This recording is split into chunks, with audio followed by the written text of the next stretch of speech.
fast. Girl, get off of me. As a dentist and a mother, I have to be one step ahead of my kids. Yeah, it don't show me over here either. That's crazy. So that's why I'm doing this and it ain't got no people in here. Hold on, give me a second.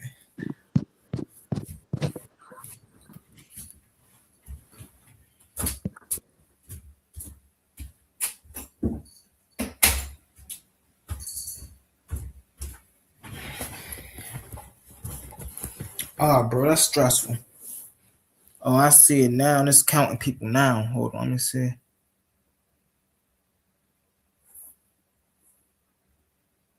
Did I pick the wrong one? A1? Was that on me? Did I click the wrong one?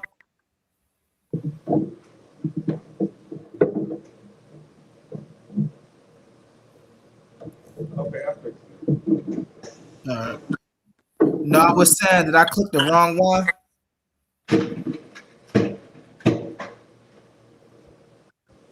See, now I gotta go all the way back here.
So, family, we got Kazad sitting here, right, trying to tell me that the Meneptah stele and the Moabite stele are both referencing the Israelites before the 12th or before the 13th century BCE.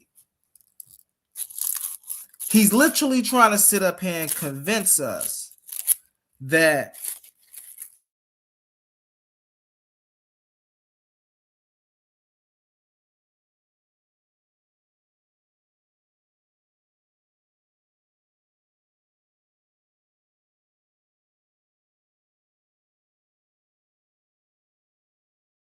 how does that work? I apologize. I don't know why my thing keep going on mute. But how does that work? He's literally trying to sit up here and tell us that the Moabite stele or the Mishnah stele, which date way later in history, points to a people from the 14th, from 1406 BCE. This is why y'all gotta watch these people, man. They talk slick out the mouth, but when you listen, you can catch their conundrums, bro. It's like, bro, what you saying don't make sense. I can tell that you never paid attention to history. Not biblical history, not real history, not no history. Because if you did, then you wouldn't be making the claims that you're making out of your mouth. Let's get it, man.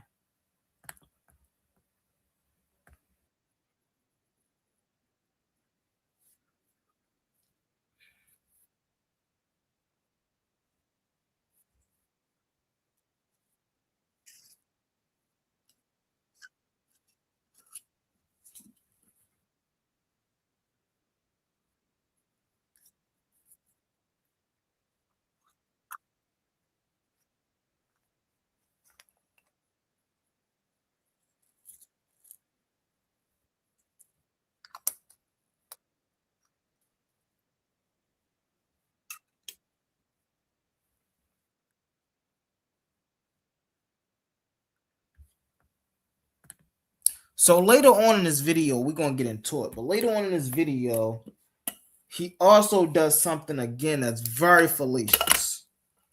And what he do is he tries to say, now mind y'all, he just mentioned, only time you keep mentioning is when Israel is fighting them. And when Israel is fighting them, notice when Israel is fighting these people, right? And the the Meneptah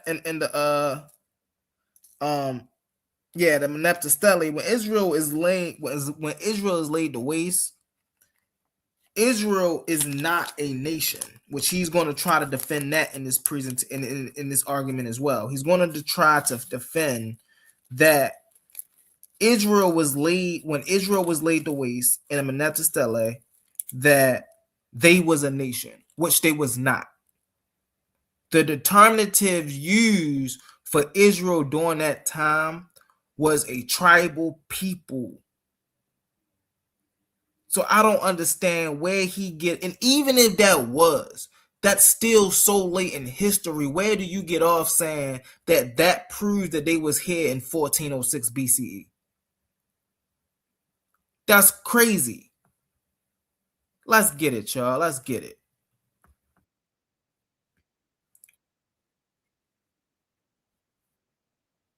What's up, brother Capone? I see you down there, Brody. If you want to come up, hit that link, Brody.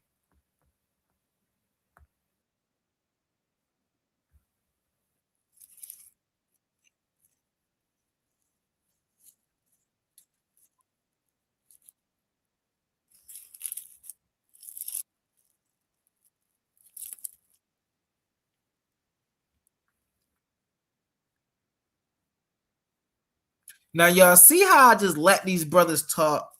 One of the reasons I don't have an issue, you don't say it, I'll drop it again for you, my guy. I'll drop it again for you. One of the reasons I don't have a problem with letting these brothers talk is because the more they talk, the more they hang themselves. The more you talk, the more you let me know what you don't know. And so I ain't got no problem with you sitting here talking yourself half to death, thinking you making sense, but actually you sounding like a lunatic.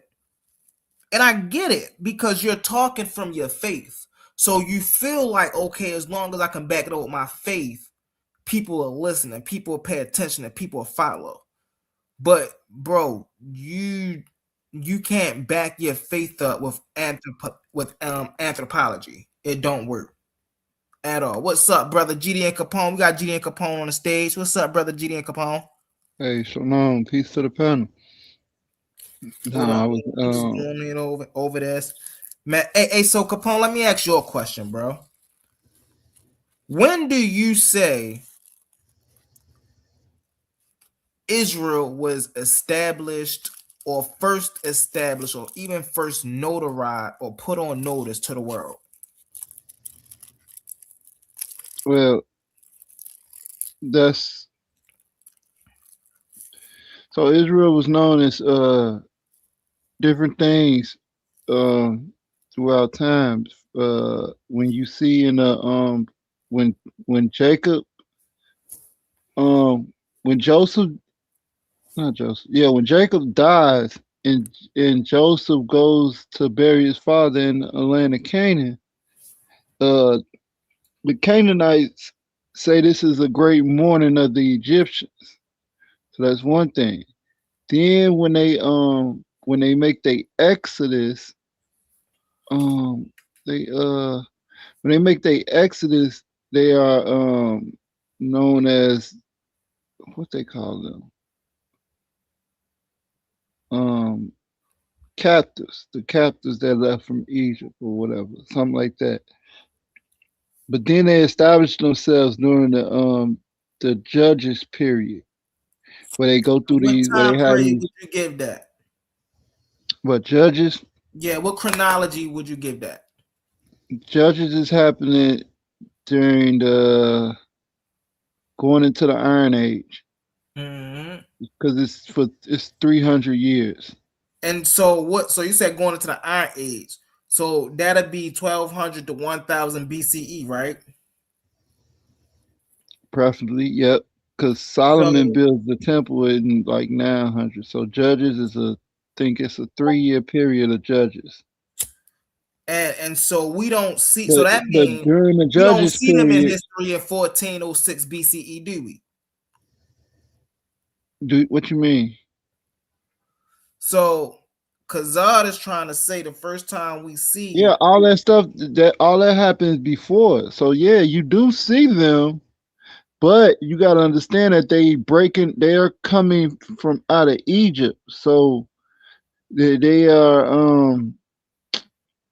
uh they not establishing themselves as a but name like how we know the other nations. He even talks about that in the so scriptures. here's the Like, so now here's my thing about that, right? And here's what I'm trying to get him.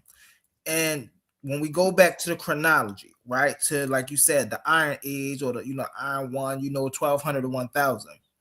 This is the first time when we deal with these people, and when we deal with 1250 to 1157, what we see is two groups of people merging into one group. We clearly see that, and so and wait, and we So know what's the who these two groups. And groups? here's another thing. And here's What's another the thing. two groups though? So we know who these groups. We know one group is the Shashu coming from the south, and we know the other group is inland Canaanites. So Now, you saying the shot? y'all Wait, are trying to say hold that on, humble. the Let me follow you. Shashu are the Israelites when they were not the Israelites. They were Wait, known hold as on. the Shashu. They didn't have Let any. They didn't have any inclination of Israel. That wasn't their culture. Well, I don't know if he's saying that they. I don't know. So what I'm saying is, what evidence do you have that the Shashu and the Canaanites merged together? The Bronze Age collapse, the So pottery. the Bronze Age collapse forced the Shashu Yes, to not cohabitate, but to merge into one Yes. confederacy with the Canaanites. Yes. Hold on 1 second. Matter of fact, Okay, so if that's what you're saying, then who were the people that attacked the Canaanites? the Palestinians, not Palestinians. Let me say that because they wasn't called Palestine, but Palestine. Yeah, it was the Palestinians, Palestine, those people. So that's who attacking them in minor letters. No, that's Egypt dealing with the that's Egypt coming over and dealing with them during that period. But that's the Egyptian account. Hold on 1 second. I'm go ahead because I'm gonna pull this up so you No, can I get. was asking the reason I came up because I'm like, man, who got humble heated? Wait, because Cause bro, my you thing usually don't be is up this late. like, You usually don't be up with the live, sparking the live this late. You know? oh yeah, I got some grace. I got some grace. I ain't gonna lie to you. My wife, Like, you all good. she say, That's yo, what's it's up. okay. She That's say it's what's up. okay. But no, because I want to bring this out so I can show you real fast, right? Can you see this? Yeah, I can see it. All right. So this the debate. This my these my slides for me and Kazad debate, right? So Mhm. now, when you ask me what is my proof that we see the Shashu and the inland Canaanites, right? First, I'm gonna go here, right? Revealing the Shashu reality, a timeline of displacement and Yahweh's origin, right? So the first thing we see here, if I could zoom in, just so you can read this, right?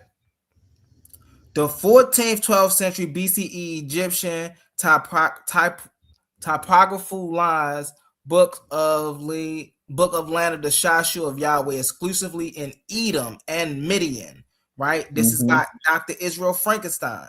You saying That's why I call them Edomite. mm-hmm. So here, watch this. It's a evidence box. It's another evidence box. Establishes Yahweh as Southern Storm God, warrior God of metallurgy. It's a utterly distinct from the Canaanite gods of the hills. Dr. Thomas Rayner, right? So now look at these maps. How do we know the Shashu and the arrival of Yahweh, the outsider deity Yahweh, right? It shows you where he come from. He come from Sair in Midian. Who Now, come from who was Saudi? during this time? Now, watch this. Who were these people? These people were the Shashu. Yeah, that's the Shashu right Right. there. So now, what else? What else? What else? They What other worship the evidence do calf. we They have? Watch worship the this. golden calf. Watch this. What other evidence do we have that they was the Shashu? Even in the Egyptian, see, because I'd always want to go to the Egyptian archives, the Egyptian archives. Even in the Egyptian archives, the land of the Shashu. This is there in a Shin. This is Yeah, the but land of Shashu in a Shin. that's a toponym, right? Is it a toponym? Um, It's telling you the name of a place. yeah. Because it's giving you the land of where the Shashu dwelt. Yeah, I give you that. I give you that. But watch this. Here's another way too, though. Right. So also when we see them first emerge on a hillside country, both of them coexisting, we see they didn't merge right away. Right. So 1200 BCE, this is a pre-merger, so they didn't merge right away. So we seen L, right? The So local, the wait, so hold origin on of before you go Canaan. through this. So when are you saying that they hypothetically merged together? They merged together. They merged together hypothetically, right? From hold on 1 second. Let me give it to you so you can see it. All right. So from 1200, from the early periods of 1200 to 1000 BCE. This is when we see their merging. By So 900 BCE, right? We see them completely merged by so 900 BCE. So what about the when we see the they go against the Amalekites? The Amalekites are Edomite tribe that goes against the children of Israel. Uh, Right, in the that's in the biblical during stuff, the bro. We ain't got no. no. That's You know they actually found the site. They found the site where they supposed to died at. Um, what was it? Hold on, I think it's the Masada. Is it Masada? I think it's called Masada. I so. You know said I the read an all article right. on You it a said couple the years back Israelites went to war with who? with the Amalekites. And not only them, like well, when they was in the wisdom, they went against Amorite kings.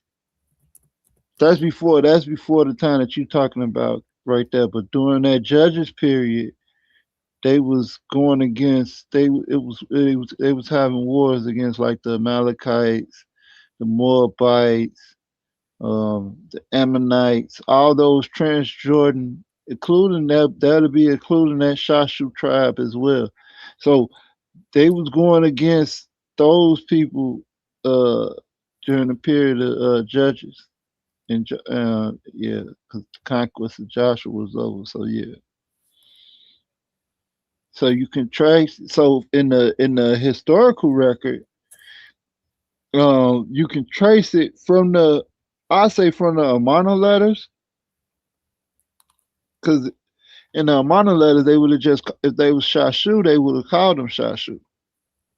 So we know they're not Shashu. But in mono letters in what's the one? Is it the Maripata? If you want to use the Maripata, but you can trace it right there. You can see those are wars. You know, the one is the people coming in settled in the hill country and during the mono letters, and then by uh Meneptah time, you see them established to the point that All they said that they are right. laid So to waste. this be the history. This be the issue I be having using y'all biblical chronology, right? So right, uh, if we say okay, the Israelites went to war with the Amalekites, right? It say yes in the Bible, the Israelites fought the Amalekites. Not the Amalekites, say the Amalekites declares accounts in Exodus 17, 8 through 16, right? So Mm. this is a war. So we see a war here in the Bible, right? Now, when it say, okay, now what do history say? Do we see this in history? What history say and the Bible text say about the Israelites and the Amalekites? Quote, the Amalekites were a nomadic tribe in Negev desert region south of Canaan who became Israel's hierarchy enemy from the wilderness period through the early monarchy. Okay. Now, what do so now we see this, we see everything in the biblical, what happened, the biblical sources. Now, what do non-biblical history say? No archaeological evidence or extra biblical references to the Amalekites have been found. The tribe is known only from biblical text. Some ancient Near East records mention related desert groups. Babylonians called them Sut, Egyptians Situ, Amana tablets, Kabati, the plunderers, but these are not definitive identities, which means that there's people out here who try to place the Babylonian suits or the Egyptian Situ on to who these people were. But this war is not a war we can find extra biblical. So then that now we have to question, okay, well, if this is a war that we can't find extra biblical, right? Then how can we date this war? So okay, I'm trying to follow you. So in one breath, you mentioned the Shashu Mm-hmm. being from Mount Seir or in Median and Mm-hmm. having and being known as Edomites. Mm-hmm.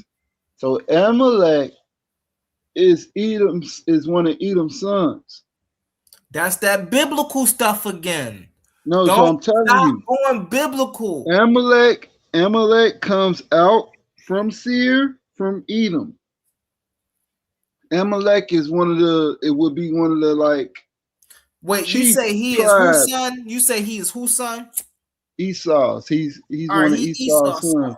Is Esau a historical person? Yeah, you just mentioned the tribe, the Shashu. You just mentioned them, and they was Edomites. So is Esau. We know what Esau we talking about. Is that a historical person? Yeah, why wouldn't it be humble? Can you give me any evidence that Esau is a historical person? I'm saying why wouldn't he be a Why historical would person? he be a historical person? We We just know can't that. make people So historical. hold We on. just So can't make people okay. So historical. hold on. I'm Capone. finna give you. I'm finna give you the evidence. The Maccabean revolt. You have the tribes of Edom going against the tribes of Israel. This is in 300. What do the No, tribe this of is in Edom have to 150. do with This is in Esau? one. This is in 150 BC. Right. So you have the tribes of Edom going against the tribes of Israel, and this was recorded by Flavian Josephus. And what he talks about, and within it, That it's source historic. has No, hold on. You can look up the Maccabean revolt. Look it up. So it's going to talk about them in Greece, and then it's going to talk about them going against Edom in the Maccabean revolt. So what happened during the Hasmonean dynasty, Israel go against Edom. His name is John Hyrcanus. John Hyrcanus convert Edomites. So if they're Edomites, then that means that if they descended from Edom, from Esau. These was his descendants. I need some history for that, bro. I just gave you the look up the Hasmonean. Just look up the Hasmonean dynasty. Yo, this is wild. Y'all see, listen, this is why I say these Hebrews be funny, bro. This is why I say these Hebrews be funny, bro. And here go Israelite in the comments talking about you gotta study Esau more.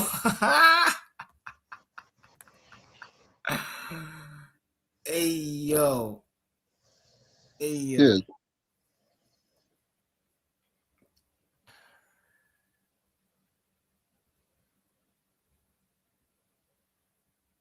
Yeah, you can't just throw everything out. Like some of these things is it's part of history. The Maccabean revolt, and the Hasmonean dynasty. Those are historical documentations. I know for sure.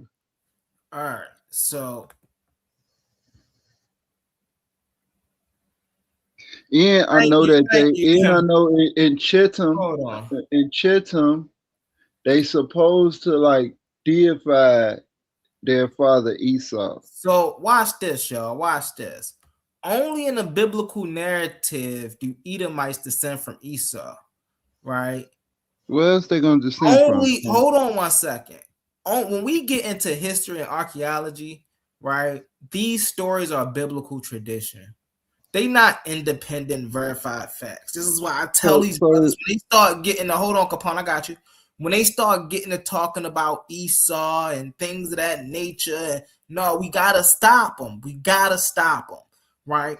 So nobody is saying that Edom, tribes of Edom, was not real tribes. What I'm saying is Edom didn't descend from a person by the name of Esau.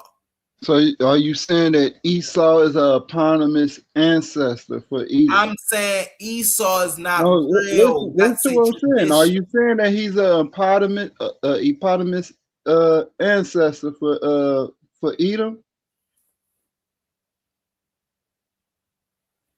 We gotta do a court. You said what? Is he an autonomous ancestor for Edom? Yeah, No, probably. no, because that's biblical. That's from somebody Edom. So are you saying that Edomites tradition is also biblical tradition? Why would it be biblical tradition? Okay, so then that mean that we can't go off of what biblical tradition say about Edomites. We got to go off of what Edomites say about Edomites. Mm-hmm. So And you that's know where the you can issue. find that, and you know where we can find that at. Yo, we got to stop with the You illicit. know, see, So we got to this do. is Listen, you. we The got to homie, do bunch of what you observations from it. sparking is what people we fail to realize. See, y'all, that's the one tribe that people don't talk about. Edomites. So who are they?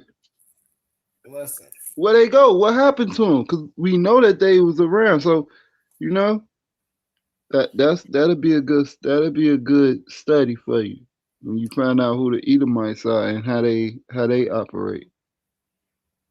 Instead of saying like, oh, listen, they. man. That's what I'm saying. Unless you're saying that they're a eponymous ancestor, like Hey, what they mean. I don't know who Esau. That's somebody y'all made up. We don't know who Esau is. We don't know these people. So, Y'all needed somebody you to made make up. y'all story sound good. So y'all said y'all know, just like a yo. What's McCollum say? That's a James Brown live right there. Hey, that's look. Y'all needed somebody to make We needed an arch What's enemy. McCollum look good. We need an So arch y'all say, you enemy. know what? We gonna insert Esau. Yeah, that look good right there. Esau and Jacob. Mm-hmm. So you said so then that'll make Esau that'll make him a eponymous ancestor. But the crazy part is we got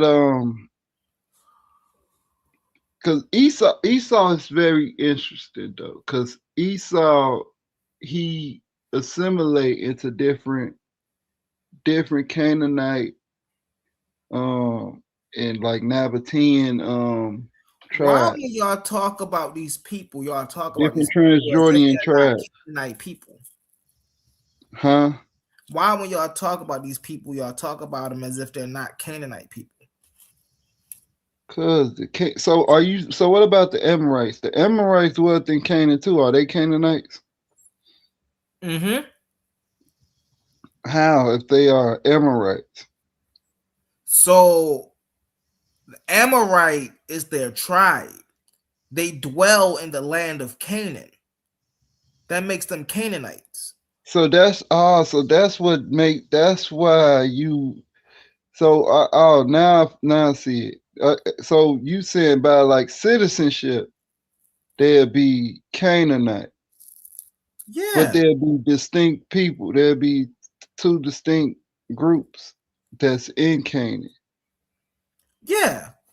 Yeah, by that Okay, that citizenship, they'll be I'm Canaanites, but they wouldn't be Canaanites as in the immediate people of Canaan, Canaanites. right, No, they'll be because you Canaanites looking at because it they from dwell a in the land of Canaan. yeah, you looking at it from a like a region, like the region Yeah, perspective, like America, like we all yeah. Americans, but it's different. It's a melting pot of different races And here that's in how America. Canaan was. That's exactly Canaan was a mountain pot. Just how everybody try to say Kemet was a mountain pot. Well, if you want to Canaan say was it like also a that, mountain pot. if that's the okay, but genetically they they wouldn't be Canaanite. They But would be Levantine. Well, I if you mean, if we talking want to about go broader, so socially, they would be yeah, Levantine people. yeah, socially, yeah. But those people, they have a ancestor that they come from. Like why? Like But their okay, ancestor so would be the hold on. Levantine heritage. So let's go even further. Why is that landmass called the land of Canaan? Why they called it that? Why is that landmass called the land of Canaan? Yeah, not the land. Yeah, the that area. Why is that area called that Levantine area called the land of Canaan? or Kananu? Kanani. I was just going through this with King J. I'm actually supposed to have a conversation about this with King J. You know what's crazy about that? Let me hold up. Then I actually just was just doing some stuff about that. The land of Kanani, because he's trying to say that the land of Kanani didn't exist before the Amu got there. And I'm trying to explain to him that the Kanani most definitely existed before the Amu got there. Where's that at? Hey, I'm more than Dragon say they gonna just keep claiming everybody land to one stick. Hey, yo. Hey, Oh, man. it ain't that, bro. It's just what it is. It's just these are the wars and like even in ancient Sumer. So we'll see we have this problem when we get to Israelites in the Levantine region, right? But Mm-hmm. y'all forget in ancient Mesopotamia, you have a myriad of different tribes there. But no one says like uh just group all those up. You make a distinction between Sumerians, Akkadians, Assyrians. You know, you get what I'm saying? Mm-hmm. I mean, and Neo-Babylonians. You make a Why y'all distinct. They never make call them Babylonians? Why y'all always call them Neo-Babylonians? because they're Neo-Babylonians. But the word They, Neo just mean new. Like, I don't understand that. right. That's what. That's how So the. why That's how y'all just don't the. call them Babylonians? Like, I But don't. that's how the see, I thought you was going away from the biblical. That's how the archaeological record just classify them as. They are Neo-Babylon, meaning they are reinventing Babylon. It's like a Renaissance thing, if you want to grasp it more. If you want a better Yeah, idea of it. y'all be doing too much with the names, man. Y'all be the Neo Babylon, the Yeah, because you Proto had Israelites. It just be like, yeah, no, so I bro, can say you the the same Holy thing about the One. old kingdom and the new kingdom in Egypt. You know what I'm saying? You had old kingdom, you got middle No. kingdom, Right. And and so you that's had new something, you know kingdom. what's But interesting but about so that? why You know why what's hold on, humble. So go ahead. why is in Egypt? So we can just segue from Babylon real quick. Mm-hmm. So I mean Mesopotamia. So why is it called the new kingdom? The new dynastic kingdom in going into the Iron Age I was just because about to it's speak on that. Watch because this. hold on, that was When rhetorical. That was rhetorical. go ahead. Because coming out of the second intermediate period, they had to reestablish Kemet. This is why this is called the New Kingdom, because it's coming as it's following the intermediate period where certain traditions was defiled. You know what I'm saying? So now they got to reinvent it, reconstruct it back how it was prior to. All right. So So the that's the proper same. That's the term, same thing in Mesopotamia when you had old and I got you. I Neo. see where you're going with that.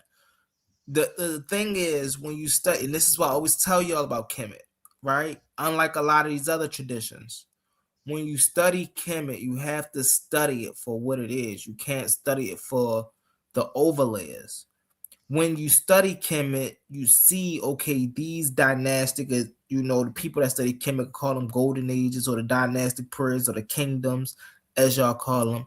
They change with the lineages. They change according to who's sitting on the throne.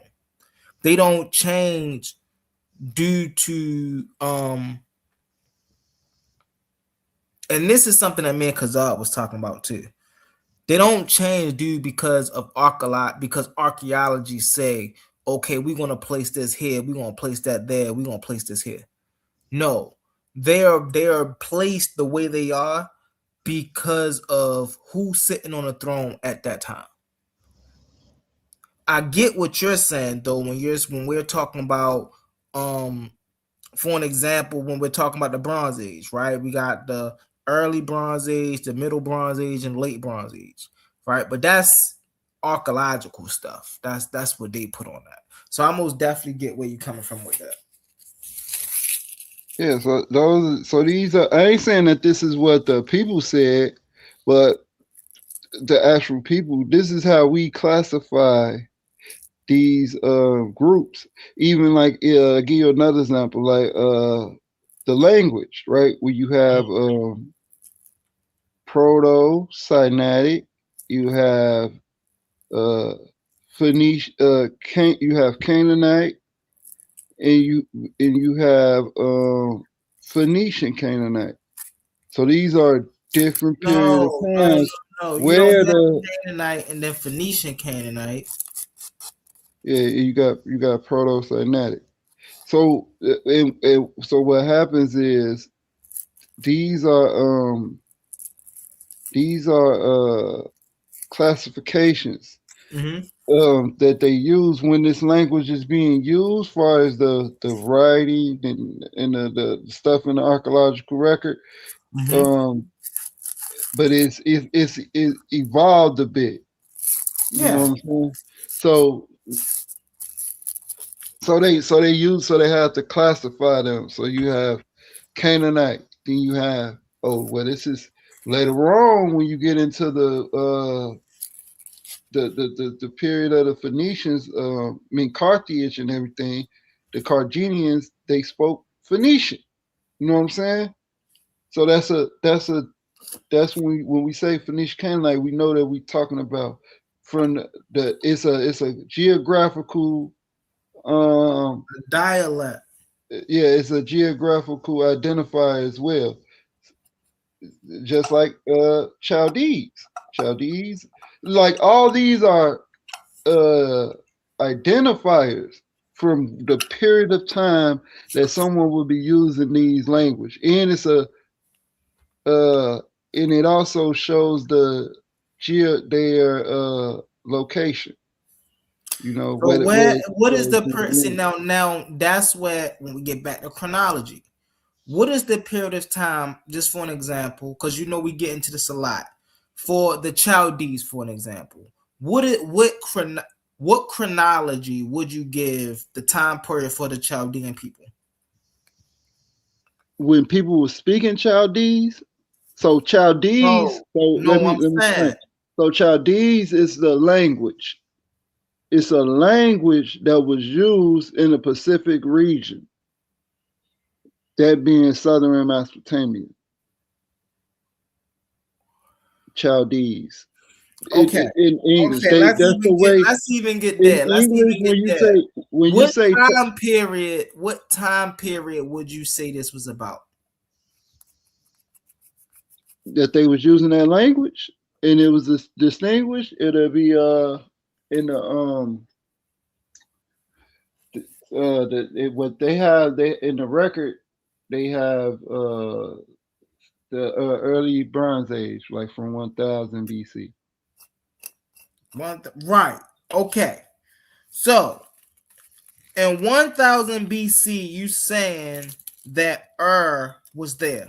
No, well, yeah, would be there. Yeah, would be there. No, was long gone in 1000 BCE. No, it's still a city that was inhabited. Um, it's a city. So is a city that's been Was the abandoned. capital of southern Mesopotamia for 3 periods uh, of time. So as we go through the old, middle, and new Babylonian kingdoms, we still see there. It's just changed its name to Chaldea. Nah, bro. Uh-uh. And the reason why, I believe the reason why they call it they say the first millennium is because when it says Chaldee, Chaldee is a language. Now the Chaldeans will be the people group, right? But that the books that they found from the Assyrian kings, I think they was Assyrian royal inscriptions. Um, they had reference to this Chaldean way of understanding. in their inscriptions, Assyrian inscriptions.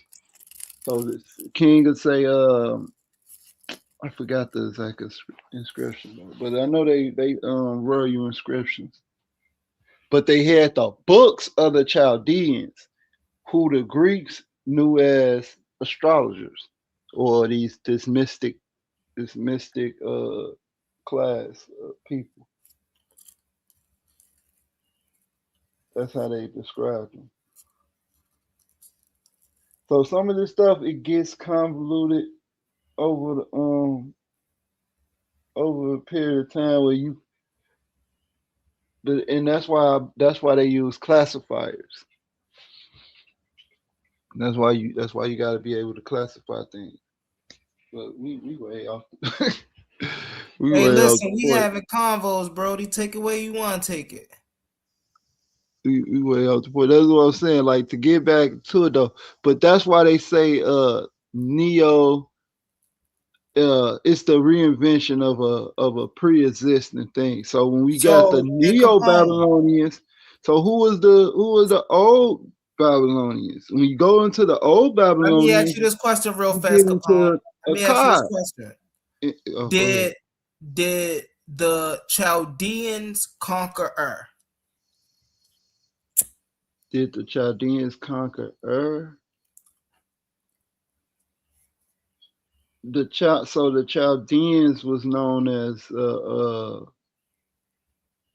original Chaldeans was known as a priestly class.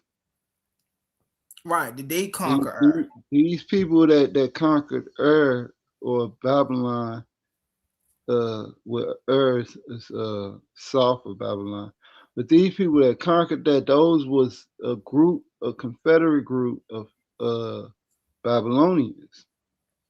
So they wasn't Chaldeans. In the first millennium BC. No, the Ur was there, and then you said people conquered it. Was the Chaldeans the people that conquered Ur? I wouldn't say that they conquered it. Well, I wouldn't say that they conquered it. It's a class. That's a class of priests or something. That's what Chaldeans is. Yo, listen, see, do y'all be seeing these Hebrews, man? Listen, Capone, you gotta But drop you that gotta Bible. understand, people would attach themselves. So when you get into the Neo-Babylonian, you gotta understand that they find these ancient books, right? That goes back to the pre-existing kingdoms, right? Because we know that the Akkadians merged with Sumer, and then they usurped them, right? And then once the Akkadians dissipate, out of the Akkadians you get these Assyrians. So now these Assyrians, they start to they go and they reconquer. We actually have Assyrian kings, Salmanassar, Shaddai. You know what I'm saying? These are Assyrian kings, right? And so what happens is, I believe it's probably their descendants or the people that was in the land. They rebelled against those Assyrians because these was Babylonian people. They was like a mix, like we said, like a melting pot of people. Where you got Amorite, Hittite, Elamite, the the Elam and everything. So you got all them all mixed up in this area of Babylon and southern Mesopotamia. And so then they usurp them, and that becomes the period of the they call it the Chaldean Empire. Are you aware of the Babylonian exile and the Assyrian exile? Yeah. So What's your take on that? So it's Just lead right into that. So that's what I'm saying. So you see the king of Assyria takes he conquers the what is that northern Israel, Samaria, and he goes and takes the children of Israel from out. He takes the Israelites because by this time they're established as a kingdom. So he takes them and he go put them in Babylon, and he put people that was in Babylon. They get situated in the land of Israel, well, in the land of Canaan. And we notice we can just go to the I forgot what it's called. Um, but he put they had it they got this in the museum where like you walk through his kingdom and it has him conquering Jerusalem, this Assyrian king. So he was also known as a well he'll be a Neo-Babylonian as well because he dwelt in Babylon. So Uh, his name so the Assyrians Solomon conquered, Nassar. if I'm not mistaken, I think the Assyrians conquered Judah, and the Babylonians conquered Judah, and the Assyrians conquered Israel. It's one or the other. So it's just what it is. So you have like Nebuchadnezzar. Nebuchadnezzar is a Babylonian, but what I see is it's it's a mixture of people who become known as Babylonians. You get what I'm saying? Mm-hmm.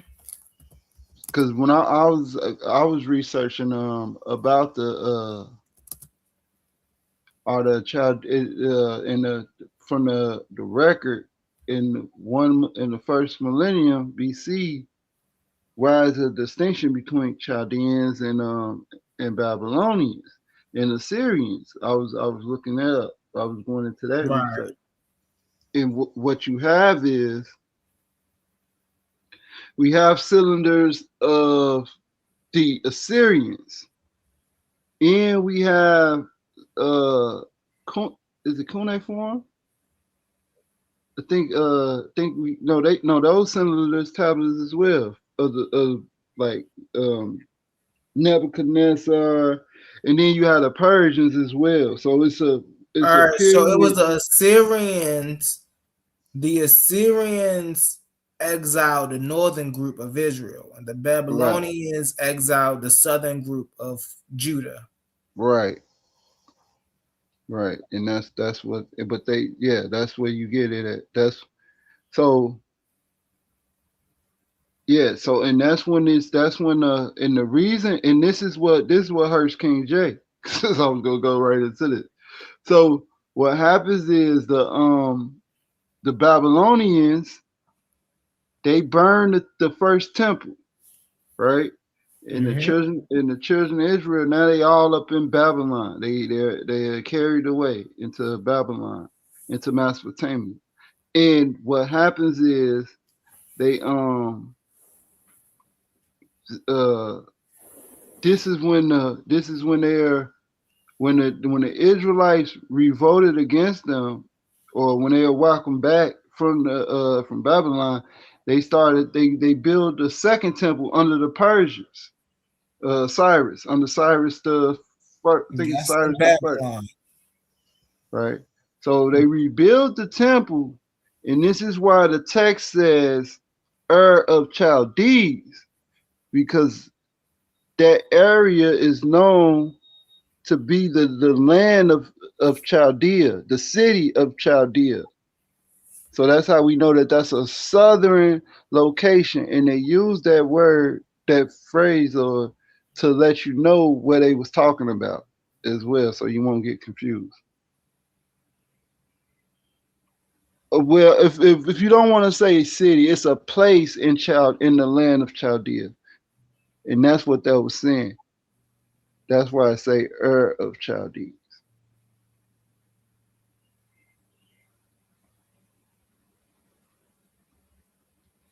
So I'm looking that at be, oh, I'm and just doing that's where we get the majority of our surviving biblical narrative from that period, because we know that the text was being rewritten during that period by I say by Esdras and his scribes.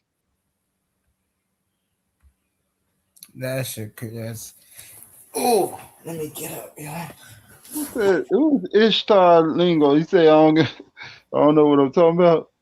This No, guy doesn't have a clue what I he's say talking about. Israel, the Hey, education listen, man, method that's why you let of him talk. Jeremiah 29 and 31 and 10 to be continued. I And actually want to get back into this video a little bit. oh, go ahead, So do your we can thing, bro. we can have a little, dialogue on this video, man. These brothers, man, is crazy. Uh let's get into it though. Let's get into it. The Karnak Temple and stuff like that. And we was talking about what's his name? I think his name is Frank Yerko. And we was quoting the scholars and the PhDs. Yeah. And I showed you the scholarship behind it, how that for one wasn't actually Meripatah's campaigns, and then two, the Israel in that context isn't it's a group of people that's already been Hey, there. pause it real They're quick. not That's what just I some wanted to group of ask you about, tribal Honey. herdsmen that's Uh driving there. This group, no, it's the nation of So um I think it's in the Meripatah stele, right? mhm. Where it says Israel is laid to waste and the seed is no more, right? Yeah. But then, so I said, I put in the comments that that's an idiom, right?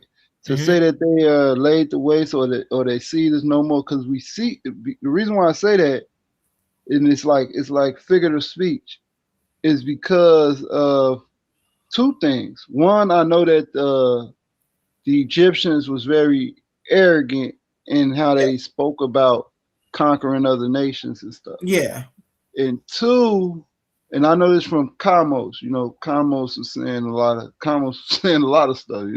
He was going in, but also from the Moabite stuff, the Misha style, it says the same verbiage. Mhm.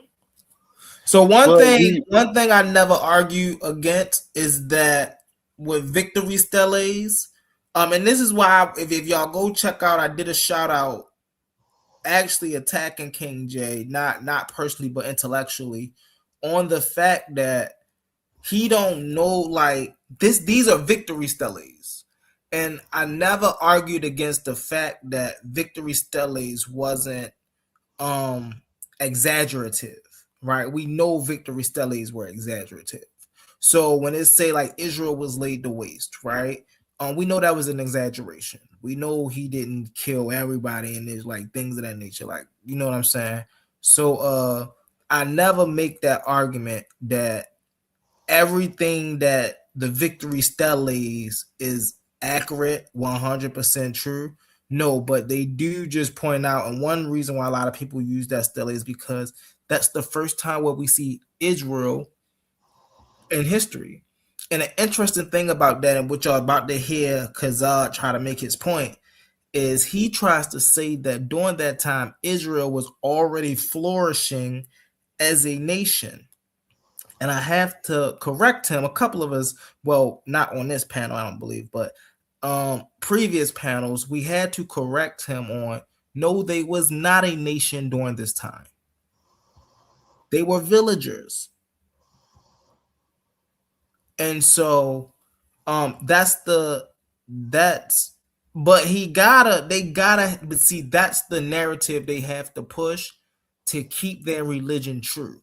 They have to push that Israel was an established nation for a long period of time before they so, came in so to humble. existence. Go ahead. Go So ahead. one thing I see the problem with that, and y'all gonna keep if you don't define what a nation is definitive. If you don't define that, and if you don't tell what you think a nation is, because a nation is ruled by a king, Right. And so Israel during that time wasn't ruled. Even if we say that, let's just stop there. Even during that time, Israel wasn't ruled by a king. And so something that Kazad says in this video is we have to go by what he want to do is go by the Egyptian chronology.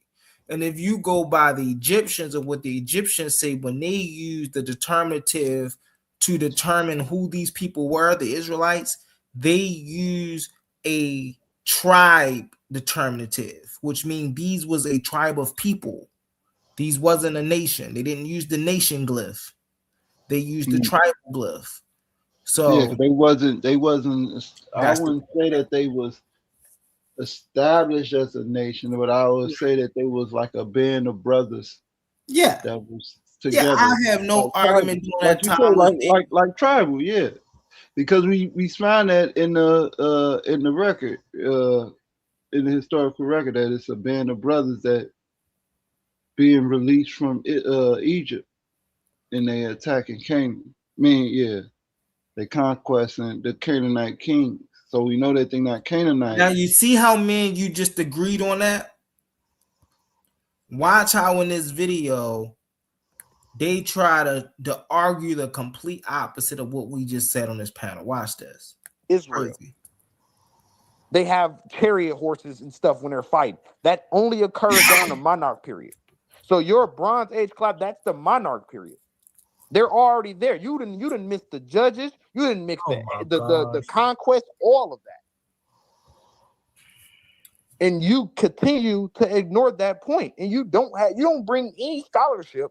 It's basically, bro, anything that defeats your argument or that rebuts the source that you bring, you just ignore that, bro. So when you kept talking about the late Bronze Age collapse, they didn't give you the point on that because I kept telling you you're remixing history. That's not when the Israelites say they got there. You only mentioned the Bronze Age collapse because that's when Egypt said they fought against Israel. When did they actually get there?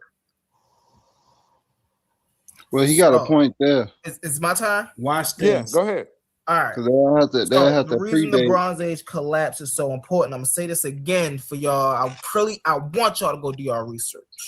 Is that they can't do the research because they're religious. So their religion won't allow them to accept what anthropology has to say because it goes against their belief system. I want y'all to literally go and look and see when Israel became a people. They didn't become a people until after. I'm gonna pause it right there. And the reason I'm gonna pause it right there is because me and Capone just sat here and agreed on when Israel became a people. And we agreed that Israel was becoming a people during the time of Meneptah. When Meneptah mentions Israel, they wasn't a nation yet. They were a people. Correct, Capone? Well, I don't know. Well, but I'm saying like as far as the Manepta Stele though, it does use the people glyph. Or are you saying that the ones that it don't During use the time of Meneptah, let me ask you this question. During the time of Meneptah, what king did Israel have? they don't have a king during that Thank time. you. So They that's my got like point. they have like a government We just democracy. agreed on that. We just agreed. They don't have a king, so they wasn't unified. It was like a band of brothers. We just agreed on that. Yeah, they got So, like chieftains. right. So now what did I just say? When I just say that, the reason I point out the Bronze Age collapse is because this is the first time as a people we see these people identified as Israel. We don't see them identified as Israel anytime before this. Right. So, but this is the so where did that come from though, humble? What do Where you do the that name? come So that where came did from the Bronze Age collapse? you know what I'm saying? So why are they so? When do the Bronze Age collapse start? The Bronze Age collapse start when 1257 around Right. 1257. So from 1257 to 1208, we have now where the Egyptians know of a band of people named that's calling themselves Israel. Would you Right, but agree? this band of people, right? Let's get to it. This is why I screen shared what I screen shared about my presentation. We know that this was not just one band of people that came together and called themselves Israel. No, we know this people was a merging between two distinct people because of survival who named themselves Israel. Now, why did they do this? I even said this in my presentation. Israel, right, gave them the status, right? Yahweh, because it was a war god and they were military, it gave them the military prowess. So they had the organization from the El culture to give them government and things of that nature. And from the Yahweh culture, they had the military to protect themselves. This But is what? why they became Israel. They didn't But humble. become Israel, or they wasn't always Israel and came into a place as Israel. No, two groups of people met at a similar space and they became Israel. And if you want to be really, if you really want to dig deeper into it, the people, the inland Canaanites was on the high hills of Canaan first. And then the Shashu came Wait, down hold on. Why would the inland Canaanites be on the hill countries of because Canaan? they were fleeing from the decline, because they were also, number one, they were also suffering from the collapse, but number two, what the collapse brought was economic decline, a political decline, superpowers was falling, right? Everybody was getting raided, so they were moving from the inlands to the highlands on the fringes of Canaan, where they didn't have to worry about the pillaging and things of that nature. And So you this is talking about where they, this is from Ramses' conquest. that's what the Shashu, that's on the other side. That's on the Shashu. The Shashu, that's how, now this came about 200-300 years later. This is when Ramses drove the Shashu up to the hillside of Canaan, where they met So the do El culture people. Now, here's the interesting thing about this. When these inland Canaanites went up to the hill country, right? They didn't, and here's why they wasn't Israelites yet. Here's why these people wasn't Israelites yet. These people wasn't Israelites yet because they still was heavily carried with Canaanite tradition. Their pottery was Canaanite. Their script and language was Canaanite. Their houses was Canaanite. The only thing they changed about themselves was their dietary. but hold on, humble. So this is so what I like when we first started talking. What I'll say is that Mm-hmm. you have to get, well, you don't have to get, but you have to establish that when you say Canaanite, because when you're talking to an Israelite, when we say Canaanite, we talking about a descendant of Canaan. But you're But that's talking about, false. No, no, no, hold no. on, Okay, hold on, but go ahead. listen, but so which makes them Canaanite people. But you're talking about people that dwell in the land of Canaan, whether they are descendants from the Hittite Empire, the Amorite Empire, or they was indigenous inhabitants of the land Canaan, or first inhabitants of the land of Canaan. All right. So hold on. Yeah, Hold on. This is why I say we gotta get this biblical stuff out of here. There is no man named Canaan. The land of Canaan is not named after a man named Canaan. None of that is, no. We gotta get that out of here. That's number one. Number two, when I'm saying Canaanites, yes, I am saying that these people are the people who dwelt in the land of Canaan. But even when they dwelt in the land of Canaan, they did not have a distinct name. You can't, before the 13th century BCE, you can't go into Canaan and show me who the Israelites were. So wait, so we have we know we have the Amaru. The Amaru is coming Those from. aren't and see, this is why y'all gotta get out that biblical stuff. Because again, this is what y'all do. Y'all gonna go try to find a tribe, an actual historical tribe, and then y'all are gonna try to label that tribe as the No, invisible Israelites that don't exist during this time. no, You no, no. can't do that. That's not what I'm doing. That's not what I was doing. So what I'm saying is, we know that they weren't just called Canaanites because you have the. We know that they was distinguished. You had the Amaru. You had the Transjordan tribes like Shashu. You had it's another one that they got in Canaan. Um, man, what's the other name they had for them? Karu, Karu, or Hadaru, right? It's written with a K. So you got the Karu, and then you got the Kananu. So that's what I'm saying. Like you got but they are those are all different groups of people, but they all was in the land of Canaan at the same time. Even the I don't know how they say Hittite, how the Egyptians would have said. I think they called them the Hittiyu or something like that. No, Hatayu or something like that. I seen that name too. So, All right, but they so all listen. those tribes are dwelling in the land of what we call in that Levant region. All right, so listen, Brody. So this is why I don't go off of this. This is why when y'all get to the biblical stuff, bro, this should be I'm crazy. telling you, this is No, all in watch the this. Hold on one Egyptian second. archaeological I record.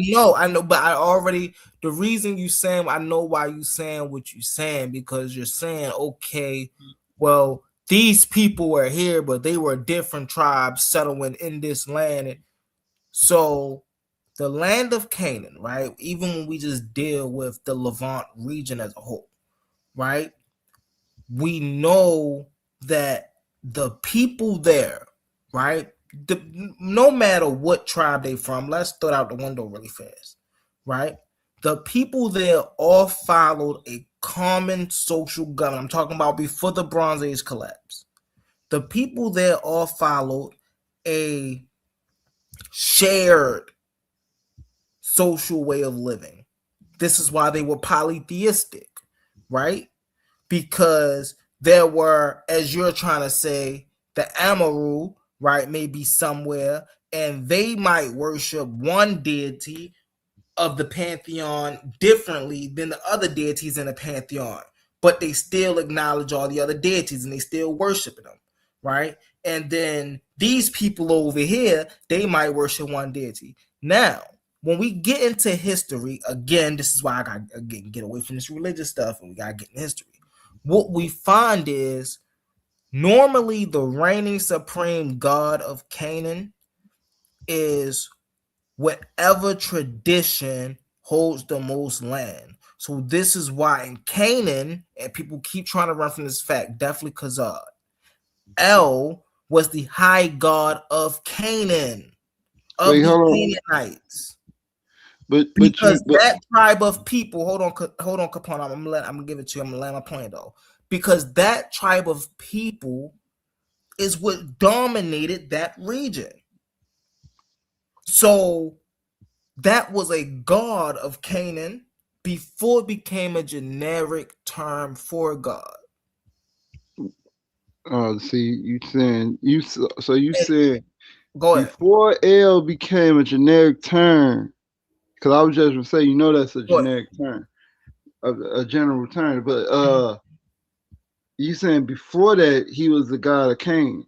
Yes. What proof do you have of that? Because the Canaanites worship Baal, and that Baal would be How did Baal their El. hold on one second. Hold on. Even right there in the Baal cycles. How did who did Baal take the throne from? Was it Marduk? which is El. El. He took the throne from El. The Ugarit text. Thank you. Thank you. So we all know about the Baal cycle. And Baal and Baal himself had to become an El. He had to take that place. But Right. these So, are but when the epithets. Canaanites are saying El, they're referencing Baal. That's what I. No, That's the point that I was making. when the Canaanites are saying El, they're referencing the high god El. Baal comes later. Baal had to emerge. He had to But become wait, hold joined on. with El. When humble? Because we know when in the Amarna letters, the Canaanites are telling the Egyptians, may Balat uh, give you guidance or something like that. So we know that they was their god, their deity was named Balat or Baal.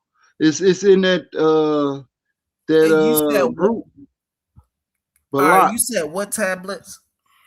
We talking The about the Amarna Bible in the Amarna letters. and all mono letters. Okay, so Yeah, the correspondence between the pharaohs, I think it's mm-hmm, Amenhotep the third mm-hmm, and in the Canaanite. mm-hmm. Yeah, in those tablets, it's somewhere. So they had this dispute where they was talking about if they was gonna send Canaanite women from Canaan into Egypt, and the Egyptians was like, "Nah, we ain't dealing with y'all women," something like that. And What tablet is this? I don't know which one it is, but it's in the Amarna letters. But they talk about their deity being called Balat, and what the scholars are saying that that's a synchronization between the god. I think Bess, is it Bess? No, Hathor and somebody else. It's two Egyptian deities or something. But it's called Balat, Balat.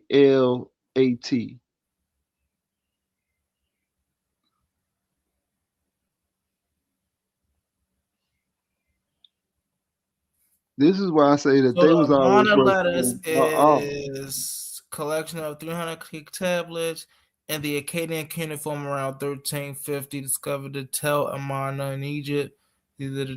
Canaanite state rulers, kings of Babylon, Assyria, Mitanni, Hittite, the See? yeah, Hittite and the Corpus. These are latest single most important primary sources for Canaan. Bullets and monoletters and the Acadian phrase and the bullets are read about piously for the life of the king that I left for the king, but the king for you Oh, sure okay. that you say to the king of my lord? Yeah, so that word Lord is So Baal. Balat means life, health, well being, or to live. Yeah. In the late Bronze Age, it switched its versions of saying it means long live the king, I serve you, or I am loyal to you. Yeah, I'm gonna pull it up for you. I'm turning on my phone right now. But that's I was just bringing that up. I was just bringing that up to show that they was we know during that early Bronze Age they was worshiping Balak, the Canaanites, the people of Let's see. Canaan. Who was the Canaanite god during this time?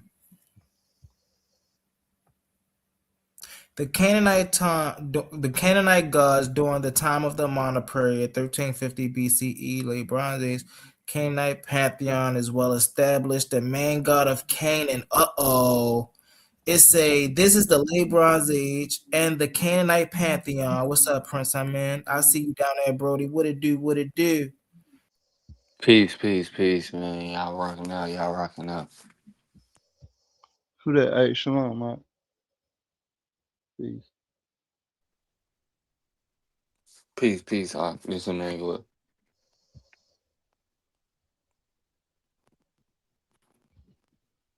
That was crazy, y'all. My bad. My bad. But so it's the Canaanite gods during the Amarna period, circa 350 BCE. This is the late Bronze Age, and the Canaanite pantheon is well established. The main god of Canaan at this time was El, the high god. The main god at this time was who? El, the high god, the creator, the father of gods. But the pantheon was large and active. Below is the actual Canaanite pantheon during the Amarna period, based on archaeology, Ugaritic texts, and Egyptian records. El is the high god, the chief deity, the creator, the father of gods and humanity, king of the divine council, called El Elyon and God Most High. What he was called? What? El Elyon, God Most High. Why it matters. El is the original god of the Canaanites, and the early Israelites also worship El before Yahweh became supreme. Come on, bro. I don't be making this stuff up, bro. I don't. Let's see. Number 2, Baal. Right? This is what Capone said. Baal, the storm god, most popular god, the role, the storm, rain, fertility, warrior god, defender of the land. Why it matters. During the Amarna period, Baal was the most actively worshipped god in Canaanite city-states. Okay, stop right. Well, my bad. Go ahead. My bad. Cities with Baal cults in the area of Ugarit, Megiddo, Hazor, Shechem, Tyre, and Sidon. Baal is everywhere in the Amarna letters, indirectly through the names like Abdoli Baal, Baal Mehar, Baal Yatan. Number 3 is Asherah. Asherah, the mother goddess. The role, the consort of El, the mother of 70 gods, fertility, motherhood, protection, why it matters. Asherah poles and shrines are found all over Canaan from this period. She is the primary female deity of the Canaanites. Mind y'all, they're using the word Canaanites. Ashtar, Asheroth, the goddess of war and sexuality. And then you got Anat, then you got Rapha, you got the plague of war, then you got Dagon, grain and agriculture god. Yeah, those are later. But So these are all the different gods, but the main god of Canaan, I'm gonna say it again, family. Wait, hold on. The main god of Canaan is the high god El. But hold on. How can you say that? How can you say that with definity, right? Uh-huh. How could you say that when it just said in the Amarna letters, the main deity is Baal, and so that tells us in the Bronze Age the main deity was Baal. He's the most actively worshipped, but that doesn't make him the supreme deity. But we don't. But okay, if he's so when they saying El is being the high god, is it saying that the Canaanites are worshiping that deity? No, they worshiping Baal. They worship in both deities. They worship both deities. This is why it's a pantheon. They worship both deities, but they put El above Baal. They put Baal right under El.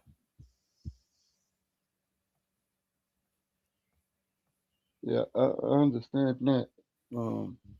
What I'm saying is, but they worship Baal and Asherah. That's who the Canaanites worship. All right, so let me read this really fast. How we know this from the Amarna letters, right? So how we know which gods or which was the most popular worship gods from the Amarna letters. The Amarna letters themselves rarely mention gods directly because they are diplomatic letters written in Akkadian, but the names of rulers reveal the gods they worship. Abodi Ashethra, right? A servant of Asherah. Abodi Hebia, servant of Habat, Haranian goddess. Melikadu, Malik El. El is the king. So this means he worship El. Baal Shaitan, Baal is given. These names show which gods dominated which region.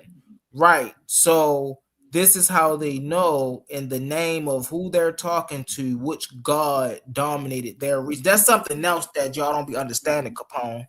Y'all don't understand that when we talk about a pantheon, right?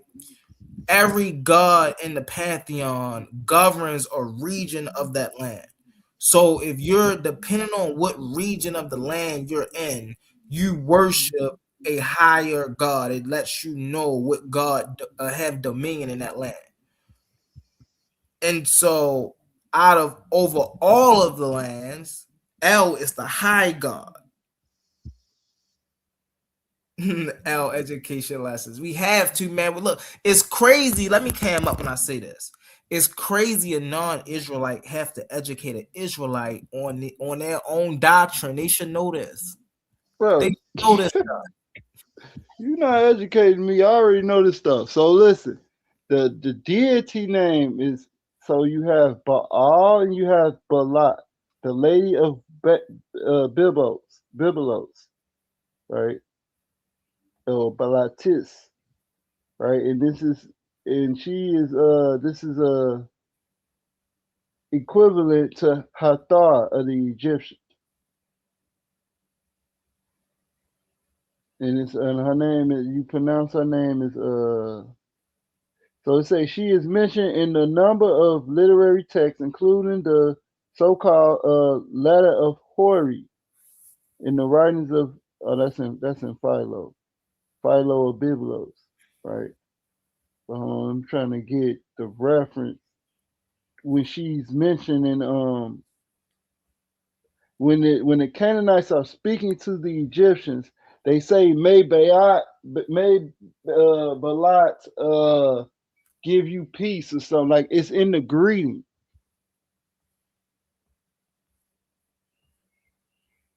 It's in the Amana letter. It say read as but Beltu Sagula occurs in the Amana letter.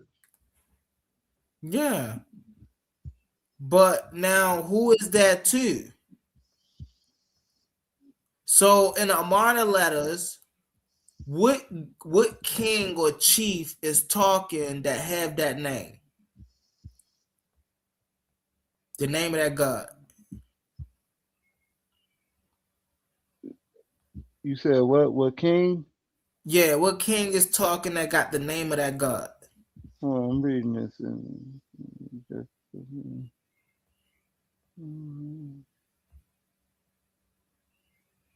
evidence was no identification for the line.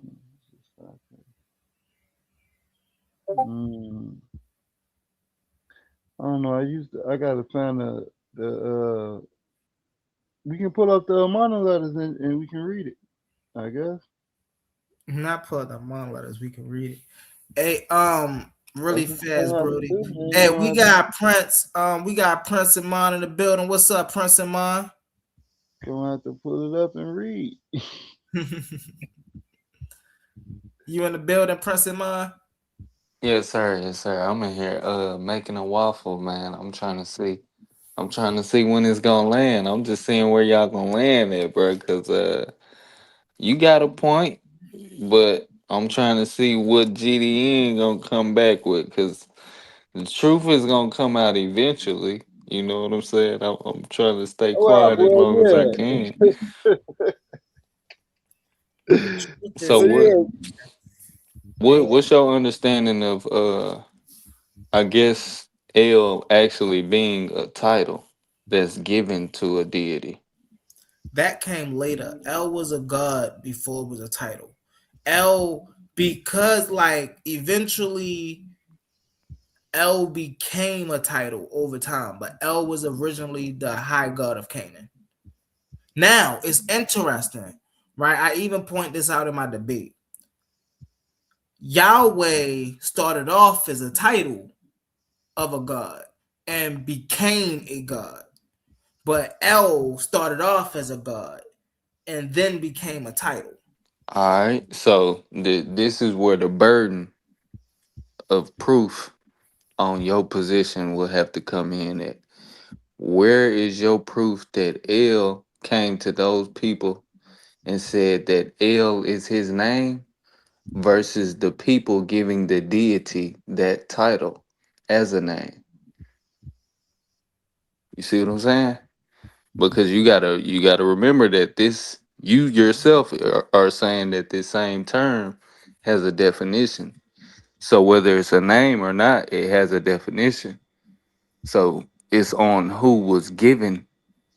I mean, who is giving the name. You see what I'm saying? So I'm not gonna just emphatically say that it wasn't ever used as a name for a deity. But it's about if the people were giving the name, then it's still in itself a title, which Well, then leaves room for that deity to continue to be God or continue to exist and have multiple names between different civilizations. well, I would say just logical. The people gave all of these gods or deities their names. Um, but I would say that it was because of El. Like when you go into the pantheon, for an example, El and Asherah birthed all of the other gods According to what? according to their pantheon. That's what I'm saying. Like what who's giving the like who's teaching about this pantheon?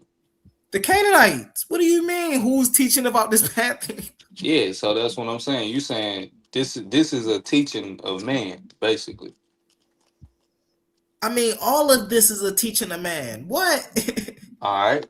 I mean we get we getting somewhere. This is Yeah, where all you of this know. is a teaching of man. What I just read it. I said, listen, let me read it again. I mean, I don't, because I don't think you was up here when I read this, but let me read this again. Right? Mhm. It say right here. It say the Canaanite gods during a Amana period. This is the late Bronze Age. The Canaanite pantheon is well established. The main god of the Canaanite pantheon at this time was El, the high god, the creator, the father of gods. But the pantheon was large and active. Right. So below it gives me a list of gods. It lets me know that during the Amana period that Baal was one of the most active gods, right? So basically, these gods was active depending on how many shrines was set up in every city. But Yeah, when you yeah. go into I'm their privy. I'm story, privy. I'm privy to that right? information. But when you go into that story, it always tell you that El and Asherah birthed all of the other gods. Like El and Asherah birthed Baal. You see Mhm, what I'm saying? So mhm.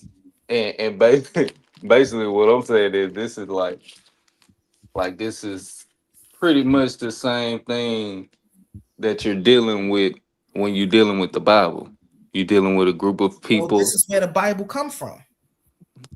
I mean, I ain't gonna knock none of that. I'm just one of the people who always ask, where do the problem come in? At?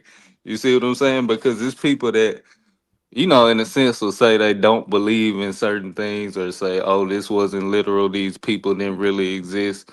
But like specifically put that on the Israelites. And it's like, okay, what about the rest of the story or the rest of the people? Like the Israelites, the only ones that don't exist? Like you still got, No, no, no. See, and that's a thing too. A lot of people like to because yeah, we put some clarity on it for the people, you know. because we disprove a lot of the claims made by the Israelites. One conclusion the Israelites come to is we say they don't exist.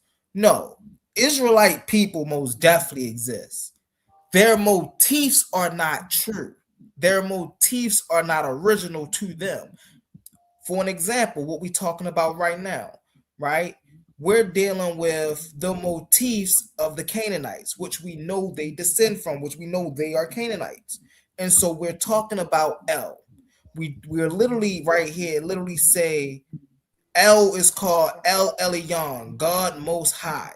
What makes them Canaanites too for the people that's ignorant to what you're saying? Because I believe me and GDN Capone would agree when you make that statement. But Okay, for the ignorant, just right.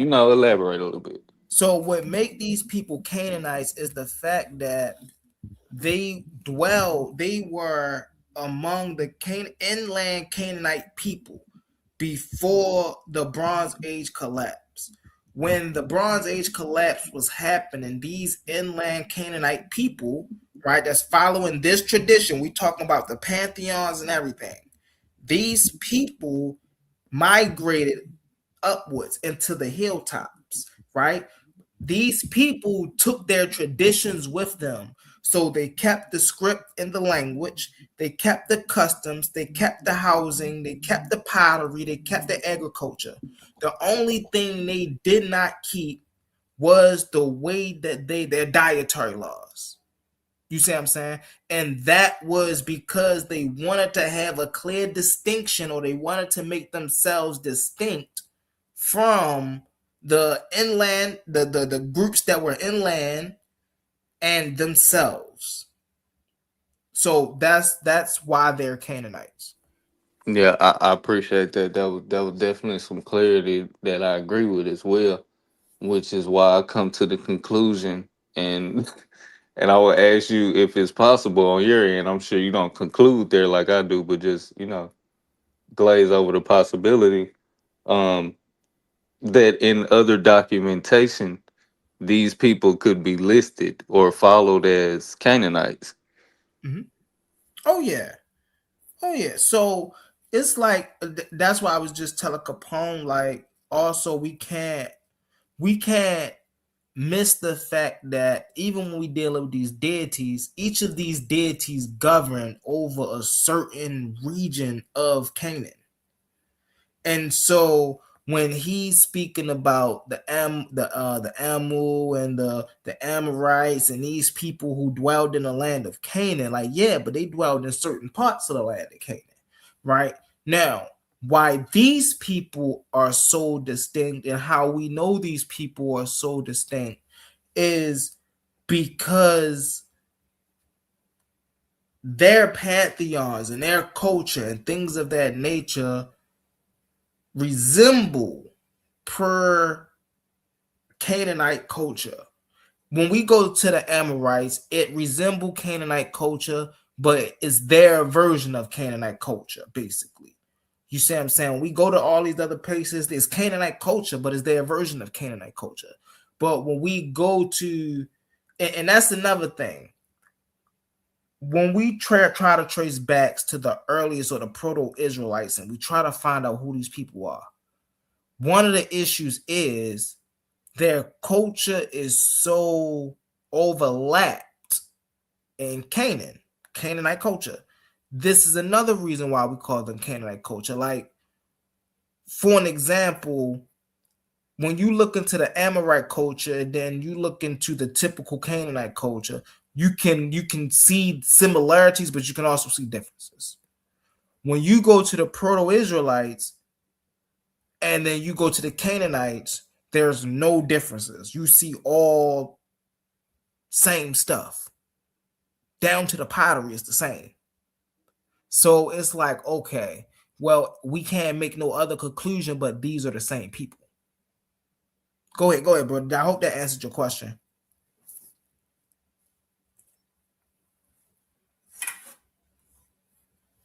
Yeah. That most definitely answered my question, and I don't know if everybody gonna pick up what you just put down, but I appreciate on the honesty. I don't know. Hey, that might not come out too much from humble in the daytime, bro. Y'all got to make sure y'all caught Hey, listen, man. that. Here with that's all I, but see, that's the issue with a lot of these. And no, to be honest with you, I appreciate your honesty, Hmm. because that's the issue that we have with the Hebrew Israelites is they're not willing to go deep within the Israelite culture to talk about certain things because they want to separate themselves, because they want to stick to a biblical narrative. When you go to the Bible, it's distinctly tell you that the Israelites and the Canaanites are different people. So how could they ever be the same people? But then they don't understand that that's in the Bible as an agenda. Right. Yes, the Hmm. Israelites in the Bible, the Israelites and the Canaanites in the Bible are different people. But that goes back to what I was saying earlier, because they already wanted to distinguish them people for this time period. Hmm. Yeah, and I believe we briefly had a conversation similar to this when we first met. and I was telling you, seeing that you was somebody that was pretty hard on Kemet, Mhm. is as much as you study Kemet and as much as I study the Hebrews, I know we could find a lot of relations and Yeah. put a lot of these stories of these people supposed to be separate, and we could figure out who the ops really is. You see what I'm saying? No, that's a fact. I can. And now the issue with that is the Israelites don't want to claim that they don't have like they don't have anything original to them. Once they come to that realization, and that's and it's so funny saying that because bro, like I really can't say the Black Hebrew Israelites don't understand they don't have nothing original to them. I'm really talking about the actual Jews, Yeah, if I can quote unquote. I'm already picking up what you putting down. Right. For They sure. don't have anything original to them. They don't have an original culture. They don't have an original language. They don't have an original dwelling place. Everything that they have is continuation of the cultures that they've been around, that they've picked up from, that inspired them, and they got influence from. So when you say Prince Iman that oh yeah, well when we look at Kemet and Israelites, like I know we could find some. Of course we can, because the Book of I'm gonna give you an example. The Book of Proverbs, right? The Book of Proverbs come from a book called the Maxims of a Minimal. That's Commission right there. But when you read the Bible, they'll tell you, oh, that's biblical text. Mm-hmm. So it's that be the only thing with me, man. Look, I don't really have no problem with the biblical believers as long as they keep their beliefs. It's not until they try to bring their beliefs into the realm of reality do we then start having debates, because it's like now you got to prove these beliefs. If you keep them beliefs, then you can really pretty much say whatever you want, because it's like, all right, these are hypotheses, so to speak. You just believe this is what this is. The moment you start to try to prove any of this stuff, this is where everything go downhill for you. Not for you, Iman. It's just, hey Capone, you gotta fix your mic, Brody. I don't know if you talking or not, but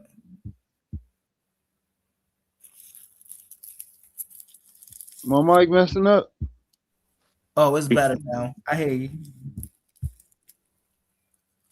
I'm saying, is it staticking or anything? Is Yeah, it it was static in a reverb? little bit. It was static in a little bit in the beginning. That's what I was saying. Maybe I'll drop down and come back up. All right, yeah. But yeah, it's like I said before. Now me, and I feel like a lot of times I gotta go by me being and talking about the Hebrew Israelite doctrine a lot. I don't really get enough and Kemet, just because I know a lot of Hebrew Israelites they go for Kemet once. Hey, you be Hebrew Israelite or you with Kemet. You gotta pick one of those two. But my way of life is actually, or my worldview, rather, I say, is actually a little different. Like I always tell people, I carry a naturalistic worldview. Hey, Truth, come up here and holler at us, man. What's up, Truth? What's up, Truth? Let's get it in. Israel Rising. Yeah, that's my boy, man. He came up on the show Okay. last week. He said he walked me down, bro. He said he cut me up a couple times. Damn. He say our Lord will judge you Oh, after you yeah, who die. will Bet judge you on it. after you die? Bet on it, man. See, man, that I think that's what humble is talking about right there. When you got to stop Your making stuff Yahuwah, so. watch this, Prince Iman. Your Yahuwah can't even judge iron. How he want to judge me? You know what? When I die, I'm gonna make sure I'ma wear bracelets and necklaces full of iron, all that shit. That shit real whip his ass. Let me stop. Let me stop. Let me stop. Calm down. But no, it's like y'all, you're like you was just saying, Iman. That is what I'm talking about. Dang, I dropped the link again. But that is what I'm talking about. You see what I'm saying? Oh well, God gonna judge you when you. How you know? That nigga came down and told you personally that nigga was gonna judge me when I die. That shit crazy. Right.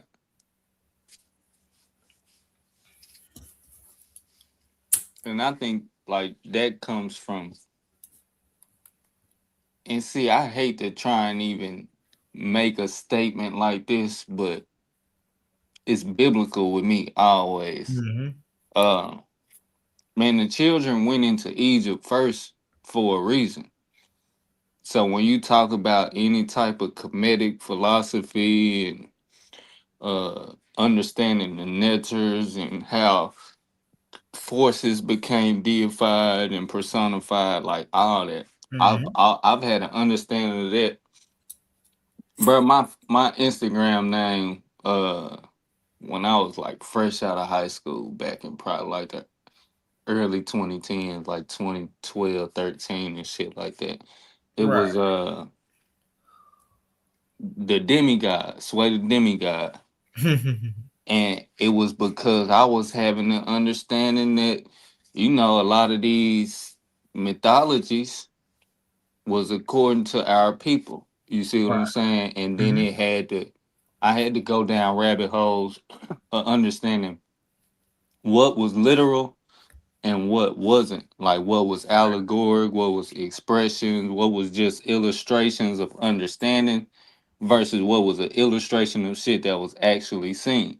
Mm-hmm. You see what I'm saying? I had to go down a lot of understanding and shit like that. Like I say, I'm shit. Look back now, this what than 15 years ago, shit like that. So, bro, I definitely will say that understanding a lot of those philosophies and allegories and how drastic certain writings were back then. You see what I'm saying? Like how you would damn near have to tell a story just to tell a story, if that makes You sense. You get know, what I'm saying? yeah, the biggest difference though, I think, in the cultures is the fact that one culture understand that nature can be worked with, right?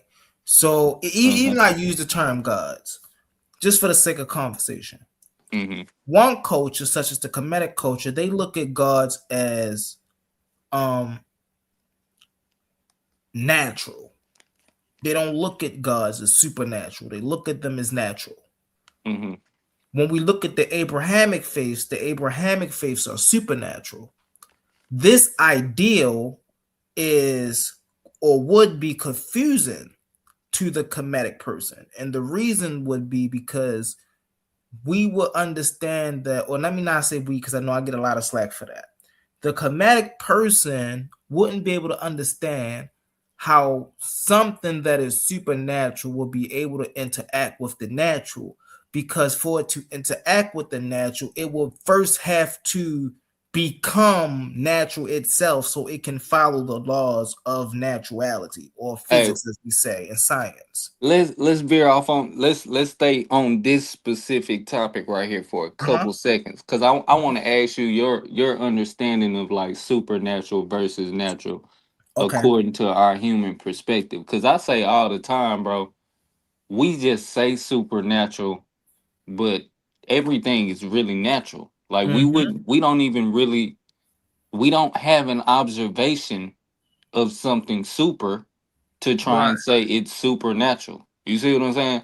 So Exactly. in a sense, let's just say a nigga seen 12 Wimbies, Victor Wimbenyamas. He seen 12 Victor Wimbenyamas walking down the street. He would probably think some shit was up. You see what I'm Mm-hmm. saying? Like and it's only to a certain extent of how drastic he gonna be to be like, bro, these motherfuckers had to come from somewhere else. Or he gonna be like, damn, bro, Exactly. I just seen 12 tall ass niggas. You see what I'm saying? Like Yeah. Yeah. it's subjective. That perception is subjective to say what's Yeah. super and what's natural. Now watch this. Here's Mm-hmm. now let's take this to the scientific realm for a second, Mm-hmm. right? We know everything that exists follows the laws of physics on some scale. We know that. Whether On it's some scale, quantum for sure. On physics, some whether scale, it's yep. regular physics, it's micro physics, you see what I'm saying? On some scale, it follows the laws of physics. Mm-hmm. Now, we look at all of that as natural. Now, what people see as supernatural is outside of what, in this case, we're saying time and space is Okay, I existing. got you. Uh-huh. What science says, literally, this is what science says. Imminent things can only interact with other imminent things. An imminent thing cannot interact with a non-imminent thing, and a non-imminent thing cannot interact with the imminent thing, which means something that exists can only interact with something else that exists.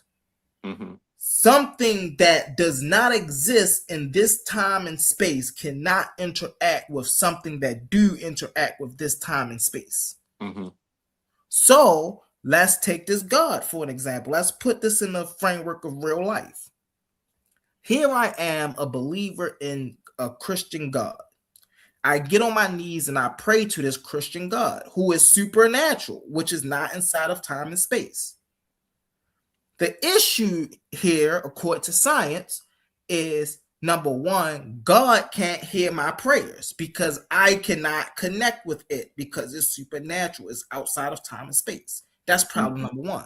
Mm-hmm. Problem number two is God then cannot come and connect with me because God cannot enter time and space. Mm-hmm. So this is where the whole that people try to come and say, well, you can't prove God don't exist. Yeah, I can. Because if God did exist, it would mean that he would be subject to time and space. The very fact you say God is not subject to time and space lets me know that God do not exist. So is the sun subject to time and space, or could that be considered a generator or creator of time?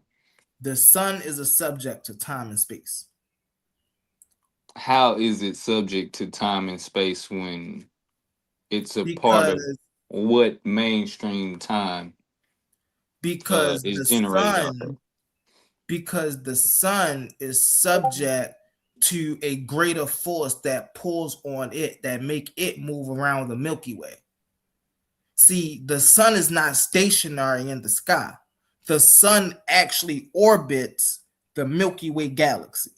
Mm-hmm. And which means that the force at the middle of the Milky Way galaxy is pulling on the sun that is making it move. So now, by it pulling on the sun and the sun is moving, right? We know there's time moving. We can measure the time because we know it's orbiting and it's moving through something. So we know there's space there. So Yeah, this is you how just we said a know key that the word though. You sun. just said a key word. So What? what would you measure it with? What you mean? What you would measure it with? The time You that you talking about that you know exists without the sun, what do you measure it with? you can measure it with anything. You can measure it with you measure celestial bodies with time scales that is fit to measure movement on that time on that scale of movement on celestial bodies. Right, which means you So would you have to wouldn't hold use on one second. uh-huh. You wouldn't measure the time using the day and night cycles of the earth. You wouldn't do that. But you would measure the time using seconds per distant, or because they're in space, they will be using it what But you need that subject. You still need the sun. That's what I'm no, saying. you don't need the sun. I don't need the sun to measure how far something moves. Why do I need the sun for that? No, I'm okay. Let me put it in perspective like this. Definitely, if the sun is the thing that's moving, I don't need the sun to track the sun. That is nah. Nah, nah, nah, nah, nah, nah. I ain't saying that you need the sun to track the sun. I'm saying that you would need the sun to track time. And if you were trying to track time without the sun, then you would still need an illuminary. So when I used the sun, I was in a sense excluding the rest of the luminaries for the sake of my Okay, example. so I got you. So let's move in the realm of hypotheticals here, right? Hmm. So hypothetically speaking, if the sun didn't exist, we can still measure distance travel, and we can Yeah, measure I don't think distance that's what travel. time is, though. I don't think that conflates the time on a scientific level. When I say distance travel, I mean seconds per meter, right? So you know if you got a stopwatch and on one side of the stopwatch it got S and the other time, oh matter of fact, at the end of the stop it got 0.000, then at the end it has SM for seconds per meter.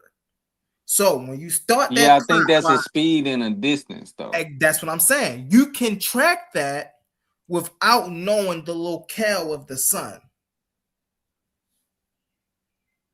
Yeah, but you saying that you still need a moving object. And what I'm saying Right. is like with no moving objects, we have a tool or tools that we use to measure time. And those aren't subjective. Those are objective. What you And said? that's where a lot of people Yeah. that's where a lot of people shout out to my brother Quantum. That's where a lot of people say that Quantum's biggest stumble is. You see what I'm saying? Is that pretty much time already has a definite and absolute. So anytime you try and change that, you kind of get in a sticky situation. Well, Well, time has a definite and an absolute on this plane of existence. I can say that. for On sure. this And for plane of sure. That's existence, time mhm, has a absolute and a definite. And mhm. that's where I think that quantum has a stronghold, and I think people don't understand because of how quantum frame time. But quantum is correct when he says that nothing can exist. If time didn't exist, nothing could exist. Mhm. You see what I'm saying?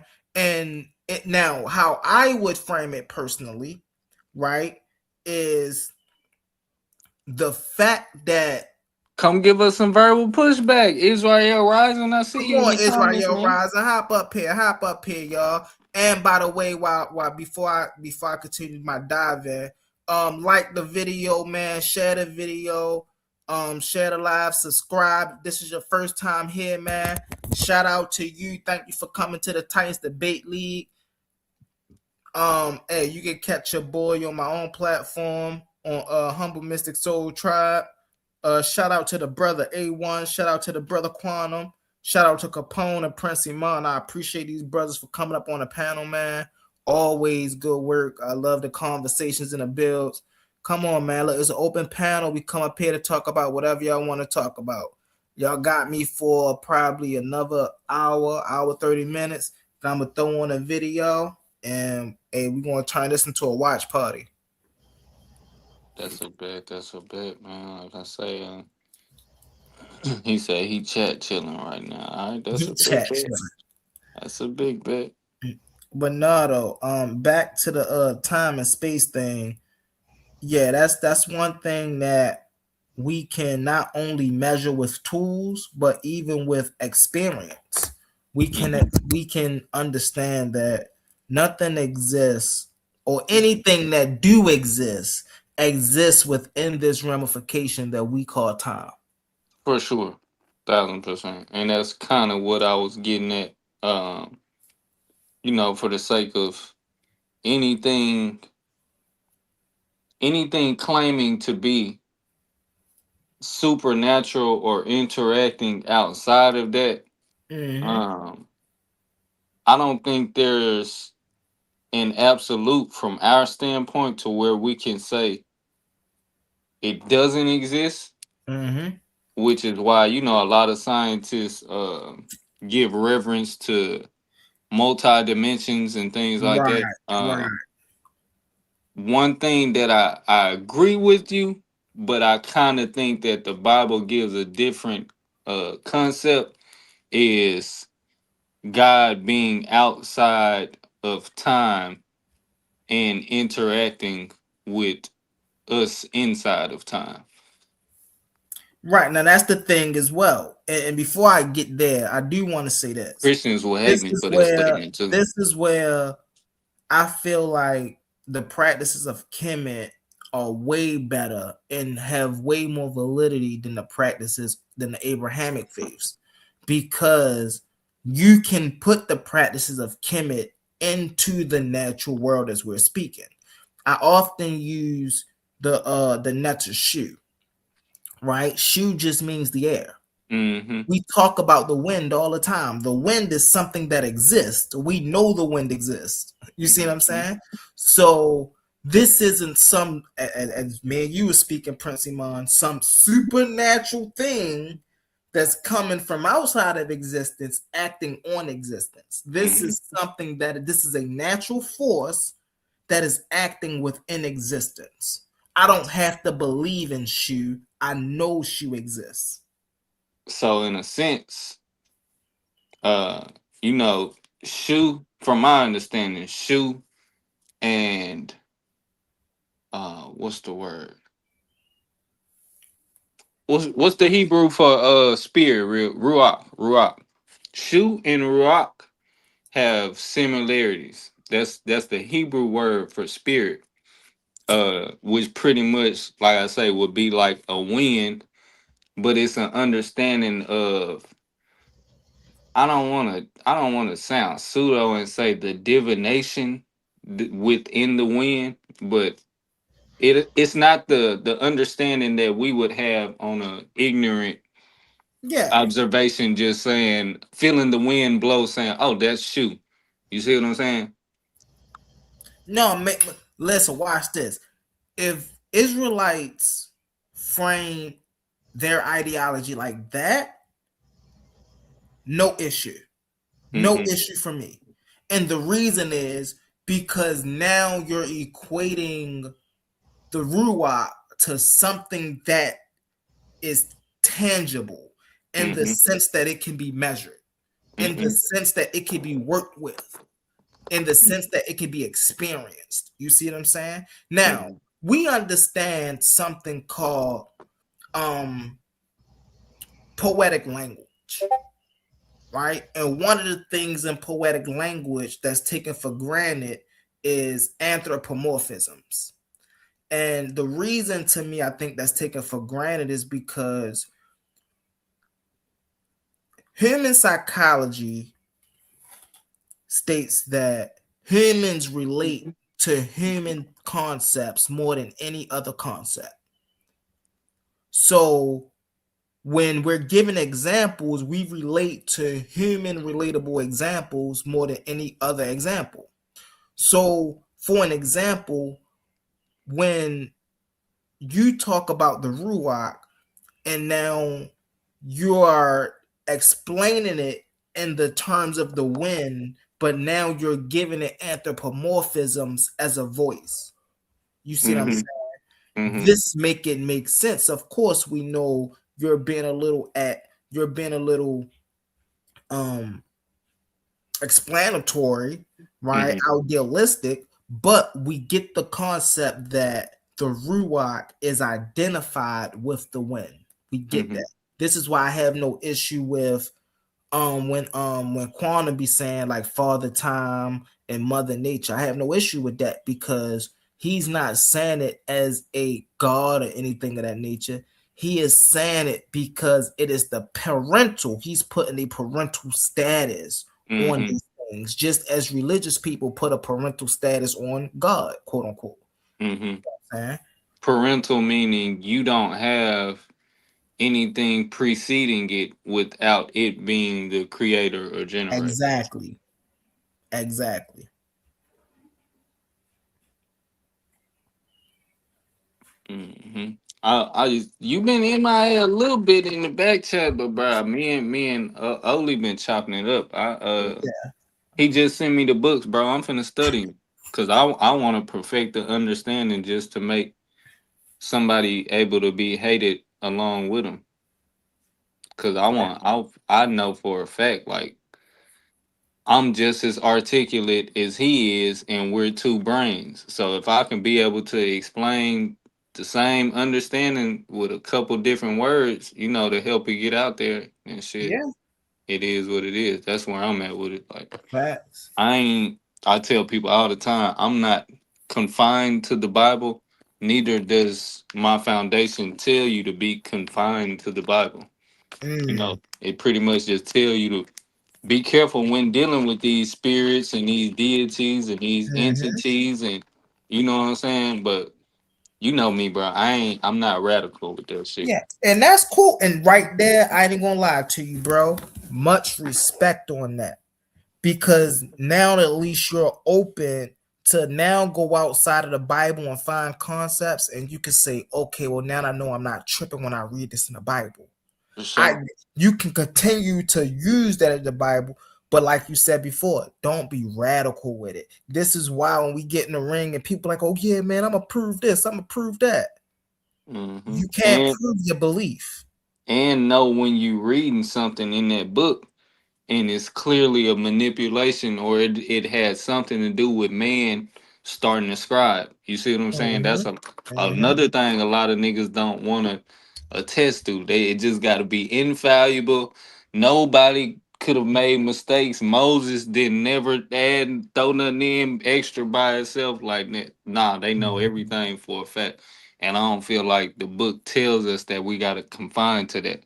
It tells us to confine to certain instruction, but like you say, when you come across certain instruction or even think that it's perceived to be such, I think Right. that's what Yeshua was coming in, kind of Yeah. putting a lesson on, like, bro, y'all taking these commandments and not even understanding them correctly. You thought you was really And supposed and to so kill some motherfuckers? and You so see what I'm you know saying? the funny thing about that when you read the Bible, one thing you realize is yo, Jesus was a rebel, bro.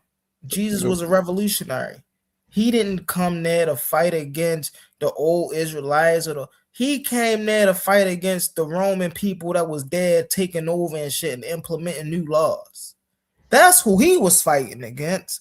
He was mad at the Pharisees because they was portraying their people, they was betraying their people for the Roman generals and stuff of that nature. But his whole campaign was about, yo, these people fucking El shit. The first thing he did when he got back home to Jerusalem was flip over the tables because they had the merchants and stuff in front of the prayer center.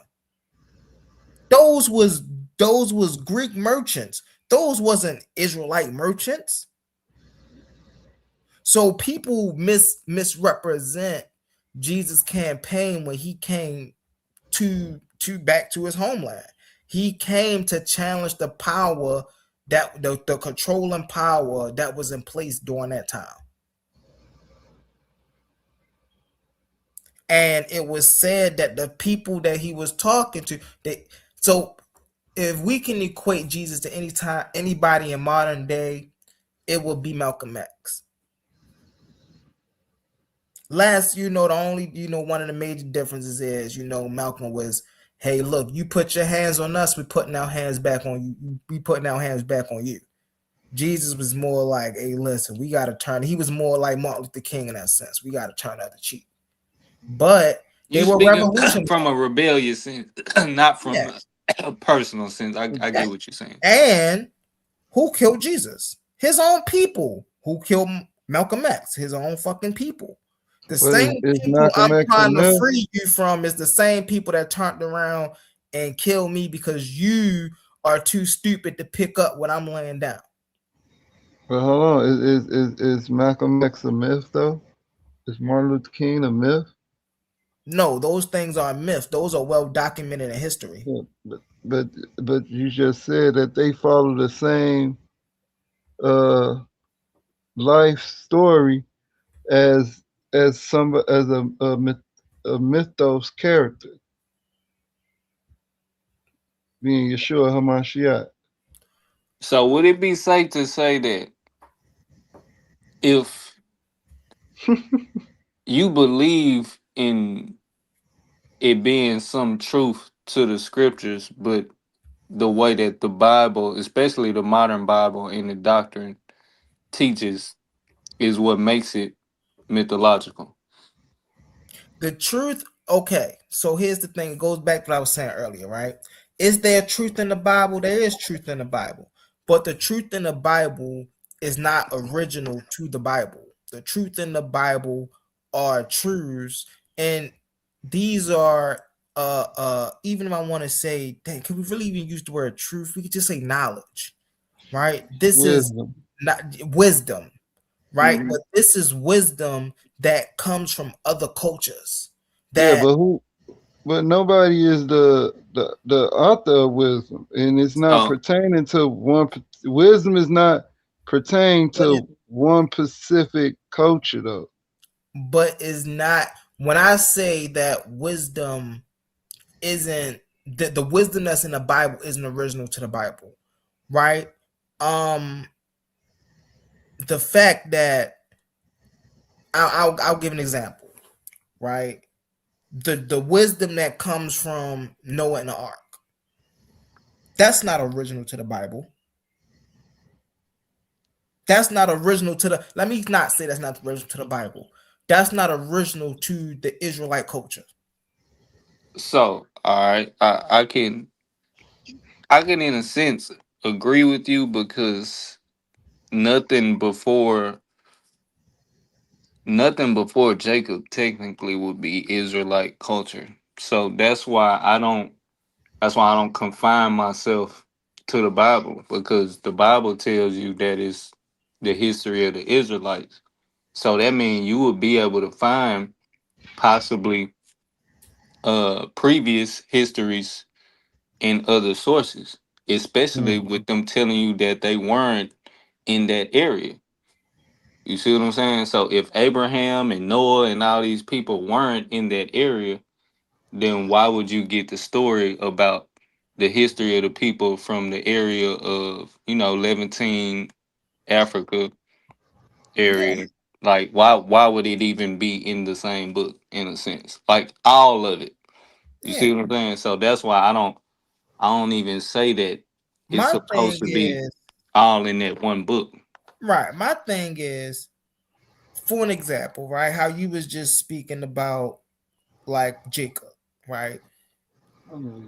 My issue is Jacob wasn't a historical person. The Israelites existed, absolutely, but they didn't exist as a descendancy through some man by the name of Jacob. That's not how the Israelites came to be. Okay, so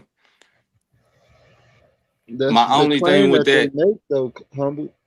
so exactly. So my thing with that would be, if that's the claim that's made and you can't disprove that claim, then why why say because somebody can't prove it more than the initial claim, then it's false? Because you can disprove that claim. I can disprove the claim that Israelites is not. I can disprove the claim that Israelites are a descendant of Jacob. I can disprove that claim. So, I mean, who? the only thing that you could try and use is information of the people not being listed as Jacobites or Israelites and then being listed as Israelites Well, in no, history. what I can use is the actual, what I can do is I can go into history and I can find the exact time period where these people known as Israelites come into history. That's And what I'm then saying. All right. So, right. And so humble. when we do that, we don't see, even when we do that, we don't see no mention by a patriarch of Jacob or either what people say his name would be. Like I forgot what they say his Hebrew name would be. But like we So, don't see that Yitzhak. person is the progenitor of these people. We see these people come together, or we see these people come into existence due to a merger from a specific time period. so I thought the Mernep stele was actually a reference. to Jacob and not Israel. No. Oh, that's crazy work right there. Mm. Boy, please don't make that argument. Don't go. Mm. That's crazy work right there. Mm. Nah. That he touching on something right there. Nah, he ain't hey, don't give. Come on, Prince and Mine.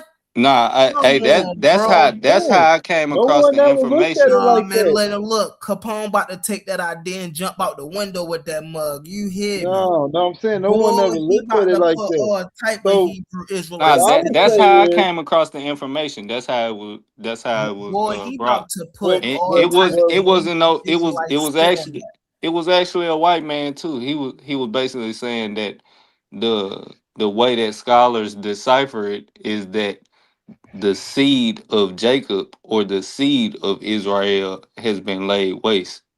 that. Nah. mm, mm. That's crazy, bro. Don't give them Now no hold on. ammo like that, bro. Now listen. Chill. Now see, Oh look. See, now man. you scared. Now you over here scared. So Nah, look. man. My argument would be is since you say Jacob is not a historical person, if I can find anything that's pertaining to Jacob, a seal, a royal inscription, anything of that nature, does that make him non-existent as well? You wouldn't be able to find anything of that So nature. we have a scarab seal that says Jacob Hor, right? Which means the mountain of Jacob or something like that. But it's a seal. What? It's an official seal, and it's dedicated to someone named Jacob. And guess where it's Is found it at, humble? dedicated to the Jacob? Hum- No, no, no, Humble, no. humble, Hold on, humble, hold Capone. on, humble. Guess where it's found at? Guess where they Go found it ahead. at? Go ahead. You right, In the Guga. in the land of Canaan.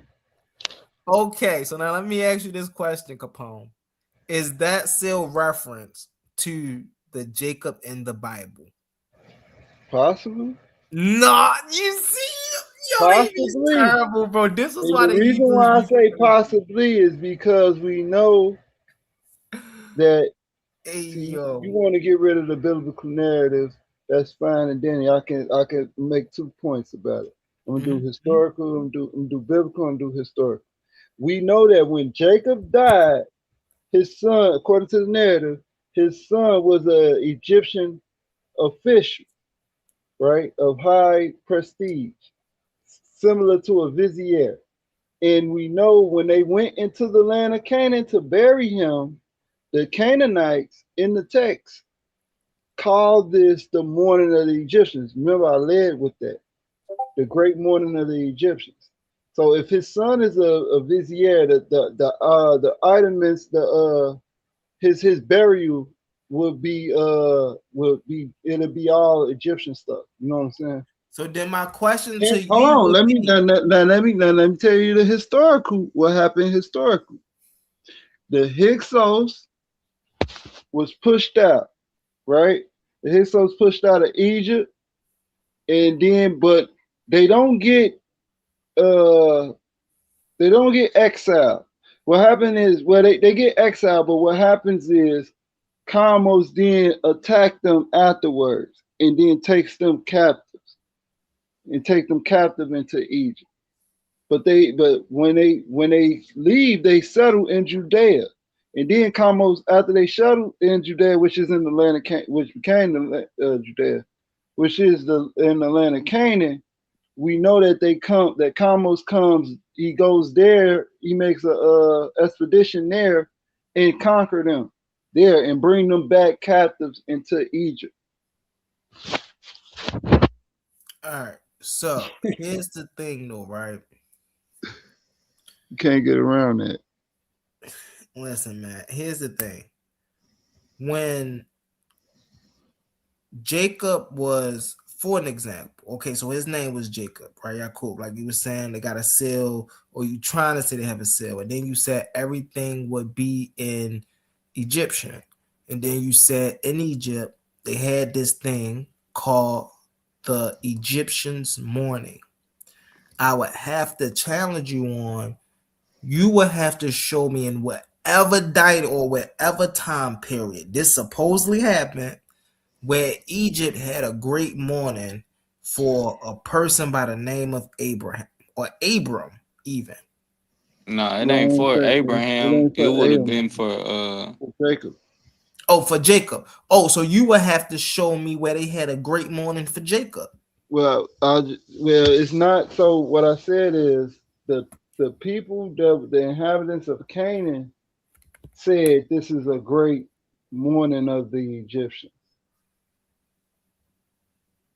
So basically, they recognize them as Egyptians. Kind of similar how you recognize Israelites as Canaanites, and how we was going about them just being So part you of the saying the land. Canaanites thought that that Jacob was an Egyptian? Yes, oh, you mean Joseph? Joseph. Yeah, but the whole thing. So what happens is Joseph being a vizier, so he's leading the charge. So it's a funeral procession, right? Yeah, As they come into. he would have been considered an Egyptian. Egyptian wasn't a race thing at the time. Right. So they coming So from Egypt in the caravan. They got, it looks like a funeral line. You know what I'm saying? And what happened is Egyptian regalia all over the place. You know what I'm saying? The man is dressed up like Egyptians.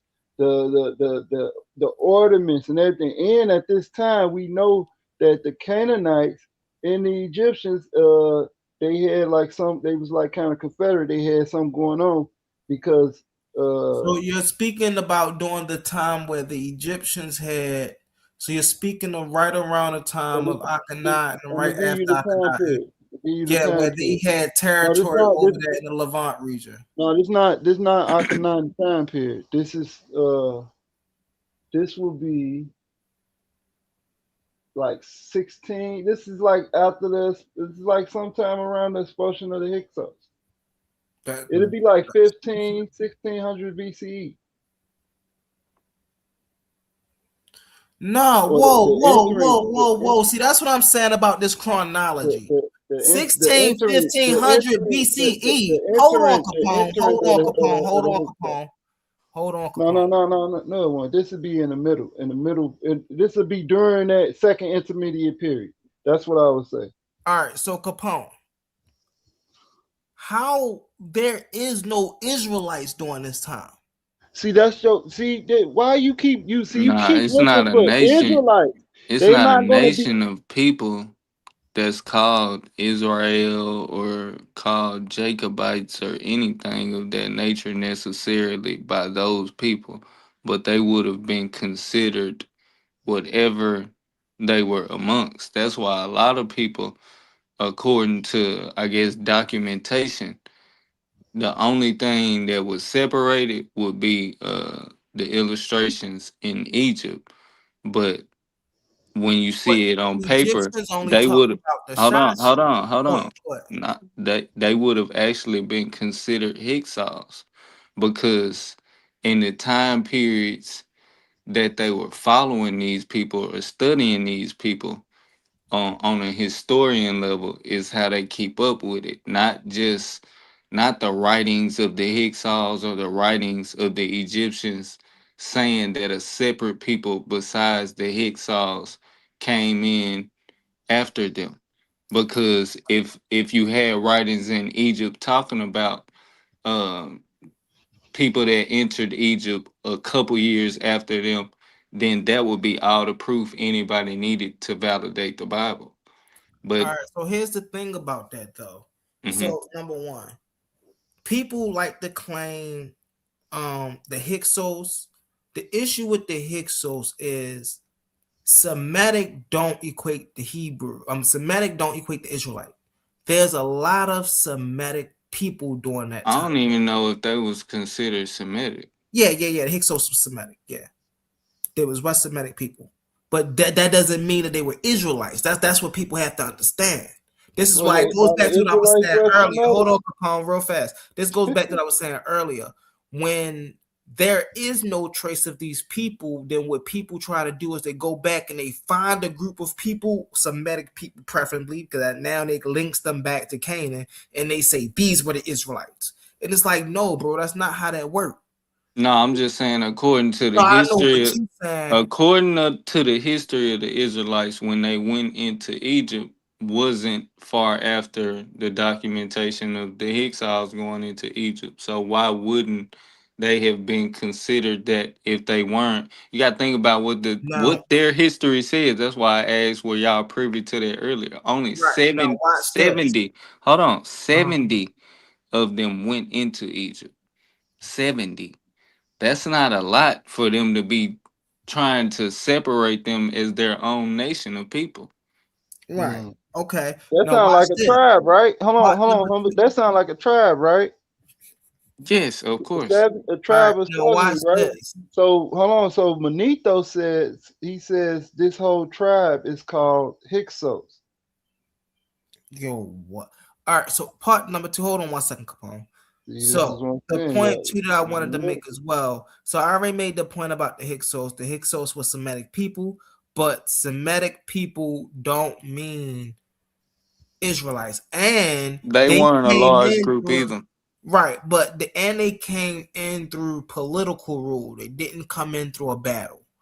Number Well, no, they two, didn't. No, they we didn't. So know. Hold on 1 second, Capone. We know that when we get into this biblical history, and we even try to tie it to what we see in real history, the people that we did that the Bible says a migration or exodus is referring to the small group of people we know as the Shashu of Yahweh. We know that's the Shashu of Yahweh. So that right there clears up the speculation of who these Israelites could have been that came from Egypt. They know they were You the know who Shashu, is the but they were Shashu of not. Yahweh? But hold he on one over here second. Hold on. I'm contradicting gonna land. himself again. Hold on 1 second. I'm gonna land my plane. Now we know that these Shashu were not Israelites during this time, so we can't. They didn't even have anything close to an Israelite culture during this time. So we know we can't label them as Israelites. However, we know based off of their migration pattern that we see in archaeology, we know that they met the group of people, right? During this time, the group of people was called the children of El. We know they met the children of El. We know out of this meeting birthed the children of the Israelites. We know the Israelites are birthed Hello, out of this meeting. hello, Hubble. So you said the children of El. Yeah, So you got an inscription that say Benny El? they the inland Canaanites. Yeah. No, I'm saying, listen, you got an inscription that say Benny El or Benu El. Do you Because have it? that's what children of El mean. That's how it'll look. It'll say Benny something. I even give you what's the I other don't word know, for Capone. children? You gotta be this man Capone crazy. Hey yo, y'all got matter of fact, hey, do me Because a favor, you y'all. saying the children of El, like what okay, let me ask you this. What word is you using for children? Because I'm think that you're referring to. I'm assuming that you're referring to the Manetta stele when it say Yasha Listen, El, right? I gotta go to the audience real quick, yeah. I'm gonna holler at y'all tomorrow. But humble, I just want you to know that you just contradict yourself, no, that's man. the And I got Armana that clipped period. up. And I got that clipped up for you, boy. You just What? cut yourself. You just admitted that even if you talking about the Shashu or whoever, that you just said that we know that they're not known as Israelites, that was the whole point of this whole Yeah. conversation. That so if they not known as Israelites at that time, you're not going to find anything that's saying Israelites at that time that they was in Egypt. But we right because the Israelites wasn't in Egypt. The Shashu were in Egypt. Wait, but If hold you on, but you're calling them what later becomes the the Israelites. But what I'm saying Because is, of a merger. but Because of a merger. okay, but you can't keep saying you can't keep you doing it's a double standard. You can't keep saying, oh, we know that is a pre-existing culture. They merged into this culture here, and we like, so where did they come from? Well, they came from over here, but these is not them because They're they not. don't know how to merge until later. You can't do that. What you do, no, listen, okay, so let me tell you where y'all mess up at real fast, Capone. Where y'all mess up at is, right, y'all fail to realize that the Bible is a birth certificate of two cultures put together, the El culture and the Yahweh culture. When y'all are dealing with Egypt, what y'all do is y'all take the Yahweh culture and y'all usurp the whole Israelite culture to that Yahweh migration. And you say all of Israel came down from there. And it's like, no, a certain group of people came down from there and they met another group of people. Now, y'all don't never talk about the inland Canaanites that they merge with, and it makes sense because y'all don't want to be connected to the Canaanites, although this is where y'all doctrine comes from. But this is what y'all keep failing to realize.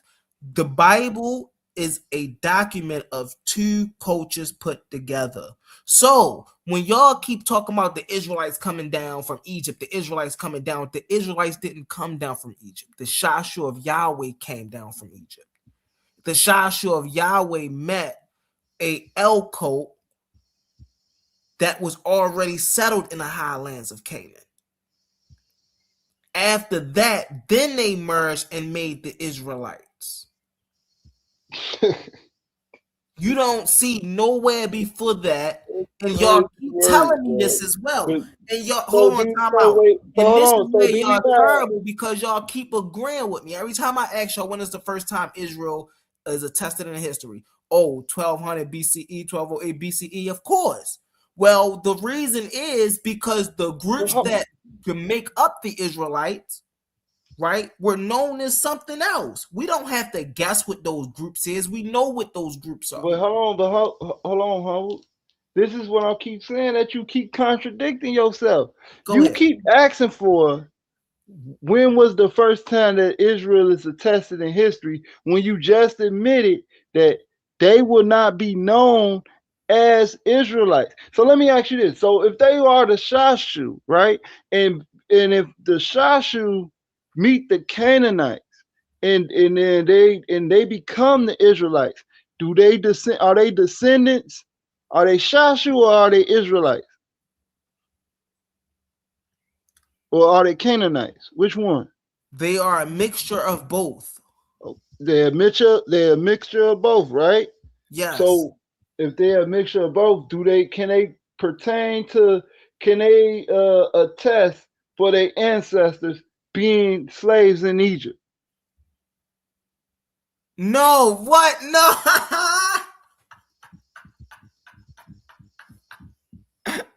No. No, they can't. No, because all right, so when we get to the Israelites and then they talk about the slaves, you have to realize that was a migration. There was no that, like, the Shashu wasn't slaves in Egypt. What? Is you so what is the Soul Lab inscription? What that's talking about, humble? The Soul Lab inscription. Mm-hmm. Let's see. I don't think they was talking about the Shashu being. But nevertheless, so I wanted to talk to you about the Hyksos, but I just lost my damn train of thought real quick. Damn.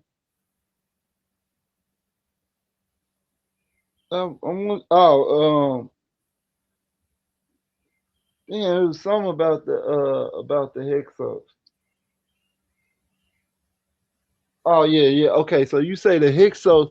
So that's not the political rule thing. That's not the scholarship today. What? So now we find out that the Hyksos came in peacefully, and they expanded over time into through simulation and through simulation, and they became the ruling. They I guess either they outnumbered the Egyptians or something, or they become the No, ruling through class. political So gain. it was that was dogma. I mean, not dogma. That was propaganda. That said that they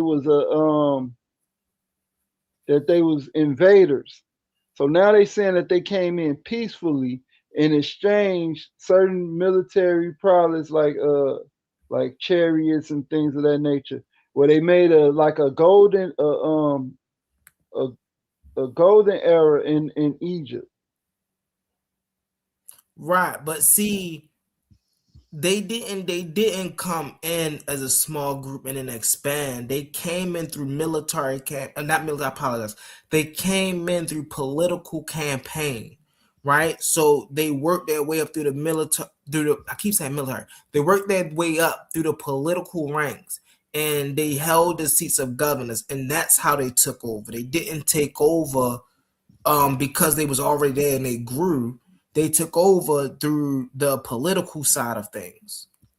Hey, Capone, do me a favor, Brody, because I'm about to I gotta get on my wife here. It's Yeah, yeah, yeah, 4:34 and yeah, she yeah, gotta get up yeah. for work. So what I'm gonna do is I'm gonna play this video, but before I play this video, Brody, I want you to give a closing remark.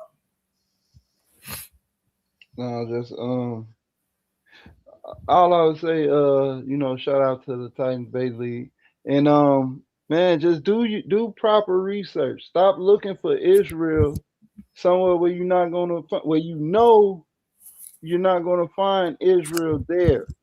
You know that these people come from out of Egypt, and then they make a name for themselves, but they were still a people before they even was in Egypt. So now you got to unravel that, you know, and it's a lot. I found out a lot of different things. Having this conversation today, even like the thing about Balad, just private research that I'm doing on my end. So all Almost I'll say done. is just research, and stop going with the ongoing narrative. So if they saying that something it ain't there, that's because it is there. That's what because you got to understand why is people writing about it if it's not there. If it's not there, is they just making it up? You mentioned Martin Luther King and Malcolm X. Both life stories is similar to Yeshua's.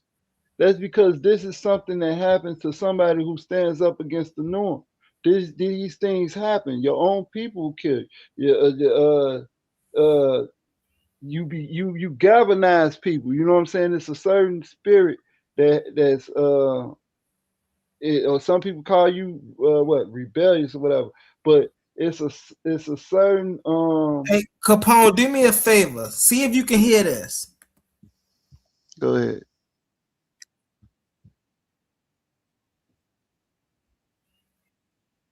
No, I can't hear it. You can't hear nothing? No. Damn, that's stupid, man.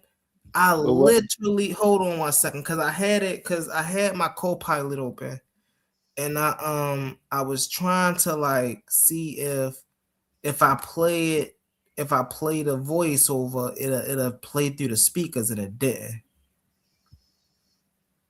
But no, you know, I just catch y'all on the rebound. Oh yeah, most definitely, Brody, most definitely, Hey, most definitely. shout out to Iman coming in here, shedding some light on some things too. I always had a good conversation with that brother. So Yeah. Sunflower. What the world is all this stuff? But most definitely, brother Capone, most definitely. You could drop down whenever you want. What I'm gonna do is I'm actually gonna drop down myself. I'm gonna drop down myself and I'm gonna play the video. I want to appreciate everybody for coming here. Hey, listen, man, get comfortable, get you some popcorn. Um, and sit back and watch these videos. Before I play this video, what I do want to do though is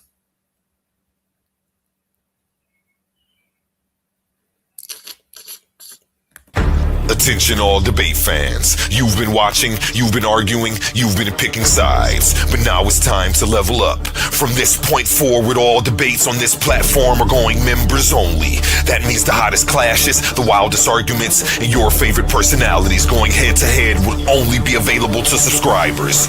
You want real scholarship? You want this in? Then don't get left outside looking in. Sign up today for as low as $3.99 and get full access to every debate, every moment, every knockout argument. This is Titans Debate League, where legends are made and debates get real. Join now or miss out.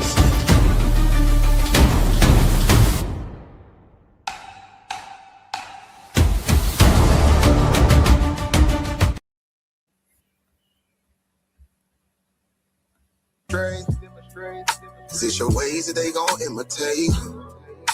Non-violent. Sometimes I wish I would've went to college. Frown proudly. Cause where I'm from, they hate you when you smiling. Your face should be your gun. You can't leave home without it. The children being grown cause all the parents acting childish. You show them your reality, I bet they doubt it. You tell them all about your dreams just when they out it. Your own blood. Ain't no family no more. They do you badly for sure. You try to patch up your soul. Lord knows you on a mission to show him you so submissive. The prayer said in silence. You know the devil can hear him. Pay attention. Know the war's within. How much time do you spend?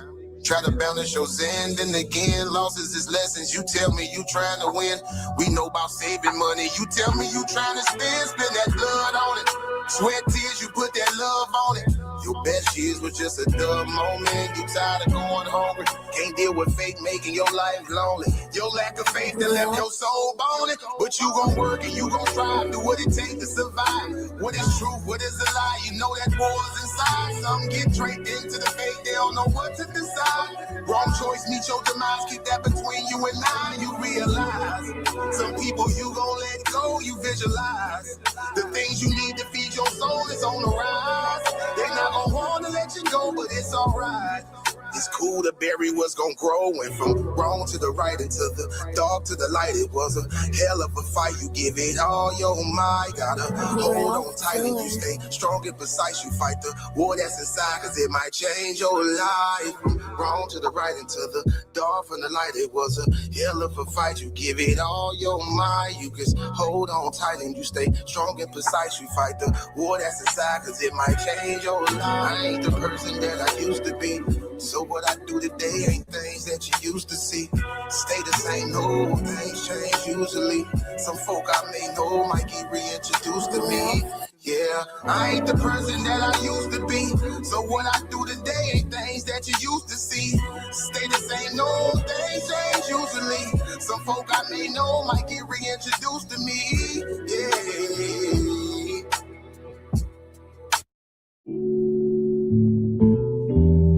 Yeah, don't be stressing on the dumb shit, cause God is gonna make a way.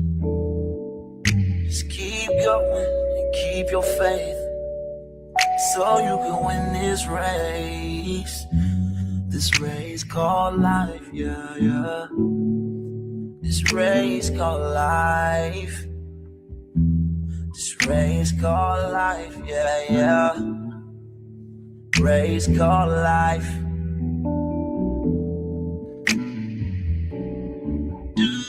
Yeah. Grinding, girl, I know that I'm gon' get it. I just gotta have vision. Keep faith and be humble.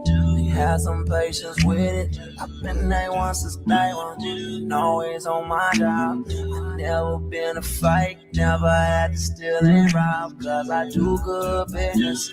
I'm too good with it. And even though I'm on this road, I'm still daddy to my children. You know I do good with them.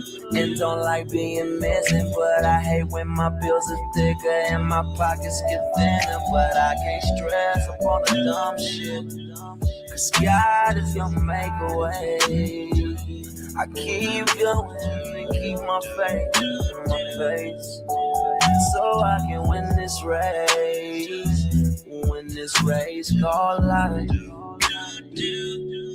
This race called life. I'm just trying to win this race called life. This race called life.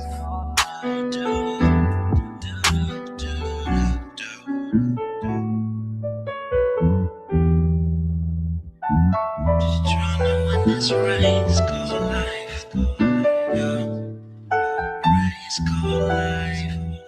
I'm just trying to win this race called life. Yeah. I keep on running in this race called life. Yeah.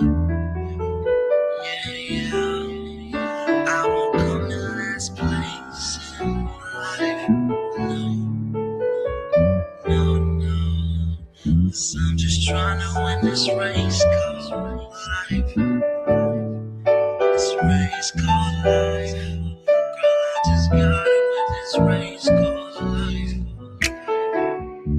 This race called life. Just gotta win this race called life.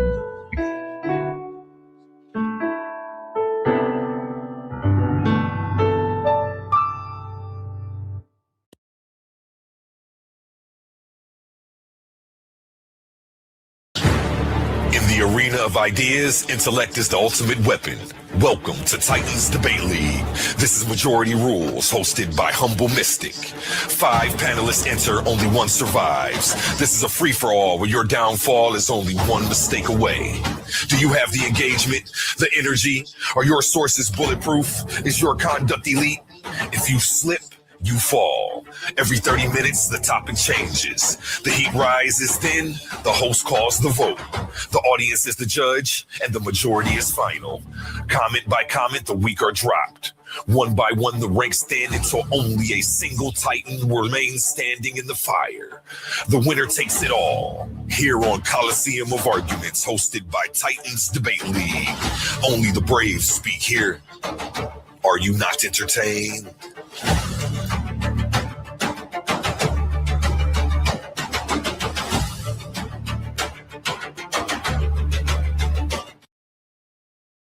Round 3 is here.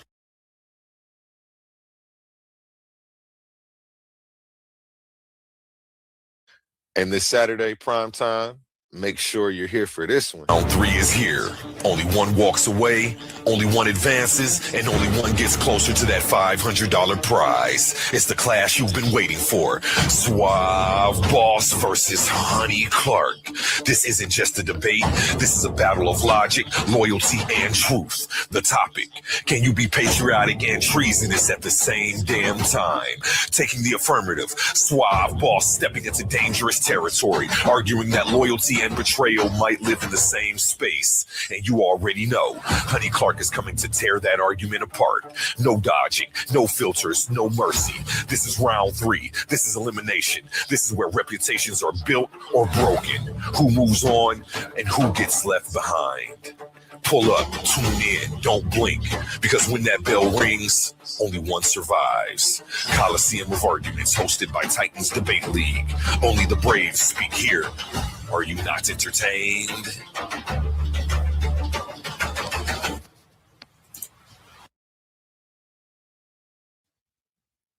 Yes. That is this Saturday, prime time. Don't miss it. That one is a free debate. Everybody will be able to get to see that one for free. If you are part of the members only, you will be able to join us for Issa Queen versus Gideon on the 16th. Power. Who has it? Who controls it? And who does the Bible give it to? Welcome to the Coliseum of Arguments, presented by Titans Debate League. This is not for the weak-minded. This is not for the easily offended. This is a battle for truth. In one corner, it's the queen, Bold, unapologetic, challenging the system, arguing that the Bible strips power from women. In the opposing corner, Gideon Yezreel, firm, disciplined, standing on scripture, defending the Bible as order, structure, and divine design. The question, does the Bible take power from women? Belief versus resistance, tradition versus challenge, scripture versus interpretation. No dodging, no soft takes, just raw intellectual combat. Who stands strong and who gets exposed? Step into the arena and witness it live. Coliseum of arguments. Only the brave speak here. Are you not entertained?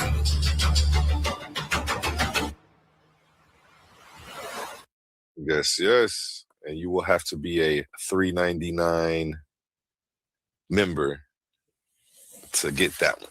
How y'all feeling today? We got Humble Mystic and OTK up here on the panel. That link is in the chat if anybody wants to join us. Pull up. What it do? How you feeling? How you feeling? Happening? What's happening? Not much today. Not much today. Hey, yo, bro. So hold on, Humble. My bad. 1,000 part, man. Peace to you and the family. A1, peace to you and the family, too. A1, I've been calling you. What's up with your phone? Your phone is sending me the voicemail all day.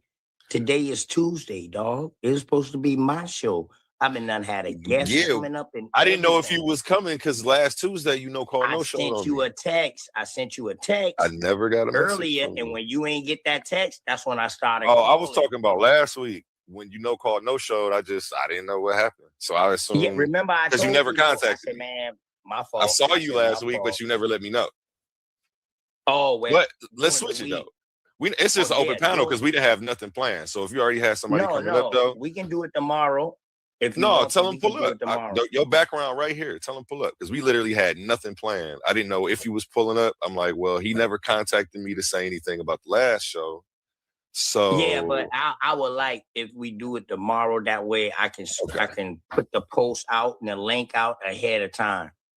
Yes, sir. Yes, sir. So it can hit the algorithm, man. You know what I mean? Then we go back to Tuesday. My bad, you wasn't here last week when Humble was having the show, and I was like, yo, my fault, y'all. I missed this Tuesday, but I had some shit going on, but I ain't missing no more.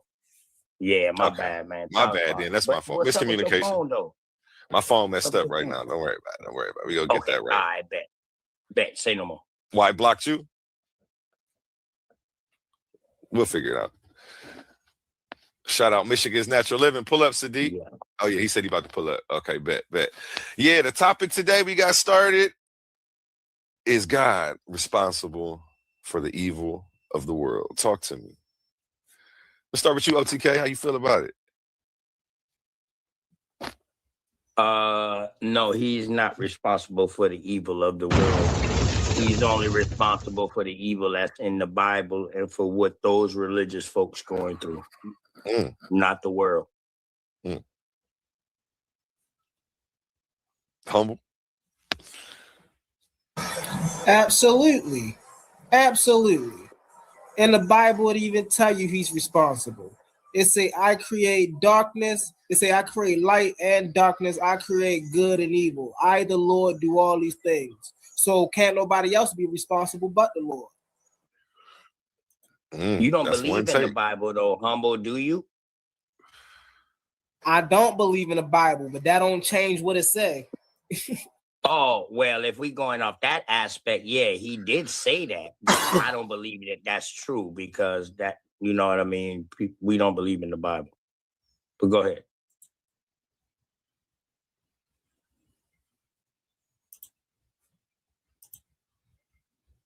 Shout out Jose to the panel. Jose, you want to tackle the prompt? Is God responsible for the evil of the world? That's what the book says. And as a matter of fact, to the point where he say the devil is God's hitman. He will send the devil to do his dirty work according to the book. So yes, definitely. Shout out Dulcinea. She said she about to pull up. Yes. Yeah. And I let her know, man. But she's still gonna come and build with us, man. I let me leave off real quick. Let me call her and let her know that we're gonna go on tomorrow, 9 o'clock, and then we're gonna come right back up, bro. Okay, bet. I bet. Yeah, we can still do a. Yeah, just pull back up. I ain't gonna switch the topic. We'll start here and see where it go. Wherever it evolves to, though. Shout out King Hurt in the building. Gave an amazing presentation the other day. If you missed it, make sure you go check that out. Comedic quantum physics is one that you're going to want to make sure you check out. And you know what? Real quick, let's go to a word from our sponsors before we pass it.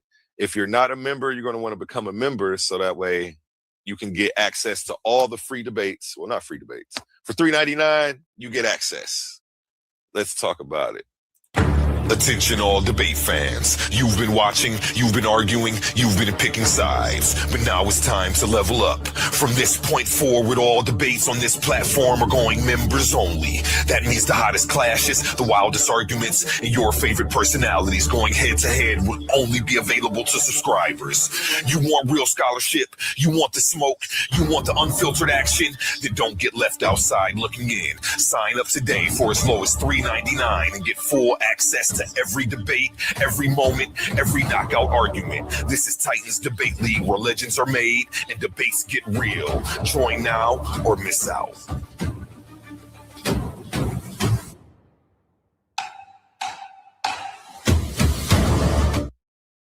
Yes, yes. And $3.99 will get you access to all the exhibition debates. So go ahead and subscribe today. Back to you, Humble. And Jose. I think everybody up here is in agreement, though. I don't think any of us disagree with what the scripture says.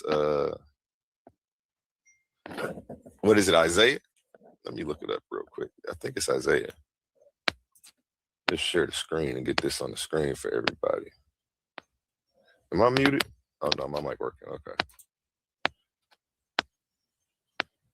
Everybody else on mute. Y'all all right over there? I'm here. Okay, I'm just making sure y'all can hear me. Sometimes I'll double mute. Yeah, let's pull up the verse and go over this and see if we're actually interpreting it wrong or, you know, are we eisegeting it? Eisegesis, exegesis. Dang, what verse is that actually? I don't know what verse that is. What verse were you reading from, Humble?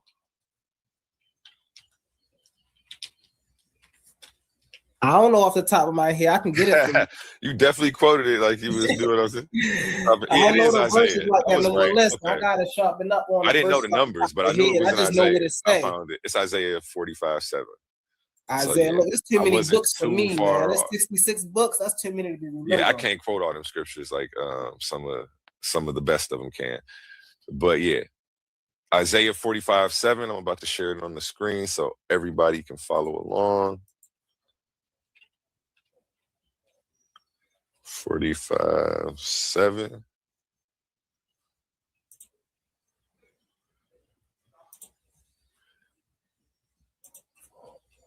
Did you oh yeah, we got OTK to tackle the prompt.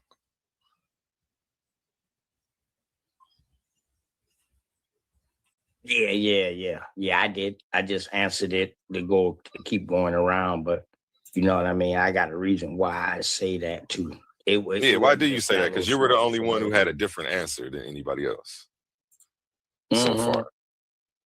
So the reason why I say God didn't, because in order for God to do these things, and you have to place God responsible, you have to believe in a God, first of all. So that's one of the reasons why I said. Two is because when we read the Bible, because both of these brothers say that's what the book says. The book has contradiction. It's a problem when people believe in the book more than they believe in a God or whatever like that, or a deity. You see what I'm saying? So now when we're dealing with this book, this is man saying and what man is saying, and man can be putting these bad things on a God, because God ain't write none of this. Oh, their God didn't write none of this. So therefore, it's man written. And within that book, it also said, beware, because some people might write things that I did not say. Beware of false prophets, per se.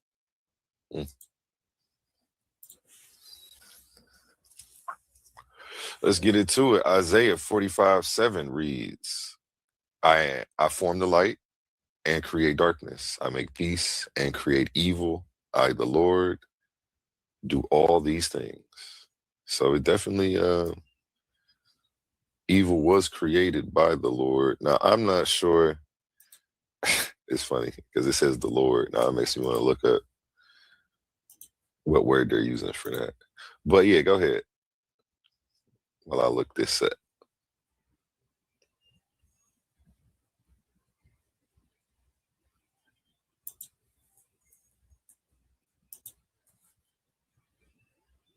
What you think, Humble? Jose, what y'all think about what I said about man writing this book and putting the blame on God when they're the ones who carrying out these actions? So that's not self-accountability. Oh, yeah. That's what I get out of it. Yeah, I mean, so here's my thing about that. We know the whole thing is, man-made. And so it's basically, for me, it is finding somebody else to put the responsibility of life on. You see what I'm saying? Excuse me. Because we got the right, because the Bible say, because the Bible say, oh, God did all of these things and God is responsible. Well, shoot, you can, as a believing person, you can go out here and do anything now, because you believe that Jesus got your best interest at heart. You see what I'm saying? Think Jesus ain't gonna let nothing happen to you. But now think about that though. A lot of people that commit crime are religious. You see what I'm saying? And if this religious stuff was really the truth and really what people said it was, right? Then how could a Christian have the same motive to harm as a person who's not a Christian? You see what I'm saying? Why would a person who's not religious have the same amount of responsibility, so to speak, or feel the same responsibility, so to speak, to help a person, just as the Christian? Excuse me. Sorry about that. And so that right there, our own choices in life, that right there lets us know that when it comes to this religious stuff, it started off as being controlling, and then over time it evolved to now people got a scapegoat. You see what I'm saying? Hey, who gotta worry about now think about this though, OTK. The people in our community go through some crazy stuff, right? Now, who have time to think about that, right? When nobody else understands. It's much, much easier to say, well, God got a plan for me. You see what I'm saying? God got a plan for. It's way easier to say that than to realize, there's something wrong in your life right now, and you gotta fix it, or something gotta be fixed, or something ain't being realized. You see what I'm saying? And so that's why I see this whole religion thing, man. It's just a big operation of corporation of control. Okay, I respect that, and I got something to say about that. I want Jose to go ahead and answer to Jose. What you think about that? About what I said, bro? About the Bible? We can't per se say God ordained these things because this man written with the book and man saying God ordained it. Go ahead. And shout out Cicero. She says, what God? I agree. This is definitely a loaded question. It makes a lot of assumptions. yeah. It definitely gets the conversation started, though. Yeah, it's definitely a good question about what God, because that's why I say, man, because they was blaming things on different gods in the book. Yes. So go ahead. Shout out to her for catching the fallacy in that. Go ahead, though, gentlemen.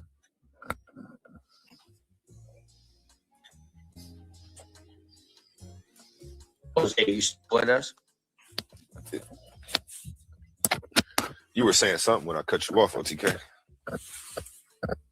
Yeah, that's all I was saying. I was asking Francis, Jose, what he thought about what I said about the reason why I say that God is not the root of evil, that it's really just man, because man wrote the Bible and then they found the scapegoat, which Humble said, you know what I mean? At first it started out real, but then it turned into where now we got something to blame this shit on. And this is why we see different deities fighting against each other, because in the book, because they was trying to prove themselves to the peoples who was following them, because they was fighting against each other. So say the book. So I definitely I agree with that in a sense. Because I don't agree with the text. So right. I believe in self-accountability, man. That's no different than right now. I got a question. I can ask a question real quick. I leave out my house, Humble, right? A1. I leave out my house. I go to the store and I decide to do some harm to somebody at the store. And then I come back and be like, oh, God, why did you make me do that? And I blame it on God rather than blaming it on myself, knowing that all I had to do was get what I need to get and get the hell out that store, or either just jump in my whip and leave and not even let it escalate. You understand what I'm saying? So I blame all this on man. Man wrote the Bible. yeah, we're in agreement on that in that sense. If we're talking about I got it. Go ahead from that. I got a question. Yeah.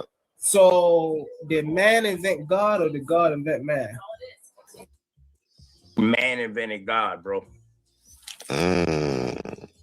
Ain't no ifs, ands, or buts about it. Who wants to debate that? If God invented man, we would have had writings or something that shows that.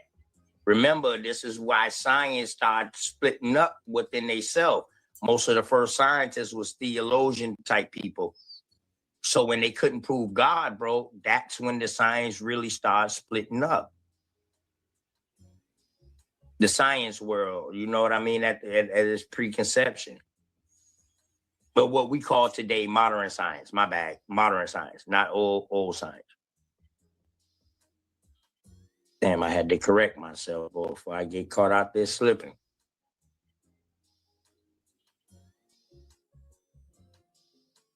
What you think, Humble? You think God created man, or you think man created God? Most definitely God created man. I'm sorry. Most definitely man created God. I'm away playing a game right now, y'all. My bad. But most definitely man created God. Man have had to have created God because it's too much that God don't know. It's too much that God don't know about man. How do we know about it's so crazy because we know more about the creator than the creator know about us. But the belief is that the creator's thoughts are not our thoughts and that he know more than us. But then when we see his work, or supposedly his work, then we see, well, we have far exceeded upon that centuries ago. See what I'm saying? Like, I don't even understand how it's crazy.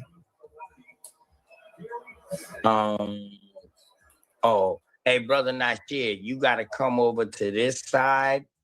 I'm screaming off my side, but you got to come in on this side. My big brother Nasir want to come up too, man, and it's a good brother of mine. I'm gonna do a show with him because he was at the beginning of hip hop. Like, he rolled with some of the first DJs ever, like that type shit. So I'm gonna do a show with him because all of that is American history. and some things we don't know about. So I'm gonna bring a whole lot of enlightenment and a whole lot of stuff that we was doing over here that was getting classified underneath different things. But when we do the lineage of these people, we find out that their lineage always been here. So, all right, but back to the question. So, let me ask you this, Humble.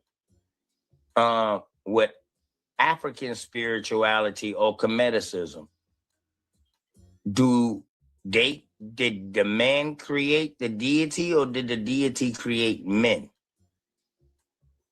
The men deified principles. So men understood that there were natural forces about this existence, and they basically manifested into reality through architecture. You see what I'm saying? So the buildings that you see and the statues you see, that's them putting into practice the things that, you know, that basically their lifestyle. You see what I'm saying? Okay. But don't the Kemetic say that they came from Ra? No, that's speaking about elemental things. You see what I'm saying? And in that sense, everything comes from Asar, right? And Asar, Asar, my bad. Want to get a little more primordial, right? Like a lot of things come from Amun and all that. Yeah. Amun, the hitting one. You see what I'm saying? I got you. Right, but here's the thing about that too, and I'm gonna land my plane with this. When you really get down to it and you study what Amun is, you realize Amun is just what we in today's society and science call dark matter and dark energy. Okay. So it lets us know that the ancient people also knew that there was something of substance in this reality that our physical presence couldn't sense. You see what I'm saying?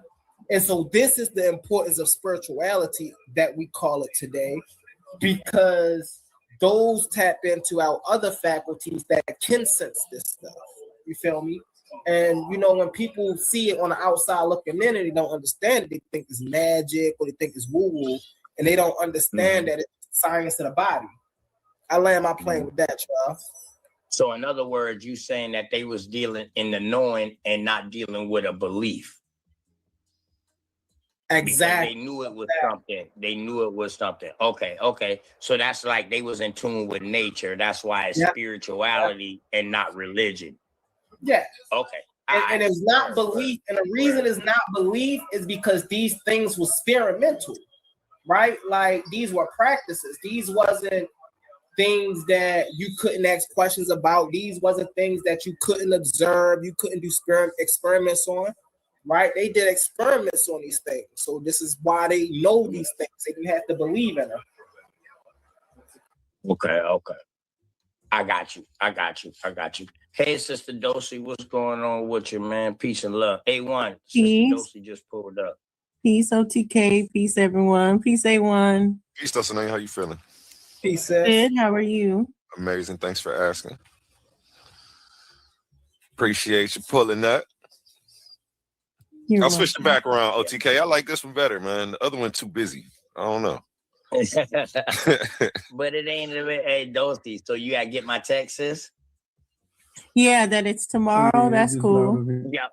Tomorrow at 9:00, but I still told you to come up today because you know we universal. We know we universal with information. So shout out to the study group. And I like that background. Appreciate you. What you been building on this week, Dustin? What topics y'all been touching on over there? Oh, if you're talking about on Smokes, they talk about any and everything. But yeah, anything good government, and that's been a hot topic, especially with everything that's going on. But yeah, shout out to Smoke. Your brother, General Brother Nasir, is trying to pull up, but it's saying, oh, he finally connected. Okay. There you go. It was saying your devices wouldn't connect. Salute, Brother Nasir. Shout out to my brother Nasir, man. Salute. Yeah, General. Y'all definitely have to check out his music. It's really good. Like, no lie. People say, "Oh, check out the music." No, Brother Nasir has very good music. Oh yeah, got to interview you. If you, I'm trying to interview more musicians, so get at me. Mm-hmm. You got positive music? Yeah. So he was with the first creators of the DJ system. A1. I'm interviewing him next Tuesday. He's gonna bring out his times with the first people, the pioneers of DJ and hip hop. Okay. Hip hop, period. He go back that far. You know what I mean? Not to throw it out there like that, but he was there at the beginning of hip hop in America. So is your microphone working, brother? That's gonna be a good show. A1 too. Peace. Yeah, let's get a mic check from you. It's a little choppy. Try to give a shout out to somebody and see how it goes. Salute. You hear me now? Yeah, you're there. It might come together a little bit better. It's still cutting a little bit, but is currently experiencing some issues with the API that may be problem. Yeah, that's what YouTube told me too. They're experiencing problems and stuff right now on the server. Yeah, they told me that too. Come right back in. I said, just go out, make sure all your links close, Brother Nasir, and come right back in. Just make sure your YouTube not open. Put your YouTube on pause when you hit. Can you hear me? Can you hear me better now? Nope. No, you still a little in the matrix. Oh, I go back. I go out. Come back in. Okay. All right. Yeah. Definitely do that because A1 will set up something with you too. But tomorrow will be exciting. I'm sure a lot of y'all feel some type of way about DNA, so it should be a good conversation. I know we've talked a little bit about DNA, A1. We have. That was a fun conversation. Yes. So that's what the show is going to be tomorrow. I don't get to have fun like that often. So yeah, I appreciate you. Well, A1, you're going to be up here with me tomorrow, you and Humble and Dosey. We're going to do a bill on DNA. Hey, that's what's up. Okay. Yeah, I'm excited to see the scholarship. Uh-huh. Oh, I don't debate on my channel though, so I'm gonna just watch and kick it and make sure it's a safe playing ground for everybody. That's all. Mm-hmm. But you got questions, and we don't fear nothing. So after we finish, you know what I mean. We can open the panel. We can open the panel up for questions or whatever like that, because we ain't scared of nothing that we stand on.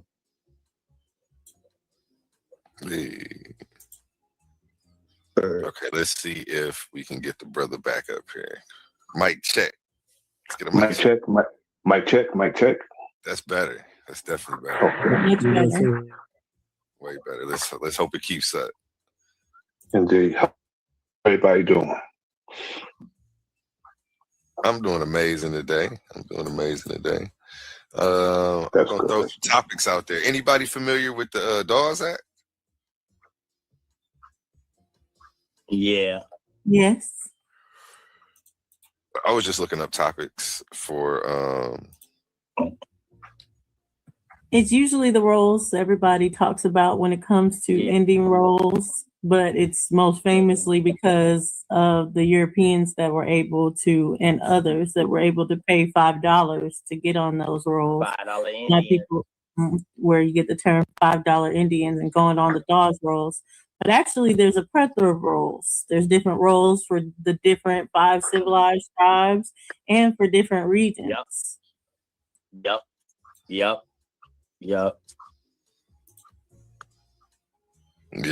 It says, I just typed in the role of the Dawes Act in racial reclassification. Let's bring up this map. I like maps. Hold up, right there. Let's see what's on here. Can you guys see that? Yeah, we can see it. Right. Yeah, there, we can that's see the your map, racial not really eyebrow. the words. Yeah. Trying to zoom in. Why is it Let's make saying it racial smaller. classification? That should raise your eyebrow right there. Like it's a racial Automatically. classification going on. Why is that as big as I can make it? Damn, that's trash. Go on the top of the and oh, you can't. Do you got a plus and a negative button at the very top? No, I'm about to download it and pull it up. Yeah, or just hit your 3 keys over there. You might can go down and then zoom in bigger. When I zoom in, it's getting smaller. I don't know why. Oh, It's doing something weird. Of course. what does that say on the Okay, left and what does it say on the right? I'm about to show you right now. It's saying, I'm switching it right now. I got you. before and after the Dawes Act. Okay, this is the map. Let me see what you guys see. Oh, yeah. So now it's zoomed in. So let me go back over there so I can move it around. What were you looking at on the map that you were saying that you saw? I like how they got it split up. The title. So they do have the territory split up. How come I've never seen this map of all the ancient? I say ancient. It's not ancient. Yeah. Of all the, I'm mad. I just used the word ancient. Of all the old, where all the old tribal lands were. Okay, well, I think because that basically is generating, depiction, but you have to go into. This is on the other side of the Appalachians also. So this right here became the what? The Mason-Dixon line. I'm mad they don't got this the map East Coast. directly split in half with the West Coast, half of the Midwest, and the West Coast. All these places at this time would have just been Indian territory because they just had started exploring these territories. Well, some of these territories, as far as but Gulf and Canada area, they already knew about that. But inland, they did not know about all of these territories.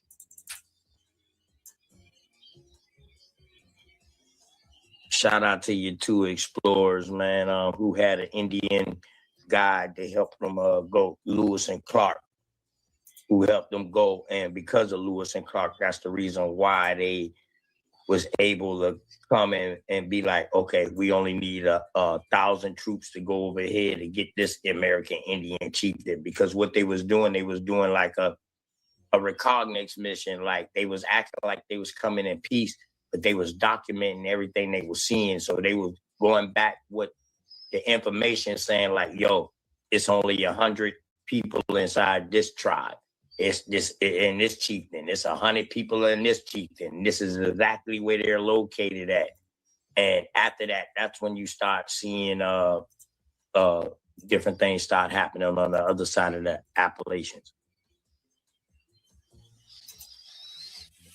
Okay, it says the Dawes Act wasn't just about land. It quietly reshaped identity, race, and belonging in the United States.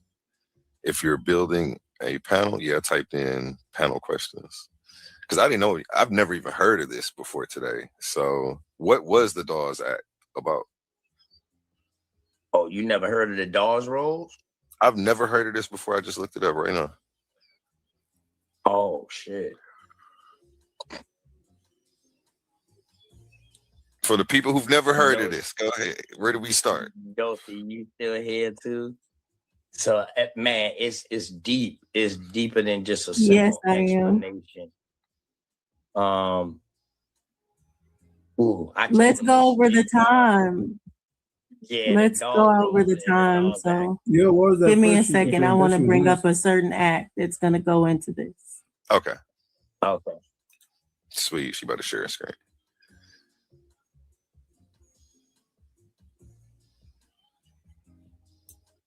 And while you're doing that, I'll go to a word from our sponsors. Yeah. In the arena of ideas, intellect is the ultimate weapon. Welcome to Titans Debate League. This is Majority Rules, hosted by Humble Mystic. 5 panelists enter, only one survives. This is a free-for-all where your downfall is only one mistake away. Do you have the engagement, the energy? Are your sources bulletproof? Is your conduct elite? If you slip, you fall.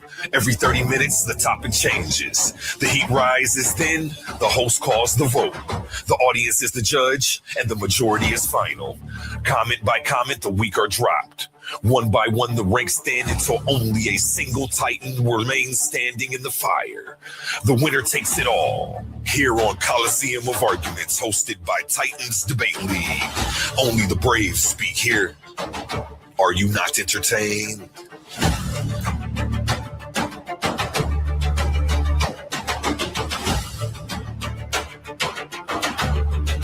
Yes.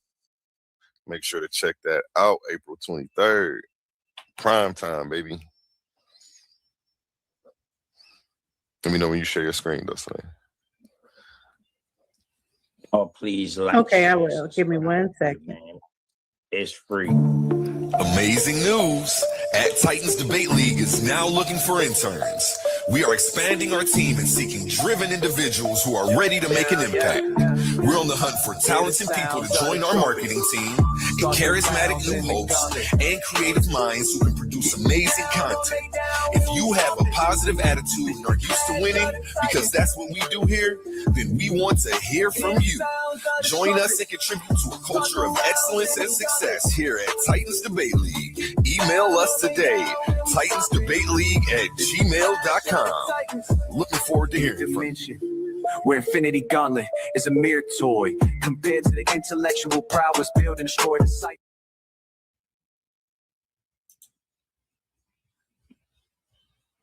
And it Okay, is an open panel right now, y'all. It is an open panel right now. You know what I mean? Yeah. Go ahead, Dosey.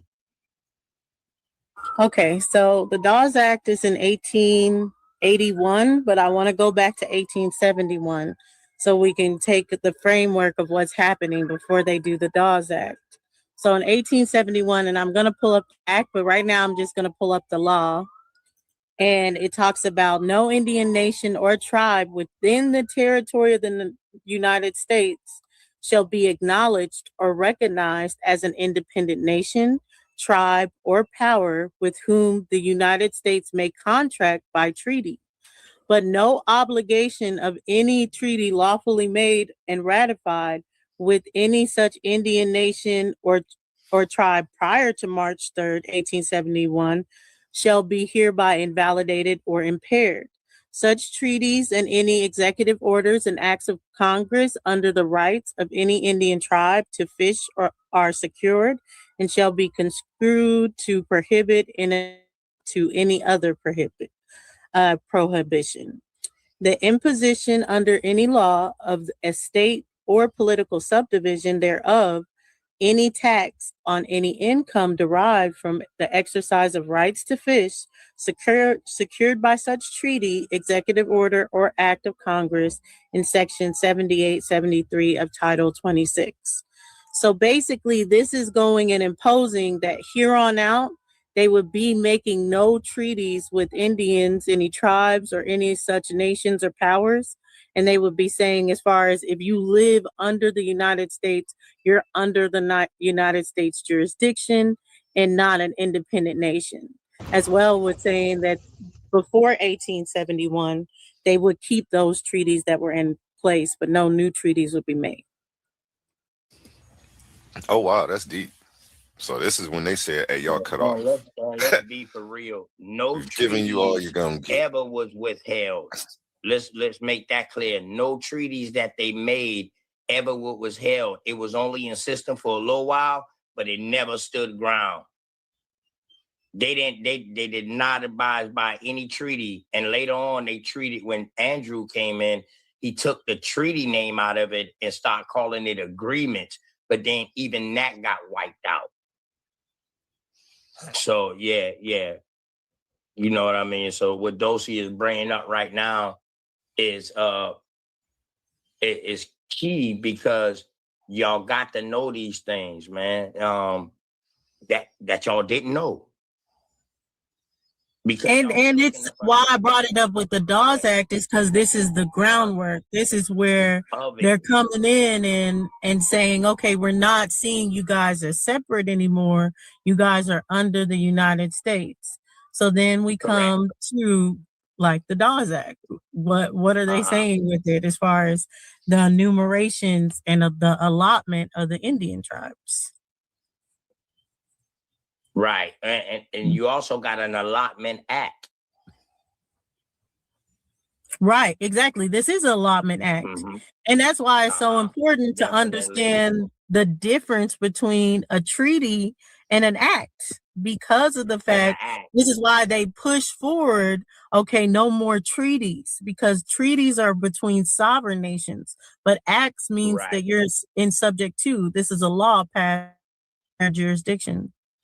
So approved on February 8th, 1887, an act to provide for the allotments of lands in severalty to Indians on various reservations, known as the Dawes Act, emphasized severalty, the treatment of Native Americans as individuals rather than members of tribes. So it says the federal Indian policy during the period 1870, hold on, I think it went back up. Sorry. Oh, can y'all see it? Yeah. 1870 to 1900 marked a departure from the earlier policies that were dominated by removal, treaties, reservations, and war. The new policy focused specifically on breaking up reservations and tribal lands by granting land allotments to individual Native Americans and encouraging them to take up agriculture.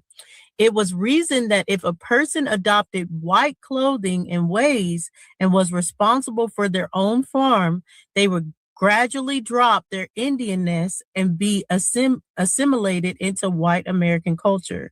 Then it would no longer be necessary for the government to oversee Indian welfare in the paternalistic ways it had previously done, including providing meager and unities, with American Indians treated as dependents. So on February 8th, 1887, Congress passed the Dawes Act, named for its author, Senator Henry Dawes of Massachusetts, also known as the General Allotment Act.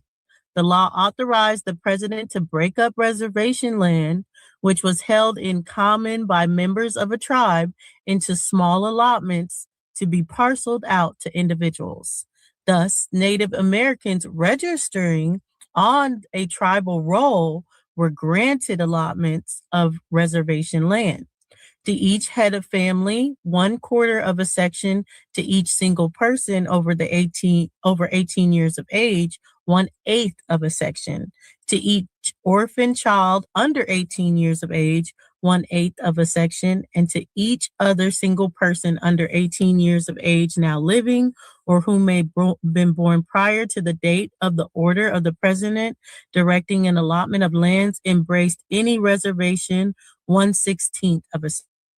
So you see, they're saying they're taking reservation land, but we know that this is Indian territory. This is just the land territory they're taking, and then they're dividing it amongst the individuals that are on this roll. And that's why it's important to understand the $5 aspect. But go ahead, take it some OTK, and then I can bring up that $5. So this is the $5 Act, and the Pretendians has a real name. You know, they really got their own group, y'all. We not Pretendians, and we not $5 Indians, yo. We can prove that. Like, they divided up our lands and gave it to individuals. Now, what we did is we start going into who are these individuals that's getting this allotment lands. We find out that a lot of them are people that was coming to help the Union fight inside the war. Huh? Where my brother Cosmon at? You know what I mean? Shout out to the Creator Gang. But this something me and him built on, man. We did an extensive bill on it. With these allotment lands after the Allotment Act, with these allotment lands, like, who are y'all giving these lands to? Why are y'all giving the Native American lands and telling them they need to take up agriculture? If they was already here and they was the American Indian, they already know the land. They don't need to take up agriculture. So right there, that throws up a red flag. So y'all got to know what we're reading right now. Y'all got to understand the literature. Now, everybody can take it a different way. That is true. But we go a little farther and we start digging because we research freaks, we junkies. You know what I mean? Is always proving something. Like me and Dosey probably done forget more than we remember from where we started from. You know what I mean? 4 years, almost 5 years ago, 4 years. I know probably 4 years ago. So with these acts, what they was doing is that they was either saying, yo, either you become part of the United States or you are outcast also. So this was starting to force American Indians to become citizens and get rid of your American Indianness and start becoming citizens. And once you become a citizen, now your classification can get changed. And with that being said, that's why I said at the beginning that your classification, it was more than lands. It was also a classification thing. So now this is when you start seeing American Indians getting classified as all kind of things to take them off the lands. That was the whole play. To get them off the land because they colonies, y'all, what we call today Virginia, what they call Virginia as their colony was not the whole state what we call Virginia today. Let's be for real. All of their colonies was on the water where they could get a fast exit route and get the hell on the water to get away from these American Indians who was warring with them for 400 years. See, we had 400 years of wars over here. We was up underneath American Indian slavery for 400 years over here. I don't know no African that was enslaved for 400 years over here.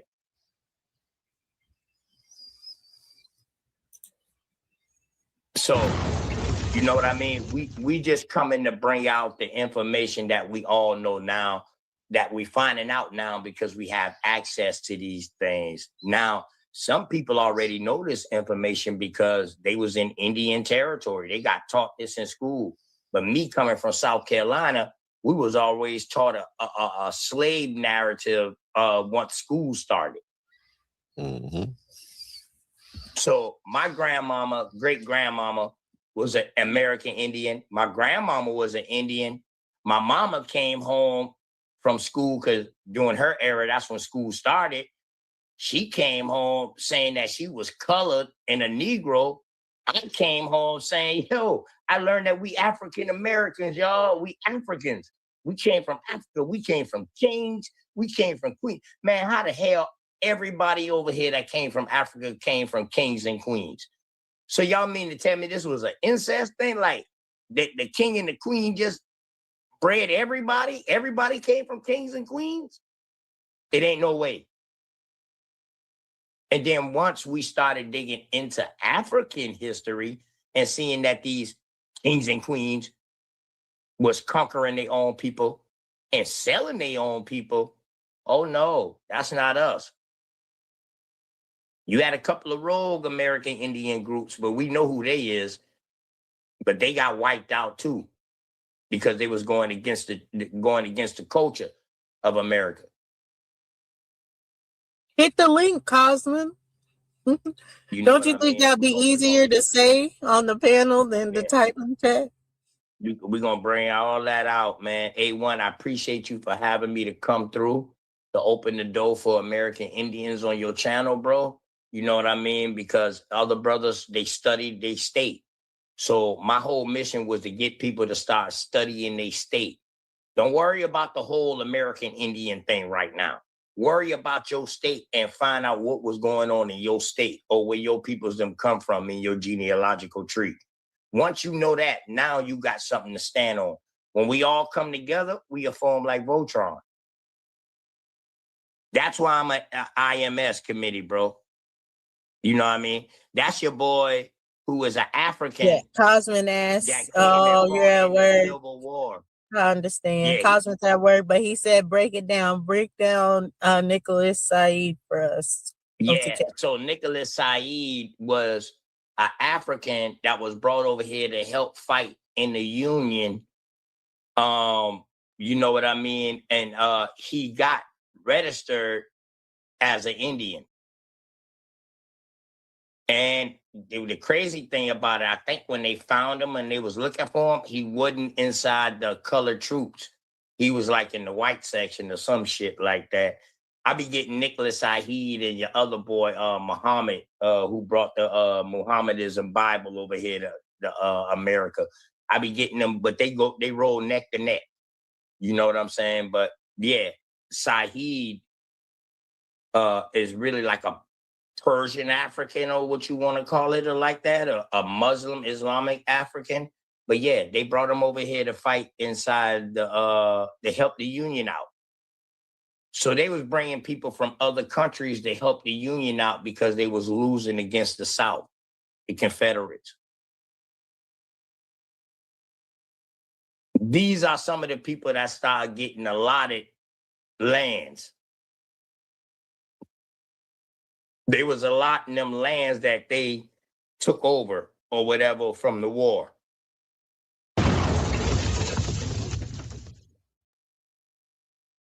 Yeah, I think they call them land patents, petition lands, and land patents that the military was doing. Yeah. So Nicholas Said, yeah, one of the first Muslims to fight in the war. Yeah. I did me and Cosmo, we did a couple of bills on Nicholas Said. And these brothers was practicing Mohammedanism too, not Islam per se. What Islam is today, they was practicing Mohammedanism.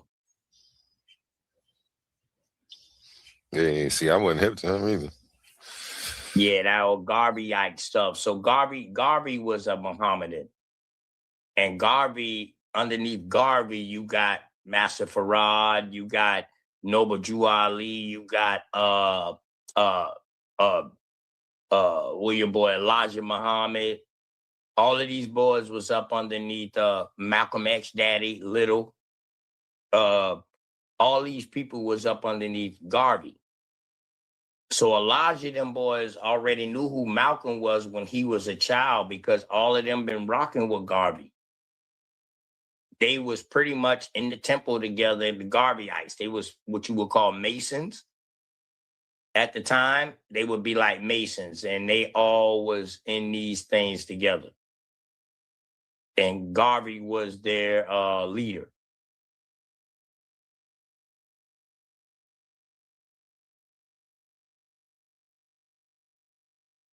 Big fact. So, yep, absolutely.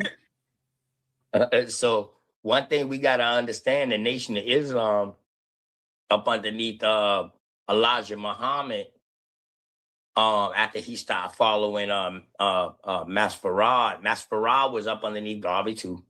But let's not get it wrong. All of them boys was chilling together. What he did, it was actually called the Nation of Muslim. Or it was the Muslim with an O, not with a U. Muslim. Yeah, or Muslim, however you want to pronounce it. Yeah, definitely. My bad, my brother. Matter of fact, I got one of the great brothers who've been in it and roll with some of the greats. That's still great today. Farrakhan, Brother Nasir. Yeah, go ahead, Brother Nasir. I'm just, building on what you were saying. I mean, I don't know where you want me to go. I don't know where you want me to go with this. I mean, if I was wrong in anything, go ahead, correct me, bro, because you was on the inside. You know what I mean? Or go ahead and elaborate more. But yeah, you definitely got way more. You was in it.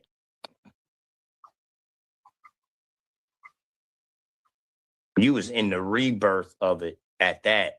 Yeah, I was in the rebirth in the late 70s, early 80s. You know, I'm only 60, so I'm not, you know, back when those brothers were soldiering. I came in and I know, yeah. Hey, I wish you was though. That would be a great story. I wish you was. What I rolled with Abdul Kareem and Dr. Khaled. Those are the brothers I rolled with. Dr. Khaled and Abdul Kareem. You know, the two, the one who was, you know, helping rebuild on the East Coast and one who helped rebuild on the West Coast. That's who I rolled with. Khaled, Abdul Kareem. Yeah. I see my brother GDN Capone, man. The link in the chat. He asked me, so Masons, Muslims, NOI, Garveyites. Garveyite is the progenitor. I'm not gonna say the progenitor because they started their own thing, but Garveyite was definitely an influencer. Garvey, I would definitely say he was an influencer. He influenced a lot of the brothers. Noble Drew Ali, Master Farad, you know, Elijah Muhammad. He influenced them. And the crazy thing is, some of the people who started the Hebrew Israelites came from up underneath these brothers. Yeah, yeah, they did. They did. They did. Huh? Marcus Garvey was 1887. Master Farad was like 1891 in that range. 1891. Those brothers was born at that time.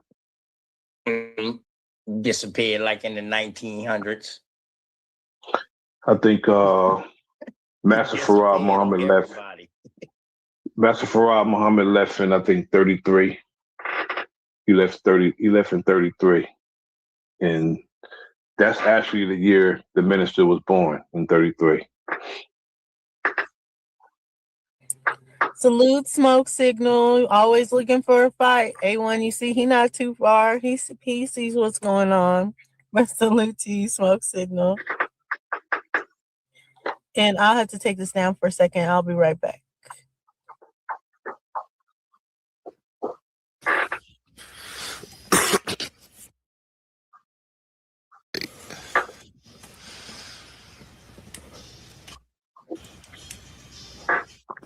A lot of those brothers were on the fringe. They called it the fringe of Marcus Garvey.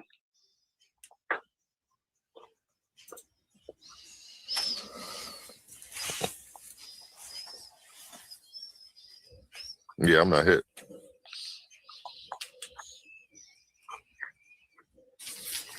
School me when you school me. You teaching tonight, Nasir? No, I'm not teaching. I'm not teaching tonight. I'm not teaching tonight. But I'll answer some questions. If somebody, it's not real. That's not what I really, you know, came up here for. I was listening to your conversation about did God create man, or did man create God? And I agree with everybody with their stance on that, because man did create God, but they had those of us who subscribe to that looking for a savior outside of ourselves. That's the crazy part. always tell people to look in the mirror and behold your Savior. That's your Savior right there. I Where like the that. book come into play at. And that's Shout where out the book come DJ into play. Genesis. Shout out DJ Genesis Detroit to the panel. How you feeling today, sis? Hey, how's it Nobody's going? I'm doing amazing. Nobody's coming Hey, to save Genesis, us. how you doing, Genesis? Hey, how are you? Did you want to Peace, respond sis. to Peace, sis. anything you've heard so far? You know what? I kind of came up here when I saw the topic. I'm not sure what has been said so far. Mhm. But I would say that God is within. So if we have evil and good within, then God is responsible because God is good and evil. So therefore, yeah. Go ahead, But wouldn't that, enemies public. I could agree with the sister. I could agree. Go ahead, Owen. Because again, like I said, look in the mirror and behold your Savior. Nobody outside of us can do anything for us. When they said God helped those who help themselves, take that literally. If you're doing something about your conditions, you are that God helping yourself. Challenge accepted. Challenge accepted. So that's what we have to look to. You have to look inward. So are both of y'all pretty much saying that we are the gods? Yes, we are. I said, look in the mirror and behold your Savior. How many of our people went to their grave waiting for somebody to come? Nobody's coming to save you. Okay. Your God is within you. So you gotta look inward to get rid of that inward, if you know what I mean. Right. What you think? I think that when people think about God, I think that when we think about the force of God, like the creator, I believe that we separate ourselves from the creator, and that's a big, huge misunderstanding of what the created, the energy of creation is. I believe that we are one with God, and everything that's happening is God. Everything on this earth is God. Everything that we see is God. Everything that God is God. There is creation, and there is like our existence that we know from our eyes. So when we take it outside of the frame of just what we only can understand based on what we see, we take it outside of that and look from a higher perspective that we are a part of the creation and we are part of the creator. So yes, everything that's happening is a part of our creation. Like if you can actually change, like if you actually change, what the biggest thing they say, change the way that you look at things and the things you look at will change. Why did they come up with that statement? Because you can change your perspective and everything around you can like shift, so that tells me that I am the creator of my reality. So absolutely. And when we talk about above, that's a state of mind. That's actually a state of mind when you start talking about looking above. That's a state of mind. And they always tell you look above when all the UFOs are coming out the water. Yeah. and they always have us looking outside of ourselves. They want us to look to the sky for saying when they say it to the promised land, to get us off the land. The land that's promised is the land that we're on. And if we will understand that. But we have to. But God is force. God is also force and power. My brother OTK and I always, when we speak on the phone, we always talk about. We have these same conversations, and we have to understand that the change that have to be affected, we're going to have to make the change. God is force and power also, so therefore, you have to inhabit the land and take the land. We can't expect our enemies to do anything for us. That's entirely up to us. God is also force and power. and all of us in the collective as the gods, we will be intervening in our affairs as the God that we're looking for in a collective if we would do that. Big fact. So now, nobody's going to come and save us. Right. So with that being said, in the Republic, let's go to the question. Is God responsible for the evil? So now what you're telling me is that we have the right to create that deity. So therefore we can create that deity to be all good. But the deity will come from our women, out of our woman's womb. Right? Go ahead. That deity will come out of our woman's womb. We are dual creatures, so anything coming from us will have a dual nature. So no, when you talk about, I don't think so, DJ Genesis. I don't think we are a doomed creature. I think that's what was taught to us and what was dual, like not saying duality. You're saying that you don't believe dual have a dual nature, dual. I agree. Meaning we are good, we have good and bad sides, right? And then someone asked me about the Ajogun. So there is a thing in Ifa called the Ajogun. And those are like the energies of, disease and financial loss, health issues, relationship problems, feeling blocked, stuck, sudden setbacks, all those different things, right? So all these things are in the mind. That is why in Ifa, it's always talk about your Ori, your higher self, and having control of your mind. And if you are in your mind, I'm gonna give you an example. Right now, there's all this stuff happening with Trump. There's certain people that don't even watch the internet. Are they being affected by this? No, they're living their lives. They're doing other stuff. They're not watching what's happening on the internet and on the TV with Trump. So to them, all this stuff is not even existing. But then you have certain people that's watching this, gobbling it up, having thoughts about it. It might stress them out, this, that, the other. And so the Ori in your eyes see, and it goes into your mind, and all this, and it causes like a reaction. So that's why even I was I like that, DJ Jimmy. One thing that the Jehovah's Witnesses used to do is that they would say, well, I don't watch scary movies. I don't involve myself in politics. I don't do this. I don't do that. And not to be giving props to the Jehovah's Witnesses, but I believe that is one thing that they did get right, is that they don't bring things into their aura that they don't want to be involved with, and therefore they're not affected by it. There's people living right now in the woods right next to India. It's called the Sentinel Islands. Do you think that they're worried about Trump bombing Iran right now? They're living their life. Right. So DJ Genesis, so you say we got a duality intellect. I agree with that as far as duality, but not on the aspect as far as good or bad. Because is good or bad a learned behavior? I would say good and bad is really based on, it's subjective. What's good and bad for me, right? What's good for the goose might not be good for the gander, right? So in your tradition, it might be okay to skin a person and eat them. You know what I'm saying?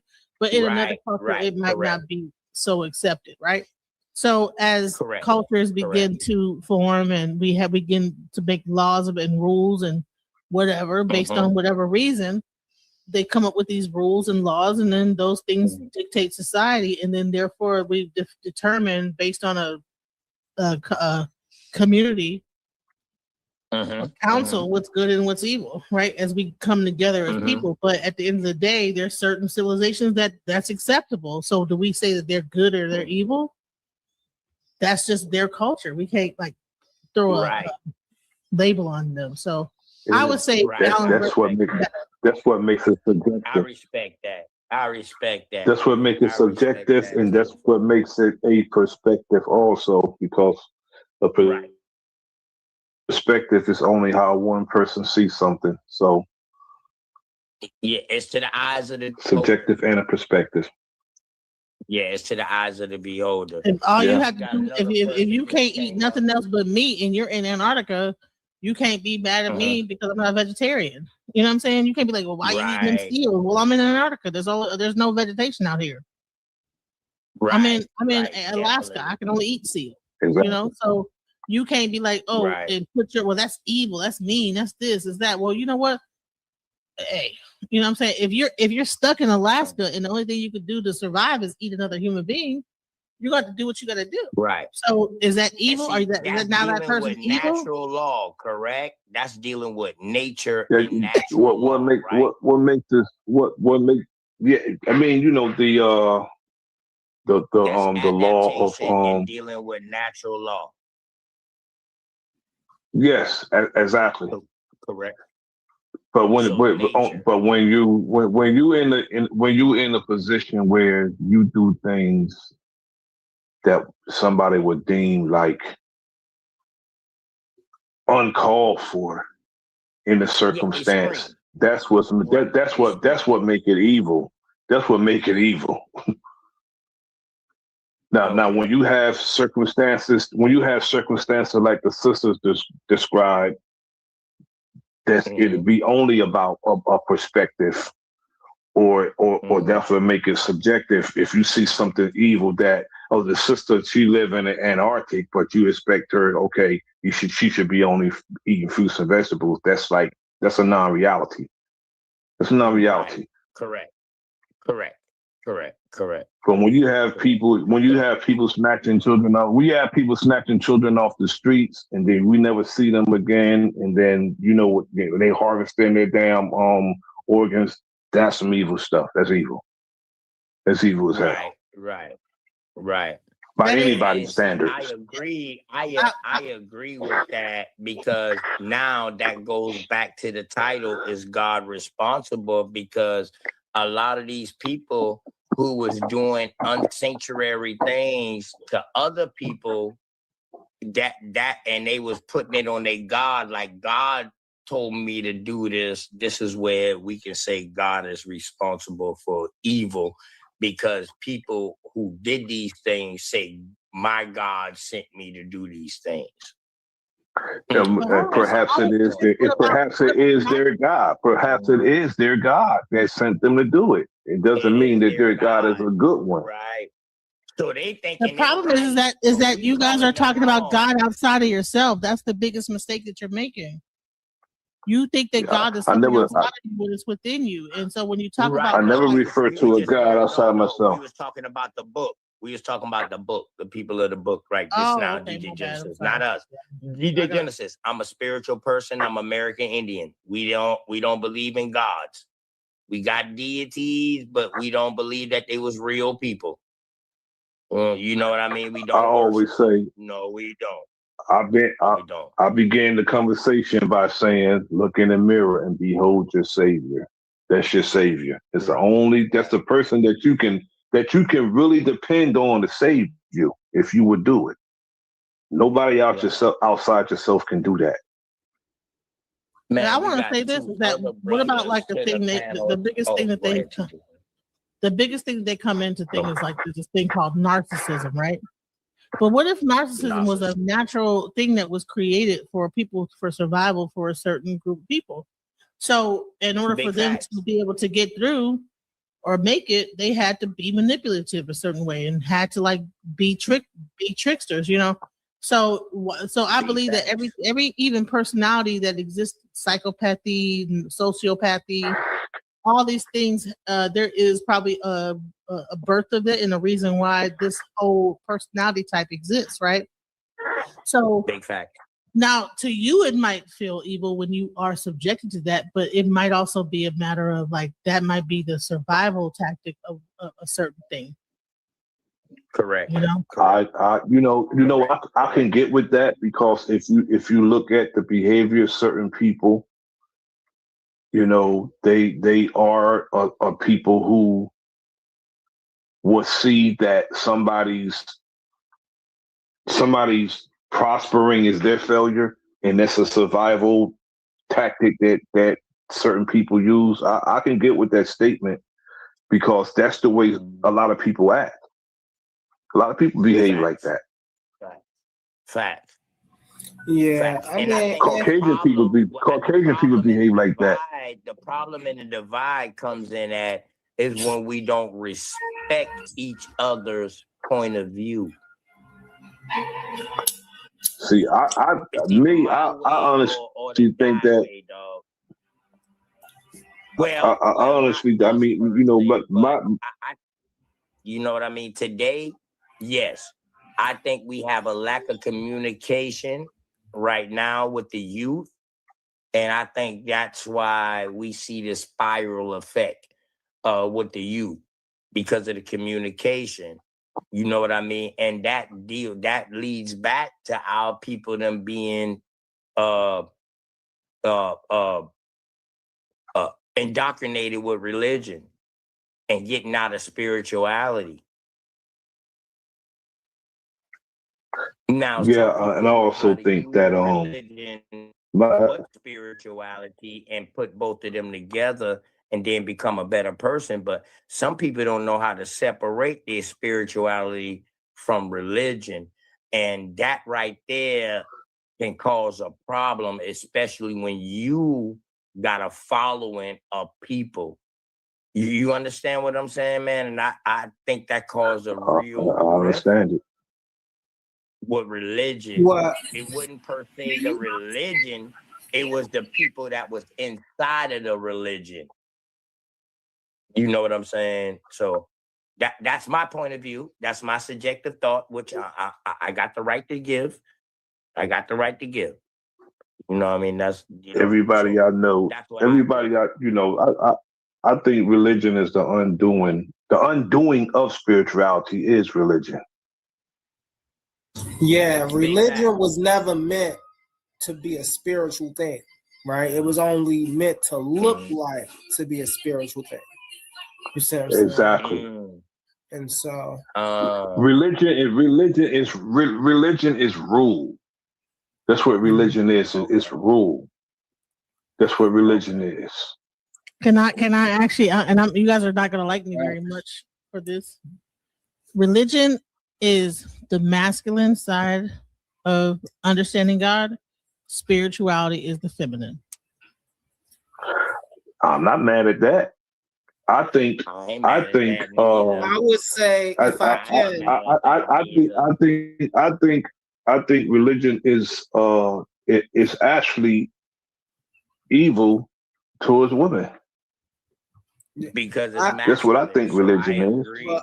Right. So I would say that you had spirituality, and then what happened is that I favor the woman. I'm just gonna say that.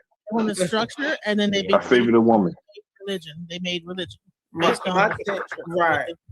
So my thing about it is it's not natural. So that's my whole thing about religion. Religion can't be of God because it's not natural. Right? Spirituality, this thing we call spirituality is a natural thing, right? Breathing, focusing, yes, indeed. Living peaceful, right. That's natural. Right, going around talking to people, raping their children because some God, that ain't natural. You see what I'm saying? So that's why I personally don't say that anything of religion is of God, because it don't pertain the qualities that we see of holiness, this thing we call holiness, harmony, right? Wholeness, nature. What these people are saying God is don't pertain nothing to that. Every time we read a story, he's slaying somebody, he condemning somebody, he killing somebody, he cutting somebody off, he doing all these things. But yet when we look out here in the world, we clearly see what peace looks like. If you've ever walked through a field of sunflowers, right, on a sunny day, you know what these things. Jesus. Hey, that's what they'll tell you. That's what they'll tell you. Right. Hey, what's up? What's up, y'all? What it do? What it do? Oh man, we got King Hercules. We got Hercules in the building. What it do, Hercules? Shout out to King Hercules, man. We got also Epic Studies in here too, man. Epic Studies. What's up? What's Epic up? Studies. Epic Studies. Salute, my brother. Salute to you, brother. On this on the top, I sit back listening to you guys, and I just wanted to weigh in. A couple of points I would like to make is that like the question the question coming from an African point of view, because a lot of answers y'all give is coming from a Western perspective of this quote unquote God. It's a Western perspective, but coming from an African point of view, was somebody. The first thing was the creator create evil, and so from an African perspective, the answer would be no. And then it's like then the man create the creator. You know what I'm saying? And again, the answer is no, because from our perspective, it's like asking, did the physicist create gravity, or did he just label it as gravity? You know what I'm saying? Did a mathematician create number 2 and number 3, or did they just give them labels? Because in African spirituality is based on actual events or actual things that's laws of nature. So it's not based on something that's just made up. So even though some things are unseen in the universe, you have to explain them to people. They gave them attributes. Yep. So they gave them names. Yeah, it's what Humble was saying earlier. They gave them names, gave them attributes. It didn't mean it wasn't real. You know what I'm saying? So we know that what they were talking about in the stories, not depending on, but no matter which one you talk about, Kemet, Ifa, Airway, House of Voodoo, all this stuff, it's actual attributes that you're looking at in nature, in reality. So it's not, so it wasn't anything that you can say that they created themselves, because it was already in existence. They just gave it a name and gave it a label to understand it and to explain it. And so the whole concept of evil, you understand it as evil is something that was already in existence in noon. It's like in that primordial water, where things, it was something that it's like something that's constantly trying to change and trying to change. You're doing something, you're trying to achieve something, but you always have somebody who's coming along trying to stop you from doing it. You know what I'm saying? It's a principle that that's in existence, like being in a boat and you got a leak and you're trying to fix that leak. You know what I'm saying? It's just a principle that's already out there, but you have to stop it yourself. Keep it from keep it from occurring and stuff like that. And so it's an energy in the universe. It's an energy in the universe of force that's in existence. I said this the other night. I think it was Sunday night when the Dogon, they talk about Ogo, that energy that broke away from Ama, and try to create his own world and stuff. That's that evil energy, that negative energy in the universe. Isfat is being combated. They talk about that negative energy in the universe that's out there, and they always, in Mayat is to maintain balance and order. And Mayat is trying to stop Isfat from becoming dominant. And so in order for that to happen, you have to maintain that positive. You have to maintain the positive side of it. You have to maintain that positive energy, so disorder and entropy doesn't happen. Exactly. So I guess I'm like just saying, like, it's not. I wouldn't. You couldn't. It's hard to explain. It wouldn't be. It would be. You just can't explain it. Like those deities, Humble? Yeah, those deities? Those elements were deified. I don't like to call them deities. I would like to say that they were deified, but they're not deities. Then they deities, bro. If they deified, then they deities. Well, no, because you can deify a person.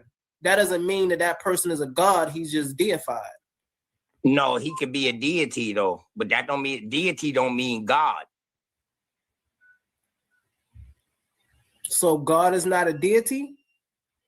I didn't say he wasn't a deity. I'm telling you, deity don't necessarily mean a god. But a deity is something that is placed on a high stature, such as like a god-like level. Well, we have to understand also when you're using when you. Humble. I like how you put that. But hold on. But when we but when you use comparing to thee, it's different. A deity means that there's another one. When you say the, that's the definite article. There's nothing above the. That's big facts. Right, but That's big the facts. is And the y'all so that's on the other would be sides, y'all that's tuning in on other sides, that's screaming, y'all got to come to the debate Coliseum channel in order to get on the panel. Y'all can't hit the link from other channels that's screaming. Y'all got to come over on this side to the main panel. Sorry, Humble. My bad. no, you good. So when we speaking about the anything, right? We're speaking about something in a collective or the totality of something, right? When we're speaking about like things, so let's stick with the deification, right? Like I was saying earlier, humans can be deified, right? We seen it with Julius Caesar, we seen it with anybody they make a statue of, basically, that's a deification. Right, but now that doesn't make the being themselves a deity. You see what I'm saying? Because, depending on what it is, whether it's Bo Jackson or Tom Brady or Michael Jordan, these are human beings, right? Now they were deified, or what we like to say in sports is they reached the iconic moment, or they had an iconic career that put them on that Mount Rushmore or that deified pedestal. But when we look at the ramifications of things, then we understand that these are just mere mortals, right? Now, let's take this to the realms of, like Brother Hercules was saying, to the Eastern realm of things, like Kemet, things of that nature, right?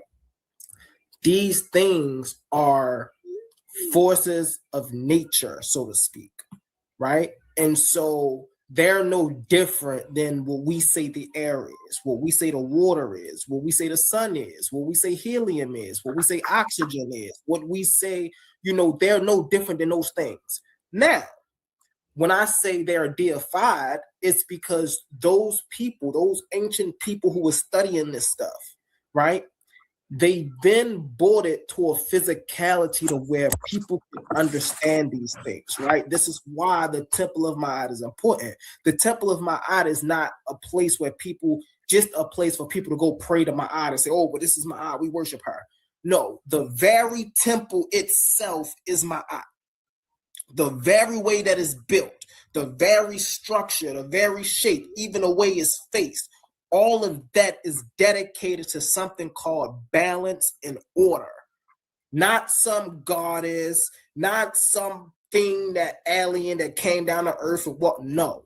All of that thing that has to do with Ma'at has to do with balance and order. This is why oftentimes when you see the scales, where we see the scales at in America, in a courthouse.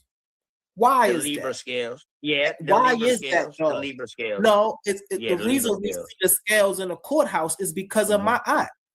Ma'at is the very embodiment of justice. It's the very embodiment of order. It's the very embodiment of balance. So anytime you see balance out here, then you see Ma'at. You said nature. See, nature, right? It's so funny because you can't even say the word nature without saying the word nectar, because that's where the word comes from. So even, and this is another thing that the Egyptologists, that's why y'all gotta watch these people, because they'll tell y'all that the word nectar means God. But literally, when you break down the word nectar, it literally goes back to nature, which lets you know that the forces that they're dealing with are natural forces. These aren't man-made things. These was things that was always here. The men back then just so happened to discover these things. That's the difference between that and religion. With religion, they got a fundamental deity at the center of everything, creating everything. In a tradition such as Kemet, right? They understand elemental forces. They know for you to have life, you need water. For you to have life, you need oxygen. For you to have life, you need electricity. They know these things. And that's not just human life, that's all life. And so they don't say, oh, well, Ra is in the sky and he created electricity. No. They break down their concept of how they understand electricity to come into being. You know, that's the important. That's why when people come and cause I try to do this a lot, right? When people come with these motifs, these late, I don't even like to call them Commission motifs, the late Egyptian motifs, right? When you got the semen on the salad and the crowns, that's late stuff. You don't find none of that in the early kingdoms and things of that nature. And the reason you don't, era. right? Yeah, that's how. And the reason you don't is because they always understood that it took a man and a woman to reproduce. Right. Big facts. Always. We didn't need no creator to tell us. We didn't need no creation with that. We already knew that. We already knew that. I see, hey, Humble, I see we got 2 other people on the panel, man. New other people, man. Oh yeah, what's up? What's up with it, y'all? What's up with it? Shout out Smokey the Saint. Smokey's not new. He's been around for a couple months. And we got Scam Chan. I'm not hip to Scam Chan. Yeah. Chan is new. How you doing, gentlemen? He's from my channel. Also, Oculus was trying to get up here from my channel too. My panel might be full. Yep, but you know, I got like some people that was trying to come up from my Hey, everyone, I could drop down so some other people could come up to the panel. If you wanted to chop it, no, is Oculus in the back? If he's not in the back, you don't need to like drop down. Yeah, when somebody's ready to drop down, and he's not back there. Smokey, did you want to respond to anything you've heard so far? Matter of fact, I'll drop down and let some of these new brothers who ain't speak yet. I'll drop down so somebody can get up. I'll come back up. I'm part of Titans. I'm part of. I'll come back up. A1. And I just emailed you some graphics, brother. Check them out. Okay, bro. Okay. I bet. Love. Hey, peace to y'all on the panel too. Great build. Keep it going. Somebody else just dropped on, and it wasn't you. So you didn't have to go nowhere. So yeah, the only thing I really kind of heard that struck my ear a little bit was about like deification and how deification happens. And like the idea that a person or a non-deity entity can be deified, you know, these are 2 different ontological categories. Like one is by identity and one is by predication.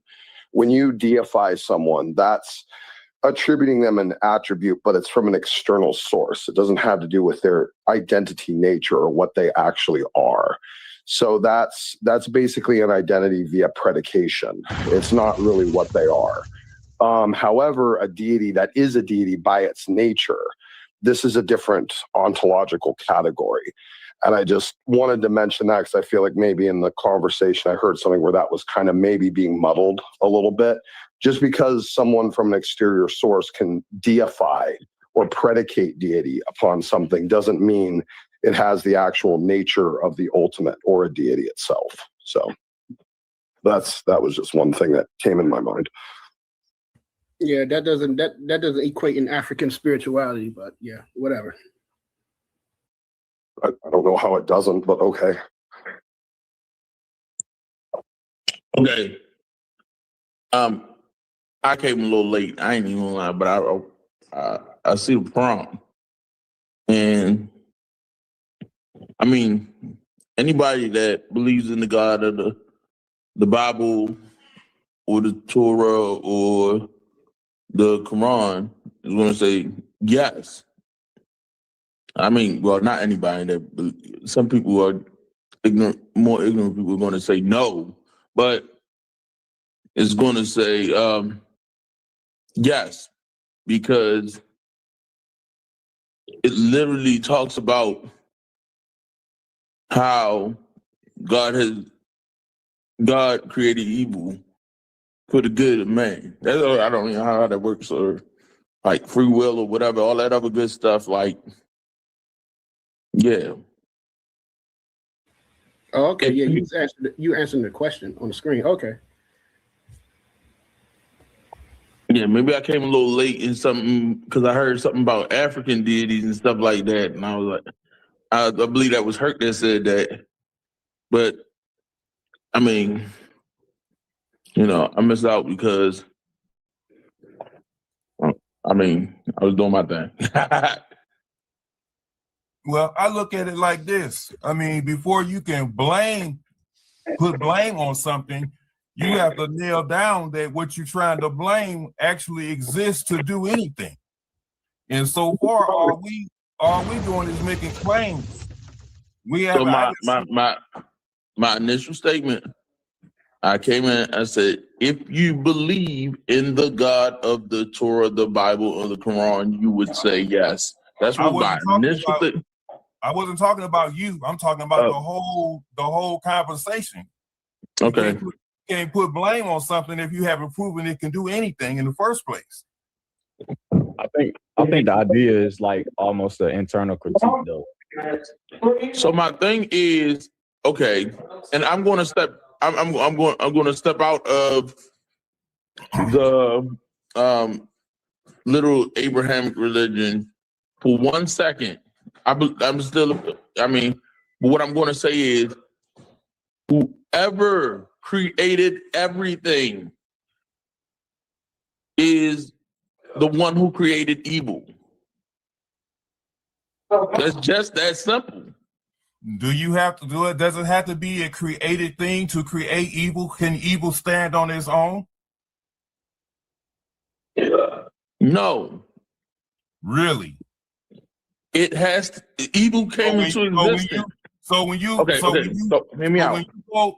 go and smack somebody in the face, it's not you doing it, it's somebody else doing it. No. You don't understand what I'm saying. Evil comes into existence. So,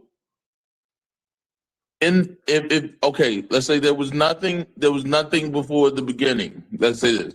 Okay, there was nothing before the beginning. And then the beginning came. There was no evil at that time. I'm pretty sure it was. So you're saying evil was what created the universe? That's exactly. I didn't say that. Let's be clear here. You're saying that evil simultaneously came with the universe. What I'm saying is this. Hold on. You're saying one or the other. You're either saying you're not letting me explain. You made a statement, and I'm asking you, is that what you're saying or not? I'm trying to validate the statement, but you want to sidetrack. What? Go ahead. Make your delusional conclusion. You're trying to say that evil and good are being created, right? So how can you start one and not the other? How come they both don't exist at the same time? Okay, I said that evil came into existence. If whoever created everything created evil because he brought it into existence. Or at this time. So you have to create good and evil. They just can't just exist and stand on their own. It had to be something to create both or one or the other. I'm going to go to another, I'm going to call it a religious concept, but yeah, religious concept. Do you know anything about Taoism? I don't know. I couldn't tell you I do or not. Yeah, because a lot of people know only about the Bible and the Torah and the Quran because they want to chastise the Abrahamic religion. But still, in Taoism, you have yin, you have yang. One cannot exist without the other. And then you have the Bagua. Hold on, let me finish. Let me explain to you. Why do they got both want to be created before the other? How come they can't both exist at the same time without a thing creating them? So can I say something? Since it sounds like y'all both talking past each other when y'all basically talking about the same thing. Kind of from how I'm looking at it. As I said earlier, from an African perspective, the concept of evil would be is a primordial force. It's already in existence. It started from the beginning before the universe existed. It's like when in Kemet, when they talk about Nu, that primordial water, the potential of everything to exist in the universe was already in Nu. So evil would be already in Nu. It would already be there, that potential, that force. So it's not like well, it's like you said, you know what I'm saying? It's coming into existence because, you know what I'm saying, the good and evil concepts have to, you can't have one without the other. Exactly. You gotta think of it like, Well, it's not like actually, it's not like code. code. That's If you have code, you know what I'm saying? It's not like you creating code, but code is just the absence of heat. So with the absence of Mayat, you're going to have this concept, you're going to have Isfet, this chaotic, this disorder that's going on. So it's not like the creator created it. It's just that it comes about when Mayat is not there. You know what I'm saying? When Nomo is not there to keep the order around. It's just something that comes about. I think there's a problem with that you're kind of giving evil and good kind of ontological equivalency, and they clearly don't have that in reality. Like, this isn't like a yin and yang situation as to how it relates to reality. And the reason you know that is because you can define something as good just by on merit of it being good. However, you cannot define something as evil without referencing something good. This means good is ontologically primary. This means that good by itself can rest independent, while evil requires good to define itself. So there's not an equivalent ontology here. One is reliant upon the other. You can absolutely have good without evil. You cannot have evil without good. So good is primary for who? Wait, hold up. Prove it. I mean, prove it. Like, define anything that is good. Do you have to reference evil to define it as good, or can you just name something that's good? You have to, as well, you have to reference evil to define something that's good. No, you don't. No, you don't. You can just say something that's good. You don't need to reference any kind of evil. Like, helping people is good, right? Do I need to reference? But hurting people is bad. Exactly. But the only way I can say hurting people is bad is because I understand what good is. If I didn't understand what good was, I wouldn't be able to say it's bad. I, however, can say any number of things are good. And if you don't understand what bad is, you can't understand what good is. Yeah, that means you have to have something to tell you what good is. You just ain't coming up. That is true. That's why we need transcendental categories, or else there is no such thing as good. Okay. So from, and I'm going to go back to the monotheistic religion. In the Garden of Eden, the knowledge of good and evil was there. Therefore, it existed. It was created. You're saying it was created. It could be a transcendental property. That's just coexistent with reality in its nature, just like good and evil are. There's transcendental characteristics to these things that are beyond just our own subjective personal opinion. If it's just all our own subjective personal opinion, there's nothing really that's good or bad. Well, if like I said, I'm going back to the monotheistic belief. If we're saying something is good or bad, and we don't have an objective reference point, and that's just an opinion, it doesn't mean anything. If you really want to get technical, that and people can't deny this. Most people can't deny this. I'm not going to say everybody can't deny this, because not everybody grew up in a monotheistic whatever. But most people can't even say that their morals aren't brought up from especially people who are born into the Abrahamic religions. They can claim to leave 50 years later, 10 years later, 7, it doesn't really matter. But their origins, their morals, everything that they have been brought up on have been brought up by what God said was right.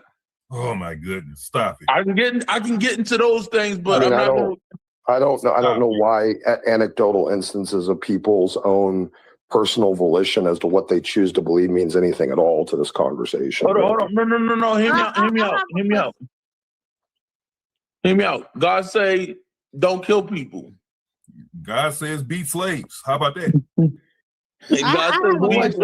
Why is it that evil has to be a category that needs to be created and not just a byproduct of something that was created? Why does it have this essence to you guys where it has its own kind of independent existence when it clearly is reliant upon the existence of good to even define itself? It's not even about like a separation.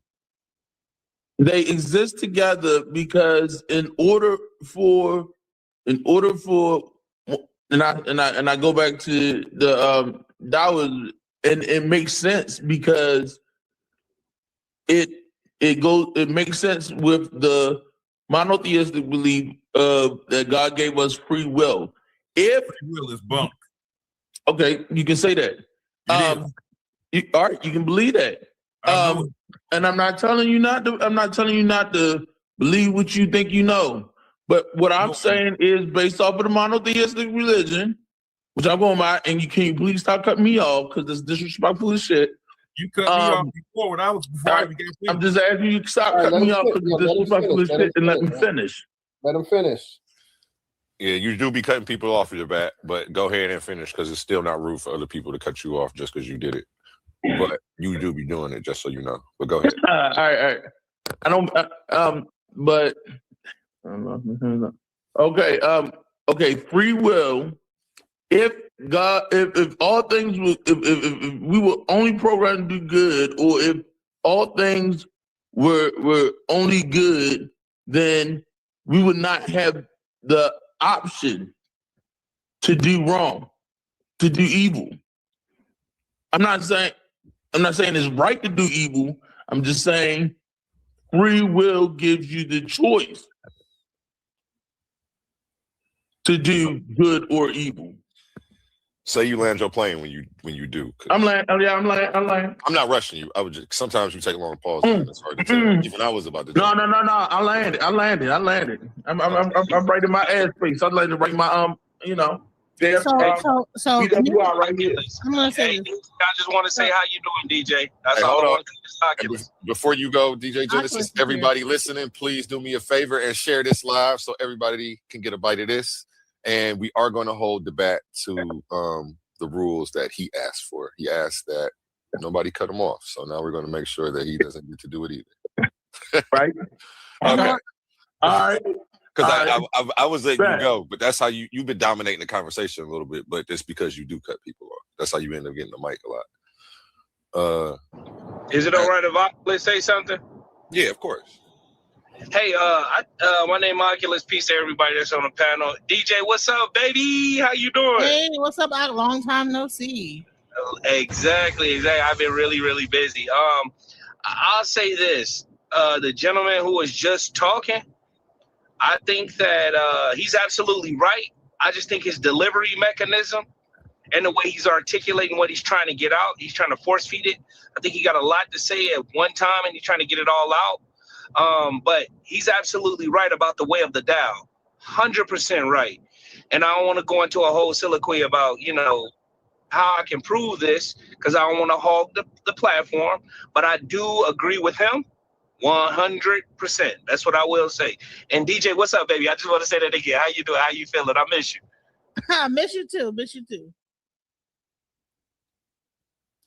So that you don't want to go into it any more further? That was it? Okay. Yeah, but you know how I get, DJ, so I don't want to. Like you should expound because you're saying the Tao. Like, so what exactly about that? Because when we talk about Taoism, we talk about yin and yang, and it's like a thing where at one point, each thing exists at any different point and simultaneously. So the problem I'm having with is that people want to define things as separate when they all are a part of this one whole. 100%.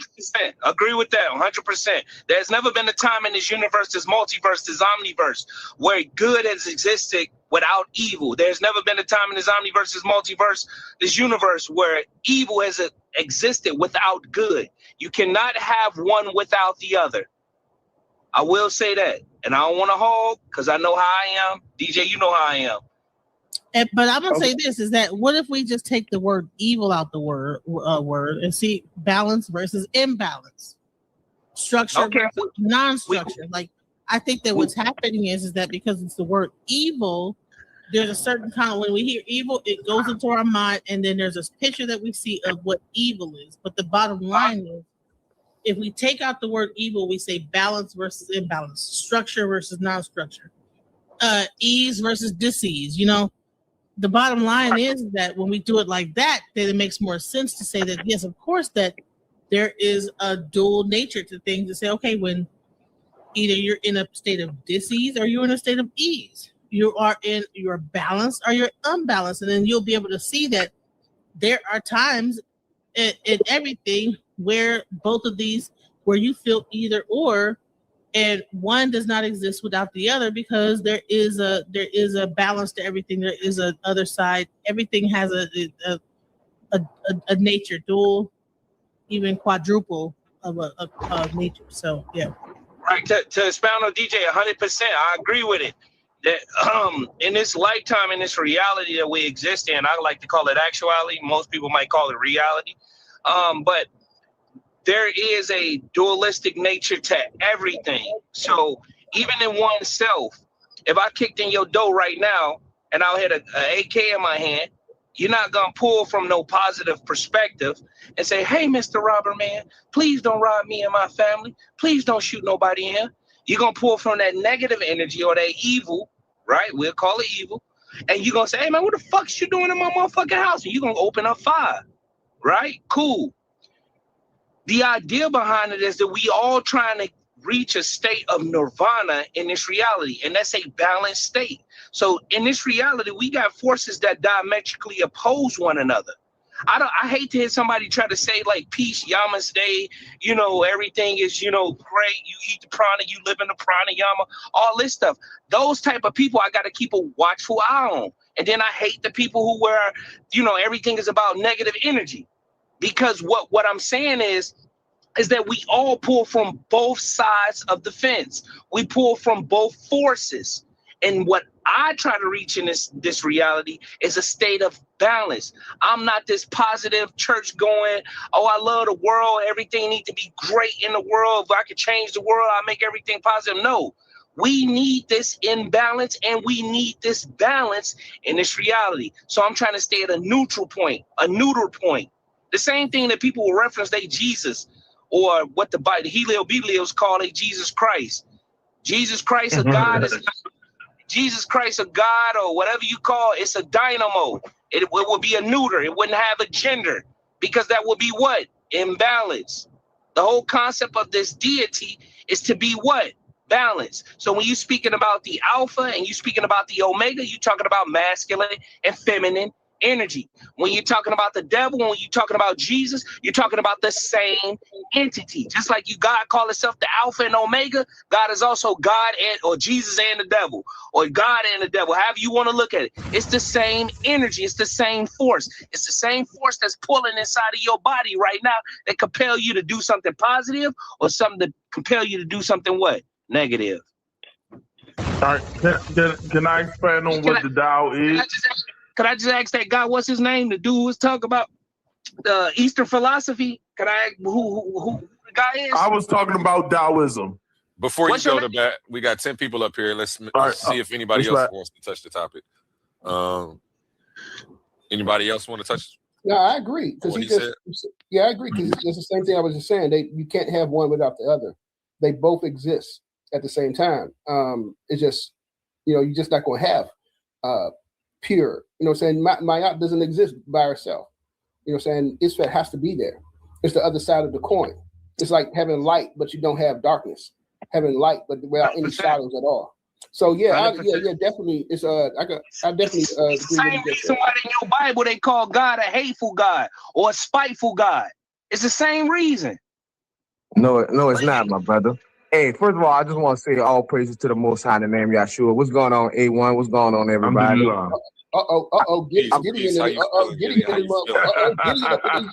And real quick, since we have Gideon to the panel, let me go ahead and run this ad on April 16th. That's a Thursday. You can go ahead and catch this one.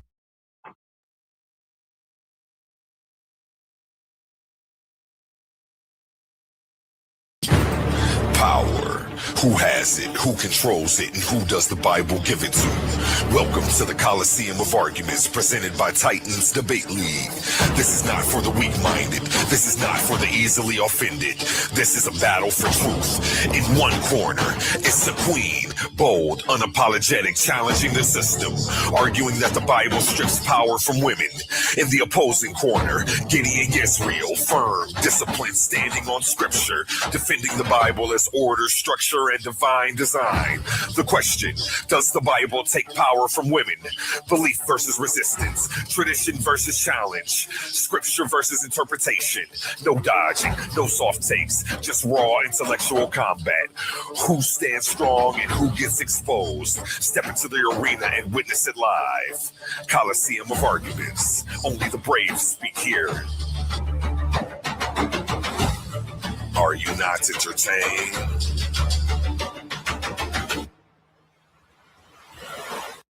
Attention all debate fans. You've been watching, you've been arguing, you've been picking sides. But now it's time to level up. From this point forward, all debates on this platform are going members only. That means the hottest clashes, the wildest arguments, and your favorite personalities going head to head will only be available to subscribers.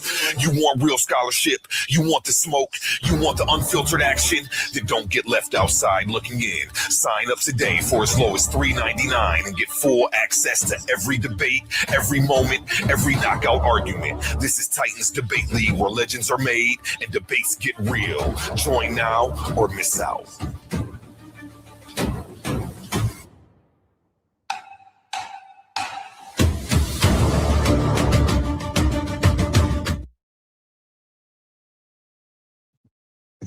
I like that right there. That sounds like a movie intro That was there. good. That was nice. I like that shit. That is my first time here, but that's hard right there.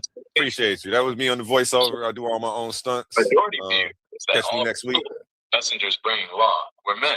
I'm However, joking. some scholars, like Somebody, what's that? I'm gonna need you to do some of my stuff, like get my stuff cracking like that. God damn. Nah, you got divine revelation.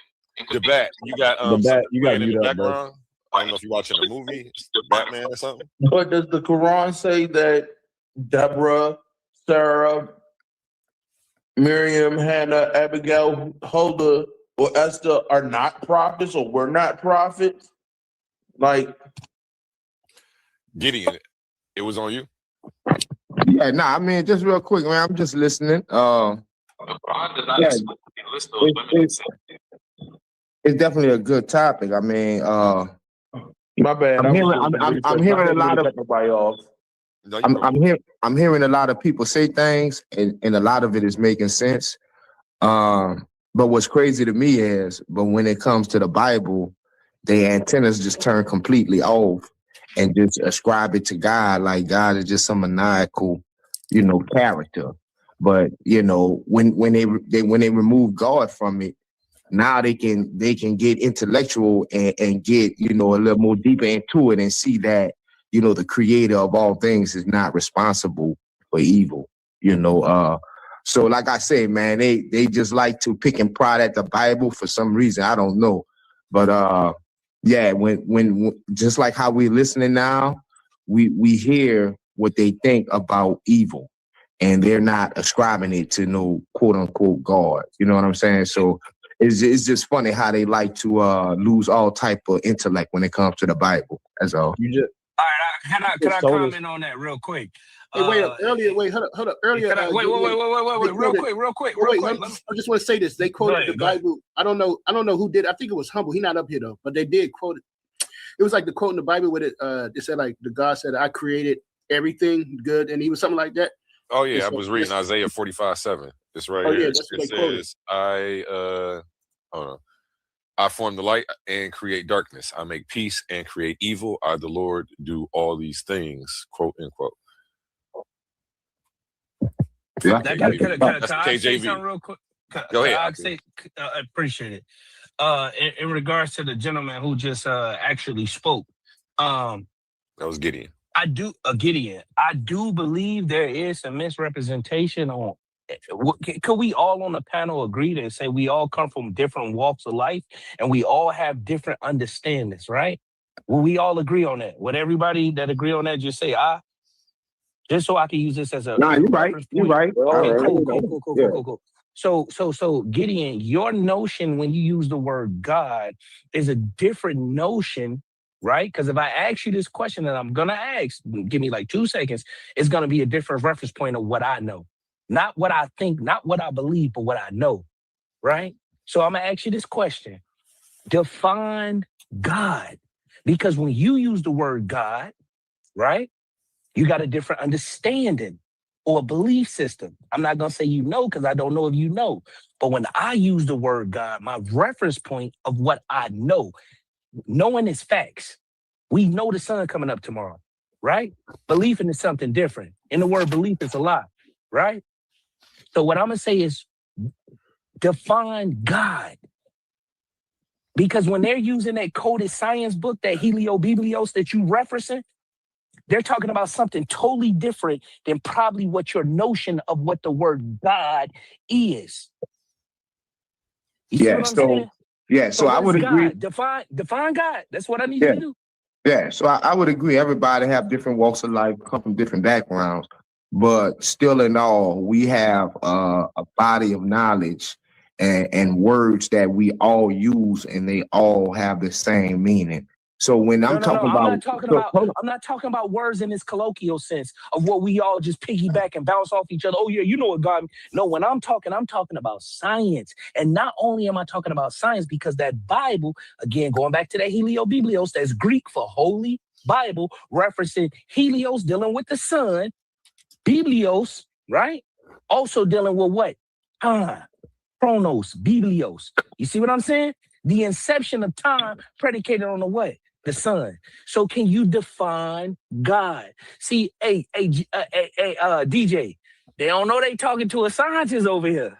DJ, I don't know if you still on the chat, but can you just define God so we can break down and we can meticulously break down who knows what based off what they're saying, and then see if people are even qualified to speak on what they're talking about. Because we're going to dig deep on everybody that's on this panel, and I'm not the end all be all. We're going to dig deep on everybody on this panel to see if they know what they actually talking about versus just talking. Define God. I like this guy. I like this guy right here. See, I said I Shout don't want out to take Oculus over. Oculus. I don't want to take over, but can you define God for me? Not for what you think it is, not for what somebody told you a sky daddy, not for what that Bible say. Define God. Right. Why you got so much ill regard towards the Bible? Yeah, he about to No. burn We fast. not He gonna about get to lost in come crazy, conversation. right? We not gonna hold on. We not gonna get lost in conversation. Ain't nobody say nothing about the Bible. Hold on, listen to me, sir. We not gonna get lost. Bro. We gonna let Gideon define God. This was Let him define specifically it. for Gideon. Thank You you. haven't let him define it. That's You where the keep confusion interrupting. Yeah, come but in. you got When a people lot of keep interrupting. animosity. Let him I don't define got it. animosity. You don't know me to tell me I got Let him. animosity. Yo, can he define No, it? I hear it in your voice. I hear the hatred You in your don't know voice. me to know what my Hold up, voice Define. sound like with animosity. Let him Hold up. define it. Brother, let him define it. Stop interrupting him. Let him define it. Yeah, man, it's very simple, and that's what get me about these, proclaim astute minds. They like God is very simple, creator of all things. See, the problem is that people walk around doing these definist fallacies, and what that means is they take a word that already has an established definition and they change it. So whatever you're trying to change God to being or whatever that is, no, it's just very simple, creator of all things. Okay, So, no problem. okay. Let me get it. No problem, you guys. I want everybody to hear his answer. I want everybody to hear his response, right? That is not what God means, right? Now, what he just did was he told me is that. So tell us what God means. I gave you mine. Give us I go yours. straight to it. God is anyone and anybody that's in control of a specific aspect of creation. You can find it in Black's Law Dictionary, 17th See, edition. that's the defining fallacy, my brother. Slow down, please. When you spoke, I didn't say nothing. Let me finish. What is God? How do we define God? In Black's Law Dictionary, everything trumps your standard Oxford definition or your Webster Merriam definition. See, your problem? I'm dealing with the ancestor. You dealing with some guy named Strong. We're not dealing with the Strong's law. That's been out of style since Let him land his 980. plane, Gideon. Let him land his plane. I ain't interrupt you. It's about respect. So what I'm trying to say is defining God. Now, when we look at what God is, we can identify Gideon. What are you in control of? That's a specific aspect of creation. Maybe the spinal cerebral fluid that produces a child. What is a woman in control of? The colostrum fluid that balances the child's social skills, IQ, and immune system. So when we look at what a 9 month gestation that holds inside the dang on apartment, aka the stomach or the womb that allows life. So when we looking at these words, remember what I'm saying. Don't just hear what I'm saying. Remember what I'm saying. I told you that Bible is a coded science book. On the surface, it's a dude that created the stars and the moon and woo-woo.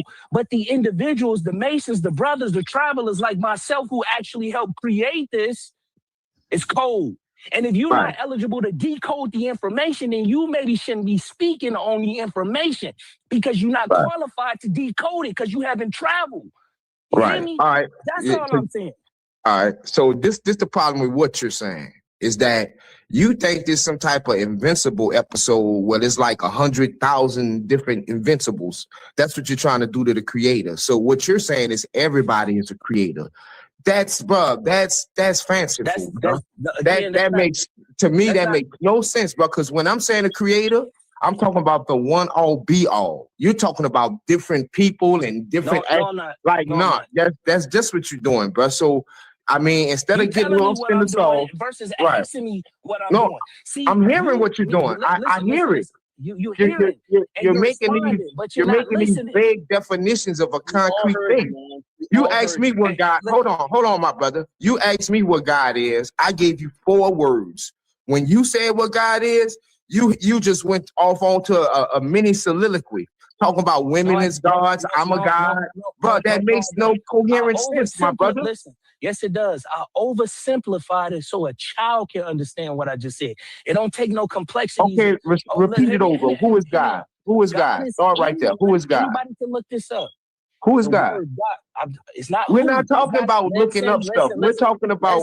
Listen, you asked the question. How you keep asking the question and compounding more questions on top of questions to make you sound like you right. Let me answer one question in totality. You'll get my understanding. Then you can respond. That's how conversation go, right? But you don't hear me though. All right, God is anybody in control of a specific aspect of creation. Facts. That's it. That's a problem. That's where your fault's at. You say anybody. God is not no anybody, bro. It is. Not when you're reading the Bible. So if you want to say who you think your God is, that's fine. But you can't go in and out of the Bible grabbing verses trying to validate it. Because the Bible gonna give you all type of stop signs for you to stop because it makes no sense. So are you aware that Bible is a coded science book? Where did you get that from? It's definitely a science book. But what's the point behind that? What's the point? So you heard the person who just said where you get that from, right? Yeah, you said it's hold on, slow down. You said it's definitely a science book. Describe how it's a science book. Well, you have all type of sciences in there. Remember, that's Moses is telling the nation how to establish itself. So you have to have sciences in that. I asked you specifically to tell me how that book is a science book. What defines that as a science book? You didn't. You told me it's many different sciences. I ain't asked about many different sciences. I asked about that book that's a science book. Decode it and tell me how it's a science book. Okay, let me explain to you so you won't be lost, right? So the science that we see in the Bible, you have biological sciences when it comes to hygiene, you have behavioral sciences, you have literally applications where you see agricultural science. So we have a lot of sciences in the book, my brother. We're not going to get we're not going to get mystic and dubious and speak of some. When you write, listen. When you write, you're right. I'm gonna get compliments. I'm not here to tear down. I'm here to rebuild or build up. Right now, I know he's right about what he just said, but the reason why he's right, I don't think he know why he right. Now, can you answer this last question? I'll let you ask me any question. Why are you right about what you just said? Again, because it's very simple, my brother. When I look in the Bible and I see that they say, you work the land for 6 years and you let it fallow for the 7th. That's how I know it's science. Simple. Yeah, nah, you right, but you don't know why you right. And then see, so when you don't, let me explain this to you. You're not wrong about what you said. You're right. There's a lot of different science in the Bible, right? You broke down all the different adjectives that describe it, right? But as a traveler, right, you're right, but you don't know why you're right. So if you don't know why you're right, that still makes you what? Wrong. The why is the most important part. Okay, can I? Go ahead, because I hog this shit. Yeah, No if lie. that's See, you GD piss and me off. Capone, I was being nice to you. I think GD and Capone gonna rip you off the shelf, but that's just what I think. And let me preface everything. I done been in the different schools of thought. I done been in the traveling school of thought. I done been in the dang on the Hebrew school of thought. I'm well versed in different schools of thought. I done been in the Jehovah's Witness. I done been over to the Eastern philosophy.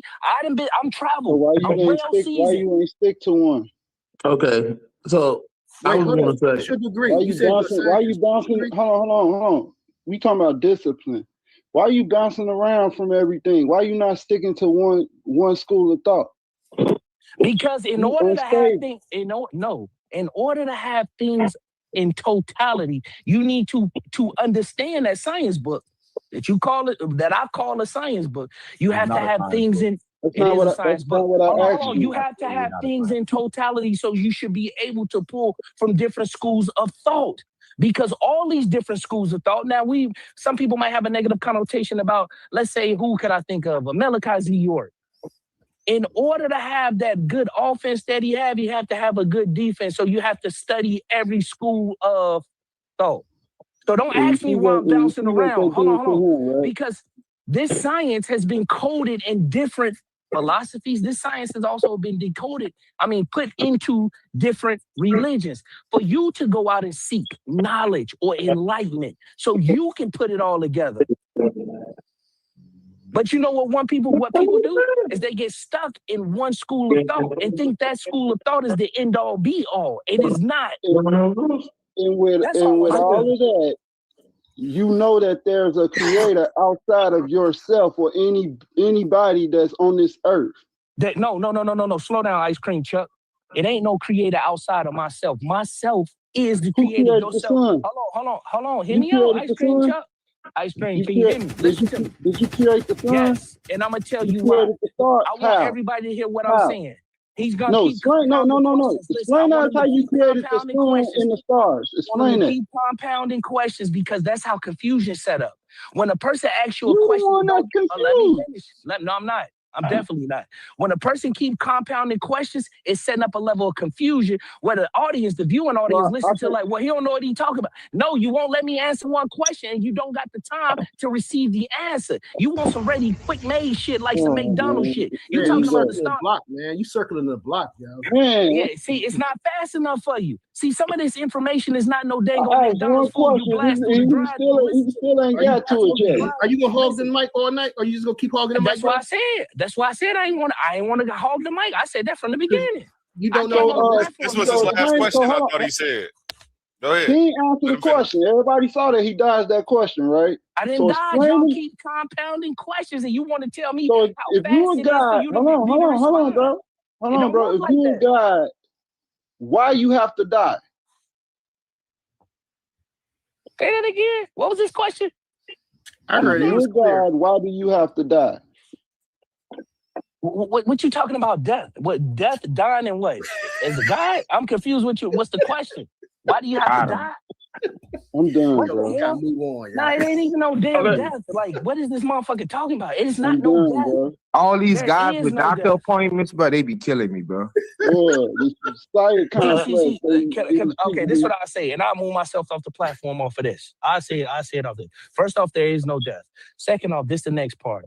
People want to ask questions. They want to tell you, we're talking about some shit. This motherfucker just asked me about the stars and the sun. Or death, stars, sun. Okay, cool. He want to give me 5 seconds to answer, and I'm supposed to have a ready-made answer for him. This shit is not McDonald's. You cannot run through the drive-through, get your food. Hold on, get your food and slide through, and you get off. That's trash. Some But of you this could shit be like answering it right now, though. That's how I know. That's how I know you're not a see how they God. keep cutting me off. Some of this shit like grandma cooking. It got to take a couple days, a couple minutes, a couple seconds, a couple hours to get this shit out in totality. Hey, They one want to thing I give you a can say is time he limit. ain't cut nobody else off though at all. Thank you. That's So, what I'm saying. because I'm just That's here to be the true. referee. So I'm That's just not I'm true. saying I ain't threw a flag on him yet.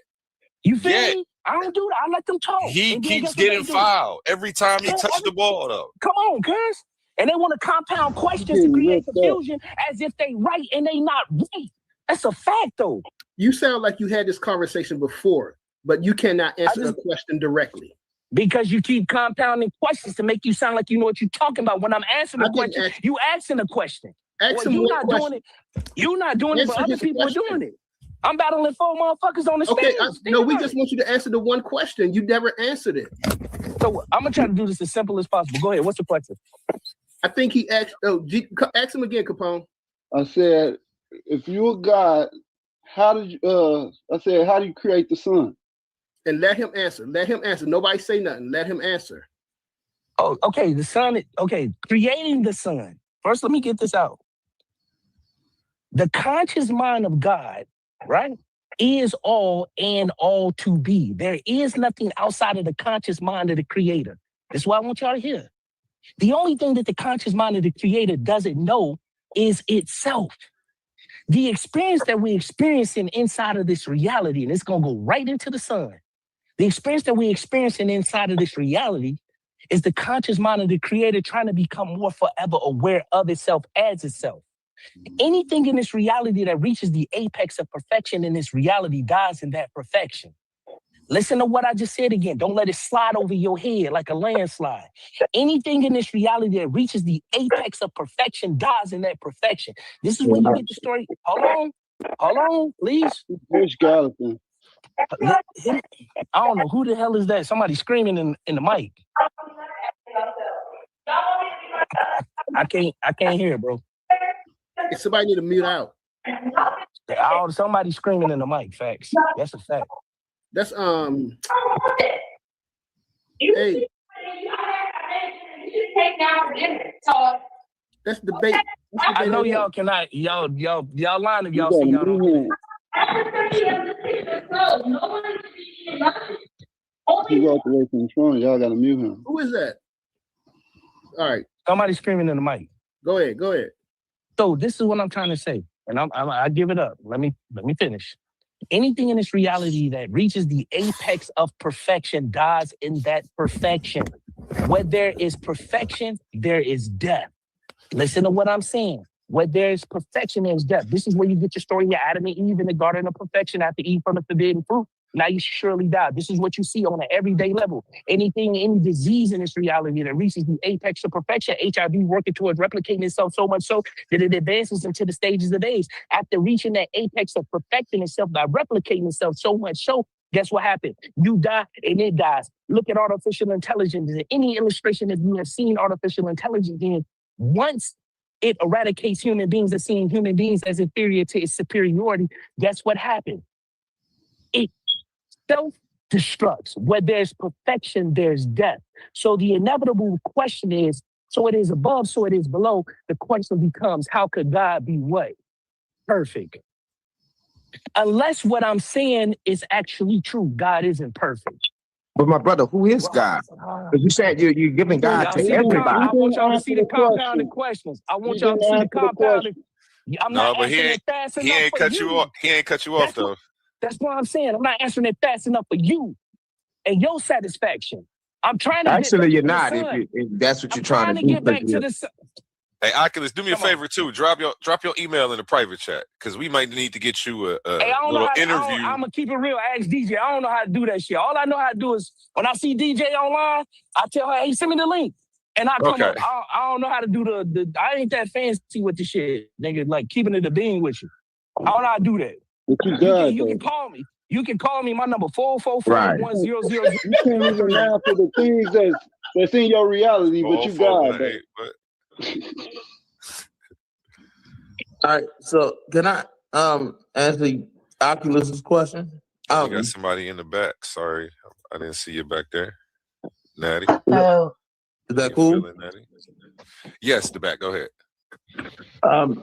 I wanted to, he said, is the Bible a science book? And I would say, if you define science as the study of, then yes, the Bible, the Quran, these are books of study. Hey, y'all can hear me? Yes, sir. We can hear you. No, we can hear you. Hey, y'all can hear me? Y'all can hear me? Yeah, I can hear you, Oculus. Oh, okay, cool. So what I was saying. Okay, you muted yourself. Now you muted. You muted yourself. Yes. Okay, I'm back. Okay, so what? But I think the other brother was talking though. So he was asking you a question. But go ahead. So what the conscious mind of the creator did was, in order for it to study itself as itself, since it doesn't know itself, it is all and all to be. There would be nothing outside of the conscious mind of the creator. So the only thing left for it to do is to self-exploration, self-explore. This is why we all given individual names, individual experiences, individual family members. So the conscious mind of the creator can study itself. So when we die, guess what happens? The experiences that we have in this reality is downloaded back into the conscious mind of the creator. So it know what it is to be Oculus. So it know what it is to be whoever the person is controlling this channel. So it can know what it be. You guys get what I'm trying to say. Hold on, I want to appeal to the moderator. Can I? A1. So this is what I'm saying, my brother. So I asked the brother, and I'm quite sure he's a good brother. I asked the brother, what is God? And he gave me a definition that makes all of God. But in his diatribe, he's talking about some God as if it's some singularity. So that's what I'm saying. Like when you're talking to somebody, bro, who can comprehend and can. So you're saying he switched lanes? He's like switching lanes all over the place. Right. That's what he's doing. Gish galloping. It's called Gish galloping. You're not staying in the lane long enough before you get everything. Again, if we're talking about the universe, and we're talking about the inception of time, how is it gonna take me fucking 5 minutes for you to understand? I'm supposed to break it down in 5 minutes, nigga? Because that's not what he asked you, man. That's not what he asked you. I just told you. He asked me who was God. I said anybody control a specific aspect of creation. I said I'm getting to the sun. You wanted to ask me a question and then tell me how long. We're talking about the inception of But time. bro, I asked you that about 10 minutes ago. I've been answered. Listen, I've been answered my definition of God. Just listen. Okay, what's the question on the table, gentlemen? Forget the recap. The question is, what is God? I told you anybody's control of a specific aspect of creation. So why you keep going back to a singular essence when you're talking? If you're not satiated with the answer, don't say that I didn't answer. Just say you ain't satisfied with it. That's what you say. You keep saying we're not letting you. What aspect of creation do you control? Hola, mi amor. He already said it. He already said it. You already just admitted that you can't even control your own device. Wait, well, what's the question? Say it again. What aspect of creation do you control? I'm in control of the spinal cerebral fluid that comes from the cerebral cortex when you. Oh my goodness! Hold on, hear me out. It's not satisfying enough for you. It's not. I don't got nice potatoes. Yeah, he got to make you digest it. He got 4 words out, and you was like, you see what I'm saying? This type of shit niggas do. That was on me. My bad, bro. That was on me. And you know I'm not tripping on nobody. I ain't tripping. But I'm just pointing it out because I want everybody to take accountability. I appreciate it. Thank you. I appreciate the accountability. Yeah, I just want to respond. 20 minutes. Thank you for not arguing with me. I mean, y'all asking them questions though. It's an interrogation now. It's almost like an argument. Down time, dimensions, this and another. They want me to answer that shit. It took billions of years for this shit. They want me to answer that shit in 3 seconds, nigga. God, watch the language. Hey, I'm about to bring the timer out. Yeah, and watch the language. I'm about to bring the timer so you can get like 2 minutes, man. If you feel you need 2 minutes to prepare this dish, we're gonna let you cook. He asked me, what am I in control of? I'm in control of the spinal cerebral fluid that comes from my cerebral cortex when I'm intimate with my wife. The intimacy creates the friction, which creates the 5, which creates the pentagram. Well, the pentagram is based off what? 5. The pentagram is also a portal. Reason why the woman's womb is a portal. And when you intimate, it creates that friction. Listen to how these words sound like derivatives of one another. That friction creates the heat. The heat creates the gas inside of the cerebral cortex. that alchemically changed All from a right, gas. all right. Can I Come say on, man. something? Hold on, you Come gotta let him on, finish his man. time, and then I'll let you respond next. So the heat from the friction creates the gas inside of the cerebral cortex in intimacy, right? That travels and alchemically changes from a gas into a liquid and it infuses with spinal fluid. It's the reason why a woman is considered a man's backbone. Hold on. Then the dang on semen is stored in the testes. It goes down the vertebrae, picking up all the genetic markers, then it's stored in your testes. Here's the reason why when a person tell you, man, he's sleeping with all these girls, man, he's stuck on effing stupid. Because semen is actually brain matter. So when I told you what is God, God is anyone and anybody's control of a specific aspect of creation. I just showed you how I'm in control of a specific aspect of what? Creation. Don't But get you're mad at not. the answer. Just say you don't like it. But you're not in control of that. So Anybody if look you up was what in I just control, said, you'll see hold what I'm talking on, about. hold on, brother. Let me ask you this. So every woman that you ejaculated in, did you produce a life? I'm taking from this. I yield. Oh yeah, sorry, sorry, Natty. It's on you. Well, I'm taking from this guy. He doesn't take responsibility. He thinks the woman's womb is a pentagram. No, it's not.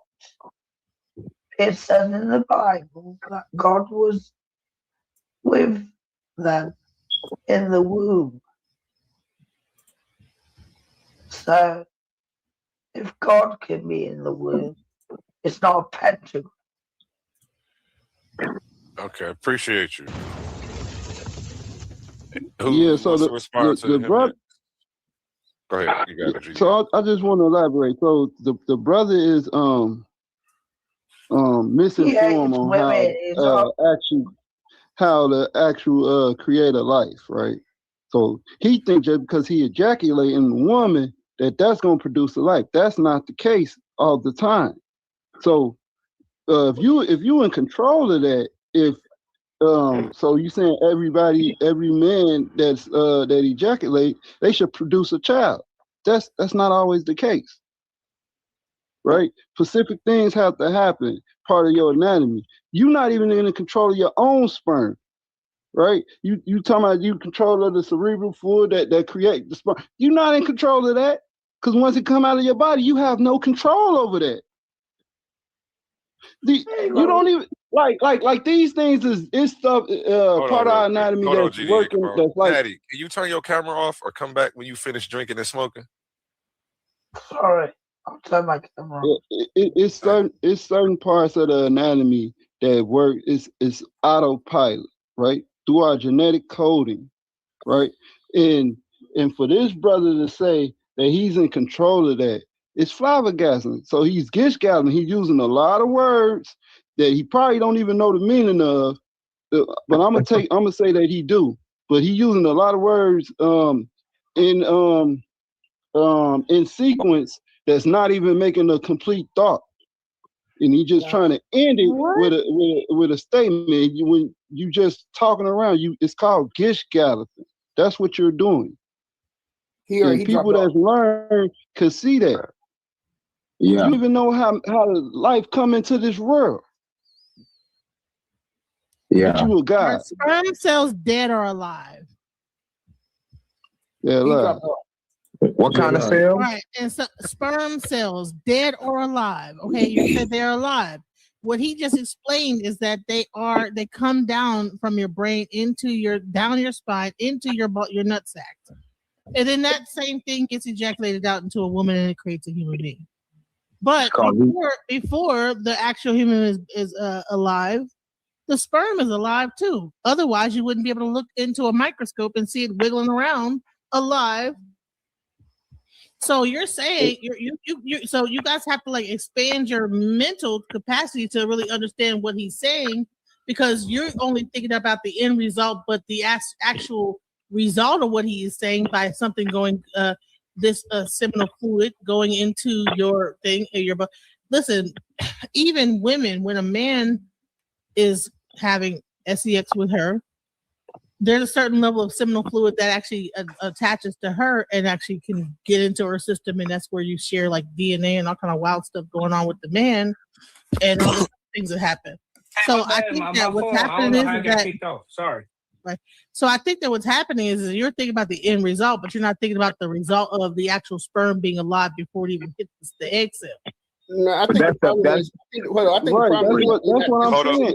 Let's let King Herc get in. I haven't heard King Herc speak in a while. Go ahead. The problem is that this is not high school. We don't need a lesson on how humans are created. We know that. We're all grown people up here. None of us. Then why were you talking from an elementary standpoint of the only time that's not true? Hold on, DJ Genesis. Asked me how I'm in control of a specific aspect of creation, and I showed them. Both I'm of in y'all. control of a specific aspect of creation. So don't say you ain't elementary. Let's let King Herc finish. My bad. You're right. He asked you that, and yes, you gave your example. You gave your answer. However, I think that the problem that I think your answer was sufficient, but I think that the problem comes in at is because the follow-up question was the first question that Capone actually was how come you don't create the sun, and you never answer that question.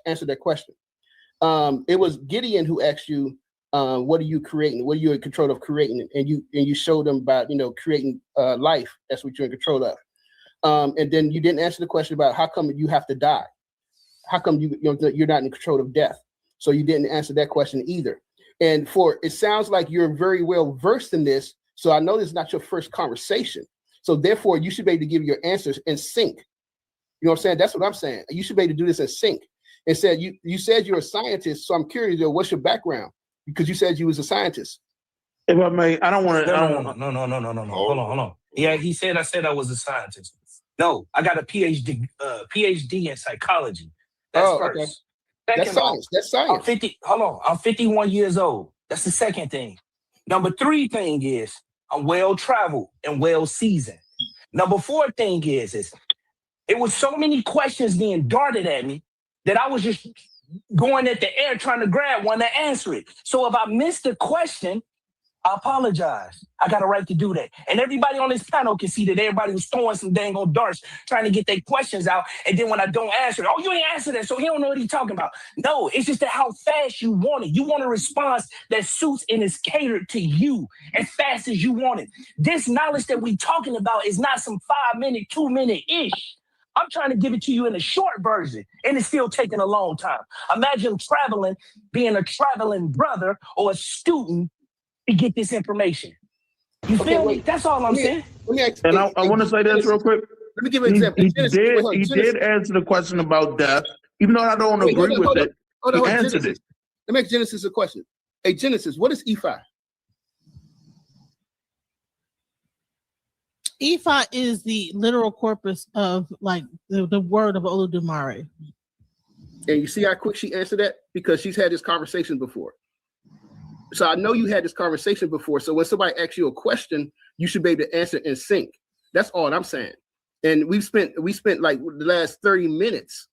I know people was coming back at you with different questions and stuff because I'm just saying, man, I just feel like, I feel like this is not your first time having this conversation, and you could have just answered the questions like that. Hold on. I would say this is that some people have more they're more descriptive in how they describe things. You can't just say that because I'm able to sum things up that he knows less. It just might be that he has more of a description on what he's trying to speak of.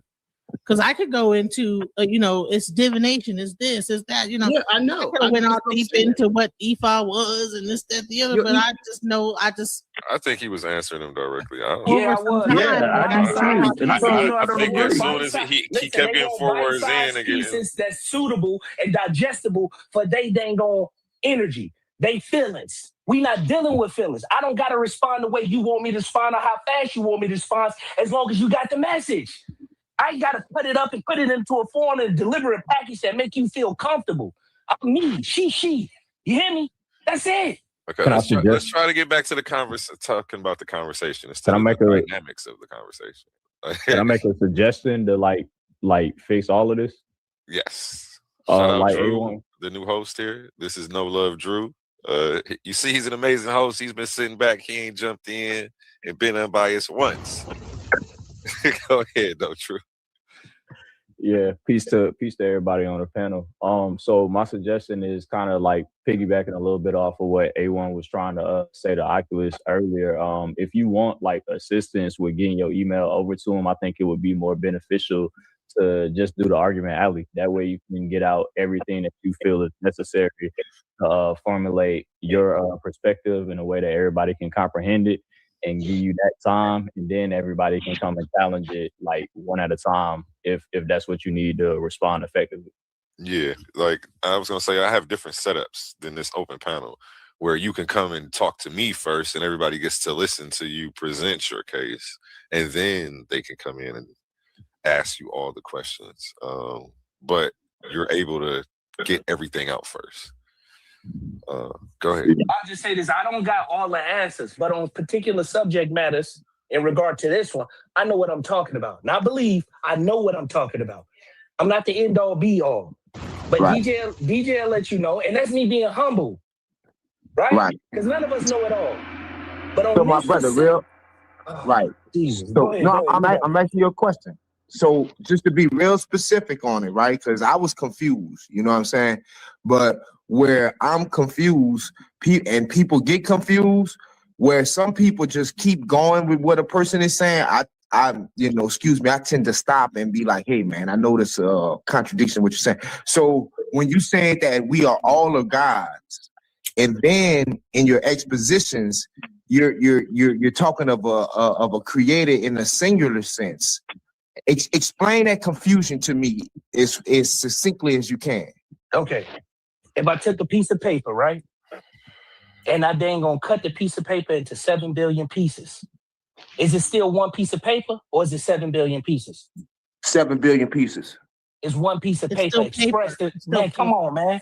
You see what I'm doing? He didn't ask if it was still paper. He asked if it was still the one piece of paper, which is obviously Well, not. it would be 7 billion pieces of the same paper. Thank you. Expressed in 7 billion Yeah, pieces. I would not agree with that. I would not disagree with that. Go ahead. Hear me out, please. If you had one piece of paper and I expressed it in 7 billion different pieces, it's still one piece of paper. You asking me why I keep talking about that I'm God, aka individually. I am God, just like that one piece of paper. We say aka God, but then you express it in 7 billion pieces, it's still a singularity of that one piece of paper. Okay, all right, cool. That's all I'm saying. And that's Okay. when last time you said he was switching lanes when he was trying to explain that, but And they cut me you off. weren't letting him get it out. To, you know. Nah, but he's Now still you're like, switching right. lanes. Because I mean, it's GDN not- Capone asked him, did he create the sun? You see how when you ask one question, they got It another. begs another, of course. That's what You happens. stop cutting me off. G, I swear I don't think that. answered. You know, I mean, well, I'm gonna let him answer. You know, forget what I think, but yeah, Okay. I don't think that's. So you're asking if the one piece of the paper created another piece of the paper, right? What's the guy I'm talking to who asked the question? Not you. Oh, shout out DJ Jess. That was a fire comeback right there. Yeah, I just caught that. Wait, hold on, DJ. What's that question? What's the name of the dude who asked the question? It's Gideon who asked you that. Can you ask the question again? Because I want to answer. I want to Right. make a comment on DJ's comment, but I mean, statement. But I want Based off your answer, like GDN Capone asked you, who created the sun then? Who created the stars? Like, who created that? You did. No, I didn't. That's the problem. Okay, Nobody did. Nobody walking on You earth asked me a did. question, I answered it. Okay, so that's the problem. All right, go ahead. Okay, so what's your next question? I just want to answer them quick No, as possible that's because it. I'm on the time. If you are a part of the whole, Hold on. Yeah, Now but watch no, this. Watch see, this. Watch this. Now watch this, that's- DJ. Watch this, DJ. Watch this. That's how. Hold on, real quick. Can I just say something to you? Because I'm not asking no questions. I'm answering them. You asking them. So finally, let me ask you a question, Gideon. Right? In particle form, what is the sun? In particle form, what is the sun? I do not know. Thank you. Woo! Thank you. So even if I told you how the sun was created and how we, you, me, all of us here, we individual now, but we still have one singularity, that one piece of paper. Hold on. No. Slow down, ice cream truck. The sun in particle forms is photons. What is Okay. photons? All right. Photons is the electromagnetic energy. Slow down, Oculus. Hold on. Okay, that's my fault. That's my fault. I asked the wrong question. I must have asked you how is it made? So that's my fault. Let me rephrase it. I'm asking you who made it, not how it's made. Who made it? For the fourth or fifth time, I just told you again. You, me, all of us, and anybody on. That's where you invalidate yourself, my brother. That's all I'm saying. So everything you say, because everything you say after that, bro. Listen. Everything you say after that, bro, is bro. It'd be better. It'd be more wise for you to say, "Can you expound on that, brother? Can you go into more details about that, brother?" So Hold on 1 second. Hold on 1 second. I want to give Gideon 2 minutes. I'm wrong. Oh, okay. Let me give Gideon 2 minutes to respond to you. Gideon, 2 minutes is on you. The clock starts when you start. Yeah. So the problem with that, my brother, is like this, right? I'm trying to break it down as simple as I can. If I'm talking to a 10-year-old and they say this guy's a genius and whatnot, whatever, and then he tell me that the moon is made of cheese, I'm not going to dig into why he thinks it's made of cheese and entertain that it can even be true. So once you said that we are all gods, and then you say we created the sun, that's like that little kid saying the moon is made of cheese. So we can't go any further in any type of conversation where I'm taking you serious as far as what you're saying. Like as a man, I'm gonna take you serious. But what you're saying, I can't take it serious, bro. Because we all know we did not create no sun. Point blank, period. That's it. How do you know that? How far does your memory go? He's still, there's 2 minutes. He got a minute left. His timer is in the corner. Go ahead, Gideon. He got 1 minute left. DJ, very simple. Everything I made, I know I made it. I was there when I made it. I wasn't there making no sun. How far does your memory go back? Hold on. You yield your time. Do you yield your time, Gideon? Yeah, she can go ahead. Okay, go ahead, DJ Genesis. I'm trying to keep some order. The biggest mistake that we don't even understand is that we are primordial beings. This is not the first time we've been here, nor the last time we will be here. You guys believe in death. You think that when it's over here, it's over, period. But you don't understand that we have been here since the beginning of time, the Elohim. And then we came down into this existence, and then we will continue to exist once we leave this iteration of existence. So you have to in order to understand what he is saying, you got to take yourself outside of your body. But the thing is that you're living in the flesh, and so therefore you can't understand things outside of just basic understanding. You need to like take it outside of like the natural understanding of you as a human being and understand that you are not just a human, but you are a ethereal being, a being that has been here since the beginning of time.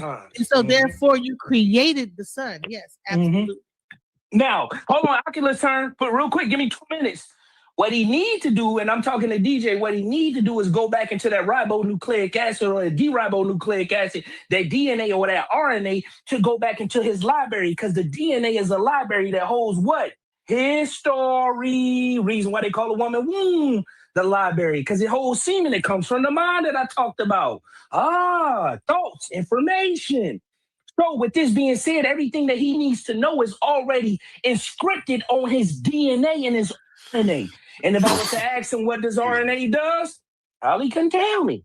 Because his limitations is his reference point, that Bible. But it's his reference point, but it's not a bad reference point. The only problem is he can't decode it. So since he can't decode that Bible, understanding what that Bible actually talking about, not what he believes is talking about or think is talking about, that's his stopping point, DJ.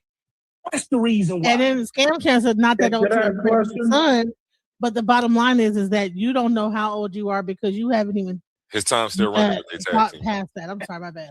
No, you good. No, y'all was on the same team, so I guess. I just want to ask a question to understand. DJ get the rest of his time. I pass my time to DJ. Go ahead, DJ. I see you guys need to look into the macrocosm versus the microcosm, right? So everything on outside the universe is actually the same thing happening within your body. You know that if you go deeper into your electrons, protons, and everything that make up matter, if you look at all that stuff, you'll see many suns and universes within you. And so the bottom line is that you have to actually understand that beyond just us being a human being, human being, a light being, all sun is light, right? So bottom line is that all this stuff, we're primordial entities that have been here since the beginning of time. I think that people, when they start thinking about the Elohim, they think of something outside of themselves that created, and then we became later on. That is actually still believing in evolution. You're believing that something existed, and then all of a sudden Darwin you came theory. along Go ahead and later say on it down right, the line, but you DJ. don't even realize that you were here since the beginning of time. And once you Darwin realize theory. that, That's what they believe in. They The believe bat, in you got Darwin. the bat. You got 2 minutes. Go. I just wanted to ask his because I heard these I hear these references of etymology, and I'm wondering where they come from. That's all. I just wanted to ask that question so that I can be clear that these aren't just words that man, that means that we're beings of light. And stuff like, what was it? Woman means womb. Where are you pulling these etymological terms from? Because they are not the actual etymological terms of the word. No. I said words are derivatives. The etymology is different than a derivative of a word. That's what I said. Okay. Now, I don't know where you. I don't know. Hold on, real quick. Hold on. No, I got you into that. When people hear me and they got biases because of ego, they want to know why they're not in a position to say what I'm saying versus them saying it and maybe getting a little bit of attention, a little bit of lure from it. They want to ask questions that I didn't even ask or make statements that I didn't even say. I never said etymology. I said derivatives. Okay, I'm saying that I understand now. Okay, cool. I apologize. I missed that. That's what I'm saying. And then you know what? You probably still wouldn't have missed it. attacking me. I'm sorry, I apologize, but you probably wouldn't have missed it had I not been attacked with compounding questions. You would have probably heard me clear. I know you were attacked by compounded questions, and I vouch for you that even though I don't agree with everything you said, you did answer some of those questions that they didn't hear you answer. Thank you. I appreciate that, brother. What's your name again? Actually, hue means form or appearance. Form, nature, and appearance. So there you go. That's what hue means. Hue, form, nature, appearance, and is actually a deity. You know, an is actually the word a deity. So, yeah. Hey, who the guy that's running this channel, DJ? Who the guy that control this? That's me. My name A1. And a single thing. So hue. Okay. The nature of a single thing, right? My name is A1. How you feeling? A1. I'm Oculus, but look, I want to say this. I'm not gonna say nothing on your platform that's gonna get your platform demonetized if you monetize, etc. But it would probably behoove you so you can get my reference point, a little bit of my background, because I didn't know DJ. But I know what I'm talking about. And if I had the time and the space to present what I'm talking about, maybe outside of the compounding questions, I can then go answer some of these things in totality without people just throwing darts. That's what I want to get you to do, because I like. This. If you think you know it all, you answer this. What about this? What about this? It's like I'm speaking to a crowd and everybody. Answer my question. You better say it this way. I don't like it that way. It don't matter if you like it. It still is what it is, and that's a balance statement. Right. Your God said in your that's Bible, what I want to do. I am. Because I like how you was answering some of those questions that you was getting cut off on. I'm like, oh yeah, he need his own space first, and then we can let people come in once you get your chance to explain, your point of view on a certain topic. If I can, A1. So what's your email? Or you don't use email? Nah, I'm gonna keep it all the way real with you. You gotta contact me through DJ. Okay, I'm gonna message her. Put you on blast like that, DJ. Yeah. You gotta contact me. I know how to contact her. I'll message her and then get your info from her. Appreciate you. Back to y'all. Back to you, ladies and gentlemen. But not what I'm saying real quick, and I want to say this to DJ Genesis. Like this is probably a problem of mine, but I don't think so. So when somebody tell me something, I got to see where they got it from. And that's why I love the Most High so much, because our ancestors been put this down. So I'm not in a position to have some guy just come up to me and just start telling me stuff that sound good, which is what's happening with you. Because what I will ask you is, then what do you do if somebody come to you and start freestyling, but he's freestyling something totally different than what Oculus freestyling? So how can you say Oculus is right and this guy is not right? See, the Bible tells us reading too many books. Everything at Hold the on, same hold on, hold time. on, DJ Genesis. Hold on. The Bible tells us reading too many books will make you mad. So all what he's saying, it might sound good and it might tickle your ears, but that's just what it is. It's just fantasy because this brother just said we created the sun. But go ahead. That's your assumption that he got all his knowledge from a book. So the thing is that I didn't say that. No, you said reading too many. No, I said reading too much will make you mad. That's And just an real overall quick, scope of it. Well, why would you make that statement real if you're not quick, talking about that he if- might have read some? If you want to catch more amazing rebuttals like that from Gideon Yisrael, make sure you tap in April 16th. That's the Thursday for this one. Power.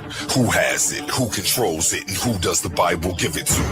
Welcome to the Coliseum of Arguments presented by Titans Debate League. This is not for the weak-minded. This is not for the easily offended. This is a battle for truth. In one corner, it's the queen, bold, unapologetic, challenging the system, arguing that the Bible strips power from women. In the opposing corner, Gideon Yisrael, firm, disciplined, standing on scripture, defending the Bible as order, structure, and divine design. The question, does the Bible take power from women? Belief versus resistance, tradition versus challenge, scripture versus interpretation. No dodging, no soft takes, just raw intellectual combat. Who stands strong and who gets exposed? Step into the arena and witness it live. Coliseum of Arguments. Only the brave speak here. In the arena of ideas. And you will have to be a member, the $3.99 member, to watch that debate. So make sure you go subscribe to the members only section of the channel. Attention all debate fans. You've been watching, you've been arguing, you've been picking sides. But now it's time to level up. From this point forward, all debates on this platform are going members only. That means the hottest clashes, the wildest arguments, and your favorite personalities going head to head will only be available to subscribers. You want real scholarship, you want the smoke, you want the unfiltered action, then don't get left outside looking in. Sign up today for as low as $3.99 and get full access to every debate, every moment, every knockout argument. This is Titans Debate League, where legends are made and debates get real. Join now or miss out.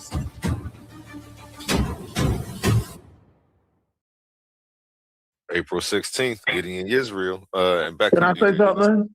Can I say something about what Gideon said? You gotta wait. It was on DJ Genesis and Gideon Yisrael, unless they yield the floor to you. All right, so pretty much all that Ecclesiastics verse is saying is that endless study can exhaust you and still not give you ultimate answers. But everyone is not really reading the Bible. There is no end to knowledge, and chasing it nonstop can wear you down. That's what the summary of it really is.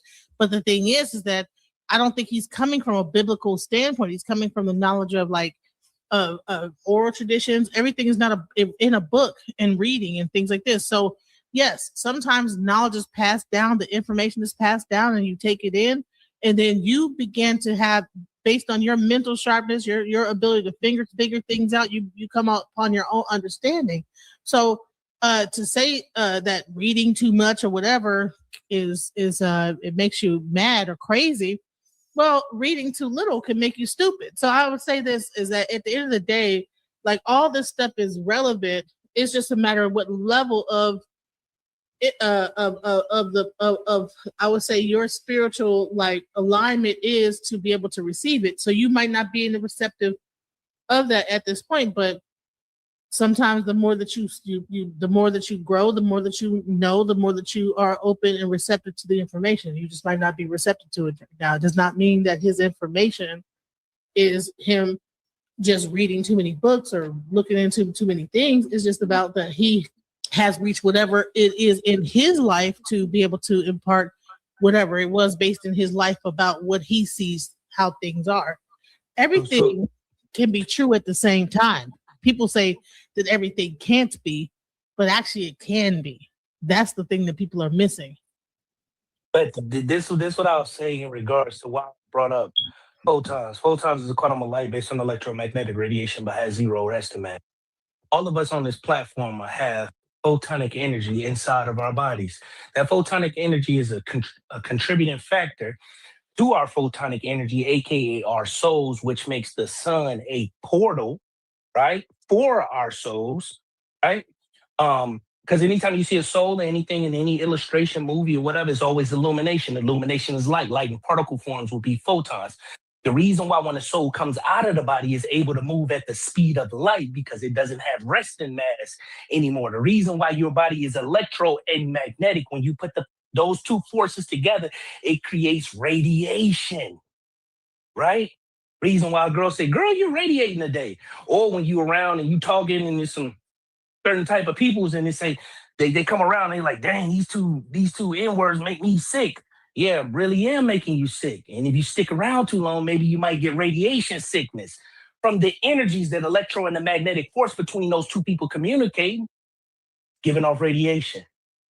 Now, going back into the inception of the sun, I was trying to start things off with the beginning, the genesis of everything, right? The universe folded on itself. Dark matter folded on itself so it can come through its own self. Hence the reason why when you come out the womb, you're in triple darkness. The same thing that you find when you take your eyeballs in this dark time and you're looking out of space. That same force, that same antimatter is found inside of the woman's womb, right? That triple darkness again, which is the actual first light. Your inorganic light will be your synthetic light, which will be your sunlight. See, but they don't want to hear this though. Your organic light will be your darkness, because in darkness is the ultraviolet spectrum, the spectrum of light that we can't see with the human eye. So the first light will be what? Darkness. Hence the reason why when you die, maybe you should go into the darkness, the unknown, the first light, and not go into the light that everybody, quote unquote, say they see when they die. Or people that had near-death experience say, I saw the light. It ain't got nothing to do with no Jesus. It got a lot to do with those archons trying to convince you to come back into the light, because come back into the light solidification. I want you to hear these words. Solidification brings about matter. Right. Okay. Sound So you solid. said something interesting. Oh, Archons. shit. Where's that philosophy from? Oculus, I've Wait, heard say that, that but I again. just don't remember where I heard it before in the past. Wait, what was It's your question Gnostic. He's again? talking about Philosophy, yeah. archons. Hold on, He's using, hold on. I'm Using a going lot to of different hold on. things. Can The you ask philosophy, your question? Can you answer your question one more time? The dude who running the show, the please. philosophy about the light and them being trying to trick you into Okay, coming back. I'll go into it. Where's that It's philosophy from? Gnosticism. It's Oh, not that is Gnosticism. It doesn't Gnosticism. start with an N. It starts with a G. You hear me? Okay, cool. Now, these No, archons, no. and the way I can speak on this is because I've been shot up. Been shot in the head, shot in the back. And if I cam up, I'll show you the gun wound. You know what I mean? All DJ got to do is say cam up. I'm a cam up. I'll show it to you myself. Died before. I died for about 18 minutes. When they pulled me out, I had the toe tag on me. This is what drove me, and where I'm from the Rat. This is what drove me into seeking out knowledge to make sense of what I experienced when I got shot up. If anybody want to know. This is what gave me the thirst for knowledge. Because I got shot up. They think I'm lying. Hold on, let me pull up the cam, man. Let me pull up. Can y'all see me? Can y'all see me? Yeah, Y'all I can can see see me? you. I ain't lying, you can't see it. 22 right here on the side of my head. I don't know if y'all can see that. Let me pull up the shoot. And pull up. See that right there? There's another bullet wound. I don't know if y'all can see it. Y'all see it? We can see it. Okay, so I'm not talking from a reference point of what, oh man, what I thought, what I think I seen, a book I read. This is what drove me for knowledge. Now, dealing with the darkness and dealing with understanding what light and darkness is. Both of them are light. Darkness is light, and light, photonic light is light. Both of them are light. You know what I experienced on the other side when I was over there in those archons, which was my grandmother and my grandfather, because what they do is light manipulation. The archons use light and manipulate light, convincing you that there are loved ones that has already transitioned to make you feel comfortable with coming.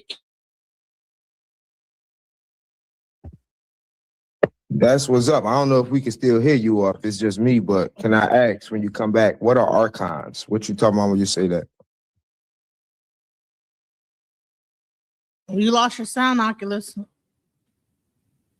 You know, because I can, you know, I appreciate what you're saying and everything, bro, but like your boy said, bro, like your anecdotal, you know what I'm saying, experience, that's on you. But like when you bring it to the masses, it's gonna have to get scrutinized and it's gonna have to get evaluated. I mean, And have you ever had a near-death experience? And I have. Have you ever had one? I mean, yeah, I mean, No. yeah. If you had one, it wouldn't be like it'd be like I have. Yeah, I mean, I've had an experience Have like you that. died? Have you died? No, I never died. Okay, so that's probably why you're not getting what he's saying. Right, that's why it's anecdotal. You know what I'm saying? Experience. That's what I'm saying. Because I believe in some aspects that I did die on one time and then continued on another one. So I don't believe I lived on that one. You know? Yeah, no, I wouldn't take that from you. And That's your like experience. changed like everything that exists on this plane that was not on the other one. So I think that's what he's talking about is that, you know, he got shot in his head. You know what I'm saying? He experienced like a near-death experience. So it makes his whole aspect of understanding things a little bit slightly different than most people would see it. And that's why he speaks in the way he does, you know? Right. But there's also people who had near-death experiences say they seen a white Jesus. So, you know, it's all what you want to believe, you know.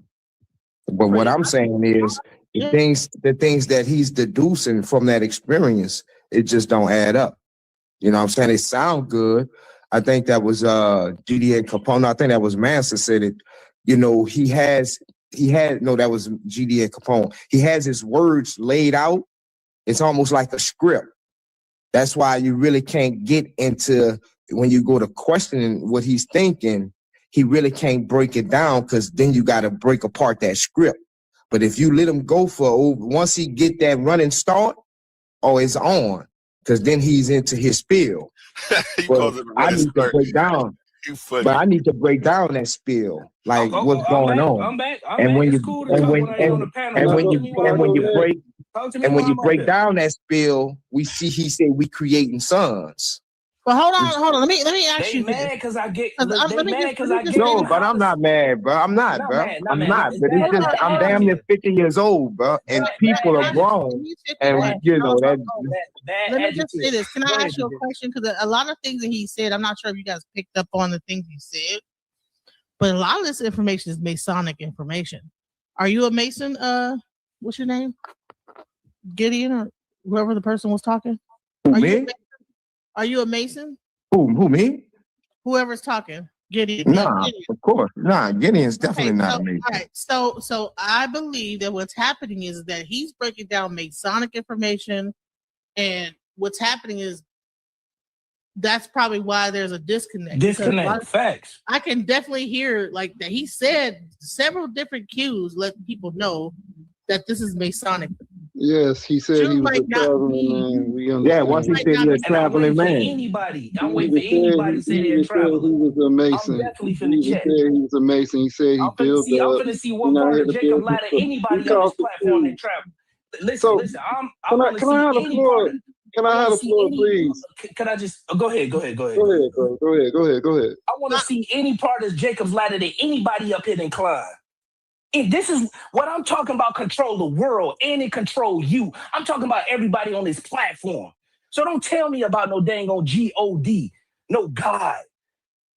See, when y'all talking about God in the colloquial sense of some dude made the moon and the stars, woo, these people running the world with the real God, which is a dog, backwards. Now, y'all might say, oh, that's just, you heard that off you. No, I didn't. Let's take it further. The word God is a dog. Hence the reason why you get your celebrities like Drake always talking about dogs, right? And when you go to church, what they do, they say, come on to the pulpit. Let me pray on you. Ain't that what a dog do? Ain't that what it do? It pray to eat, right? Because it comes from a wolf or a jackal. No, they domesticated. They get fed. Listen, but their ancestry comes from what? Their ancestry come from what? Wolves. And what wolves do to eat? They prey on you. You see now, so hold on, hear me out. Yeah, making sense now, huh? But it's all good. Oh my God, bro! I could never get But you thrown know, by no Masonic hold on, you guys are word laughing at Masonic association information that you probably. that they Well, be you know, doing. Let me just say this. You know that a lot. Hold on, This let me shit just say this. going clean over there. You know it's going straight over DJ, your I head. You know that you never really would. There was times when people was not even out here talking about this stuff, and the knowledge that they like and how they're when he's breaking down. This is stuff that people was not even privy to at one point. So the fact that he's breaking down Masonic information and you guys are laughing at it, it's like crazy to me because there was a time when everybody thought they were like, oh, this is whatever, but he's actually telling you exactly what the Masons are saying and what they are with how they're breaking things down. And you guys think What it's they a joke. really Like, need. well, hold on. If they want me to, I came up with the Masonic Bible. What's happening? All right, can we pass it around? Yes, we know there's a Masonic Bible. There's also a It's not about you Satanic knowing. It's Bible. not about you knowing. It's about you understanding. When you talking about something, the people who actually wrote your Bible. Listen. The people who wrote your Bible, right? If you follow the Bible, it's the King James, whatever you follow, right? I don't care if it's the circle set in the Quran. I don't care if it's the Bhagavad Gita. I don't care if it's the dang Holy Bible. The master architects of this reality actually wrote all of those books. The source code is in the Masonic Bible to decode the science and that's in all of those books. So you telling me you follow a book? I don't know who the person was talking about, whoever was talking about Hebrew Israelites or God or whatever. You telling me you follow a book when the source code for the book is right here in my dresser. It's really all over the place, man. You see what I'm saying? You're right. It is all over the place. But signs and symbols actually. Can we pass the mic? Yeah, hold on. Before we pass the mic, man, I want to shout out No Love Drew, man. He's funny. He said, "Now the theists know how it feels." It was funny because when Gideon said anecdotal, I'm unbiased, so I ain't jump in but he was right. But then it also made me think about every Christian who comes with a personal testimony. And then it made me look up the word to make sure that I was using it right. And I'm like, damn, okay. But I don't ever discredit anybody's personal experience because everybody from every religion, personal testimony. It's anecdotal when it's not Christian, but it's their testimony when it's Christian. DJ, when you was everybody from every religion. That means you're holding the ball. Hey, let everyone finish this figure. I'll tell you the strongest. Hold on, y'all. Let me finish. Oh, my bad. It's terrible. My bad. Look, so what I was seeing, that's why I cut people off is bad, make them lose their train of thought. I'm sorry. Damn. I was hoping you wasn't going to say that. Oh, yeah. Everybody from every religion has a personal testimony. And I just don't discredit it. I just put them all in the same category as sources that, like a source we can't use. Like, okay, bro, I know God talks to you, but we can't use that. Sorry. But when a Muslim tells me that God talks to me, we can't use that. But it goes back and forth with everybody. Muslims do it to the Christians do it to the Muslims, and vice versa. And it's happening to you right now. Broke down what a testimony actually is. Testimony means that you put your balls on it. Test your testes, your testimony. That is what that's a whole Masonic word. Testimony, testament. It's testes, testicles. That means that I'm willing to cut my balls off. This ain't true. So that's what this whole thing is about. That's what that came from? Yes. Somebody share their screen. You got to share your screen and show me that. Yes. That's where it comes. That's where the word etymology. That's where it comes from. It means standing on your word. Listen, your testament. Yes, it's a fact. This is why I said. This is the reason why I said people are using things that they think on the surface. Yes, they think they know what they're talking about. But when you get down to etymologies, when you get down to derivatives, when you get down to simile, syntax, when you get down to these things and you look in this book that I'm telling you about, this shit means something completely different. I asked the average adult, grown man, grown woman.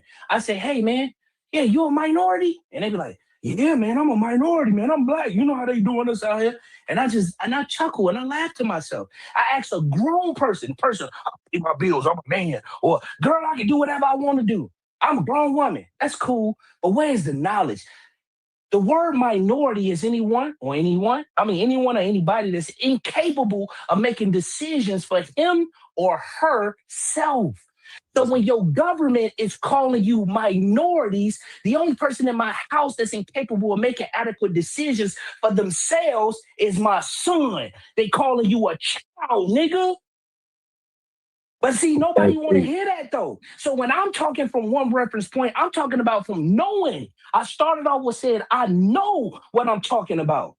I'm not believing, I'm not guessing, I'm not, Jesus did told me this and no. But all of y'all books and y'all reference points, I said they get stopped and stagnated by the books.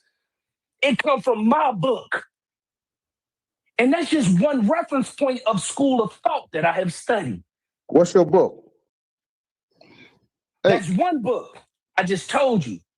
The Bible, the true Bible, the true architect. And that's the Masonic Bible. Go next. Can I get in here, man? Go ahead, please. Thank you. Cause and I'll pass it right to you, Hercules, after I ask them these questions, but I want to make a few statements, some of the things that were said. For one, Gnostic the G is silent. So it's not Gnostic with an N. It's G-N. The G is silent. That's one thing. Last thing you said, my son, yes, Mason, they say, yes, it is my son. So, yes, that is your child. So you admitting that you is a Mason and saying you're a traveler, you admitting that you're a child in your own rhetoric, right? Another thing, the sister DJ Genesis and to the brother, y'all was mentioning that it's not in a book, but oral tradition comes from written tradition, right? The reason why it was orally transferred, the reason why it was orally transferred is because people traveled around. They migrated. So things had to be passed down verbally and then written down again. But it comes from written tradition. Even the Kemetic teachers show you that. The things is written on the wall. It was written on the wall first, right? When you come into this life, first thing, this is the way knowledge goes. You use your eyes. You see. Once you open your eyes, you see things. What the people did, they looked up and saw the stars, and they wrote things down that they saw in the stars. So saying that this stuff, and then the brother said he admit that he's a Mason, and the sister agreeing with him. But in Masonry, you have to read a gang of books. Like y'all contradicting yourself. But then you saying, oh, it's oral tradition. Even the E5, even though they have an oral tradition, it came from a written tradition. Incorrect. You don't know what you're talking about. All right. What's your name? Gideon. The fallen angels. The fallen angels. Is that information written down for us to understand? Yeah. About the 200 celestial beings that came to the earth and taught people things. Yeah, it's definitely written down. Case closed. But man, y'all saying it sounds good because it's different. I'm from the land. It sounds good because it's a different school of thought. Everybody not knowing Masons are a society with secrets, right? They quote unquote not secret society. They're a society with secrets. So they use certain words and terms and concepts that we use commonly to symbolize something greater. That's all it is. It's not that mystical, man. It's not no science. They're making that stuff up for their organization. It's just like anything that you join, right? You're gonna have certain code words, certain lingo that only you and your people understand. That's initiated. That's all that stuff is, and it goes back to ancient traditions before it was even Masons. Okay, can I Oculus say this? Oversimplifying Yeah. things. So the reality. Hold on, can I just say this? I don't Go know if ahead. you're 2 minutes up, but can I say this? The idea is Go. this reality. And Let's then it's on not use. Hercules. Hold on. Let's not use words for what we think they mean, or what Masons say they mean, or what have you. The words are a GPS locator to this reality. So we're not going to say what we think words mean, what we kind of believe they mean, or what we was taught they mean. We're going to use words for what they actually mean. And if you don't actually know what a word means, then that's on you. Don't get mad if somebody else know what it actually means. Because anything I say, the host of this channel can look what I'm saying up, and I guarantee you it ain't. So what you think this means? No, it Okay, ain't what you think. Because you did when it explained this to me, because you said GPS located. If you would have left it at GPS, I could rock with you. What you said our words are a GPS locator. Did you just mean GPS? You just misspoke. Can you hear me? Nah, my brother, that's the way he had to say it. Green eggs, red grape. How you boys? Yeah. He said our words Can I say something real quick? I've heard the phrase our words are GPS to life, but I meant it is not to locate but to navigate. You know what I'm saying? But go ahead, DJ Genesis. The craziest thing I just ever heard is on this panel where this guy said that things were written before they were ever passed down orally, and that is absolutely insane because he was a baby before, and before he ever wrote anything down, his mother taught him how to speak, and would communicated with him perfectly clear without writing anything down. He didn't learn how to write probably until he was 5 or 6 years old, until it was time to learn how to write. So let's really get, and all you do is when you go to school is get what? You go to your elementary element, you get your degree. All those things are Masonic terms, okay? So the bottom line is that you don't even realize that even going to school is a Masonic thing. You get your degree, you get your different grades. You're in the third grade, the first grade, the fifth grade, whatever grade, and you're going through a whole Masonic thing, even when you go to school. Thank and you. here's another thing. Let me also break this whole thing down. So there's a whole Masonic thing, even in your education system. But to say that things were passed down written before they were ever passed down orally is insane. The first thing you learn how to do is speak. And then you learn, you cry. Then your mom teaches your mama data, and then after that, then you learn little smaller words, and then you learn how to write things down and speak and put those things into a context, and you go through your Masonic ritual of school, first grade, second grade, third grade, whatever. That's why even Elijah Muhammad said, "I have a third grade education." He's talking about Masonic. He was a third degree Mason. He was a master. So a master Mason. So here's the thing. Is that we have to because a lot of times we say Masonry, we demonize that and make that into something like this terrible thing, but we don't even realize that we're actually the whole education. But this is the problem. This is the problem for me. But I'm not done. I wasn't done talking. Oh, I'm sorry. I thought you was landing. Go ahead. I'm sorry. Yeah, I'll land my plane. So, oral tradition. Okay. The biggest oral thing is sound and vibration. Even God itself said that what does it say in the Bible? Let there be light. Sound creates frequency. It creates it moves things. It creates a resonance that makes creation even happen. So therefore, everything even has a sound, and it has. But you're piggybacking off the Bible. It's not piggybacking. Yeah, because that's where you're getting it from, and that's the problem with what you're saying, Genesis. So you being Ephah. Hold on. This is what I'm saying. This reckoning to me. I'm gonna give it right back to you. I'm giving it right back to you. But existed way before the Bible existed. Later on, Ephah existed way. Way existed, or way before, or later on? Which one?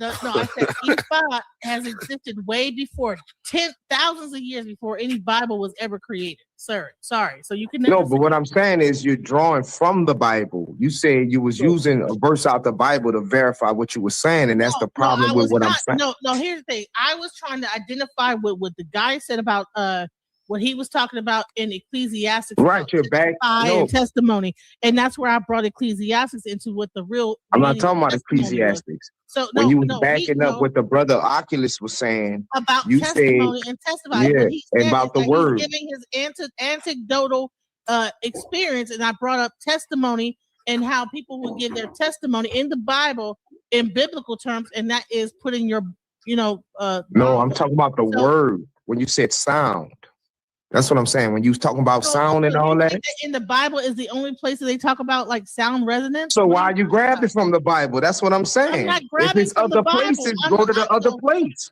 Why do you get? Because I can pull from Buddhism. I can pull from Hinduism. I can pull from all that. But I'm here a bunch of Bible believers. So I'm trying to identify and talk on your level about what you. No, but you're talking to people who believe the Bible is real. You saying the Bible isn't real. I talk about so the use Bible, the real sources. Bhagavad Gita, and I say, well, in the Bhagavad Gita is because we gonna chop it up because it don't make sense in the end. No, because you want to interrupt me because you're not trying to hear what I'm saying. I am talking on the level where you can understand exactly the point I'm trying to make, but you're being defensive because I'm bringing up the Bible. But I don't have to bring up the Bible. I can talk 100% E5 and you won't understand the fucking thing I'm saying. So that's why I'm bringing it to a thing of a thing. No, please talk to us in E5. If you're saying E5 is the way, stop going back to the Bible. Why? Don't tell me what to do. Don't tell me what to stop doing. I'm saying, you can do it. That's a mistake you're making. Don't tell me what to stop doing. You can do it, but I'm saying it just logically doesn't make any sense. Because I can go. I'm not. I'm just pointing it out. Be able to like point out and show where sound resonance and everything comes from. I can use the Bible. I can use the Torah. I can use the Bhagavad Gita. I can use the Taoism. You guys just got finished talking about Taoism. No one came up here and told you to stop using Taoism. So what the hell are you talking about? Why all of a sudden I gotta tell me what I can say?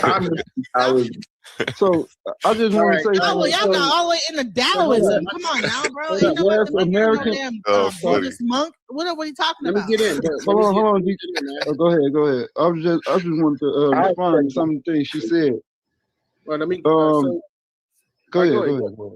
Capone, you gonna be short? No. GDA Capone, you can't go because you already made him wait once, and he still ain't went. All right, so you next up, GDA. Yeah, so it was a lot of stuff. You know what I'm saying? You guys were saying. I think it's funny. You know what I'm saying? Y'all bring up Mason bullshit. As a kid, I remember in my 20s, man. People would bring up the Mason stuff, man. I used to laugh at them Bammers because it wasn't nothing new to me, and I already stood it. You know what I'm saying? I read the books, but I could care less. Like, so what, nigga? like how's that helping you pay your bills, nigga? You know what I'm saying? They talk about this Mason stuff, but anyway, I'm just kind of disappointed. What exactly were they talking about when they talk about? Hold up. I'm kind of disappointed. I mean, I understand where the guy was coming from. Was it Ocular? Is Ocular his name? Oculus. I understand where he was coming from when he was talking about us being apart, being well from the African point of view. That's why I'm disappointed, just because from an African point of view, we would not say. I've never heard no one say that we are gods, that we are God. You know what I'm saying? They say we are a part of the Creator. You know what I'm saying? It's as above, so below. One part is equal to the whole. That's the whole point. You seeing fractal patterns in African communities. When they build their communities, it's built into fractal because one part is equal to the whole. And that's what they see. And that's how they see it. We are equal. We are one part. We are one part aspect of the Creator. We are not the Creator itself. You know what I'm saying? So we on that level, when he said, when they ask you, how can you create the sun? And you said, we've been here for millions of years. You don't know how long we've been here. That's true. We know we could go back. You know what I'm saying? In our souls, our physical body dies, but our souls remain. And we go back to the source and we come back here. You know what I'm saying? And it's a reciprocal process. It's a repeated process that goes on. However, like I said, in the traditions that I've been studying, no one's ever said that we are the Creator. They just say we are a part of the Creator. That's how they see it. And from an African point of view, we like you as he was trying to explain it. That like I said, that's the only disappointment. That's the only part I would disagree with. I would say that we are part of the Creator. We come from that source, and we all are one. It's all, everything is one. Everything comes from there. And so that's what I'm seeing it as. That's what I see it as from a traditional African point of view. And could I ask a logical question for what you just said? Just a question, please, if you don't Let him mind. land though, and then you next. Well, yeah, you can respond, and then GD and Capone next. So go ahead. You got it. I understand, because I understand you have this philosophy, like you say, you have your PhD in psychology, and a lot of people who got their PhD, they come up with their own understanding of their worldview, and they break it down. And so, yeah, I understand how, because I was, like we was all confused where we was coming from.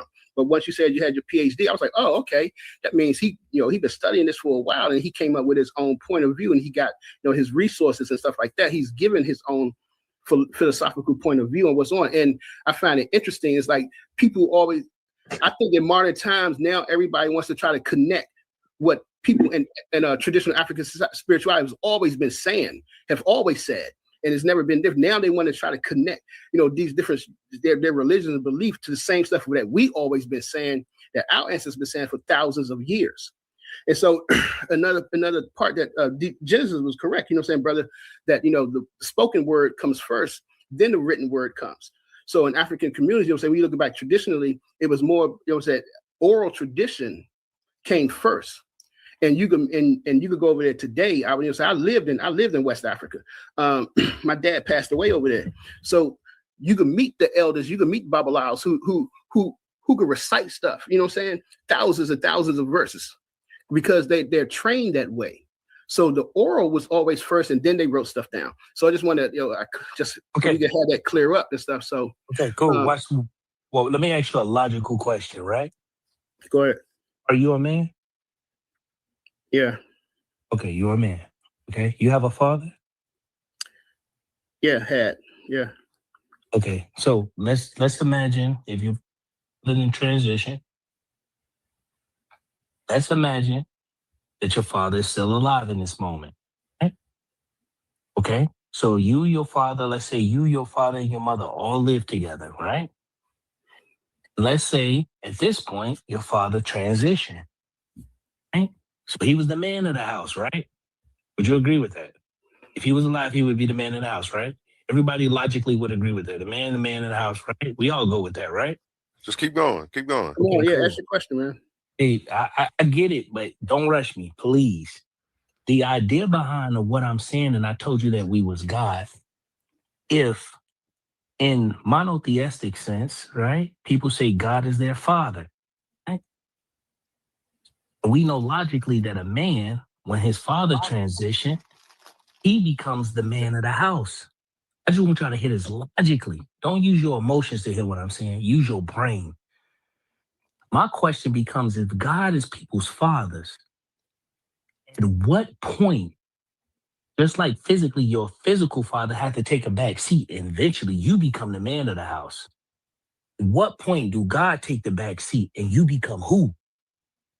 See, cognitive dissonance is going to set in right now, because what your logical mind want to tell you, at what point do God take the back seat and I become God?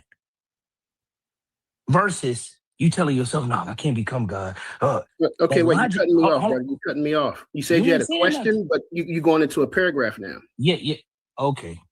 You said you had one question. You're not allowed to He said he had a question. But you just got finished rambling too. I wasn't finished. I wasn't finished. Okay, I apologize. Go ahead, finish.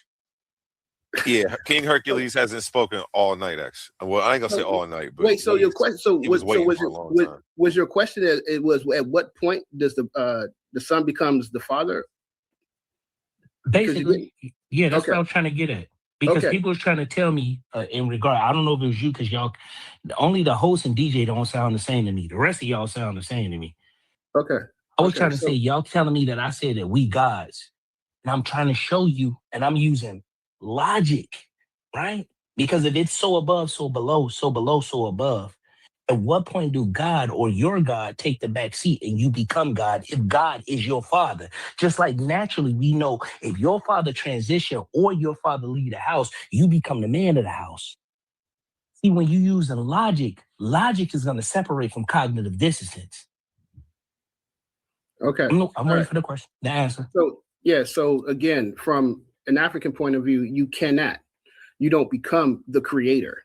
You know what I'm saying? Because we are, like you said, we are the creator, but we're a small aspect of the creator itself. So when you pass, your spirit returns to the source.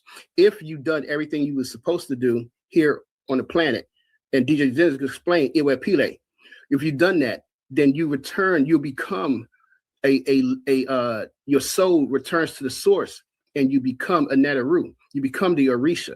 You know what I'm saying? So it's not that you're becoming a God itself, because you're not going to become the creator itself.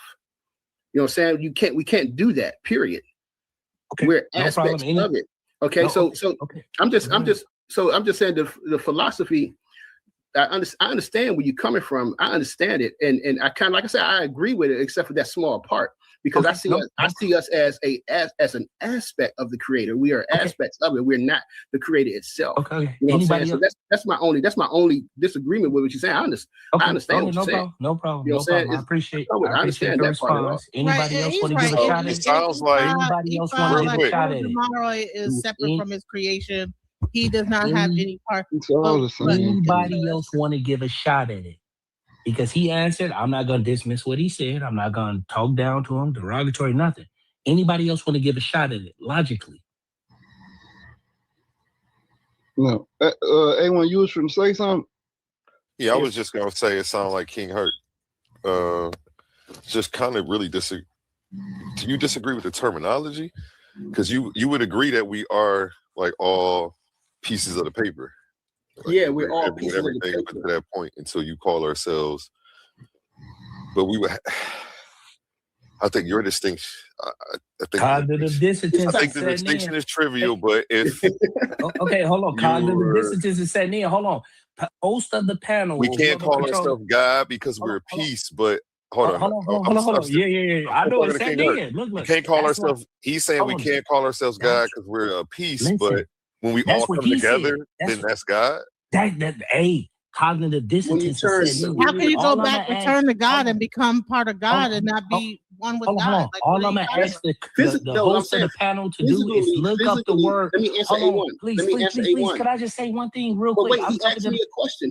I got you. I'm just saying this to the while you answering the question. I'm gonna just say this to the dude who running the show. Can you look up cognitive dissonance? And I want you to read it to yourself. This is what they're facing when I just asked that logical question. Read it to yourself, and it's gonna make you laugh listening to their response. But then DJ's response is gonna make you laugh. Go ahead. King Eric. Oh, I'm familiar with cognitive dissonance. Got you. Yeah. I forgot what the question was now. I forgot. What's the question? DJ. Wait. Well, Sadiq, go ahead, Sadiq. Cognitive dissonance. Sadiq hasn't spoken all night either. How you feeling, Sadiq? Man, I'm feeling pretty good, brother. How you doing tonight? How you doing, fam? How everybody doing? I'm doing amazing tonight. Thanks for asking. Doing good. For sure. What's going on, Monica? How you doing today? Hey, what's up? Thank you for saying my government. Why you saying her government on the my government name? My government.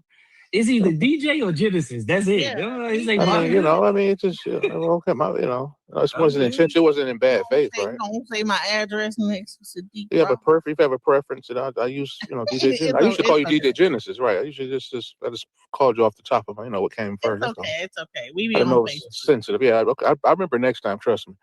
All right. So what's the scenario? What's going on? What's the question? We're talking about cognitive dissonance and the how God. Okay, there's one God, and then we are all parts of God, right? So, therefore, we are God, right? That's what the argument is. Is that he's one person is saying that no, God is Genesis. I just want him to look up cognitive dissonance and read it to the panel. Because a lot of people gonna postulate, they're gonna gesticulate in conversation, they're gonna make it look like they know what I'm talking about, but in reality, they don't know what they're talking about. The mental discomfort experienced when holding conflicting beliefs, values, or attitudes when behaviors contradict existing beliefs. So the mental discomfort experienced when holding conflicting beliefs, values, or attitudes, or when behaviors contradict existing beliefs. DJ, can you read that in slow motion a little bit slower for everybody? Nah, I think we got it, bro. Yeah, we got that. That's what. Yeah, what's the issue? What's the scenario? Yeah, what's going on?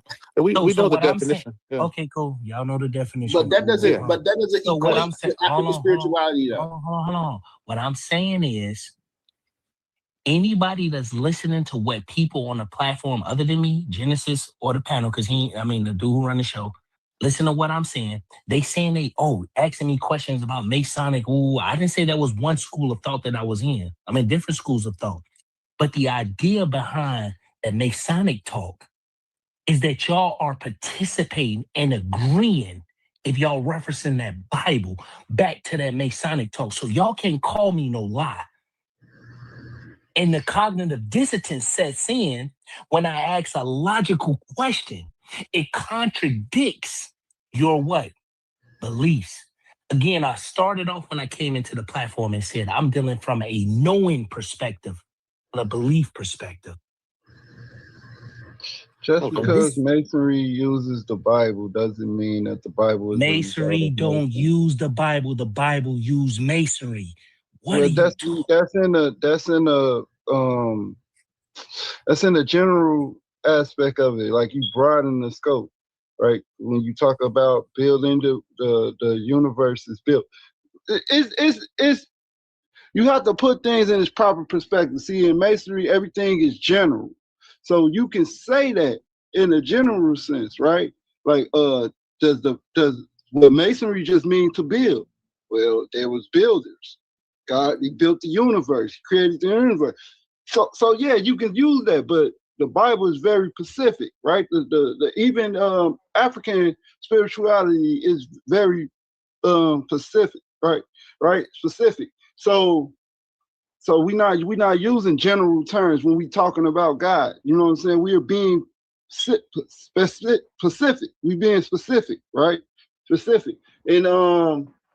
And yeah, so that's another thing. So that's one thing. Genesis about the whole writing thing. First you say we primordial and we've been here, but then you give an analogy or an example about us, about a mother teaching a child how to speak or write or whatever. But if you understand where writing comes from the celestial. So things was written down. It's still written down in the stars, right? This is the first form of knowledge. I don't think you understand what primordial. Hold on, can I finish? I apologize. You're right. Let me get to it.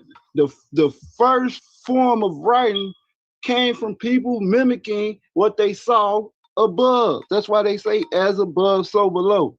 It's different, and there's different nuances in between all that. Now, what the Masons do, they take those things and make them symbolic to reality, because they know that it's a relationship, it's a tether, right? They understand that. This is what science is explaining with the strong force, weak force. That's what Taoism is, the yin and the yang, the balance, and all this. All this stuff is talking about the cosmos.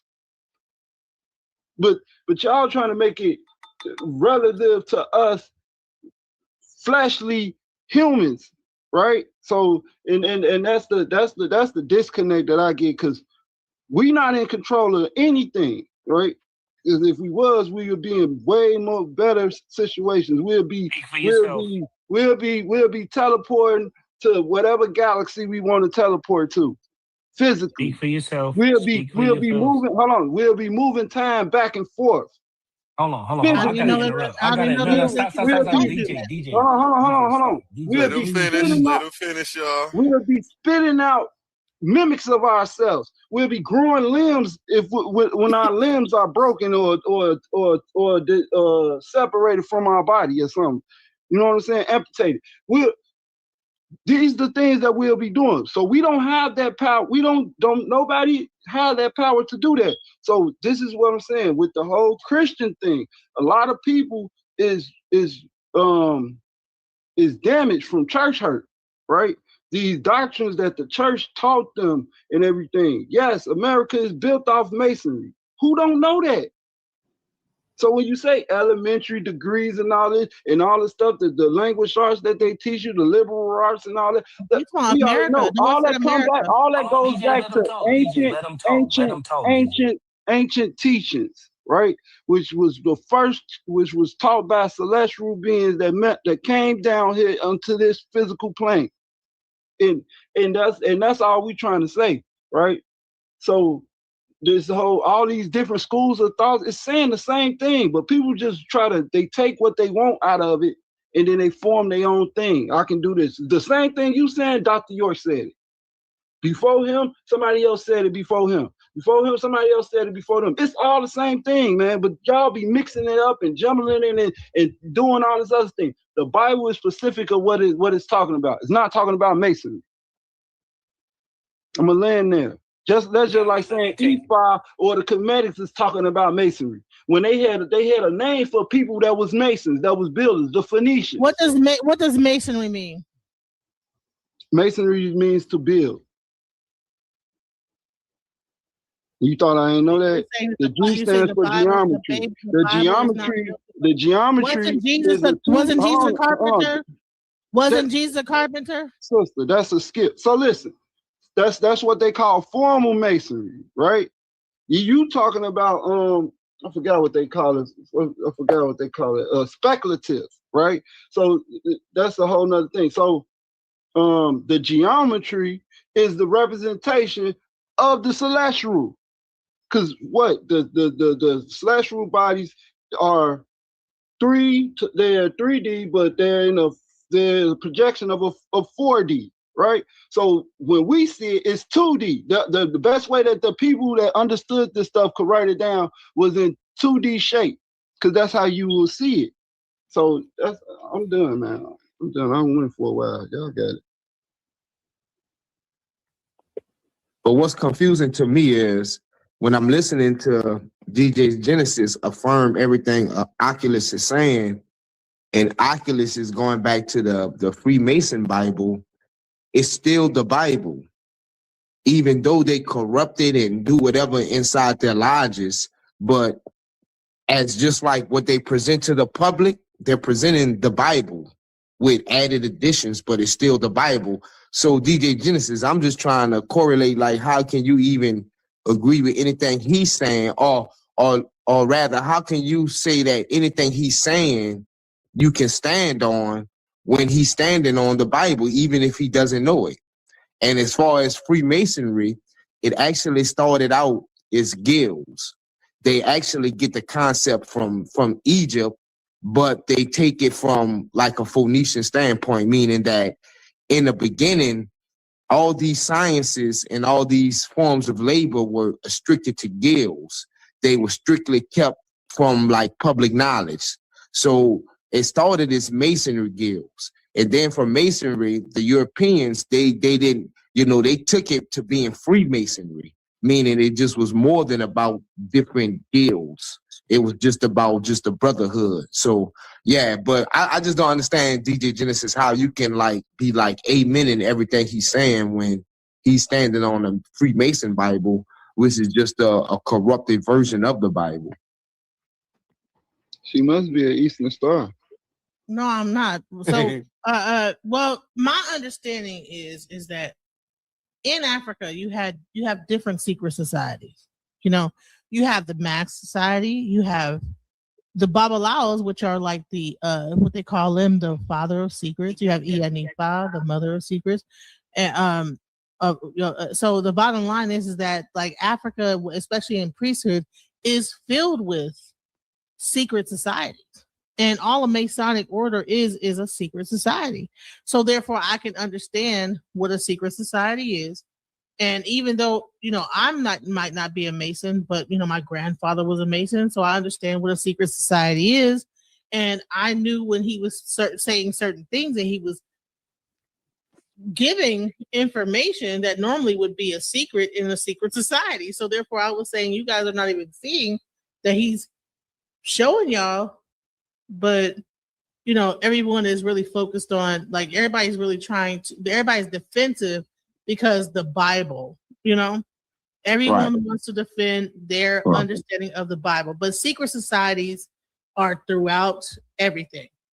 Right. So I'm not gonna say you're confused, but what you're saying to me is confusing. So go ahead. Okay, what is confusing about what I said? Like you're living with so many contradictions. And it's funny because don't hold listen on, I'm saying you're saying what's funny. I'm saying what's confusing. Hold on, you don't gotta scream at her. You don't gotta scream at her. Go ahead. Okay, Everybody can talk normal. You asked me what was confusing. I'm about to tell you. What's confusing is you're living with a lot of contradictions. And it's funny because when a person stand on the Bible and the Bible alone, y'all like look at the smallest contradiction in the Bible, but you're spanning ideologies and its contradictions. So what I'm saying is, if you're saying, so what Oculus is presenting to me, like what he's telling me, you know what I'm saying? He's coming from Gnosticism, Freemasonry, and all this here. Freemason, he keeps referring to the book. And I asked him, what is the book? He said the Freemason Bible. So the Freemason Bible. He lying, y'all. I want everybody to realize he lying. I never said the Freemason Bible. What is the book? What is the book you keep talking about when you said it's in the book? I'm saying the book that actually helped write your Bible. What is the book? That's what I'm saying, bro. What is the book? The book? Oh yeah, it's a Mason Bible now. I'm gone. I'm done, bro. I'm done. I'm literally done. No. Y'all see y'all laughing. Hold on. Y'all laughing. Go ahead, DJ Genesis. Keep listening to what he's telling you. I'm done. I should have been done when he said we created the sun, but it's just he keeps begging a question. Hold on. Wasn't there a Bible that was in Ethiopia that existed way before the Bible that you're talking about, King James? DJ. I'm saying the book that they are referencing. If it's the Bible, if it's the sun. I think you hit the mute button, Oculus. Yeah, there's an Ethiopian Bible. Ethiopian collection of books. Oculus, your thing went mute, but so I don't know if he's still talking. If you're talking, we can't hear you. Yeah, we can't hear you. Because I can't. That's all I was saying, DJ Genesis. You know what I'm saying? You're it's saying like that I'm coming from different because you don't understand how I can understand what he's saying. Is that what it is? No, what I'm saying is a red apple can't be orange. So if you're saying that you're Babylao and you're Ifa tradition and you know you're coming from a West African, you know, spiritual standpoint, a Freemason, first of all, is nothing but a Christian. Even though they say long as you believe in a God, most of them, you know, have been like, you know, most of the Masons I know, they're Christians and they stand on the Bible. They have the Bible in their lodges, even though I think they do a lot of corrupt and sinister things with it, but they still put that forward. So with you like saying like the things he's saying people need to listen to, you need to really see where he's coming from. He's coming from a corrupted form of the Bible, but he's still coming from the Bible. And your ideology rejects the Bible, if I'm not mistaken. So I'm just trying to see. No, that's your mistake. My ideology does not reject the Bible. It does not reject the Quran. It does not reject Buddhism. It does not reject Native American belief. It doesn't reject anything. So Yahweh is the creator then? No, what? No, I'm asking you. So Yahweh is the creator. He slid that one in there quick. That was funny. Okay. By another name. You know what I'm saying? No, yeah. There might be by another name in Ifa, it's Olodumare. I think that in your thing it would be the same thing would be probably El, or I'm not sure. There's different like levels of the creator. Like there's Yahweh. Right. If Yahweh is the one God that created everything, that would be Olodumare in our belief. But here's the thing: I would say this. So you're saying that okay, in that language, in Hebrew, it's Yahweh. In Yoruba, it's Olodumare. So let me ask you something. Is it a representation of Olodumare? I probably said the name wrong. But Olodumare. again, yeah, is it a physical representation of that entity? No. So there's no nobody has a representation in a home of Olodumare? No. Okay. All right. Yeah, no, and she would be correct on that. But this is what I'm saying, because I would even go so far as to say that Olodumare is Yahweh. But where you and I disagree at, because I even, from what I've seen and what I've read into, ephod tradition is nothing but a derivation of the ephod that we see in the Old Testament, because that's divination as well. So I'm not gonna fight against you with that, because I do see that could be a possibility. But what we differentiate at is that you denounce the story that Yahweh gives us in the scripture.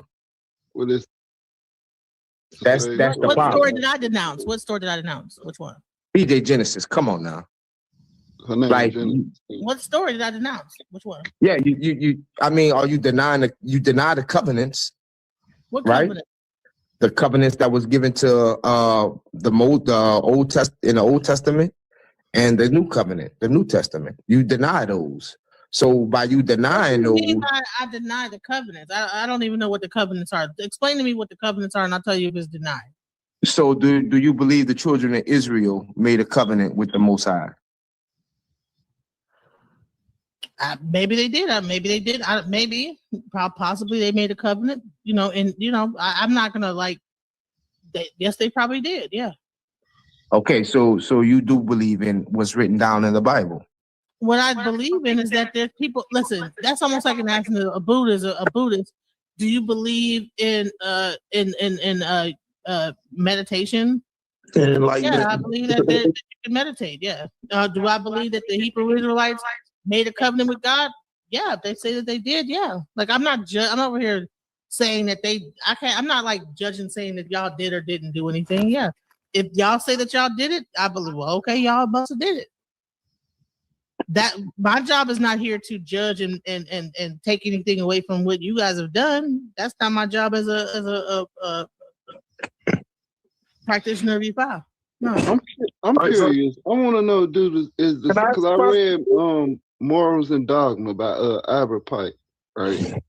And I want to know, dude, is this Masonic Bible? Is this Albert Pike philosophy that he was spreading, right? With his Oculus is here. He was a 33 degree Mason. Albert Pike was. And he had this philosophy. So I want to know. I'm curious to see if Oculus come back Masonic Bible is it based off Albert Pike. I practice EVA. I don't practice. Oculus is the only one that could go into the Masonic stuff. I'm not a Mason, so there's no one here unless they're a Mason that can answer that question. I'm not a Mason. I practice EVA. I can answer any question you have about E5 and whatever, but I don't know nothing about. I have a question. And one more thing that real quick. Masons are Gnostics. That was my last assertion. Go ahead, Debat. My question, and you know me, I'm a Muslim, and I'm studying on that, but like, I have to ask this because. Because you mentioned the Yoruba people, so I have to ask this. Are you Yoruba? According to my DNA test, yeah, I am. Okay. And I just wanted, because I don't know. I know that my grandfather was Yoruba. I just never met him because he was dead before I was born and all that. But I don't know a lot of the traditions back home. I only know the stuff from my grandmother, a little bit of stuff that I learned by the time I was 5 from my grandmother from Haiti. So but it's nice to hear stuff about my people. So I would like to know more actually, even though it probably won't change my belief, but I would like to know about. That's the thing about no one's trying to change your belief. You know what I was told when I got initiated is go to church. You know, your ancestors went to church and they want you to go to church. So I can go to a church, I can go to a synagogue, I can go to a mosque, I can go to a Buddhist temple. There's no like in Ifa, it's not like a Christian thing where it's like we're going against anything. You know, and we believe it's all Ifa anyway. We believe it's all the knowledge of the creator, and that is whatever, you know, it's all like one. So yeah.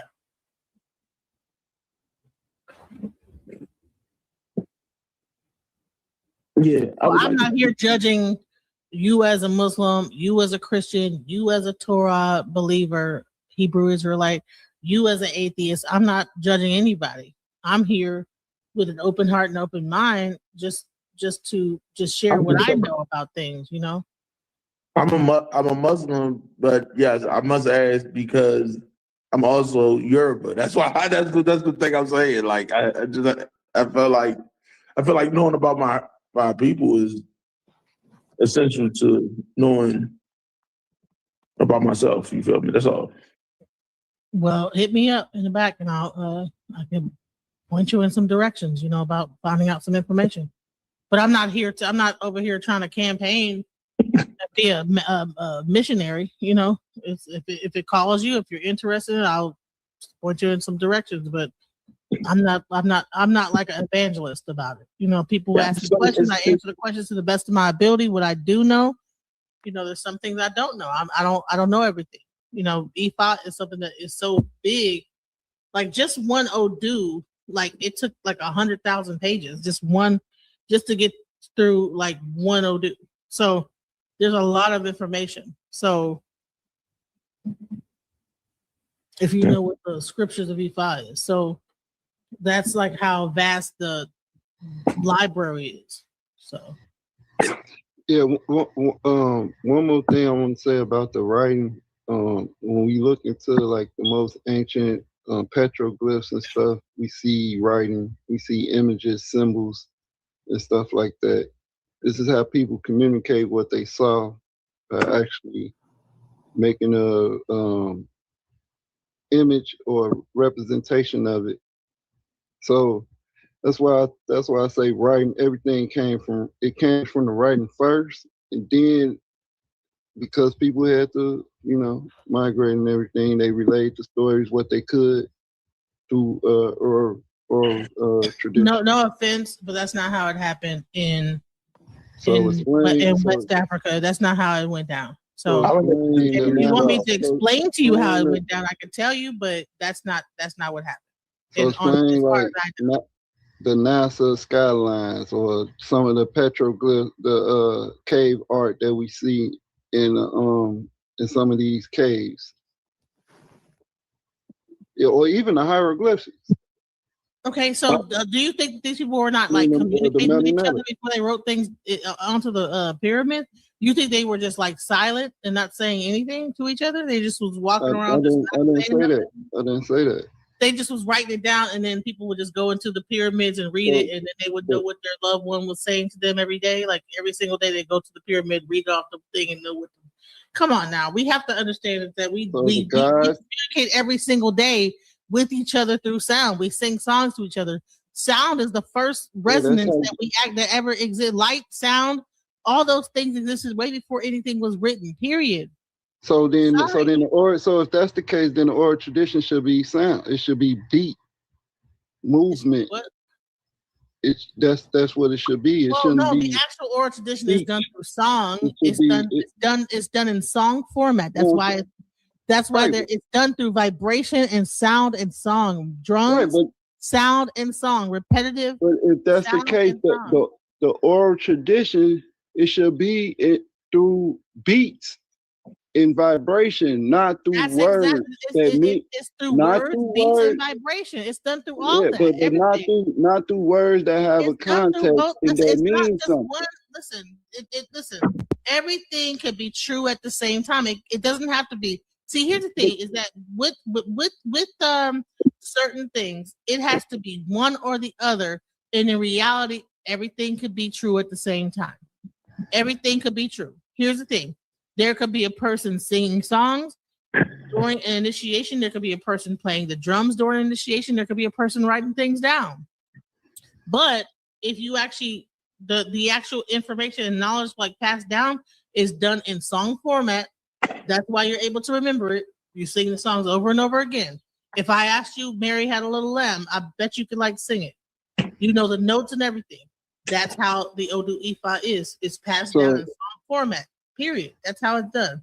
So in the Maxims of Patah, it says, these are the words of the great scribe Ptahhotep, who listened to the Naters. Wait, who listened to the ancestors? No, these are the words of Ptahhotep, who listened to the ancestors, who listened to the gods, or the words from the ancestors who listened to the Netters, to the Neteru. So that stuff had to be written down once they heard it from the divine. No, it wasn't. So let me explain something to you. Okay, all right. The word Ifa, right? Do, re, mi, fa, Ifa. These are notes, song, sound, frequency, resonance. Ifa, sol, la, ti, do. It's sound. It's actual like song. Everything in everything that's done, there is a song for it. There is a beat for it. And that's when you know what I'm saying, and that's how they are able to pass down their oral tradition and remember it. And I swear to goodness, I bet you there's a song that you know that you were taught when you were 5 years old that you still remember now. And that's all it is. You are, well, you're lying. That through repetition. Pretty Young Thing. What is the chorus to it? I want to love you. Pretty young thing. You know what I'm saying? Like everybody know. And you know what I'm saying? Now imagine if I actually tried to like learn what the words were. You know, I didn't like learn those things, but what they did is that they took the verses of the actual E5 and it's in a song format. The actual language of the Yoruba people is a tonal language. Everything has a tone. Even when they speak, it's like almost like they're singing. So everything is done in a song format. With drums, that they have a thing called the talking drum. The drum actually itself begins to make and sound like it's talking. And it sounds similar to the actual tone of how people talk in that region. You know what I'm saying? So here's the thing is that, I mean, I get it, you know, to think that everything had to be written down at first. It's just not logical. Well, when you understand who I'm talking about, you're putting the cart before the horse. The Greeks called the Chaldeans, right? They was like from Mesopotamia. Some of them was in like Egypt. I think they called them the Naharine or something like that. These was people of the East that understood the language of the stars, or they knew how to understand they had a certain understanding about the celestial movements, stuff like that. And they wrote things down in books, in tablets and stuff. Later on, it wasn't written down at first. It was actually remembered to be written down. Why was it written down then? Because somebody said, well, we need to write. When they finally made a written language, they said, let's write this down. That's all. If you have a school, you can teach it through writing. If you're teaching someone. No, most people don't learn Ifa through the written reading. They're usually taught by a person. No, because they're songs. They're not. You can't.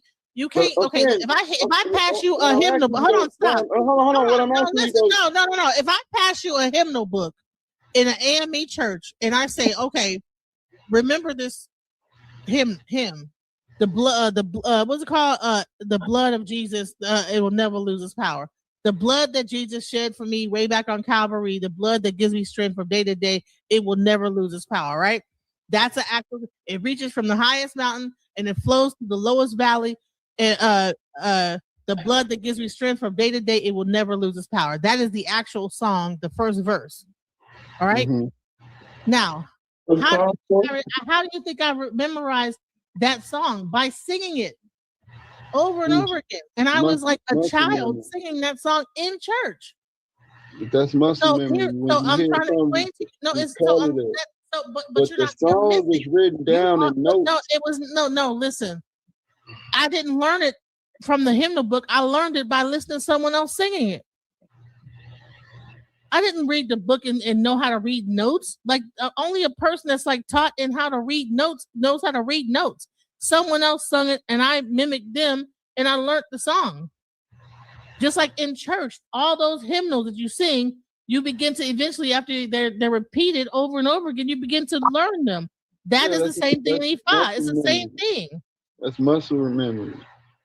Okay, well then what are you talking about? Like what you're saying that you had to write it down first? No, it's muscle, but yes, muscle memory, singing, all these things that happen in a ceremony, that is way more powerful than reading something in a book. So no, we don't like say read it in a book. No, you learn underneath somebody that person teaches you the songs, and eventually you begin to like learn it. So why did the Kemetic people write things down and write the metroneta down in hieroglyphics? Honey, I don't know. I wasn't around during that time. And there's no Kemetic people right now that can tell me exactly what the heck they were talking about. It always goes to I don't know, right? It's always going to go to I don't know. If we don't know, just because it's something that this is how we learn. You just want to argue for the sake of arguing, so you just saying stuff, bro. You're saying, I'm saying I don't know, and now that's a problem. When I say, well, listen, I'm not a Kemetic person. You asking a Yoruba priest what a Kemetic person did, and I don't know the metal netter, so I can't tell you why, and I don't know that culture. That's almost like asking me, well, what do the Japanese people do when they're doing whatever they're doing? Oh, now you're saying you don't know. See how they say they don't know? What the heck are you talking about? That's a different culture. I practice Yoruba culture. You're asking about the but Yoruba culture comes from something else. Okay, that's fine. But listen, this is what I'm saying. I was making a point that if it was solely based on oral tradition, we wouldn't have things written down that explain the same thing. Honey, they didn't listen. They wrote it down later on. What was the need to write it down? What was the need to write it down? I don't think that her argument is that it is solely oral, but that it started out as oral. It's acted out as oral from the written. All right, I'm done, man. Yeah, I'm telling you, don't know what you're I explained to you where the writing comes from. The writing comes from the symbols that they use to write. Like life, no one learned. You listen. Your hands can't even write until you get a certain age. But you learn how to speak before that age. What are you talking about? Not true. Your thumb and in order to write, you have to have a certain function of your hand. No, listen. In order to write, you have to have certain dexterity within your fingers to be able to draw and write. That doesn't get developed even as a child until you're probably like 6 or 7 years old. Look at like a little child's writing. Their writing is fucked up. You know what I'm saying? So you mean to tell me that you take a child's writing and now they can read? No, they have to speak. And that whole time growing up, they're being talked to by their parents, being taught by their mother and father, and eventually they learn how to write. But no, writing comes later. Does not come immediately, and then oral tradition. No, oral tradition comes first. You learn row your boat first. I mean, you went to elementary school. Did you not like sing "Wheels on the Bus Go Round and Round" and then you learn A, B, C, D, E, F, G, singing in a song, and then you wrote ABCs? That's you didn't like. They didn't say here write ABCs and then learn how to do ABC and sing the song ABC. They taught you ABC song, and then they gave you a pencil and said this is an A, this is a B, and this is a C. So and that same way of teaching is the same way they've been teaching it for thousands of years.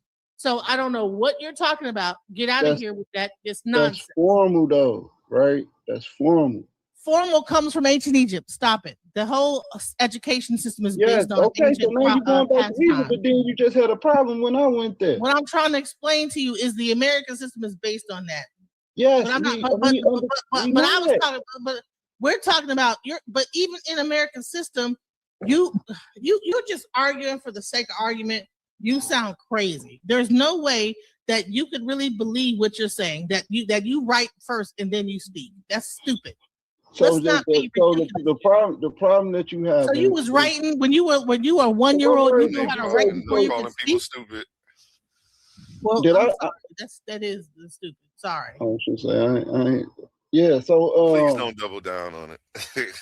The way that we use honey, he's double down on craziness. An infant, once their bones develop, they could write.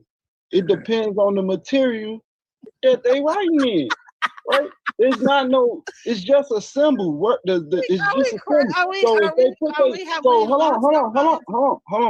on. You just want to be right so bad that you're willing to argue a crazy point. It's just a symbol. It's just a symbol. On the birth certificate, they take the baby footprint and stamp it on the birth certificate. Right, but did he write this symbol, or did someone take his foot and push it in there? Did the newborn stand up and say, "Okay, let me go ahead and put my footprint," or did someone literally take his foot and stamp it on there? Get out of here. The baby had to be nursed. Did the baby grab the pen and write its name? Is my name? Okay, all right. And write its like signature? No, it didn't. It cried. Wah! The first thing that happened was sound. Wah! Was its lungs expanding and making a sound. That's the first thing that happens is sound. Is structured, not writing. Writing is not structure. Formal writing is structure. Anything that you can make a print with, I'm gonna get away from it, but I'm just saying that you talking about formal writing. And I'm telling you, the first people that understood this, all they did was mimic the things that they saw. And they wrote it down because it had to be transferred. In Egypt, they were actually chiseling stuff. Right now, a child can't even hold the pen right until they get 7, 8 years old. That's what you talking about. That's what I'm saying. You talking about in Egypt, they were actually like carving things into buildings. You mean to tell me a 1-year-old was doing this? No, you sound right. I never said that. I never said a 1-year-old was carving things into buildings. See, I said but no, you said that writing came before sound. So you telling me an infant, if it was clay, say their father had a clay tablet, we was right? communicating through sound, through writing before it was sound. And a child came and put his finger there and wrote some symbols there. One mic, DJ Genesis. One mic. So say the father had a clay tablet, right? And it's fresh clay or whatever. And you telling me the child can't come and crawl over there and write and put his finger in there and move his finger around in a certain way? That is not formal writing, but it's a type of writing. You would rather like admit. You would rather come up with some hypothetical situation where a child is scribbling in sand than admit that a child say mama and dada and kaka and baba. The first scribble. Some of these archaic. If you look at some of these archaic things, you see little swirls and things. A child can make a swirl. What you talking about? You want to fight against me so hard. You don't want to use any logic. I'm just saying you can stop. Listen, I'm just saying that. All right, I'm a yell. It's cool. I'm not. It's not even that deep. Y'all wanna defend this oral tradition. Scribbling is not writing. Scribbling is just like, exercising your just scribbling. That's what it is. Scribbling is scribbling. Writing is writing. Okay, so you have the forms. Written language. You said that the first written language, that language was written first, and then we began to speak it, and these stories were passed down. Written before they were oral, which is insane. They was written first. Listen, did you so you didn't learn what's that row your bird everything is but listen, we know that everything is flipped around. So that's why you think that the way that we learn things now, that don't mean that was the original way. You just said it's based off other like everything is flipped around. That's why the world is in chaos. That's why it's chaotic right now, because everything is they flipped. So your child, my question is, Can I ask a question? You have a baby, so I can go to your baby and I can just give it something, and it's going to communicate with me on a pad and tell me exactly what it's saying. I'm gonna understand what it right. So what I was talking about is the four. I keep telling y'all about the 5 levels of information. So you have symbols. It's like the third. That's like the third level. It's called semantics. Semantics, right? Before that, is 2 levels before that. So you can have symbols, but it's not in the language yet. So that's what I'm talking about. That's still writing, it's still data. That's all I was trying to communicate to you. But once we start to put it in a formal structure, then you keep going up the ladder of the levels of information, and then it becomes complex. And what makes it complex is because you can someone else can understand what you're communicating to them through writing. So can I ask a question? I just had to ask this question. I want to share something real quick, and then because I don't. Every Asian culture got right. Make this real straight, because I just want to just be done with this back and forth. All right. So I asked, okay, was written communication first or oral? Short answer: oral communication came first by tens of thousands of years. Let's break it down accurately. Okay. Oral communication first. Humans were speaking long before writing existed. Spoken language likely developed 100 to 300,000 years ago. Early humans passed down history, spiritual systems, survival knowledge, laws, and morals. Okay. Written like what? Communication much later, around 3200 BCE in Mesopotamia, cuneiform, around the same time in ancient Egypt. Early writing was used for trade, accounting, government records, religion, text, and later. Writing was a tool, not the original way humans understood the world. Okay, I just want to make that. But that's even that is ambiguous, because they talking about advanced and formal writing that came out of Mesopotamia. But you're trying to say that writing came before oral tradition. We have wherever we find artifacts, we find writing, we find little scribbles of what you would say scribbles, right? Early forms of writing. No, so you just look that up. Look at early forms of writing. Don't go to Mesopotamia where they talking about that's where the language come from, because that's the formal, that's the advanced writing or the form where they had all the schools and stuff at. I forgot what caves it is where they got it's 12,000 BC, right? And even things before that, they have symbols of animals and different symbols and stuff like that. So writing was the first form of, it was not the first form of communication, but it's one of the earliest forms of communication. You sound better by saying one of them, but oral was the first. I'm sorry. Period. Well, they couldn't. Well, how would you understand what someone is saying? What? Well, how would you understand what someone is writing? Because it mimic it mimics something that you see. How would I understand what you saying? If your baby is crying, your baby doesn't even say a word. I know what that is unless it's in pain, unless you show a picture. A picture speaks 1,000 words. That's why they call pictographs. What are you talking about? All right, I'm done. A mother, just by a baby's cry, can tell what needs to be done for that child. Before it ever utters an actual literal word, it knows by the sound. Whatever, like the way it cries. The mother knows that cry, oh, it's hungry, oh, it's this. I'm a mother, I know. Like I know when my child was like hungry, because it would say and okay, it's hungry. You know what I'm saying? And then if it like made a loud shriek, I knew, okay, it's hurting. So, or she or he, whatever, the baby, you know what I'm saying? So, yes, oral sound came way before writing. Was the first people babies? Sound came way before argument. Was the first people babies?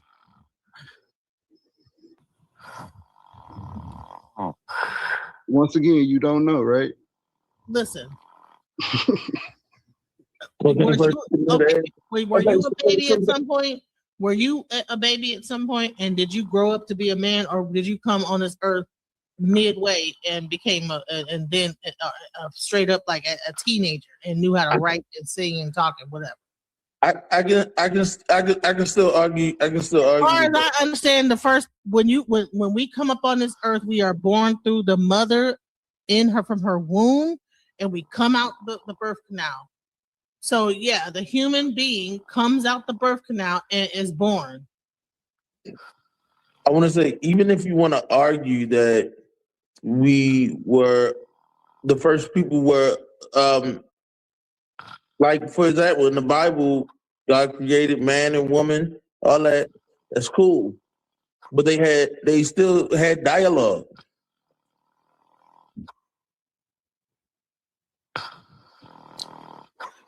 Whoever got like somebody got a little purr snore going on. That's snore says it all, right? Arguing about some stuff that don't even matter, bro. For the sake of the panel, I'll acquiesce to whatever y'all saying. What I'm saying, what I'm saying through my research, everywhere you find something, any artifact, is some type of writing there. Developed later. It wasn't the initial way of communicating. I'm sorry. Those things developed later on.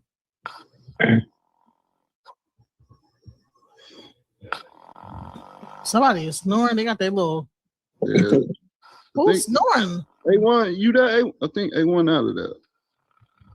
Yeah. A1 timed out. Damn. A1. A1 always get out of that. But my bad. Yeah, I did fall asleep. I hear y'all calling my name though. I was knocked out for a couple minutes. Somebody said one mic Sadiq Rob. they thought it was Sadiq with snoring. Oh, I was snoring? Yeah, you had a little purr. You were purring. It wasn't like a snore. Oh, no, it was like a purr. My mic was muted. I had to unmute to talk. Oh, somebody was purring. Yeah. A little purr. But yeah, even with the Yoruba thing, some people will argue that Yoruba comes from Hebrew priests. Hold on, where's the mosque? Somebody in the back. Hold on, Draco, I got you. So somebody, Sadiq is the one snoring. Somebody's snoring. Yeah, I'm about to mute him in 1 second. I'm just looking for my mouse. I done lost my mouse while I was asleep. It's only 1:23. It's early too. It's not even late. Sorry about that, y'all. Go ahead. I'm about to get you up here, Draco.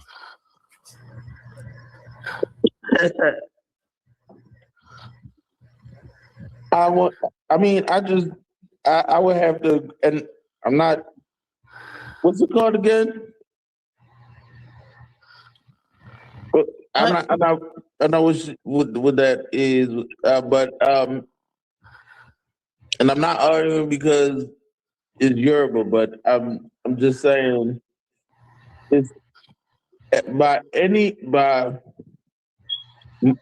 most, even written tradition, even things that's written down, most things will tell you that they spoke before they write, like the beginning or whatever, when there was whatever going on, there was dialogue going on before this was written down. Like if you look at any of the religious traditions, they will talk about how let's say I'm not Hindu, but like in Hinduism, they talk about the dialogue that happened, the wars between the different gods, all that stuff, and I mean you can't say that before sound there was writing. It doesn't make sense.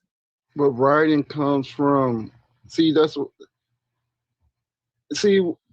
writing come from written words that they decided to comes from emulations of things that they saw. So, but I'll say this: how do you demonstrate that you're intelligent to someone? By memorizing things, by your memory. So according to physicists like Neil deGrasse Tyson, if you wanted to communicate that you are intelligent to a, say, an extraterrestrial, you would draw a triangle. That's a form of writing. You would draw a triangle, or you would try to. So they're gonna, man. Okay. If you need to, you're gonna draw it. Why can't you send a record out there in a gramophone? I don't know. That's what they did. I don't know what that's what NASA. Well, I ain't gonna say just NASA, but that's what they're trying to do. They sending signals out into space and everything, but that's not how. That's not how you communicate. Communicate through symbols. But well, why don't you communicate some things through, instead of you talking to us? Why don't you write everything that you're talking about right now down in symbols and see if we can understand what you're talking about? You just mentioned NASA. Didn't they just take a trip to the moon? They did a flyby or some shit. Yeah, Artemis. So Artemis is the in Greek mythology. Artemis is the I think the twin or the sister to Apollo. Can you imagine how long it would take to communicate with each other if we wrote everything down before we spoke? Damn, that's why they call it Artemis. Well, we got artifacts that it has some type of form of writing on it. It's a communication. What is the need? So let me ask you this: all over everything, because there'd be no other way to communicate but to write it down. So it would be people writing all over everything if they trying to communicate with each other. That's crazy. You ain't even, you can't believe it's your own stuff. You just want to argue. We have artifacts of things being written down. Not as much as what you're saying. You're saying that came before. They wrote it down in symbols, though. These symbols, that some of the things is not in a language yet. Some of the symbols are being adopted, which later becomes a language. You even said yourself, and I want to say this because I'm going to say, I don't know, like I'm going to go outside of formal language, so to speak. But you yourself said that they would describe this stuff as that's what you said. Like they were making sounds. Like even if there was no structured language, you yourself said that they was making sounds. Right. So, but how would you understand what they talking about? Unless they demonstrate it to you. Okay, so what's the demonstration of the sound? Who's to say that they didn't try to express this, and then when they expressed it, they said, "Oh, they're not understanding me." So let me draw a picture of it. Okay, I got a scenario for you. Hypothetically, you say the most ancient people, right? The most archaic people, right? They would say someone saw a big boulder, and then they come back, and now they want to express that they saw this giant boulder. How would they get people to understand what they talking about? Okay, first off, if they and this is my thing. I'm trying to meet you where you at. Mind you, because I don't agree with what you're saying, but I'm trying to meet you where you at. If Sadiq, they saw a you big came off boulder, mute twice, but it sounded like you sleeping. You unmuting while you sleep. Sleeping great, but you keep coming off mute. Go ahead. So it seems like okay, if they saw a big boulder that was ridiculously big somehow, okay, and then they went back, don't you think they would be trying to express that to everybody at once, not waiting to, let me write this down. Let me write this down. They would draw it. They would draw it. That's how they would. Communicate. Let me draw this big boulder and these little people. No, if it was something that was something that was out of the ordinary, the natural reaction would be trying to express it to the people that there's something that you want to share. That would be the first thing. And then the second thing would be, oh, everybody's not understanding me. Let me demonstrate. Even in your own scenario, they're going to be trying. Right. Man, Right. But they don't. But they wouldn't. You wouldn't know what they talking about. It doesn't mean they didn't make the sound. Just because they don't made you the have? sound, Don't that you don't have a mean that it. baby? But I mean, listen, people, that's what I'm saying. Just because they made the sound, that don't mean that you don't understand. All right, man. I'm done. I'm done from it, man. Because this is getting do you have a baby? Do you have a baby? It's getting I don't have redundant. children. I don't have children, but I have family, and I know children make baby. All right. Sound is first. Look, sound is first. Y'all got it. Okay. Y'all got it. Now do some research and see that we're telling you the truth. Why would we lie to you? I'm just saying, Why out would of it take this amount of time to everything like that we sit there and try to see in convince the you like, brother, you're archaeological wrong? record is always some form of writing, shape, symbol, print is something, and those things got adopted and was put in a formal language. Even the sound, if you're making sounds, in order for you to properly communicate, man, well, I'm not gonna go through all that. Y'all got it. You must have. You have a child. Do you have any children? Have you been around any babies? It's getting redundant. No, it's getting redundant because you're not trying to listen to logic and reasoning. We're not babies, though. No.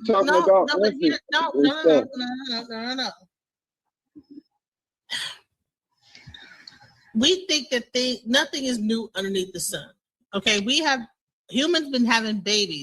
That's a Bible verse, by the way. But go ahead. It shouts out to you. You know, humans been having babies, and I don't know. It might be in the Bible, but it might be, who knows where it first came from. Humans have been having children since the beginning of time, right? And you're meaning to tell me that they were unable to communicate with this child until it learned how to pick up some kind of a device and write down, wah! Like, what are we saying? Like, and now it's hungry, and then you change the diaper. Come on now. I need to be breastfed, Bob. Let me write this down. Honey, that baby is starving to death if you had to wait till it could write that shit down. Please stop it. That baby gonna starve. I'm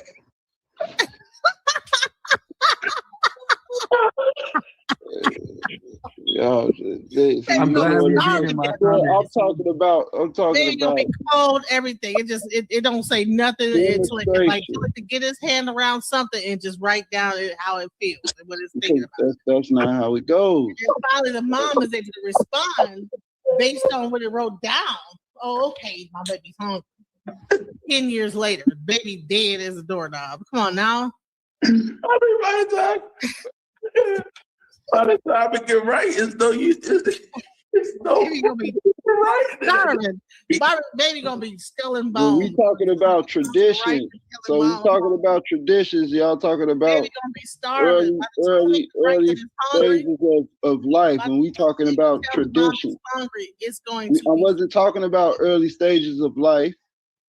I was talking about early civilizations of people, of humans. Well, honey, everything is all based. The microcosm of it is the same thing as the microcosm. So how it's done at the early stages is how it's done in society. Period. And even that is through writing because it's a genetic code. Yeah, well, okay. Well, so the baby has to write down why. So wait, hold on. So your genetic code is our genetic code? Is that writing? So when the baby was telling the mom, no. Is the genetic code, is that writing? Not in the sense that you're talking about, I wouldn't say. He's trying to move the damn goalpost. Meanwhile, he just put out his damn. All right, okay. It's called you right. know what's not writing is your smoke alarm. Whoever's got their smoke alarm beeping, that is not writing. That smoke alarm beeping like that is not writing. I would call the genetic code molecular bonding, but I wouldn't call it writing.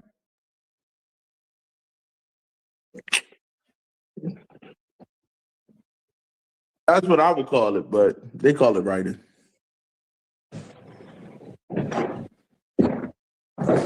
Child, you know what? This has been a fun live, but I gotta like turn it in. People are snoring. I'm getting sleepy by hearing snoring. It's a slight. That purring sound made me think of some cats or something. Like, oh man, you know what? Even when we go to sleep, we make sounds. You silly. That's funny. Now imagine if like people said like snoring, they would write down. Did GDN Capone leave for real? You gotta write down the snore sound. What's the thing for snore? R. Good night, guys. I gotta go. Good night, DJ Genesis. Have a good night. Appreciate you. Bible Mind Control, did you want to comment on anything you've heard so far? Oh, I see most of my comments made it out already. Like, as I was commenting in the chat, I saw that it was read because they voiced what I wrote. The baby thing, like if you read my whole shit, like in the last couple of minutes, it was just verbatim of what I wrote. Hey, let's go. I didn't even know. The crying thing, the sound, the alpha, the symbol, everything y'all just said, I was just writing. It's like y'all was reading it and then just like said it right there. But in my thoughts, yeah, sound was the first thing that you had to do. Even if you just think about it, there's not one language up to this day that when they teach their young, it's not through music. When you're taught any language, and your alphabet, A, B, C, in any language, it's taught through music. It's taught with sound. Right? Before they even teach you how to write it, the first thing they're teaching you is through sound. Yeah, even in French, I know because, like I said, my grandmother was from Haiti, but yeah. So sound is music, and sound is one of the most informal way humans learn. Period. Like that's a fact on a fact. Right? The first form of music was clapping, because you could do that naturally with your body. So sound played a critical role for eons before we thought to have pictography, which is writing with symbols and animals. Like an owl was symbolized as something, and a falcon was symbolized as, you know what I mean? Before we even had letters, it was, you just knew what things were through pictures, pictography. But sound was the ultimate teacher and remains the ultimate teacher, even with writing. That's all.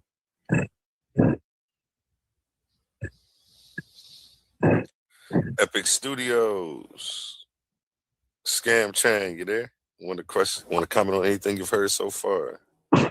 Yeah, well, I mean, it sounded like we drifted from the main topic. That's the main reason I was here in the first place, and it just went in a whole new direction. Oh, I went back to comment on that too. I was saying that if he created sin, and that's obvious, God created sin, so then God created evil. How wouldn't he be responsible for it if he created it? I don't know about that he created sin thing, because why would he create something that he need to correct? If he's perfect in all ways, then that would mean that he created imperfect people for the sin to even begin. Well, let's start off with something. How many people on the panel are God believing or Bible believing people?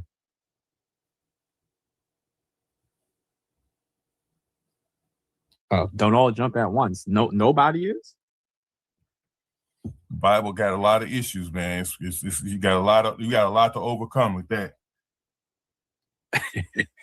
I asked that because I wanted to know the mind frame of people. But they easily put, of course, God created sin. First of all, let's just go over the definition of sin. What do you define? Hold on, stop. You can't skip. You're trying to skip. First, you got to prove that your God exists to create and do anything. Then you can move forward. If you can't do that, you just talking. I'm an atheist. Well, I don't know how you gonna be an atheist and say what God did, what God does. You gotta have a starting point. No. Because an atheist, it just means that I don't believe. That doesn't mean that I don't know the Bible. I probably know more of the Bible than you do. You might do, but you're still not gonna beat me at it. This is why I said, what would be your definition of sin? As far as I'm concerned, I don't really have a true definition of sin, because if you want to examine your Bible goes through all kind of things that are a sin against Him. And if so-called sins are against Him, and He's supposedly be the creator of everything, why would He? As far as I'm concerned, I don't really have a true definition of sin, because if you want to examine your Bible goes through all kind of things that are a sin against Him. And if so-called sins are against Him, and He's supposedly be the creator of everything, why would He allow something that will be exist against Him and His nature? So it's from the onset of the Bible itself, it was seen that the sin nature was created in the humans. And from then on, you are never going to be perfect or beyond the sin nature. It's within you. You can't duck it. How can you be forgiven for something that exists within you? You see, but then that contradicts your belief of saying God created all things. Not some things, all things. If you believe, I'm going back to what I said at first. I don't believe in a God, and if nobody has proven one exists that created anything, so we'll go back to where I said at first. In order for you to say God created something, you got to prove your God exists to create. Yeah, we on the same boat then. I mean, if you don't believe, do you believe in any God? Period. No. Nobody has proven one to me. So you an atheist. You got to prove one to me. Then we can have a conversation about what a God is, or what a God does, what a God is capable of, what we can expect from a God. Because I put any God on a high pedestal, and you got to provide some massive evidence to convince me there's one that even exists. Yeah, I can't do that tonight. We in the same boat. I believe in the same thing. I don't believe in no God. So that's why I asked anybody here do. I was ready to battle. I found a friend. I was ready. I was waiting, looking for an opponent. Shout out to Hootie to the stage. How you feeling, Hootie? Hold up, family. Are we discussing the title? You can touch on it. Yeah, we're all over the place. Yeah, go ahead. Did anybody bring up the tree of knowledge when they brought that up? Because keeping knowledge away from individuals is evil, and He's definitely brought the first calamities to the world. So. Expound, brother. Expound. Go ahead. You got the floor. Pretty much like, keeping Adam and Eve, based on tradition, keeping Adam and Eve away from the tree of knowledge is evil. And then all because they discovered the knowledge or the tree of knowledge, He did more evil by punishing them. And then obviously you have Genesis, where He curses Canaan through Ham. And then it goes on from there and there. How do you discover something that's already there that he told you to stay away from and don't eat from? Right.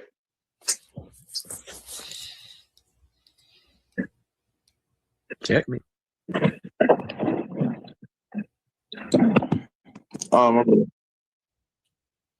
But yeah, I just wanted to touch up on the title because I thought it was interesting. A good question. Appreciate you, brother. Appreciate you.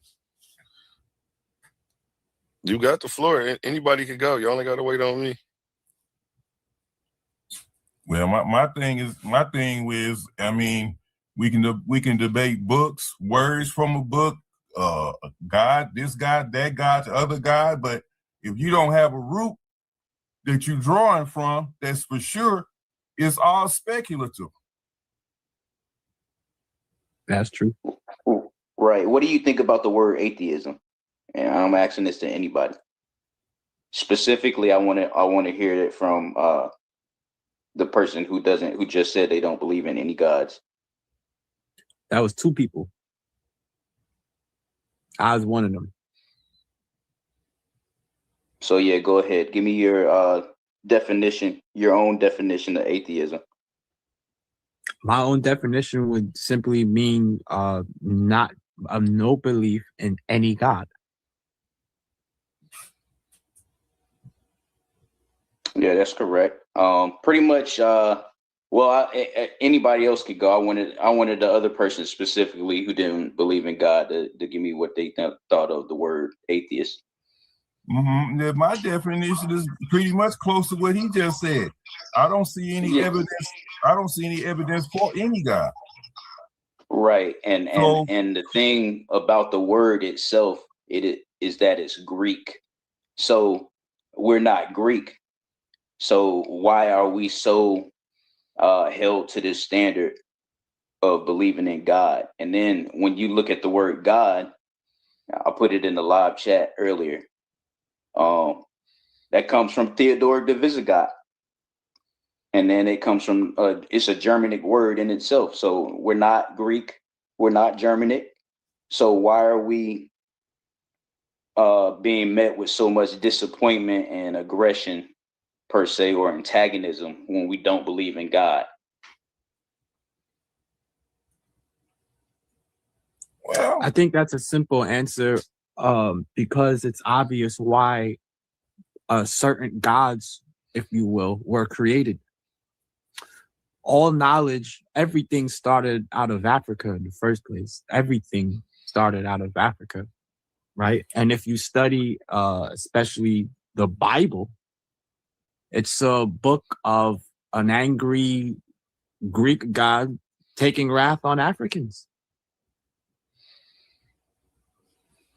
If you study where most of the stories are even taken from African stories, put their own twist and spin on it. So if you even study how they went about converting people, it wasn't through peace. They weren't kumbaya and praying. It was mass murder. That's correct. Are y'all familiar with them corrupting Amun-Ra and turning them into Satan, the ram? Now he's a goat. So pretty much they knew since Amun-Ra, or the ram, was a high divination in African tradition, they reversed it. They corrupted it when they plagiarized it to create their religion. So the ram, the sacred ram in African tradition, becomes the Satan in Greco-Roman tradition. According to my knowledge, Amun-Ra was known as the sun god. Right, but he still has a what is it called, zoomorphic. He has variety of zoomorphic, but Amun-Ra is a ram deity.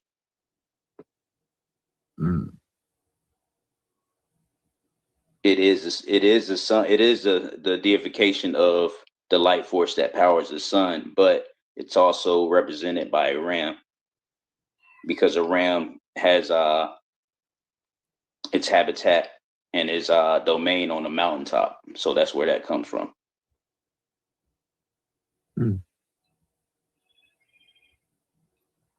Yeah, but as we were saying, I that's it's obvious why certain religions were definitely created, world domination or domination period. Even in an example of what's happening today in the Middle East. One people say it's their land, and you know what I'm saying? It's all evident. Right. A prime example of why people should be waking up is what's going on right now today. Correct. And definitely what Netanyahu said a couple of weeks ago, I think it was, maybe. What do you guys think about the state of Israel? You guys are you guys familiar with the state of Israel only being and how it came in 1940, how it came about in 1946, 1948 time frame, and just how it doesn't even it's just there as an entity, is doing what the God in the Bible was doing in Genesis. It pretty much stands there with the getting the weapon systems to destroy. So what we doing here? What exactly is this guy doing or planning to do or can do? What are we doing? Is it all about warring? Is it about helping people? Is it about saving people? What are we doing?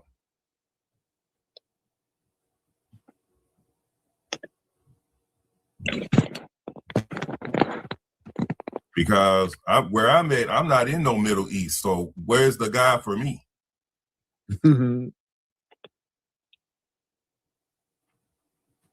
You are him. I don't know about all that. Because if I'm some guy that and I should be able to exercise my power to end all that nonsense and set things right. But since I'm not that, you're the God of your own life. Yeah. Well, if that be the case, then I don't have to crack open any of these books. Then just talking about what a God does and what a God can do, or what a God has done. Humanity got the concept of gods through misunderstanding. It's like the same reason why if I sneeze right now, most people will still say, "Bless you." Yeah, it's crazy work right there. Right? It's just through misunderstanding, right? 2,000 years later, we still saying "bless you," even though we have the knowledge to know why we say "bless you" and where it really came from. We still the hell with knowing the knowledge. It's common practice. Let's just keep saying it because we commonly do it, even though we have the knowledge. So I don't say it, but I know people that do.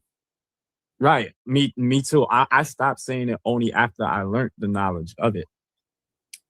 But I was fascinated, by learning that. And it's the same thing as the gods thing. Like before they understood, if the only thing you understood that the sun controls your food, if without that sun, you can't grow crops. And if that water goes too high, your crops are done. And so is your village. That's basically what you understood. You understood elements. You understood the power of the elements. You ain't know what, but you understood. Of course, if they literally are your gods. The sun is your god. If that sun doesn't, you don't eat. The water is your god. It will destroy you or it could help your crops. So man basically started to have respect or fear for these elements. And how do you explain that to people and so forth? Let's call it a god. Slowly over time, you know how many gods there was before we understood shit? There was a god for everything. When you started to slowly understand elements and shit, slowly those gods came about and slipped away. Why do we still hold on to these gods of today? Simply put, control. Yeah, I think a lot of it is peer pressure too, as well, and social acceptance. Because when you get past a certain age, I would say 30. Some people say 25. You begin to understand things, and you naturally question things. So when you get in your 30s, you should already realize that the religion that you're practicing is Greco-Roman. The God that you're worshiping is a European who has supernatural powers. So at this point, now it has to be about either fear and mind control, just like you said. And then another element would be peer pressure. I don't want to upset my grandma. I don't want to upset my wife. I don't want to disappoint, my nephews. And we already been going to church for 20, 30 years. So. Yeah, the biggest way to control, the best way to control a people or to fight a people is never having to fight them in the first place. If I make you believe that I'm God, then you're not even, you may have I may have to teach you that I'm God, but your kids are not even going to think to fight me because they know me as God or they know my people as God. So it's just naturally within them to serve or to obey. That's why you had to rid the African of his normal religion. The first thing they do is strip you of your culture. Do you make content on YouTube? Not at all. Oh, okay. Do you make any content? I've been thinking about it for a while. That's why I came out with the name Bible equals mind control. Because that's exactly what I want to make content about. The Bible equals mind control. Wow. Drop your email in the private chat for me, mind control, so we can set up the interview. Definitely. That's all. I just make albums about Bible questions. That's what I make. I make songs about the Bible questions, Bible stories. I got 4 albums. You make content? Oh, drop your email too if you make content, so that way we can get you set up with a show on here and help you spread what you do. All right. I'm gonna have a commercial for it running tomorrow. Definitely. So everybody knows, because I'm trying to get everybody highlighted.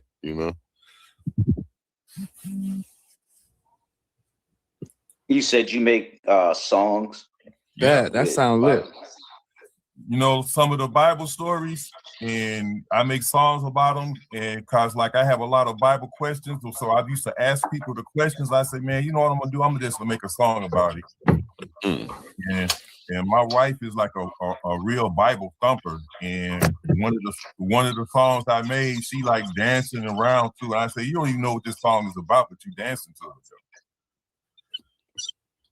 it. So it's like. So it's like it's flying under the radar, and she don't get it. Yeah, that's funny. Well, they say that your so-called devil was the master of music or whatever. So I say, well, let's go with the music route then. Maybe that'll get some eyes open.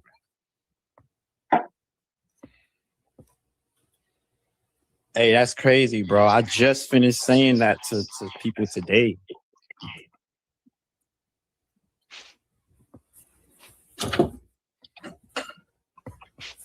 Yo, quick question. Y'all ever heard of gang stalking before, the term?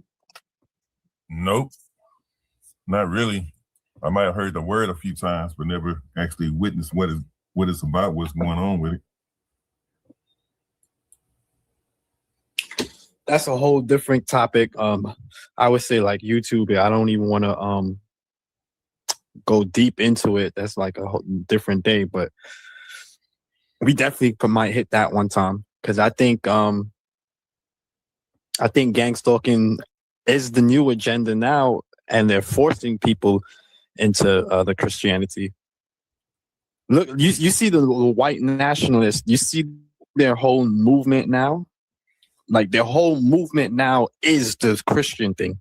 Erica, like Charlie Kirk, they're not even playing no more. They're Christianed out because they know that's why they created that.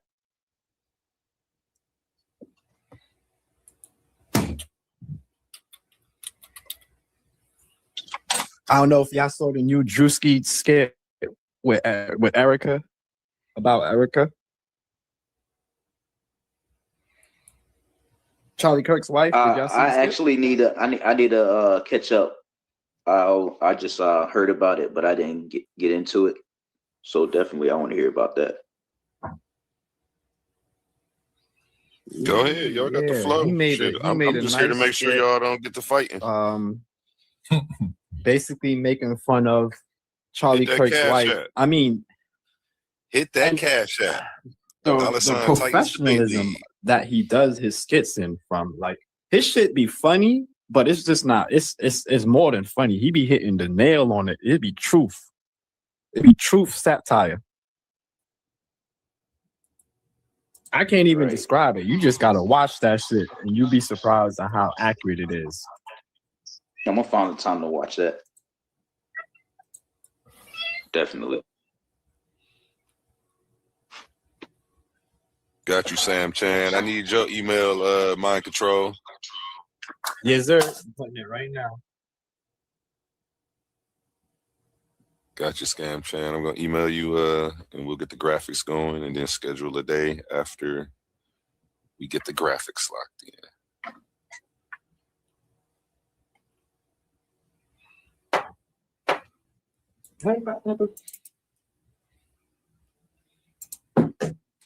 Yeah, I just dropped it in there. Gotcha. I sent both of y'all an email tonight just so y'all can save me. Is that a bird?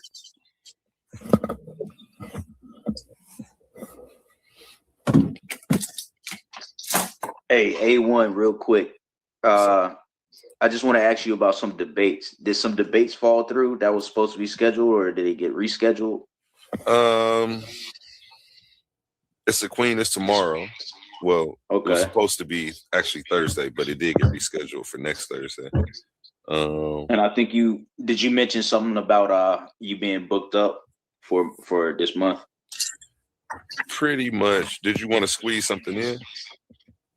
I might. I'll be in contact with you. Are these all debates in the month of March, or what is this? April. These are April debates. The last week of April is open because I really only do debates on the weekend, but I pay, so I got a budget. So I don't want to go over like 150 a week paying debaters, but I just shot about 100, 150 a week. I kick out about a couple hundred a month. All right, so yeah, I'll be in contact with you. Yes, sir. All right. Yep, because I pay $50 win, lose, or draw for the exhibition. Oh, I love the debate too, man. Yep, exhibition debates. Debaters get paid $50 win, lose, or draw. In the tournament, there's a $500 cash prize at the end, and winners, the debaters get $50 for each round they win in the tournament. We are in round 3 of the tournament currently. And this weekend, we have Honey Clark and Suave Boss, Saturday, 7 p.m.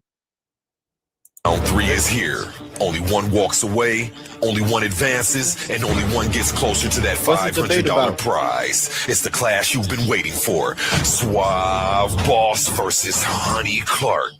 This isn't just a debate. This is a battle of logic, loyalty, and truth. The topic: can you be patriotic and treasonous at the same damn time? Taking the affirmative, Suave Boss stepping into dangerous territory, arguing that loyalty and betrayal might live in the same same space. And you already know, Honey Clark is coming to tear that argument apart. No dodging, no filters, no mercy. This is round 3. This is elimination. This is where reputations are built or broken. Who moves on and who gets left behind.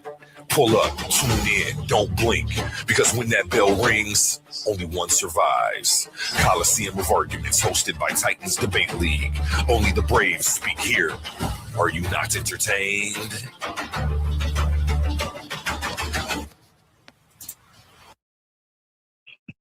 That is this Saturday, and that is a free debate. I think we only have one more free debate after that one, and then all debates are being moved to the $3.99 members only section. So you're going to have to become a member of the page to start viewing the debates.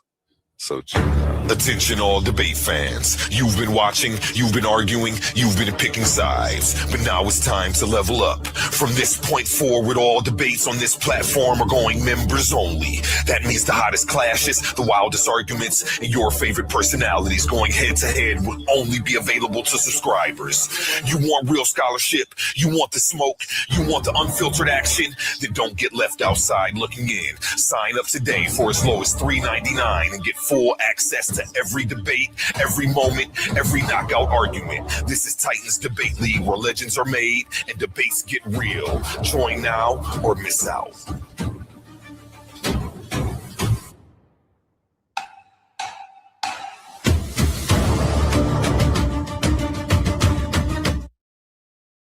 Yes. All exhibition debates will now be in the members only section for $3.99. And then we will also be having main event pay-per-view specials coming as well. So be on the lookout for that. Back to you, gentlemen. Shout out Big Cosmon to the stage.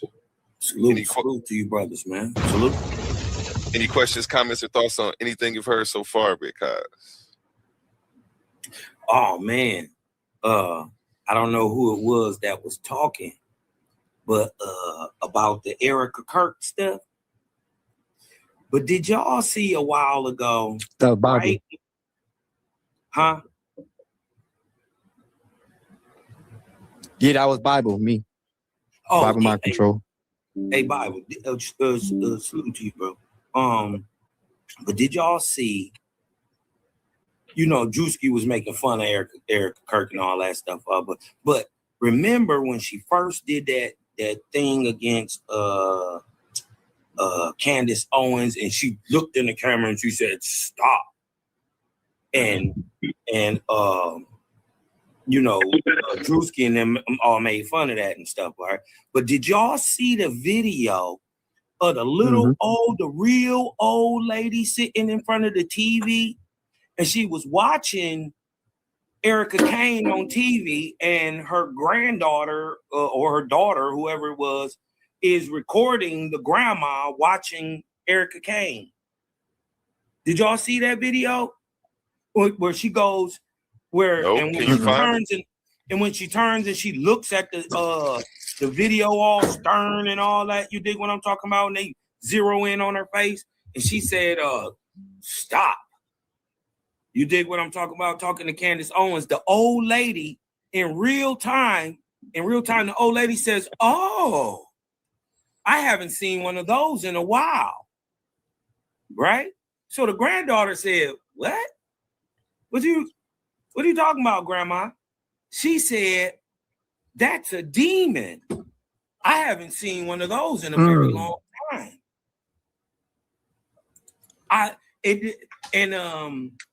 Who brought that up? Somebody brought it up, and it's a video out there. If y'all go search the video, it's an old lady sitting in front of the TV watching the Erica Kirk thing. And she said that woman was a demon, bro. So I don't know. And I knew something about them eyes. You dig what I'm saying? When I'm starting to understand a lot of different stuff. And I be meeting them people sometimes who don't got that light behind their eyes. Like they smile don't reach their eyes. You know what I mean? Like when you look at a real person, it's a light behind the eyes. I don't know how to explain it. You dig what I'm talking about? But you can see that a person is alive in their eyes, right? And man, sometimes you meet these people, bro, and it's just like they soulless or something, bro. And I'm starting to understand through different studies and different understandings that there may possibly be people out here with spirit, so the body is alive, right? But no soul in fact. Well, I ain't gonna say no soul in fact, but the soul that would have personally came with the body, right, is been taken over, obsessed or possessed. Occupied. And they don't, because and people starting to be real weird, man. And I've been seeing these niggas, bro. You know what I mean? I don't know. And sometimes I can just catch the vibe. You know what I mean? Like I just walk into some places and I'll be like, oh hell no, something. You know what I mean? And it's always one of them in there. It's always one of them in there, and I'm starting to see them more. It just probably in the last 3 months. But it's like, man, these people, shit is fucked up. You know what I mean? Weird stuff going on. They caught some people up here in the D. They had a warehouse full of body parts that they was legally selling. They had a chop shop of human bodies. You'd be wondering where the fuck the bodies go for all these children that they kidnapped. I did have some. Oh, go ahead. Finish. No, I was just going off on that. That just triggered something that I remember. Go ahead. No, I was just thinking. I don't know why that thing that he said earlier stuck in my head for so long, but the brother, I believe, I'm not sure. I believe he's a Hebrew Israelite. The brother that was here earlier, I don't know if he's still here. Oh, I don't see him. Nope, no, he's not still here. But yeah, he made the comment about the Ecclesiastes and saying that reading too much will make you mad or whatever the case may be. But there are books that speak for like to tell you to gain knowledge, to get wisdom and stuff like that. That like, and you know, I'm a Muslim, so I'm gonna go to the Quran. Like the Quran says stuff like, "Do you not use your intellect?" and stuff like that. So like, it's a clash between like I don't know. Like I think that people get this idea that God wants you to be stagnant and stupid. It's safe for me to say stupid on here, right? I'm not offending nobody, right? Because I know when she said crazy, it would create it.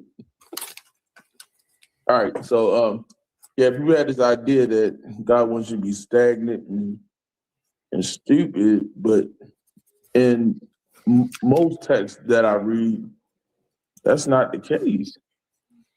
Like, I mean, this is how I feel. But like they think that God just wants you to blindly leave behind them and not, you know, not understand or question or nothing. But if you say, seek the Lord thy God with all your heart, mind, and soul, how can you seek him? If you just say, okay, what I learned is, then you're not doing what he told you to do.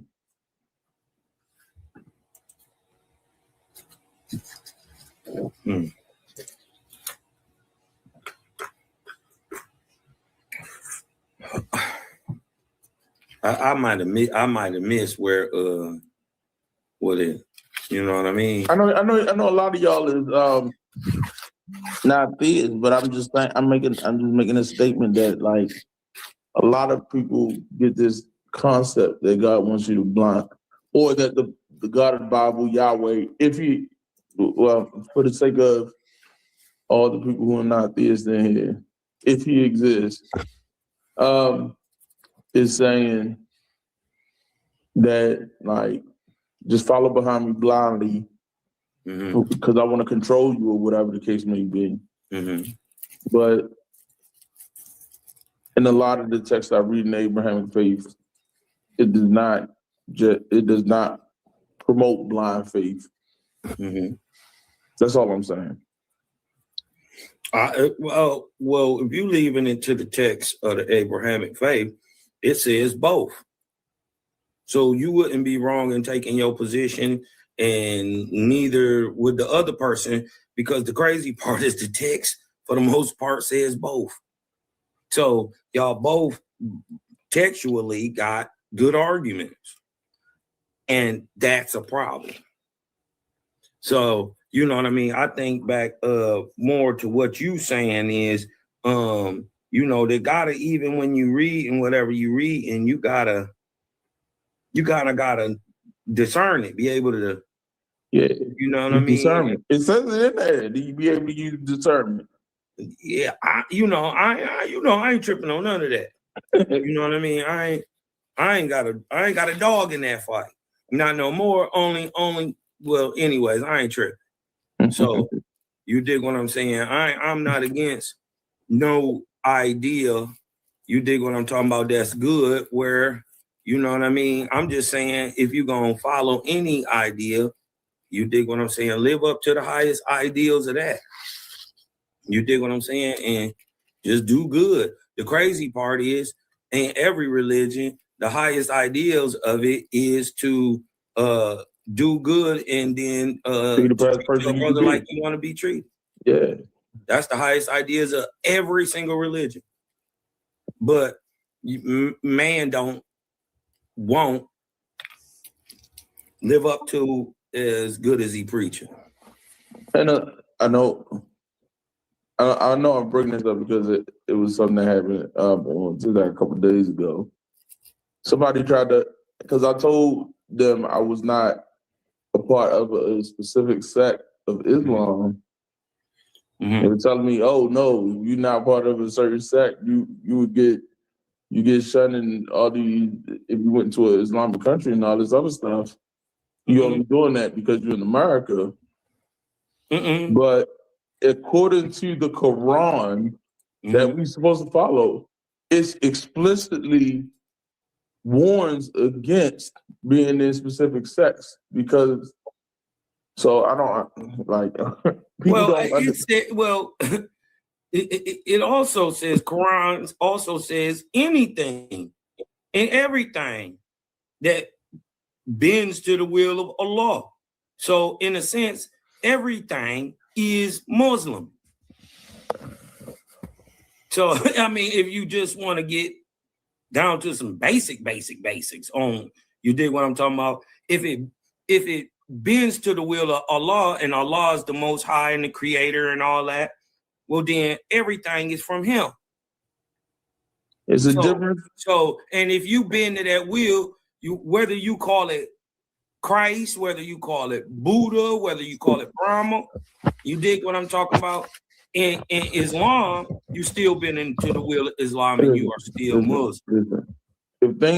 Just because things bend to the will of Allah, there's a difference between bending to the will of Allah and submitting to the will of Allah. Yeah, I don't want to play the semantic game, but I agree. You know what I mean? And that's what Islam But is. I'm saying submission. I think we both saying is that you making the choice. You making a conscious choice to be into the will of Allah, right? Right. That we saying the same thing. Right. Well, real quick, let me say the very first thing, because you said you brought up knowledge, right? Correct. Correct. The very first thing he did the very first atrocity he committed was making or trying to prevent Adam and Eve from accessing the tree of knowledge. Right. Knowledge So of good and evil. So I just want to make sure. yeah, But right. good. I just call it that because all that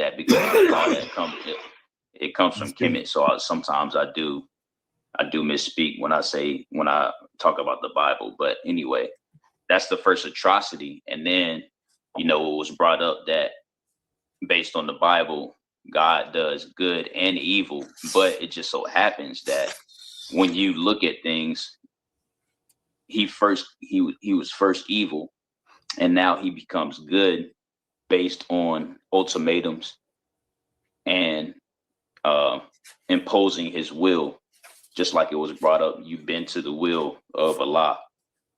So, and that becomes a problem.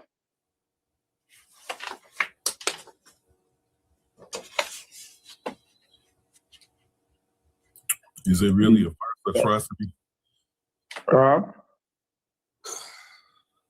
Is that really the first atrocity? Uh-huh. Well, I wouldn't exactly think that was the first one. Creating people in the first place? No. Remember, before he created anything, he knew the outcome before he even did it, and he decided to do it anyway. That would be the first atrocity. Right. I would agree with that. That's a good one. A good way of looking at that.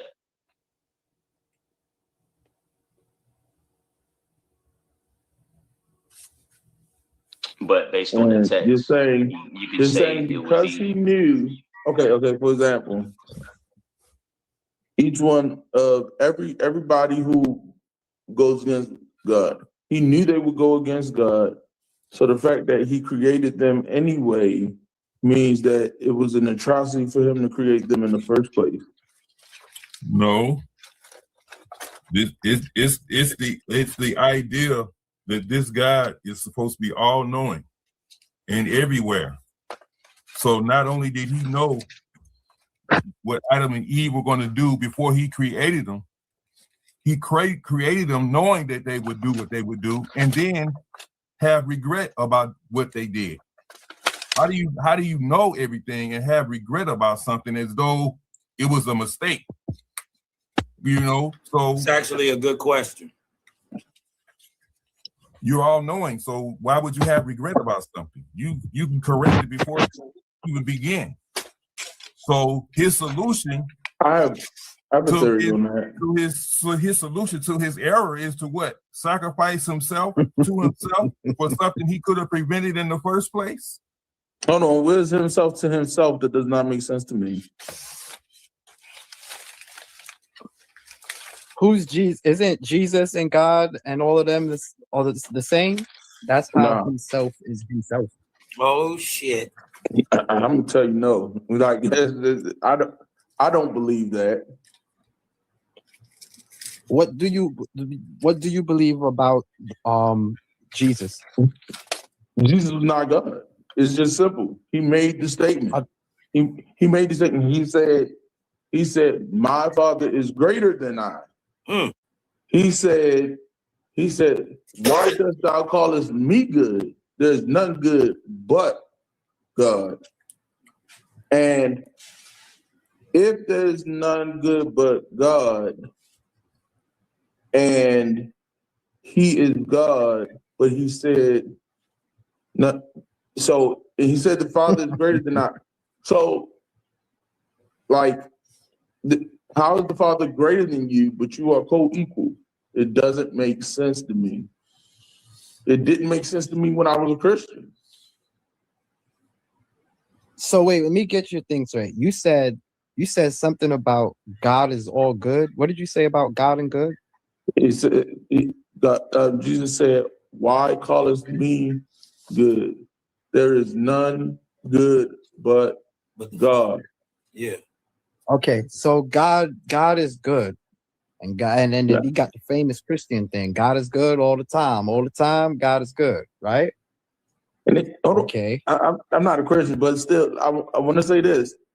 A lot of people want to look at Jesus as this enlightened man and not whatever. But the fact is, if he was a follower of God and he submitted to God, then how can you say that he was enlightened? I mean, because if you are saying that God is evil or God is bad or whatever the case may be, that means Jesus was not enlightened. He was delusional. That is, I mean, I'm just saying, some people want to take the good things of Jesus and not acknowledge the God which he served. I think I mean, I don't want to shatter your stuff or pokes holes in it, but I think what the gentleman that was just saying about the first atrocity and the point that he made speaks volumes to God. You know what I'm trying to say? The omnipotent one, the perfect one. Like, if you just strip down the logics of certain things, it's like you will be nothing left but not to believe, right? Like, even what we just started with, the atrocities of you knowing this, you know all things, but you know this, but you did this, but then you repented from it. He used a different word, but I will use what the Bible word is, repent. And then you ask yourself, God repents at least 17 times in the Bible. Okay? So how does an omnipotent, perfect knowing one repent? And I know you know what the word repent means.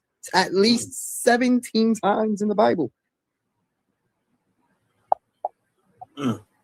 Actually, I'm not aware of that.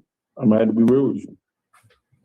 I know most of the people that I was listening to you when you said the omnipotent, and I said, damn, bro, they don't want both of us on a podcast together. Like, look, we will be converting people like they convert people. Okay.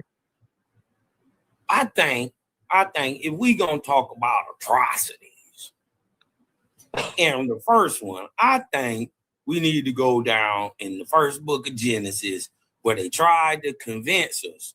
Well, first of all, the first atrocity is you tried to tell me you was the creator and you created everything, the heavens and the earth, but you didn't create water. Water was already there. Then you tried to convince us that you made plants, right? For either 24 hours or 1,000 years in the dark before you made the sun and the moon. That was the real atrocity, that they thought we would just keep believing that you can make plants, right? Without sun. Without a sun. Right? He made the plants on day 3. He made the sun and the moon on day 4. So when we talking about atrocities, I think that's an atrocity of logic, because that don't match up with what we seeing in reality. I can make a statement on that. That I can logically think about that and see how that makes sense in my mind. Okay, I'm not going to try to dispute the order of any of the creations or whatever the case may be. But if God created the plants, you see the plants, he thought they were good, or knew they were good, whatever. He seen they were good, whatever the case may be. He said, I like the plants. I created the plants. They're good. Let me nurture the plants. Got the sun and the moon. B, sun and moon. Bam. Why wouldn't he do that? But how? No, it's not why. It's how. Right? Like for instance, if I wanted to crack a seed, right, and I wanted to grow a seed, right, and I put it in some good dirt and I put it in a box, right, and I never let it get light. You dig what I'm talking about? Now the seed may come up out of the dirt and even grow its initial, it may last for hours or two. You dig what I'm talking about? A couple hours or whatever. But if it don't get some form of light, you dig what I'm talking about? Especially within a day or two's time, it can't grow. You just said he did it on the next day. Listen, bro. But look. I'm just saying, for the most part, we don't see that in reality. No, I mean, in no part do we see that in reality, where plants germinate and originate and keep growing, because they said he made every kind. Everything. It was already done. So it had to bloom too. In the dark. It don't work like that, cuz.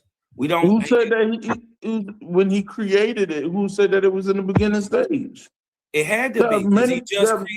There are some things that weren't said. Wait a minute. So I don't think that that's a stretch in logic for me to assume, right? At the beginning, when a thing was created, it would be in its beginning stages. I don't think that's a stretch of logic, bro. Okay, hear me out. Who's to say that when he created Adam and Eve?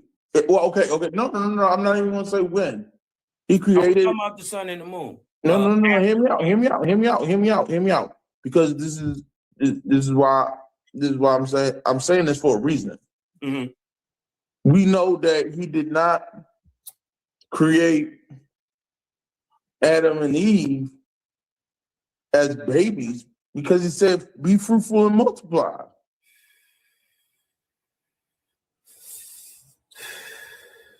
Or did he tell two babies to have sex? So you had grown human bodies with baby brains. Yeah. Hear me out. He created them at a stage where, because you got to remember, man would be in his infancy, even if he was. Listen, I don't think that's a stretch either.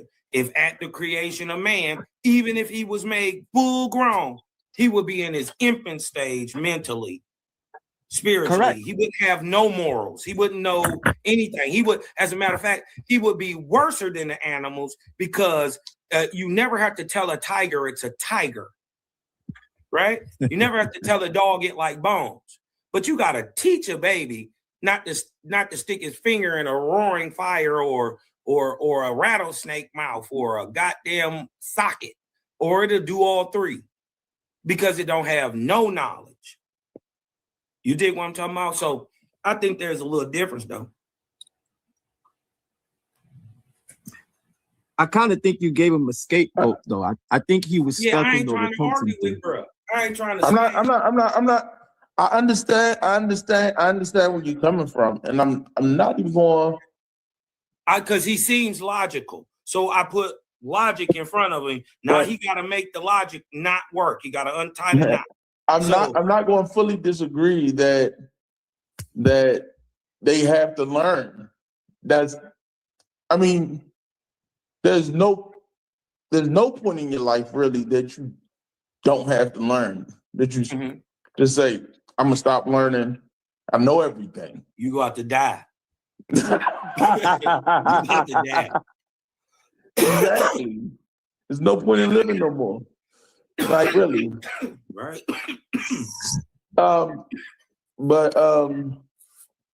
Yeah, I totally agree that when he made them, they still had to learn.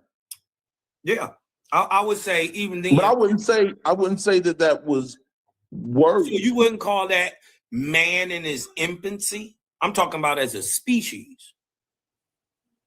So okay. So see, man at his beginning is man is his infancy. I guess we go in two different. When I say infancy, I mean the infant stages of the, the mind.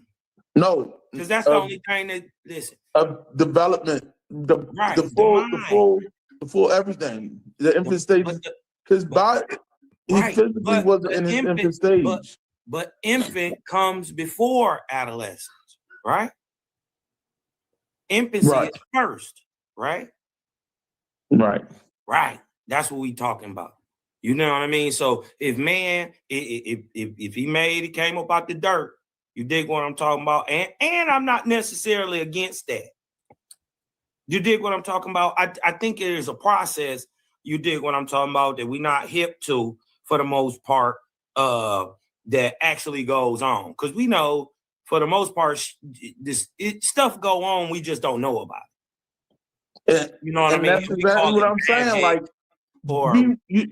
Like, we weren't there to see creation. We weren't like, and if somebody gonna say, like, somebody tried to tell me, but that's an excuse because the same process. Hear me out. This is me. I'm speaking from me and my. Hold on, hear me out. Yeah, no, I'm saying I would never say. For example, they tried to box me in and say, "Oh, how do you know the Prophet Muhammad split the moon, went up on the donkey, all this other stuff?" Mm-hmm. And I'm like, is what the text says. And then they're like, "But who told you that?" Look, I'm not going to sit here and say that God told me in my ear that this is what happened. I'm not going to sit here and say that I was there when the miracle happened, or that I went back in time and saw the miracle, or some crazy stuff like that. That's illogical. Listen, my baby Tupac said, "Man, I was given this world. I didn't make it. You ain't make Quran. It is what it is. You ain't write a word in it." I did what I'm saying? So I didn't. And so if that's the text you grew up with, and that's not the text I grew up with, man, that you or whatever, it don't matter. But I'm telling you, that's what you using now. Right. So what I'm saying, if that's helping you get where you need to be, then salute you. Live to the highest ideals of that. But just understand that once you live to the highest ideals of Islam, then what? So, I mean, there's higher forms of spirituality. Even after that, don't feel like you trapped anywhere, because it's something you're supposed to get out of Islam, or you wouldn't even be there. If Allah said, you know what, move forward, there's something more for you somewhere else, then maybe. If it's in the divine decree, it's gonna happen. Which is gonna happen. Ain't nothing you could do about it. Listen, and you either way, you better hope and pray it's not what I think it is, and that the story that you got going on is what's gonna happen. You dig what I'm saying? I hope that for you. You dig what I'm saying? I want to ask you so bad. Like, what do you think it is? What do I? Oof. No, man. Listen, man. I ain't even here for that. I ain't here for that. You dig what I'm talking about? I'm not here to try to tell you what to believe or what to look into. I'll tell you this. There is a text you probably need to read, right? And it's the book of the Arkaban, and it's called the book of Esther, and it gives you the birth and creation of the triune gods we know now as the Trinity, Buddha, Brahma, and Christ, and Christ's right-hand man, Thoth Gabriel or Jabril, right? Islam was created as payback because he got jerked on the deal. And I hate to put it that simple, but that's really what was happening in the heavens. But then it had, as above, it had earthly consequences. You dig what I'm talking about? I think I read about. I don't think I didn't read. I didn't read the full text, but I think I know what you're talking about. These things happen. Yeah, I remember. Yeah, and it comes to But I find don't remember out, man, about Islam being a reaction to that. But I do remember something about the earthly consequences of what was going on. Yeah, above and all that. And it comes to find out that Jabril falsely assumes the title Allah or the God or the highest knowledge. You dig what I'm talking about? And gives his doctrine to Muhammad inspirationally. By the way, Muhammad was one of the only people in history who had suis or clairvoyance in perfection. Ain't no telling what this nigga was seeing. Ain't no fucking telling. He had it in perfect to hear and see spirits. He had it in perfection. What you mean by that? Like, yeah, it's a skill. It's a thing you either got in your DNA and it's on, or it's not. It's not spooky. Spirits are just dead men moving at a higher or lower frequency in and out of visible light. Oh my goodness. Yeah, they're dead. Yeah, dead people. That's why the spirit is still corporeal. It's still tangible. But but the soul isn't. If you put that whole spirit thing into perspective, do you know how many people, animals, and all these other living things that have died and gone on?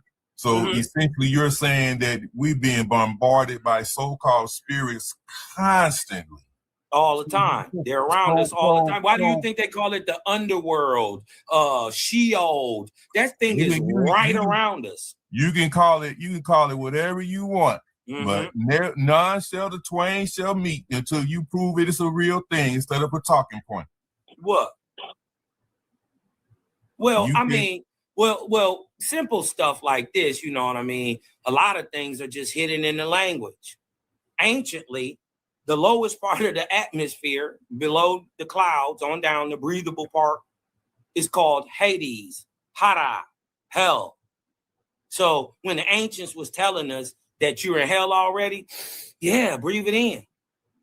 This is why it's historically been called. You didn't think it was really an underworld under the world, did you? I'm not claiming none of that. Yeah, I'm just saying, whether you believe it or not, for those of us who've had spiritual experiences, there's no way you can convince us that the spirit ain't real. So trying to argue about it, and there's no way that I could objectively show you a spirit, right? But we can corporally show and hint at that there is one, right? And show it scientifically and mathematically. Mathematically, you dig what I'm talking about? Let me hit at some square circles or some pink unicorns while we at it. You know, we can go that route too. I mean, you know, if you into drugs, go ahead. No, I'm just saying that's what you sound like. You sound like you doing some drugs. You trying to tell me? Well, wait a minute. You don't. So first of all, you don't believe in spirit? I don't have no evidence of a spirit doing anything. Okay, all right. I couldn't. Now you understand, like, I couldn't like tangibly go up and point and say, yo, this is a spirit, right? Because it would obviously be unseen, right? So there's no way I could tangibly show you that. But what if I could scientifically hint or theorize that there is a spirit in the body, right? For the simple fact that the human body, while you're alive, gives off and emits light.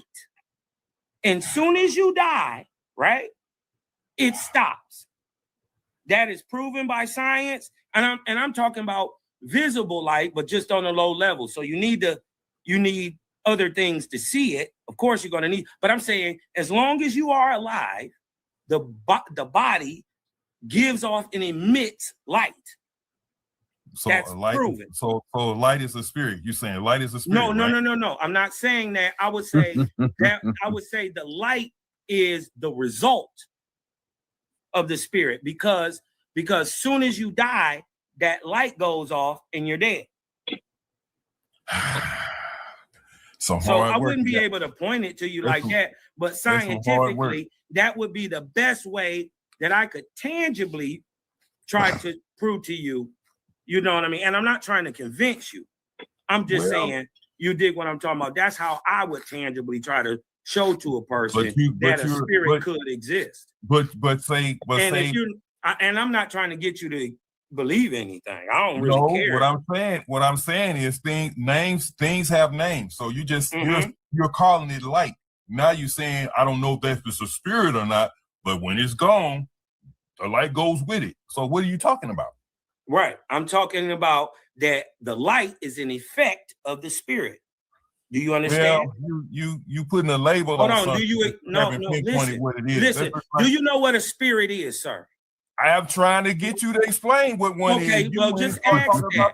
Well, just ask that. You said you didn't know what one was, and you never seen one. I've never seen one either, but I know that there's a spirit, and then how I would tangibly prove it to anybody who is a person who just needs to see something, a materialist. You dig what I'm talking about? Anybody who's just only can believe something that's in front of their face. How I would prove that to you or anybody like that is how I just did. But that doesn't prove that's the only logical way to do it. You're just calling it that. You haven't. Well, let me explain to you what a spirit is, right? Because the spirit is the expression of any entity. The expression of it is its spirit. So the spirit of Jack Daniels that I drink is a spirit, right? That's a different type of spirit. That's an ether. That's like a drinking spirit. But as above, so below, space is etheric too. And just like ether sublimates things to its metabolic weight and chemical weight. It's doing that in your liver right now. Well, what I'm trying to get to is this. All these things people say is outside of the normal senses of reality. People try to pinpoint it to other things that we identify in reality. But so what you're doing, we know what light is. We can identify, we can observe light. It has a name. It has a name. A spirit has a name. Now, what these spirits do or don't do, but where you can pinpoint it to be a spirit and not something else that has a name, that's what I'm after. Well, I think you got spirits mixed up with like ghost and angel. No, I don't. No, I don't. So you trying to say they the same? I'm going by what you're trying to claim a spirit is. What did I say a spirit was? You never did. That's what I'm trying to get you to do. You said light, and then it goes. You wasn't listening. Nah, please don't repeat it. I was listening, and I could tell you didn't. You put it into the form of light, and you said when that light goes, then it goes too. Right. That's the best way I could physically show it. Right, but that's not. He's correct in his statement. You gave a physical best example that you could show, but you still never showed or said what it is. You can't show. Wait a minute. You think you can point at a spirit? What's the definition of a spirit? Right. A spirit is listen. The spirit is the expression of any entity. How do you claim something is something without identifying it as something? Right. Ooh. That's like saying you can point at energy. That's crazy. You can't see energy. I don't care how many times. Listen, I don't care how many times I turn the radio on and prove to you that there is energy rolling back through there. I can't point at it. It's the same thing with spirit. Watch this. Now, like I said before, and I'll say it again. Maybe you missed it the first time. If you claim a spirit exists, That spirit, that so-called spirit exists to do things, right? If it can be identified by its actions of things that it does or can do, then you can point to it. Other than that, you're just talking noise. Right. So if there is a thing that is okay, first of all, let's break it down like this, because I think you having a fundamental breakdown of understanding of how reality is. Do you understand that there are parts of reality you can see and parts of reality you can't see? I understand that you are trying to explain something as a real thing. Yes. Right. And right. we exist in a reality where we so things, you exist how? I exist right now to talk to you, to try to get you to understand that you're trying to describe. Is it like just by chance? What? Is it by chance? Sure, it's by chance. Okay, well then, all right, well then, listen. If it's all by chance, brother, that's your belief. No, it's not. I'm not trying to. Hey, listen, brother, I'm not trying to get you to believe nothing, and you ain't never gonna get me to believe. I don't believe anything. I'm not trying to convince you of anything. You're trying to. I'm just saying. I'm just saying the randomness. You dig what I'm talking about, or your thought next to the synchronicity of all creation just don't make sense. It makes complete sense. It doesn't. Yeah, it does. No, when everything else has a time, a reason, and a season, right? Man, it's just random. I don't. It doesn't fit logically to me. Your logical assumptions about a spirit and what a spirit do or does, but you still can't point right. to. What is it? Again, you ain't wrapped your mind around what I can't wrap my mind around something. Listen, listen. You can own it. The spirit is the expression. Of what? I'm saying the expression of spirit in a man's body is the light that the body produces. Hold on. Wait a minute. Are you trying to deny that the human body produces light while it's alive? I'm talking about every day, right now, that your body is producing. Are you saying that light is the spirit? It's the expression of the spirit. I'm saying the light is the result of the spirit.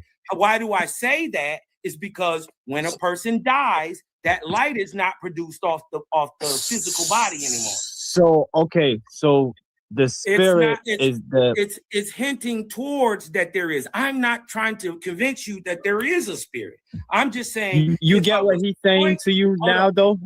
No, have you realized you didn't answer what a spirit is? Yes, no, I did answer what a spirit was. It's the expression of an entity. Yes, right? I totally got what he's saying. It's not some spooky man that you can't see walking around. I'm not saying that. I'm saying the expression of spirit in a man is light. Physically, literally. I'm not putting no spooky on it. I ain't said nothing about God. I ain't said none of that. I said the expression of spirit, if I was to try to prove it, I can't prove it. I'm just saying, if I was to try to prove spirit to a materialist, the way I would do it is scientifically. I would show him that the human body, while alive, produces light. Right? Hold on. And the expression of that spirit in man while alive is light. And how you prove that is upon death, the light stops. That's just like I'm not making nothing up. Look it up, Google it, do whatever you want. Does the human body produce light? Hold up. Yeah, man. Goddamn. Let's take it from another point of contention here. You're gonna need another one because so who or what has confirmed that this light is in any way indicating a spirit? Where's that scientifically? What I'm trying to tell you is to open up your mind and observe. I'm opening my mind, and you can't feel it. I'm just saying, brother. Did you listen? You arguing a point that you didn't even know. I just told you. Listen, look this up. I want you to be real with yourself and look this up. Google it right now. Does the human body produce light? I'm not worried about a body producing light. Right. So you didn't know that. You didn't even know nothing about it. But you arguing with me. Guess what? That's impossible. Get it. Guess what? There are lots of things that produce light that we can't even see. That don't make it a spirit either. So come on, man. Let's go. I'm saying you can't see photons, but they're there. You got anything else? That's what I was. Right there. So that's exactly my point that I was trying to tell you. There are parts of reality you can see and parts of reality that you can't. But so you want to attach a spirit to that light? What I mean, I'm just saying, since man could write, right? The very first things he was writing about was spirit. That don't make a difference to me. I'm just saying, okay, I would hint towards all of history of humanity than your opinion. I you know what? That goes right back to the plant thing, because if that's the case, if he can make plants before the sun and the moon and all that, how much time do you think that took place? I think it's bullshit. I'm the one that brought it up. Right. So on that same lines, you can talk about lights all you want. That don't point to spirit. Right. And I had to agree with both of y'all on that, like, because the mission of the light as the expression, okay, that makes sense. But at the same time, if you're saying, you're sounding a little bit hypocritical if you're saying that a God who has omnipotence cannot create the sun after he created the planet. Yeah, because if he is a God of all truth, and he's also a God of order, right? So he's not going to do a thing out of order anytime and then fix it later. You dig what I'm talking about? He's going to do the same thing. And so hear me out. Why is that out of order to create the? Hear me out. Let me say this real quick. Because hear me out. Don't come here, because I want to ask the question.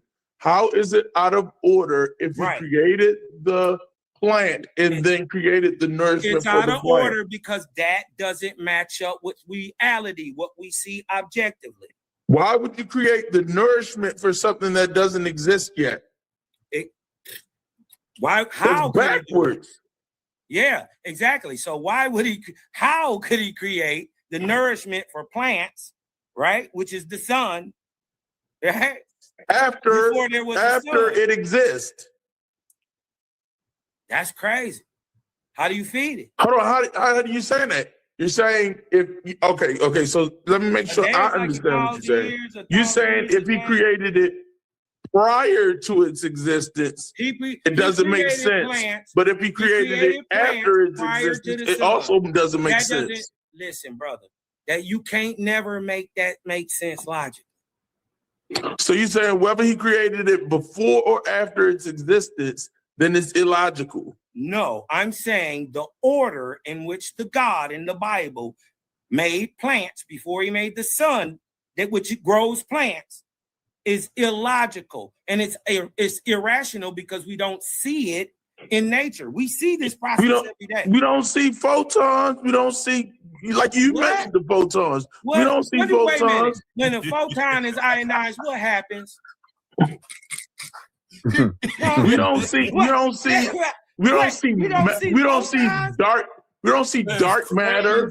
We don't see dark energy. We don't see energy itself. Like, really, come on, man. You sounding wild. Wait. Do we see light? We see the result. We don't see photons on the level of photons. We see the light that is produced from the collection of the photons. Yes. Okay, so do we see light? Yes. Yes or no? Okay. All right. So you telling me we see photons wait too? A minute, wait, is that what you're saying? Just follow me. Is light ionized photons? Excuse me. Is light made out of photons? It's made up. Yes, it's made up. Okay. Yes. All right. So tell me, do we see? Listen. So listen. Regardless to whether you think you're not seeing, it's objective, right? Because guess what? Even though you are looking at me, right? objectively, you're still looking at a bunch of atoms. Just like if you're looking at light, objectively, you're still looking at photons. Okay. So, but do you see energy? No, you can't see energy. And this is what I'm trying to tell you about the spirit. Does energy exist? This is what I'm trying to tell you about spirit. No, because you said we don't see this in... It's the energy. Hear me out. Hear me out. We do see this in nature. Hear me out. We do see this in real life. This is what I just schooled you about. So you see the energy in real life? Listen, you see the emission of energy in real life. It's called light.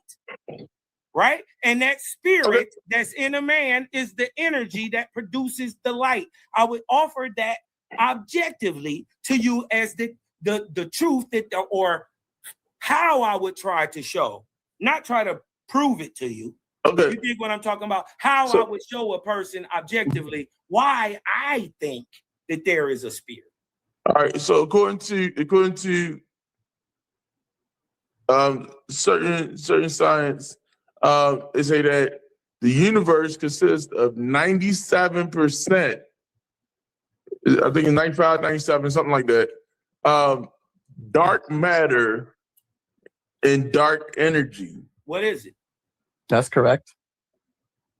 What is it? You can't see it. You can't measure it. You can't. What is it?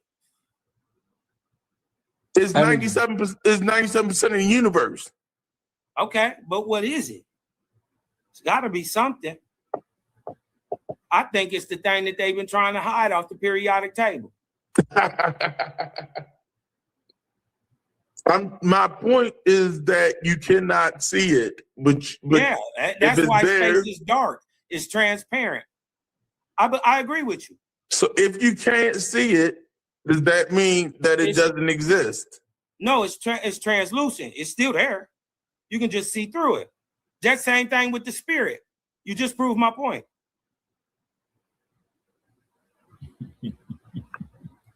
But I'm saying how you are sounding like when you arguing that you don't see this everyday phenomena that is a one-time phenomena.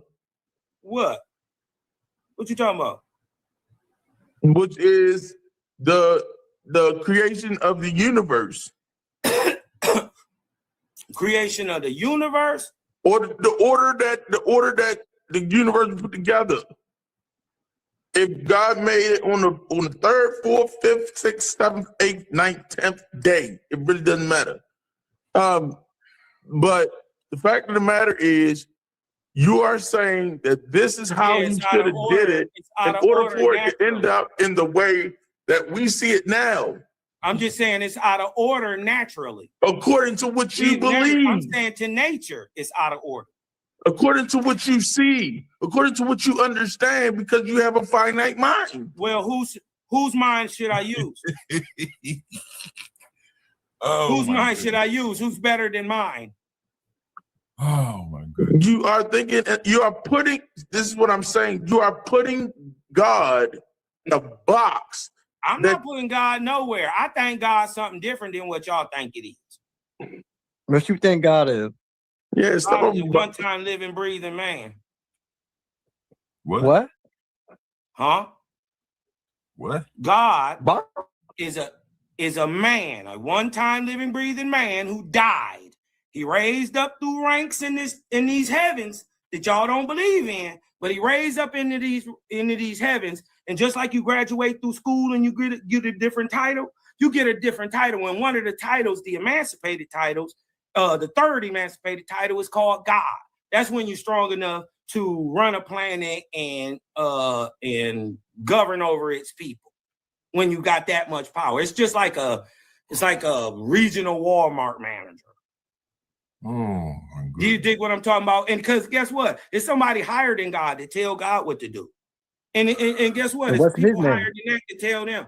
Well, I mean, this is no, I'm not asking nobody to believe me, right? But just like the earth has system in order, the heavens have system in order.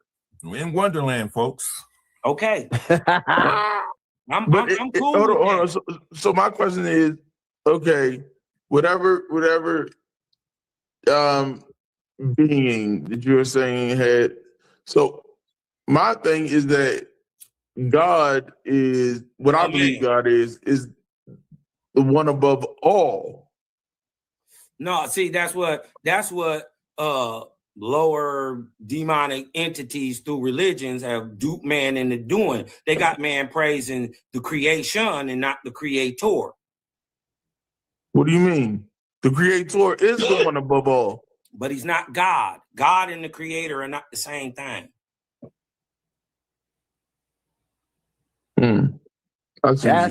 That's some shit. God is what man turned into. The creator create God too. God, true God, praises the creator too, just like me and you. True God never asks for prayer. True God never wants sacrifice or bloody anything or to give him anything or to praise his name. Any God, that's one of the ways to find out if you're serving a false God. If it asks for prayer or if it had ever been seen, that's one way to prove that you're serving a false God, a deity, an idol, not the creator of all. Well, you know how easy it is to say, yeah, I believe in a God, but you will never see him.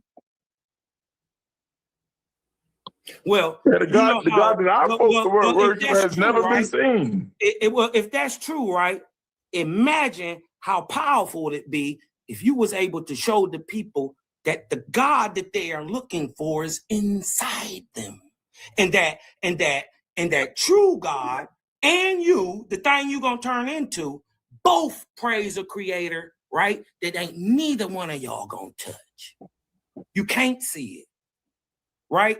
It ain't no end to this thing. You see what I'm saying? See, God is just a title, a rank, a position, a job. There are gods, right? But then there are gods over the gods. They're called Orions. And then there are gods over them. Okay, so I see where you going with this. You going to Kemet with it. I see you going. No, it's rank and order. Just like in the military, there's rank and order. In the heavens, it's rank and order. You can't have. Who created the creator? Listen, what I'm saying is you can't have the thermosphere before you have breathable air, right? If you're gonna have anything on the planet, you gotta have the densest stuff towards the center. You dig what I'm talking about? And then different atmospheric levels leveling out, getting thinner, going out. Mm-hmm. There's system and order to everything in all creation. You got a small problem though. You got a small problem there. Now, if it's going as many levels as you say, then what we doing here on Earth is insignificant. That's a belief. Okay, so I want to say one more thing. About your theory about the order. And because you're obviously you're going off the fact that plants need light to, but the first thing that God said was what? He said, let there be light. Mm-hmm. The plants were made after that. What kind of light? Obviously, it was enough to sustain the plants until he made the sun. No, I don't think so. From where? He didn't make the sun until after the plants. I don't think so. Where the light at on the first day? Where it come from? He said be, and it was. Where? Then you said it would still be shining today. We wouldn't even need the sun. Oh, this shit's hilarious, man. Yeah. The fact that he could have. I'm a little different than what you thinking I am. I ain't hear me out. I believe he could have. He could have totally made a sustaining world that didn't need a sun or a moon or these things. I feel were made for a reason. Mm-hmm. Well, when you go down that rabbit hole of making excuses for your God, you're gonna have to keep coming up with excuses on top of excuses. Hold on, it's a legitimate reason. You yourself said that you yourself admitted that he knew what was going. At least God is a better answer than I don't know. Nah, I don't know is always. I don't know is always the best answer because it's just admitting the ignorance. I think having even if it's wrong, having an ideology that you can build off of, right? Even if it's wrong, dead wrong, it's building off of. So you, if you believe you can fly, I don't believe. As long as you believe you can fly, right? So you're gonna build off of it, right? Listen, you're gonna build off of it, right? Hold on. Did the Wright brothers believe they could fly? Exactly. I was going to the same place. That's all here. I mean, believe you can fly. You can fly, right? The first person that made it dirigible. Hold on. The brother who made the dirigible, did he believe he could fly? You can dodge the question. I'm just saying. I'm just bringing it back to reality. The reality is that's because you want to build off of a lie. Don't make it turn into truth. They turned it into truth. You travel on them planes, don't you? Hold on, but all that's a thought. Truth is built on belief, right? It's a belief because science is not saying it's giving you 100% truth. That's only people who don't understand science. Yeah, they say exactly. Right. So trying to sit here and claim up that it's doing something that it's not doing it's not science fault, it's y'all's. You dig what I'm saying? So, I just try to keep it logical, and when it don't make sense, when a donkey talk, it just don't make sense. Yeah, I don't know. We gotta then put on our thinking cap. This is obviously a metaphor. If God is omnipotent, I'm not saying that God literally or figuratively talked through a donkey. My thing is, because I believe God is omnipotent, I do not, box him into this. God boxed himself in. That's why we should have stuck with what I was talking about. Before what's his name got into his explaining what a God is, I had my man in a sit rap when I told him about the 17 times God repented, and he's the omnipotent one. You see, that's how I like to battle. No. I wanted to get to that too. Yeah, because old stuff, man. Stop kicking that man. He was just in the goddamn body bag, chilling. He ain't even No. Because I wanted to get to that. That was a Hadouken. I seen that. That was because it's a Hebrew word that's used, and it talks about it's not the same as the repent that you are thinking of. Oh Lord! I'm telling you what the Hebrew word. It ain't the same repent as every other repent. It's a different. I don't know. These are just different words. Hold on, it's a majestic repent. No. Because for example, majestic plural. Hold on. For example, in Psalms, like it says. In Psalms, I can't remember the Hebrew word, but I know it says, "But I am a worm." But he's not talking about a worm. He's talking about the Hebrew word they use is talking about a specific, I think, insect that is like a crimson bug that he was comparing himself to a worm. Huh? He was comparing himself to a worm in his actions and deeds and practices. No. It's talking about a specific crimson.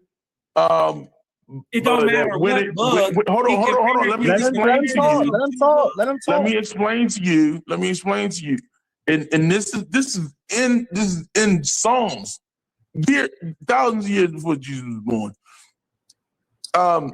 And it talks about this specific crimson worm. I'm not crimson worm, crimson bug that attaches itself to the tree. And when it comes off of the tree, the red stays onto the tree. The crimson stays onto the tree. the crimson stain from where it was. What's this got to do with? Hold on. So I'm saying some words that are in Hebrew are translated as this is what they're translated as the same word, but they aren't. Like they could be like three different words but they're translated as the same word when they come to English. This is what they all do when they try to say, oh wait, you gotta understand the language. You got is your book, you're reading Hebrew, all right, and then this is what I do. You go into whatever AI that you have that you operate, if it be Google, ChatGPT, or whatever, and you type in Hebrew word for repent. I just did that, by the way, and it's going to give you the Hebrew word, and it's going to give you the definition. So I don't know, you're going to have to pick another language, because in that say what the word is. I can't. I don't speak Hebrew, but I can spell it to you what it says. SHUV, shuv. Okay, so I want to tell you what I found. Because I did the same thing. It says the Hebrew word used is, and I want to say this is pronounced nakam, which means he relented or grieved. What you on? What are you on? I'm talking about when God said when it said God repented or whatever. It used this specific word that means he grieved. God grieved for his creation. Okay. What does the word grieve mean? Okay. So, let's look it up. What does the word grieve mean? What is the definition of the word grieve? Let's look it up. You know what I mean? We ain't gonna keep going back and forth with this shit, because this shit. We're not going to do because if you grieving for something that hold on 1 second, bro. To grieve is to experience deep, intense mental suffering or distress, typically as a result of significant loss. Well, you ain't gonna get around it. Hold on, brother. Hold on. Let me get it out, y'all, brothers, so y'all can argue, right? That's what y'all don't want to do anyway. While most people associate grieving specifically with the death of a loved one, the term applies to emotional response to any major life transition, such as the end of a relationship, loss of a job, or the fading of a cherished dream. Go ahead. Okay. So at the end, it also says that there are different ways to grieve: emotionally, physically, cognitive, and socially. So let me ask you a question. So if he had a heavy, lingering sadness because his creation went down the wrong road, even though he knew it was going to go down the wrong road, if he had this sadness because he loved his creation, would that be grieving? He asking you, brother. Don't get quiet. Yeah, I'm thinking about what he said. I don't just don't get quiet now. You punching back. Thinking about what he just said. Repeat that again. If he had a heavy, lingering sadness for his creation because he loved his creation and he seen his creation was going down the wrong road, even though he knew his creation was going to go down the wrong road, and it hurt him because he loved his creation, would that be grieving? I would say, yeah, that would be grieving. All right, that's all I gotta say. That's not, you ain't making no point there. Yeah, he because did. He put it in context. He changed the context. context. He ain't making no point there. This is my point. If you think that's a point. Go ahead. Because he's saying, in order for you to feel sadness, the meaning could be different. In order for you to feel sadness and deep sorrow for something you created because you see it going the wrong way, even though you knew it was gonna go the wrong way, how am I feeling deep pain and deep sadness when I created it to go like that? So I created it to fuck up my feelings, and then my feelings are fucked up? It's because God loved his creation. If he loved okay, so if you love it, then why are you grieving anything? You created it and loved it to do what it do. You should never feel sad about anything if you already knew it was gonna. You created it to do it. That's not really true. That's not really true. And I could give an example like in real time.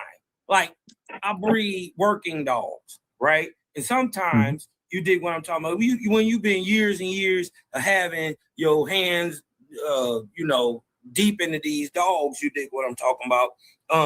And you get some good hot stuff. You dig what I'm talking about, and it's real good. And you dig what I'm talking about. You think you got one. You got one. You done put all this work in there, man. And in 2 seconds. That thing could get blew through by a stray hog or something. You dig what I'm saying? And all this work, man, it could be deflating, bro. So you could definitely grieve. You know what I mean? Like that ain't no perfect example. That ain't no example because you ain't omnipotent. But I did breed this dog to do exactly what it's doing, and guess what? Even in there, regardless to what happened, even though I knew it had the possibility of dying when it get on this hog, I bred it to do what it was supposed to do. And guess what? Even I knew that, and I knew it had the possibility it could do that. When it got hurt, I put all this work and I grieved it. You could do that. That's logical, bro. You can't say. You see the key word in your sentence is possibility. Yeah, when God does, there is no possibility. It is. That's what they say. All right. And so that's my whole point. Does that mean if anything, that shows that he loves more? Because even though he knew it, it still hurt him. That shows he loved not enough. Does it? Does it make hold on? Because I bred the dog to do exactly what it loves to do. No, it just didn't work out for him. I'm not supposed to grieve that. We're not talking about you. We're talking about a God that knows all things. Omnipotent. It has the power to change outcomes before they even begin. So you telling them that's just like saying God knew. What if the whole point though is not what they say in the Bible? What if the whole point was freedom the whole time for everybody to choose, and that they just duped us with the religion that this God worked this way, and that's why people listen to it because they in fear. They think they're gonna go to some little spooky hellhole, a lake burning in fire forever if Jesus don't get his 10% on Sundays. What if the first lesson of knowing God is having the fear of God? That's right. Written. You gotta fear God first. So that's fear mongering right there. That should let you know whatever that is, that ain't from the Creator, not the guy we all love, the source of light and love and knowledge. And you dig what I'm talking about? That's biblical. If he's so loving, the first thing should not be fear. The first wisdom of God should not be having fear. It should be having love. Did you understand that I made a distinction between the biblical God and the thing that we say made sun, moon, and stars? All right, so hear me out. Hear me out. Right. I'm just saying, if you let me ask you this. Bible, what's your name? Mind control. Equal mind control. Mind control. Shout out to you, bro. Mm-hmm. Do you recognize that for certain things to happen, right? What is the Hebrew word? Is it for certain things to happen? The regular fear conditions must. Mute yourself. I can't hear him. So for anything to happen, right? Anything. Do you understand that, or do you believe or think that the conditions must be previously met for the thing that we need to happen, right? The conditions must already be in existence for, whatever to happen, right? Do you believe that or no? Yep. Let me try to rephrase your questions to see if I understand it. So you're saying, do I believe that certain conditions or prerequisites have to be a certain way in order for something to happen or exist? I'm saying, yeah, for the most part, yes, do the conditions for anything, right? That's prior to the event happening, do they have to exist before the event?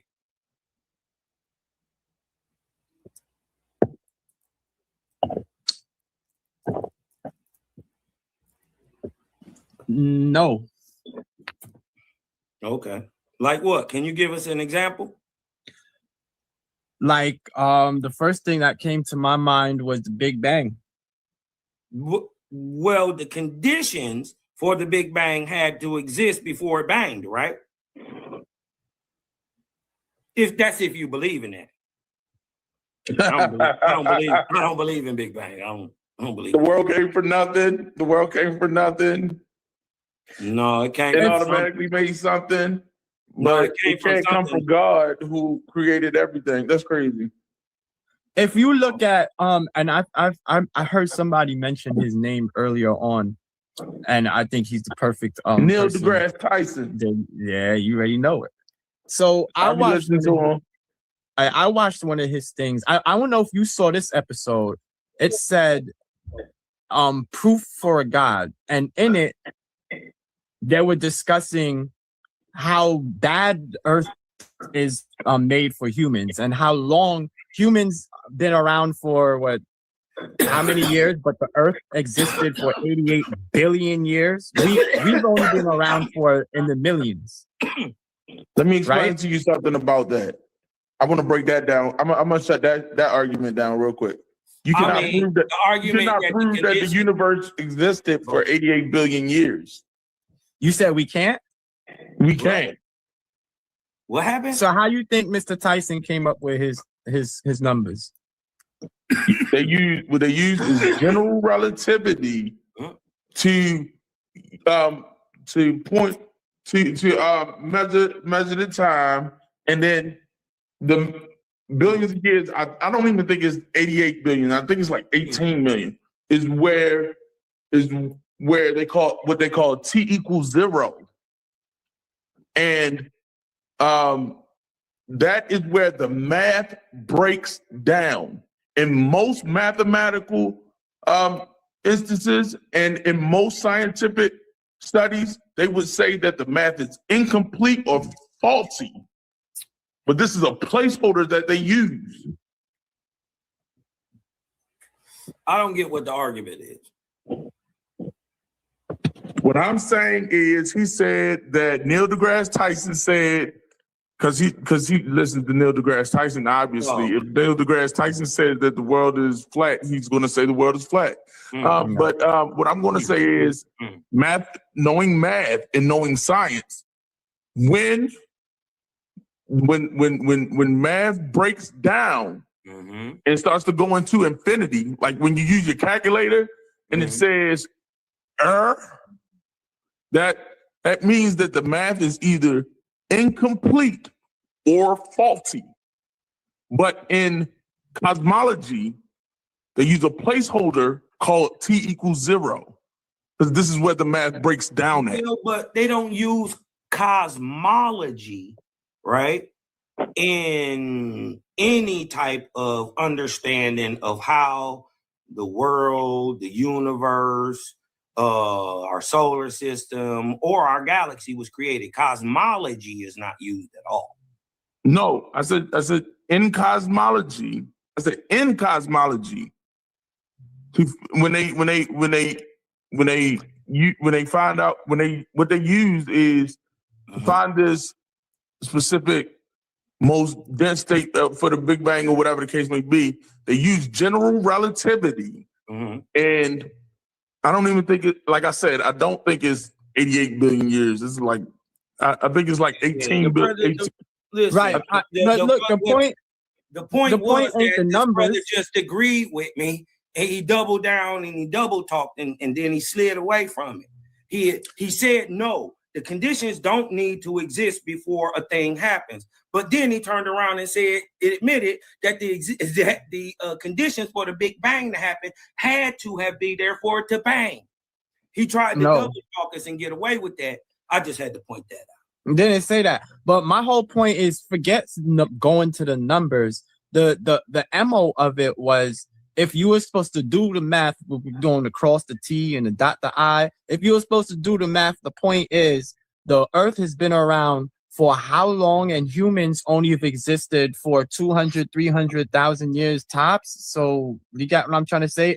If you were supposed to break everything down, the Earth's history, humans showed up a few seconds before midnight. Yeah, way later. Okay, so but if you're studying how the Bible wrote your story, the math ain't mathing. What do you mean? Because the Bible writes the story and says this day he did in 7 days, and then this happened, and humans was just here all the time. I'm just saying, but what day? What day is the Bible saying it happened on? What day? Yeah, like you said, the Bible got it all mixed up and all that stuff, but like what year is it? Like, did it mixed up? What is they saying? What year did this happen? It said on the 7th day, or whatever day he created man, it makes the timeline completely different than what it is. It makes it sound like man was always here on Earth. It's another text. I get what you're saying. I wish you could explain it better. But it's another part of the Bible that says one day to God is, I don't know. I knew he was going to hit that. As is a day. I knew he was going to hit that, but go ahead and do the math. The 7, that's... It really don't make sense that God made... It didn't say... It never mentions how many days... It never mentions how many days passed between the time of the creation into the time of the deception into the time of the kicking out. It never mentions how much time. It doesn't need to. If it said 7 days to create every goddamn thing, that's all we focused on. And you say a day is 1,000 years, so that's 7,000 years. The fact that it's saying that God could, the fact it's saying that God created the entire world in 6,000 years. I'm gonna just say 6,000 years because the 7th day he rested, right? Well, yeah. I mean, hold on. Hear me out. Hear me out. You are still assuming what I've been talking about, and you're saying that you're still using the same math that they use that is faulty, assuming that time that time is a singularity and that things were constant. Hold on. Let me finish talking. Let me finish, and then I'm gonna let you try to. I was just trying to get so whatever in there, because that conditions were constant throughout time. I actually agree with that. I don't understand what's your point of saying about the conditions were throughout time. I was leading somewhere before y'all got you didn't want to talk because you turned around and you made it, you addressed me. So I was trying to stay out of it. So y'all can argue about God and all that shit. Because I don't believe what neither one of y'all think God is. So but you know what I mean? Go ahead, because no, you said you agree. I really want to hear what you had to say about that. About what?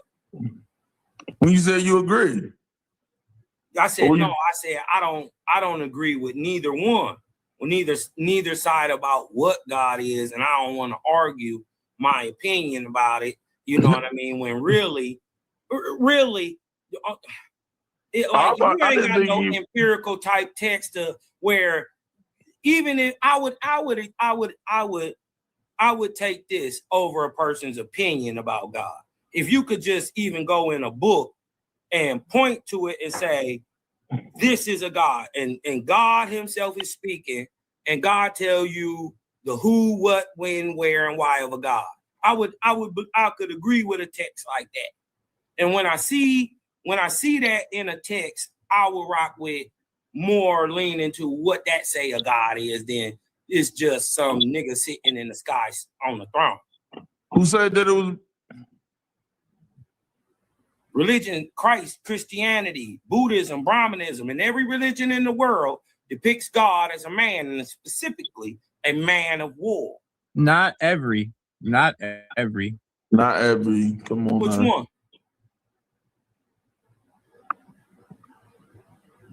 Let me go pull it back. Because I know there's many religions in Africa where God is a woman.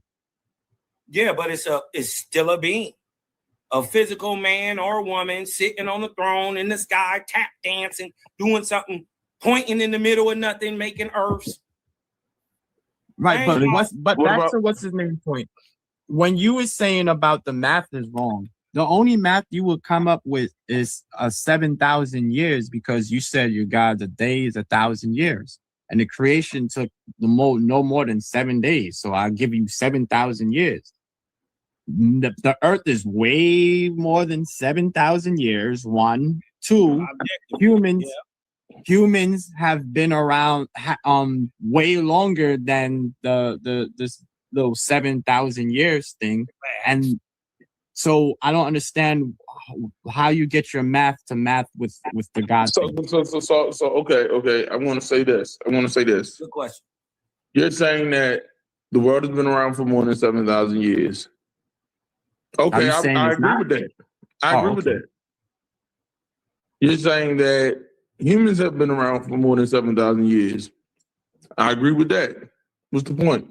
What are you saying? Are you saying because God created the world in 7 days, then that means that the world is 7,000 years old now? Do you know? Listen, do y'all know that there is a year that the biblical God said he created the world on? The Hebrews counted as the start of their calendar. Did y'all know that?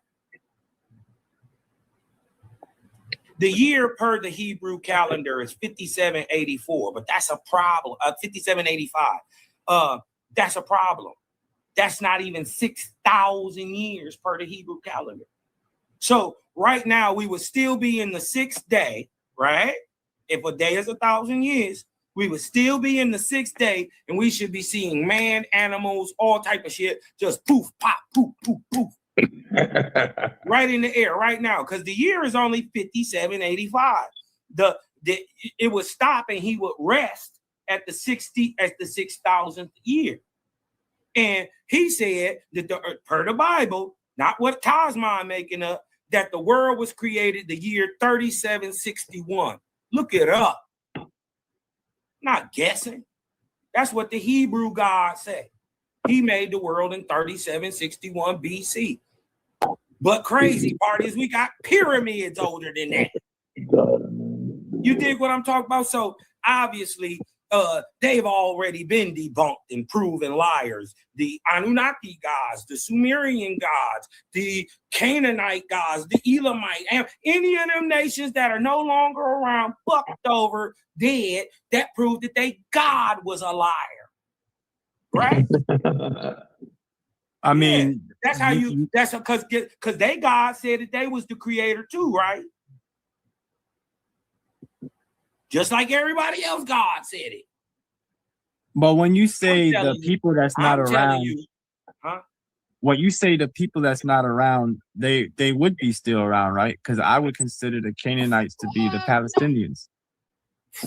And so my question is, where does the Hebrew Bible say that God created everything in set year? Well, he said he made it in 6 days. Where does the Hebrew Bible say that he made it in set year? Genesis 1. It is not. It says he made it in the year. And look and listen. I'm not making this up. Hillel the second created it, right? Around the 2nd century. You dig what I'm talking about? He took the times of the patriarchs and all that shit, and he counted the time back, bruh. Using the Babylonian calendar and clock time that was already ready. 3761 BC is the start of the Hebrew calendar. I'm not making none of that up. It's the start of the Hebrew calendar. Yes, nigga, the Hebrews. Yes. Okay, so you're gonna say that's the start of the Hebrew calendar, right? Ain't that the source of Christianity? Hold on. Let me make a statement real quick. Do you know how long the world existed before the Hebrews even existed? The world was around. Hold on. The Bible world was around. mentions many people that came before the many people, many prophets even that came before Hebrews even were existed. Brother, I understand, man, been around way longer than what science says. But I could have swore that was what's his name argument that science numbers is wrong and they cut the T and they dot the I and all of this nonsense. I could have swore that was basically saying science is wrong with math. I said that in you mentioned Neil deGrasse Tyson. You mentioned the Big Bang. I was breaking that the Big Bang is faulty. The timeline of the Big Bang is faulty. In normal math, in normal science, they would say that the math is either incomplete. Listen, because you might not know how math and science work. They would either have to change the model or change the math. They didn't either. They changed the whole model because when they did change the model. They added a placeholder.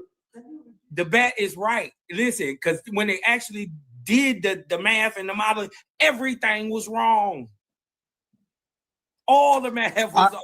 So you're talking. He's talking about the Big Bang Theory. I didn't conclude how long Earth has been around from the Big Bang Theory.